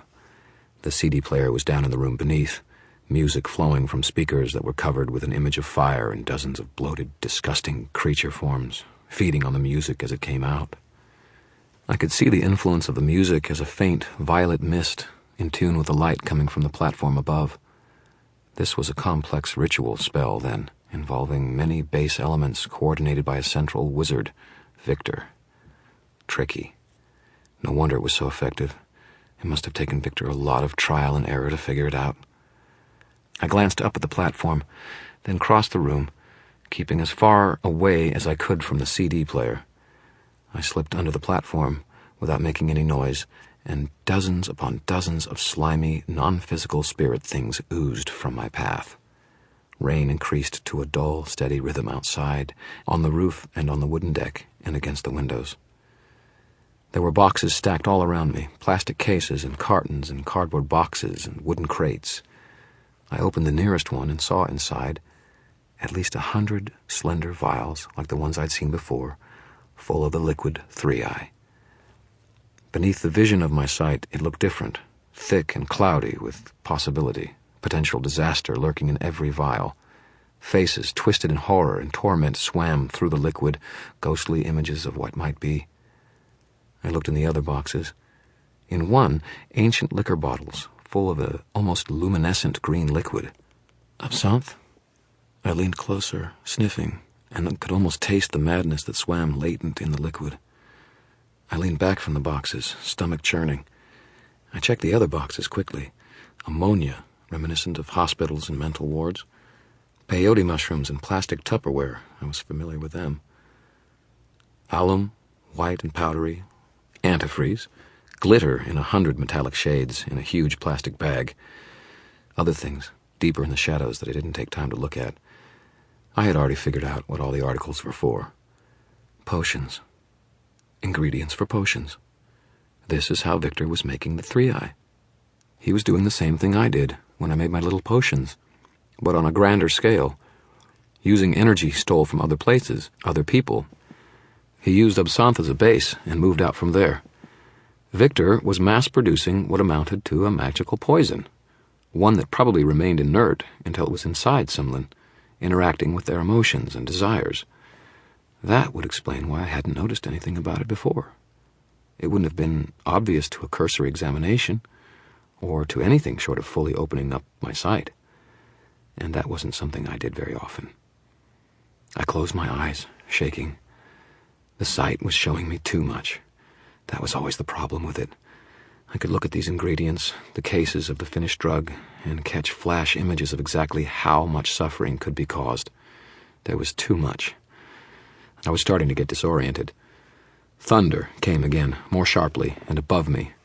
Victor's voice rose in pitch to something audible. He was chanting in an ancient language, Egyptian, Babylonian. It didn't really matter. I could understand the sense of the words clearly enough. They were words of hate, malevolence.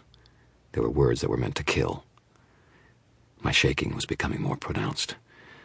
Was it only the effects of the sight? The presence of so much negative energy reacting with me? No, I was simply afraid. terrified to come out of my hiding place under the platform and meet the master of the slithering horde that was draped all over everything in sight. I could feel his strength from here, his confidence, the force of his will infusing the very air with a sort of hateful certainty. I was afraid with the same fear that a child feels when confronted with a very large, angry dog, or with a neighborhood bully, the kind of fear that paralyzes, makes you want to make excuses and hide. But this was no time for hiding, no time for excuses. I had to act. So I forced my sight closed and gathered my courage as best I could.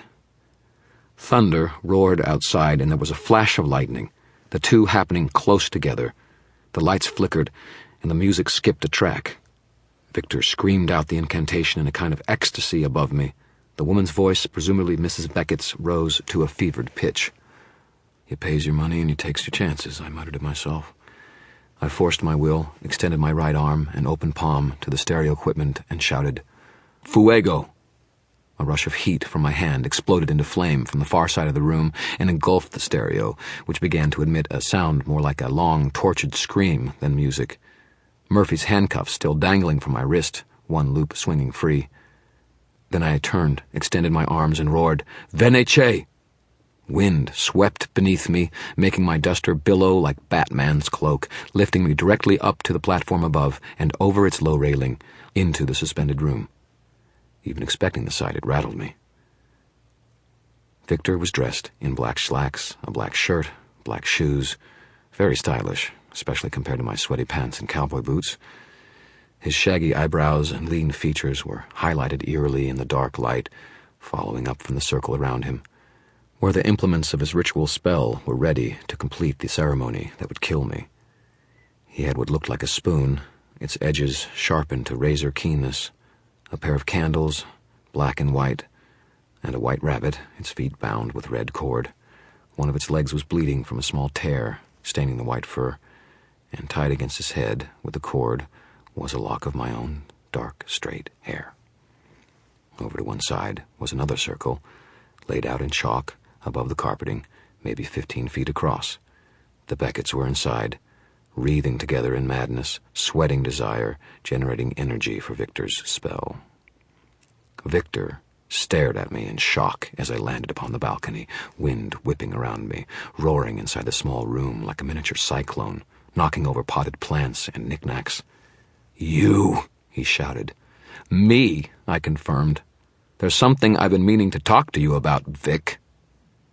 His shock transformed into snarling anger in a heartbeat. He snatched up the sharpened spoon, raised it in his right hand, and screamed out words of the incantation. He dragged the rabbit in front of him, the ceremonial representation of me, and prepared to gouge out its, and therefore my, heart. I didn't give him the chance to finish it. I reached into a pocket and hurled the empty plastic film canister at Victor Shadowman. As a weapon, it wasn't much, but it was real, and had been hurled by a real person, a mortal. It could shatter the integrity of a magic circle. The canister went through the air above Victor's circle and broke it, just as he completed the incantation and drove the spoon blade down at the poor rabbit. The energy of the storm came whipping down the cylinder of focus created by Victor's now flawed circle. Power shattered out into the room, wild, undirected, and unfocused, naked color and raw sound spewing everywhere with hurricane force. It sent objects flying, including Victor and me, and shattered the secondary circle the Becketts were in, sending them rolling and bumping across the floor and into one wall.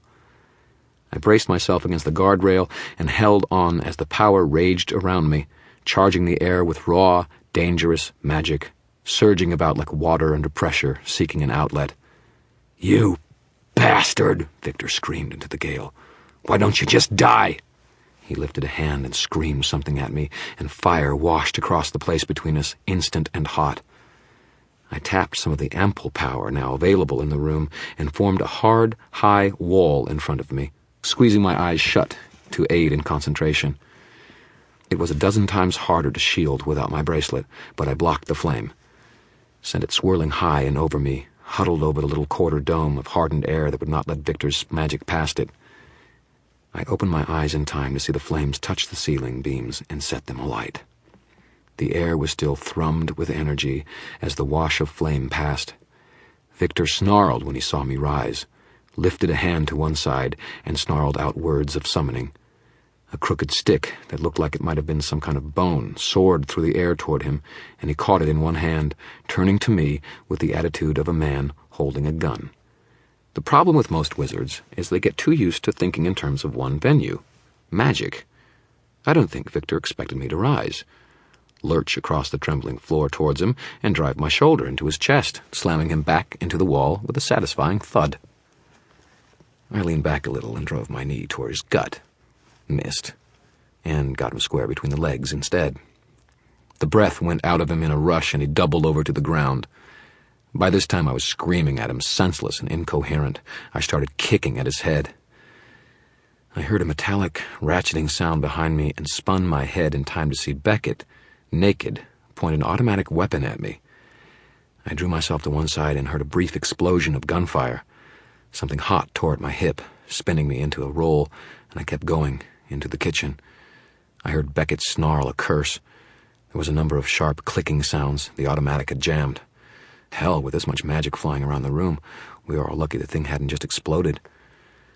Victor, meanwhile, shook the end of the bone tube he held, and a half-dozen dried brown scorpion husks fell out into the carpeting. His whiter-than-white teeth flashed in his boater-brown face, and he snarled, "Scorpies, scorpies, scorpies!" His eyes gleamed with lust and fury.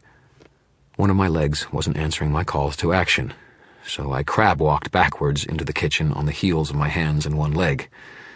Out on the dining section of the balcony, the scorpion shuddered to life and started to grow. First one, and then the others, oriented on the kitchen and started toward me in scuttling bursts of speed, getting larger as they came.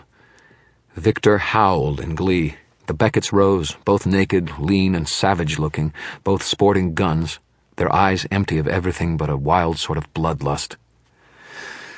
I felt my shoulders press against the counter. There was a rattle, and then a broom fell down against me, its handle bouncing off my head and landing on the tile floor beside me. I grabbed at it, my heart pounding somewhere around my throat. A room full of deadly drug. One evil sorcerer on his home turf, two crazies with guns, one storm of wild magic looking for something to set it into an explosive motion. And half a dozen scorpions, like the one I'd already survived earlier, rapidly growing to movie monster size. Less than a minute on the clock, and no timeouts remaining for the quarterback.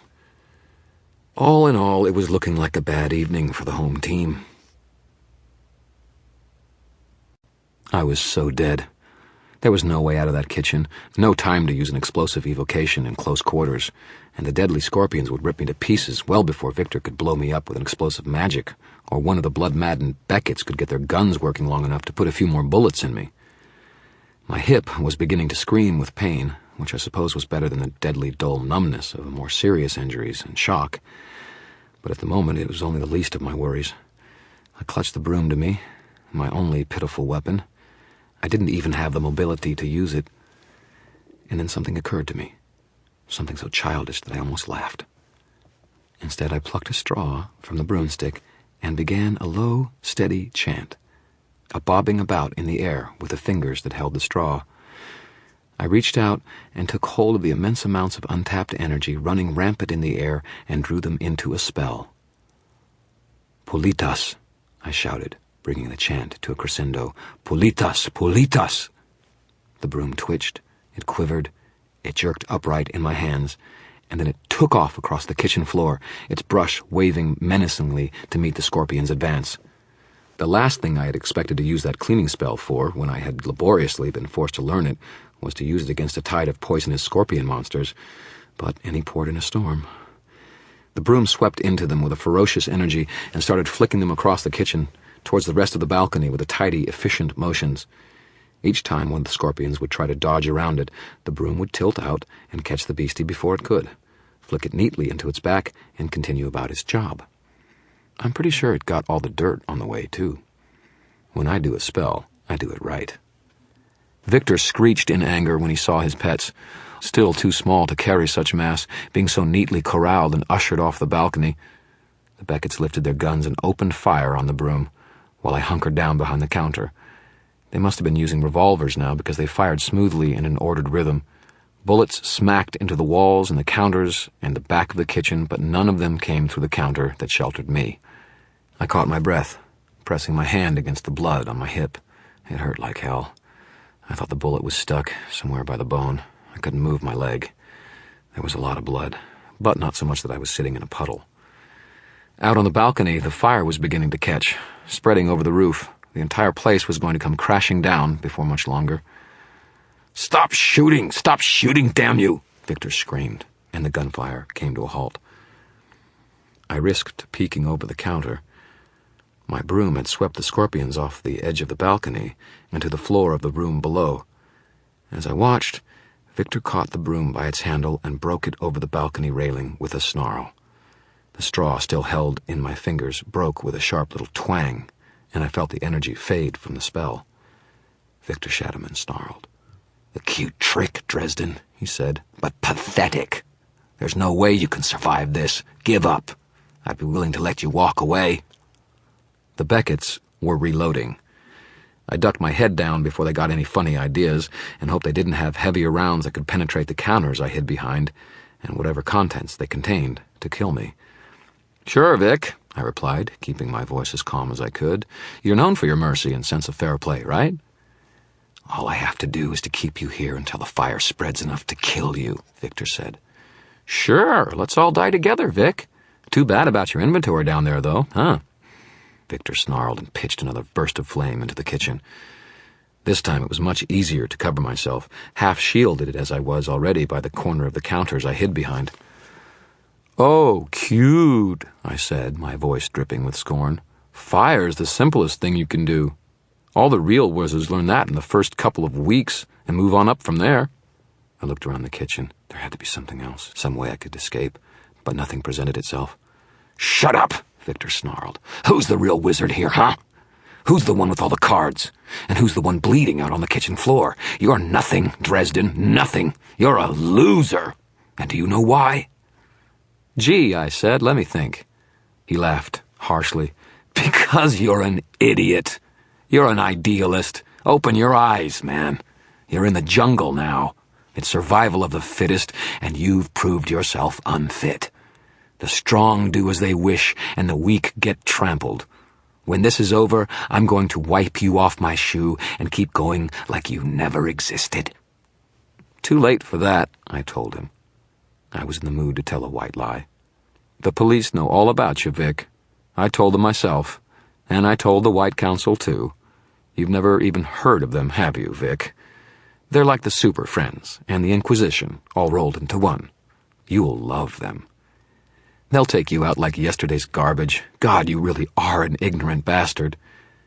There was a moment's silence, then, "No," he said. "You're lying. You're lying to me, Dresden." "If I'm lying, I'm dying," I told him. Hell, as far as I knew, I was. "Oh, and Johnny Marconi, too. I made sure he knew who and where you were." "Son of a bitch," Victor said. "You stupid son of a bitch. Who put you up to this, huh? Marconi? Is that why he pulled you off the street?" I had to laugh weakly.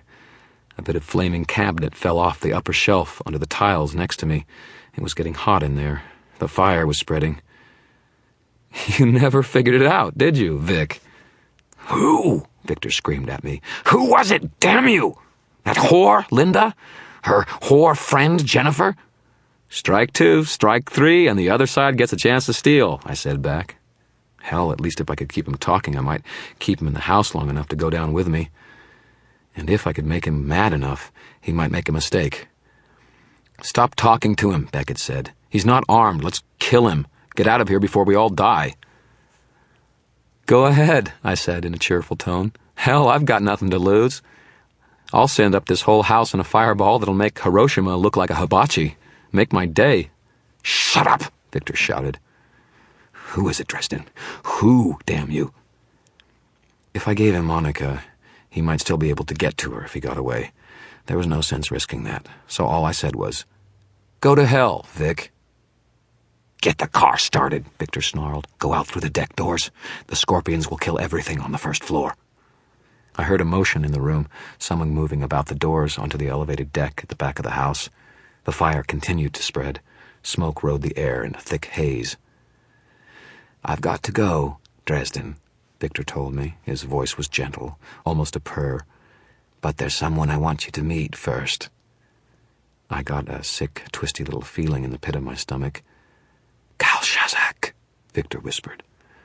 Power thrummed. The air shimmered and shone, began to twist and spiral. "Shal Sazak," Victor whispered again, louder, more demanding. I heard something, a warbling hiss that seemed to come from a great distance, rushing closer. The black wizard called the name for the third and final time, his voice rising to a screech. "Kal Shazak!" There was a thunder crack in the house, a dull and sulphurous stench, and I craned my neck to see over the counter, risking a glance. Victor stood by the sliding glass doors that led out into the wooden deck. Red-orange flame wreathed the ceiling on that side of the house, and smoke was filling the room below, casting the whole place in a hellish glow. Crouched down on the floor in front of Victor was the toad demon I had banished the night before.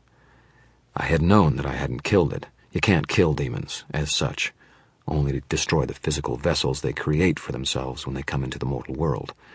If called again, they can create a new vessel without difficulty. I watched in fascination, stunned. I had seen only one person call a demon before, and I had killed my own master shortly after. The thing crouched in front of Victor, its lightning blue eyes whirling shades of scarlet hate, staring up at the black-clad wizard, trembling with the need to tear into him, to rend and destroy the mortal being who had dared summon it forth. Victor's eyes grew wider and more mad, glittering with fevered intensity. Sweat ran down his face, and he tilted his head slowly to one side, as though his vision were skewed along the horizon, and by the motion he could compensate for it. I gave silent thanks that I had closed my third eye when I did. I did not want to see what the thing really looked like, and I did not want to get a good look at the real Victor Sells either. The demon finally gave a hiss of frustration and turned towards me with a croaking growl. Victor dropped back his head and laughed, his will triumphant over the being he had called from beyond. "There, Dresden, do you see? The strong survive, and the weak are torn to little pieces." He flapped his hand at me and said to the demon, "Kill him." I struggled to my feet, supporting my weight on the counter, to face the demon as it rose, and began its slow stalk towards me. "My God, Victor," I said, "I can't get over how clumsy you are." Victor's smile immediately became a snarling sneer once again. I saw fear touch the corners of his eyes, uncertainty even though he was on top. I felt a little smile quirk my lips. I moved my gaze to the demons. "You shouldn't just hand someone else a demon's name," I told him. Then I drew in a breath and shouted out in a voice of command, "Kal Shazak!" The demon stopped in his tracks and gave a whistling howl of agony and rage as I called its name and drew my will up to hurl against it. "Kal Shazak!" I snarled again. The demon's presence was suddenly there, in my head, raging there, slippery and slimy, wriggling like a venomous tadpole. It was a pressure, a horrible pressure on my temples that made me see stars and threatened to steal enough of my balance to send me falling on the floor. I tried to speak again, but the words stuck in my throat.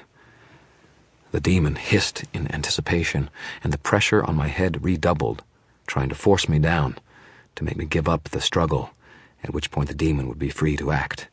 The lightning blue of its eyes became glaringly bright, painful to look upon. I thought of little Jenny Sells, oddly enough, and of Murphy, lying pale and unconscious on a stretcher in the rain, of Susan crouched next to me, sick and unable to run. I had beaten this frog once. I could do it again. I cried out the demon's name for the third and final time, my throat burning and raw. The word came out garbled and imperfect, and in a sinking moment I feared the worst. But Kal Shazak howled again and hurled itself ferociously to the floor, thrashing its limbs about like a poisoned bug, raging and tearing great swaths of the carpet. I sagged myself, and the weariness came over me, threatening to black me out. "What are you doing?" Victor said, his voice rising to a high-pitched shriek. "What are you doing?" He was staring at the demon in horror, backing slowly towards the doors out. Kill him! I am your master! Kill him! Kill him! The demon howled in rage, turned its burning glare to me, and then Victor, as though trying to decide who to devour first. Its eyes settled on Victor, who went pale and ran for the doors. "Oh, no, you don't," I muttered, and I uttered the last spell I could manage. One final time, on the last gasps of my power, the winds rose and lifted me from the earth. I hurtled into Victor like an ungainly cannonball, driving him away from the doors, past the demon as it made an awkward lunge at us, and towards the railing of the balcony. We fell in a confused heap at the edge of the balcony that overlooked the room beneath. Full of dark smoke and the red glow of flame, the air had grown almost too hot to breathe. Pain jolted through my hip, more bright and blinding than anything I had ever imagined, and I sucked in a breath. The smoky air burned and made me choke and gasp. I looked up. Fire was spreading everywhere. The demon was crouching between us and the only way out. Over the edge of the balcony, there was only chaos and flame and smoke. Strange, dark smoke that should have been rising, but instead was mostly settling on the floor, like London fog. The pain was too great. I simply couldn't move. I couldn't even take enough breath to scream. "Damn you!" Victor screamed. He regained his feet and hauled me up towards his face with berserk strength. "Damn you!" he repeated. "What happened? What did you do?" The fourth law of magic forbids the binding of any being against its will, I granted out. Pain was something tight around my throat, making me fight to speak the words. "So I stepped in and cut your control over it, and didn't establish any of my own." Victor's eyes widened. "You mean?" "It's free," I confirmed. I glanced at the demon. "Looks hungry." "What do we do?" Victor said. His voice was shaking, and he started shaking me, too. "What do we do?" "We die," I said. "Hell, I was going to do that anyway, but at least this way I get to take you out with me." I saw him glancing at the demon, then back to me, eyes terrified and calculating. "Work with me," he said. "You stopped it before. You can stop it again. We can beat it together and leave." I studied him for a moment. I couldn't kill him with magic. I didn't want to, and it would only have brought a death sentence on my head in any case. But I could stand by and do nothing, and that's exactly what I did. I smiled at him, closed my eyes, and did nothing. "Fuck you, then, Dresden," Victor snarled in response to me. "It can only eat one of us at a time, and I'm not going to be the one to get eaten today." And he picked me up to hurl me towards the demon. I objected with fragile tenacity. We grappled. Fire raged. Smoke billowed. The demon came closer, lightning eyes gleaming through the hell-lit gloom. Victor was shorter than me, stockier, better at wrestling, and he hadn't been shot in the hip. He levered me up and almost threw me, but I moved quicker, whipping my right arm at his head and catching him with the flailing free end of Murphy's handcuffs, breaking his motion. He tried to break away, but I held on to him, dragged him in a circle to slam against the guardrail of the balcony, and we toppled over. Desperation gives a man extraordinary resources. I flailed at the balcony railing and caught it at the base, keeping myself from going over into the roiling smoke below. I shot a glance below me and saw the glistening brown hide of one of the scorpions, its stinging tail held up like a mast of a ship cutting through smoke at least 4 feet deep. The room below was filled with angry, clicking, scuttling sounds. Even in a single desperate glance, I saw a couch torn to pieces by a pair of scorpions in less time than it took to take a breath. They loomed over it, their tails waving in the air like flags from the back of golf carts. Hell's bells. Victor had grabbed onto the railing a little above me, and to the left, and he stared at the oncoming demon with a face twisted with hatred. I saw him drawing in a breath and try to plant a foot firmly enough to free one hand to point at the oncoming demon, to draw some kind of magical attack or defense. I couldn't allow Victor to get out of this. He was still whole. If he could knock the demon down, he might still slip out. So I had to tell him something that would make him mad enough to try to take my head off. "Hey, Vic," I shouted, "it was your wife. It was Monica that ratted on you." The words hit him like a physical blow.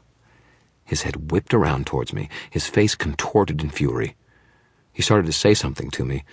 The words of a spell meant to blow me to bits, but the toad demon interrupted him, by rearing up its head with an angry hiss and snapping its jaws down over Victor's collarbone and throat.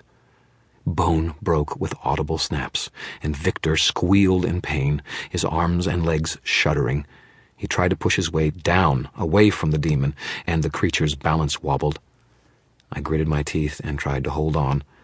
A scorpion leapt at me, brown and gleaming, and I drew my legs up out of reach of the pinchers, just barely. "Bastard!" Victor cried, struggling uselessly against the demon's jaws. There was blood running down his body, fast and hot. The demon had hit an artery, and it was simply holding on, wavering at the edge of the balcony as Victor struggled and started kicking at my near hand.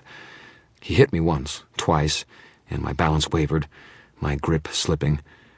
A quick glance below me showed me another scorpion ready to jump at me, this one closer. "Murphy," I thought, "I should have listened to you." If the scorpions didn't kill me, the demon would. If the demon didn't, the fire was going to kill me. I was going to die. There was a certain peace into thinking that, in knowing that it was all about to be over.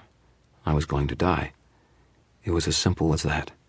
I had fought as hard as I could, done everything I could think of, and it was over. I found myself, in my final seconds, idly wishing I could have had time to apologize to Murphy, that I could apologize to Jenny Sills for killing her daddy, and that I could apologize to Linda Randall for not figuring out things fast enough and saving her life. Murphy's handcuffs lay tight and cold against my forearm as monsters and demons and black wizards and smoke closed in all around me. I closed my eyes. Murphy's handcuffs. My eyes snapped open. Murphy's handcuffs. Victor swung his foot at my left hand again. I kicked with my legs and hauled with my shoulders to give me a second of lift. I grabbed Victor Sell's pant leg with my left hand. With my right, I flipped the free end of the handcuffs around one of the bars of the guardrail. The ring of metal cycled around its hinge and locked into place. Then I started to fall back down. I hauled hard on Victor's leg. He screamed, a horrible, high-pitched squeal as he started to fall. Kalshazek, finally overbalanced by the added weight and leverage I had added to Victor's struggles, pitched over the balcony guardrail and onto the smoke below, crashing down to the floor, carrying Victor with him. There was a rush of scuttling, clicking sounds, a piercing whistle hiss from the demon. Victor's screams rose to something high-pitched and horrible until he sounded more like an animal, a pig squealing at slaughter than a man. While I swung from the balcony, my feet several feet above the fray, held suspended in an acutely painful fashion by Murphy's handcuffs, one loop around my wrist, the other locked around the balcony railing. I looked down as my vision started to fade. I saw a sea of brown, gleaming plates of segmented chitinous armor. I saw the scorpion's stinging tail flashing down over and over again. I saw the lightning eyes of Kalshazek's physical vessel and saw one of them pierced and put out by the flashing sting of one of the scorpions. And I saw Victor Sells, stuck over and over again by stingers the size of ice picks, the wounds foaming with poison. The demon ignored the pinchers and the stingers of the scorpions to begin tearing him apart, his face contorted in final agony of rage and fear. The strong survive, and the weak get eaten.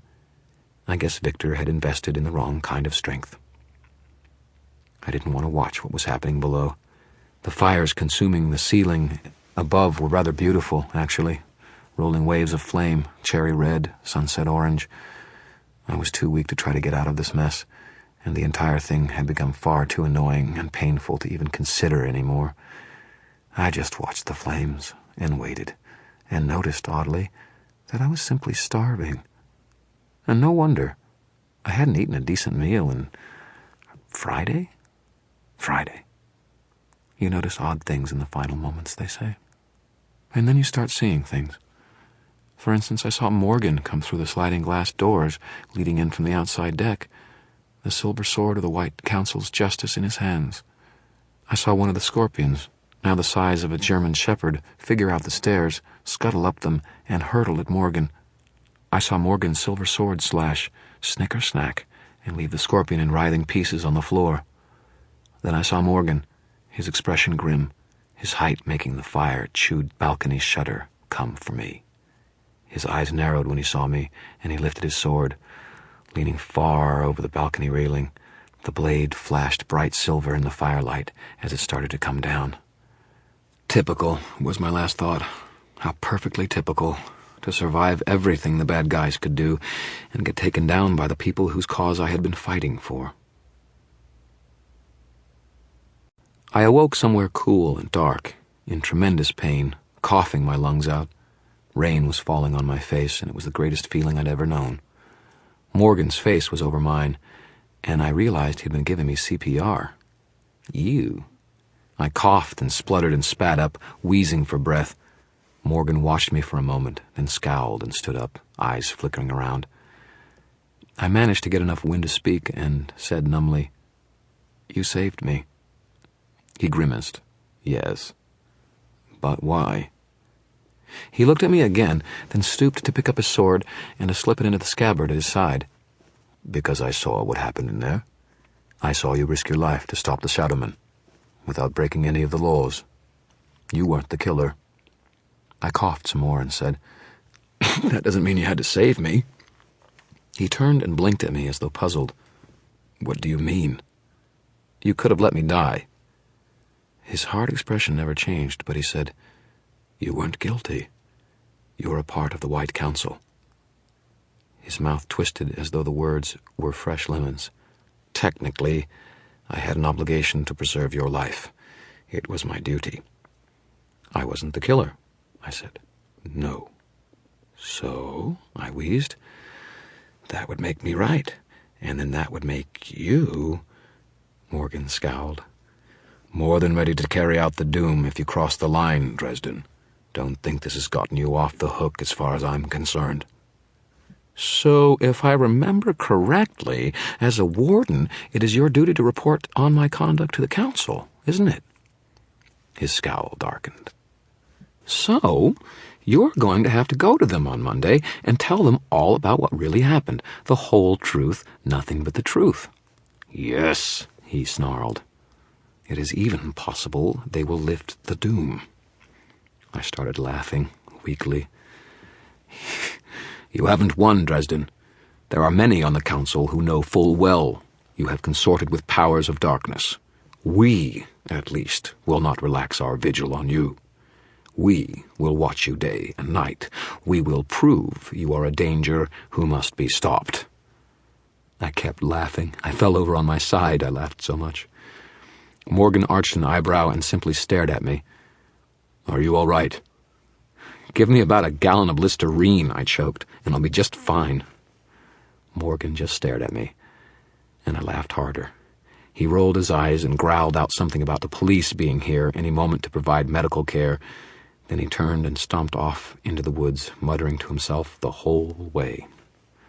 The police arrived in time to catch the Becketts trying to leave and arrested them for, of all things, being naked. Later, they were implicated in the 3-Eye drug ring and prosecuted on distribution charges. Just as well for them that they're in the Michigan justice system. I don't think they would have come out of a cell alive if they'd been in Chicago. It wouldn't have been good for Johnny Marconi's business. The Varsity suffered a mysterious fire the night of my visit to it. I heard Marconi didn't have any trouble collecting the insurance money, in spite of all the odd rumors going around. Word hit the street that Marconi had hired Harry Dresden to take out the head of the 3-Eye gang. One of those rumors that you can't trace back to any one person. I didn't try to deny it. It was a cheap enough price not to have to worry about anyone bombing my car. I was too hospitalized to show up to the meeting of the White Council, but it turned out that they decided to lift the doom of Damocles, which I had always thought a rather pretentious name in any case, from me, due to valorous action above and beyond the call of duty. I don't think Morgan ever forgave me for being a good guy. He had to eat crow in front of the whole council, relentlessly driven by his anal retentive sense of duty and honor. There's no love lost between us, but the guy was honest. I'll give him credit for that. And hell, at least I don't have to look forward to him popping out from nowhere every time I cast a spell. I hope. Murphy was in critical condition for nearly 72 hours, but she pulled through. They gave her a room right down the hall from me, in fact. I sent flowers to her hospital room, along with a surviving ring of her handcuffs. I told her in a note not to ask how the chain between the rings had been so neatly severed. I didn't think she'd buy that someone cut it with a magic sword. The flowers must have helped. The first time she got out of bed was to totter down the hall to my room, throw them in my face, and leave without saying a word. She professed to have no memory of what happened at my office, and maybe she didn't. But in any case, she got the warrant for my arrest rescinded, and a couple of weeks later, when she went back to work, she called me for advice the next day. And she sent a big check to cover my expenses in the murder investigations. I guess that means we're friends again, in a professional sense, but we don't joke anymore. Some wounds don't heal very quickly. The police found the remains of a huge 3-eye stash in what was left of the lake house, and Victor Sells eventually came up as the bad guy. Monica Sells and her children vanished into witness protection, and I hope they got a better life than they had before. I suppose it couldn't be much worse. Bob eventually came home again, more or less within the 24-hour limit, I suppose. I turned a deaf ear to rumors of a particularly wild party at the University of Chicago, which lasted from Saturday night to Sunday night, and Bob wisely never mentioned it.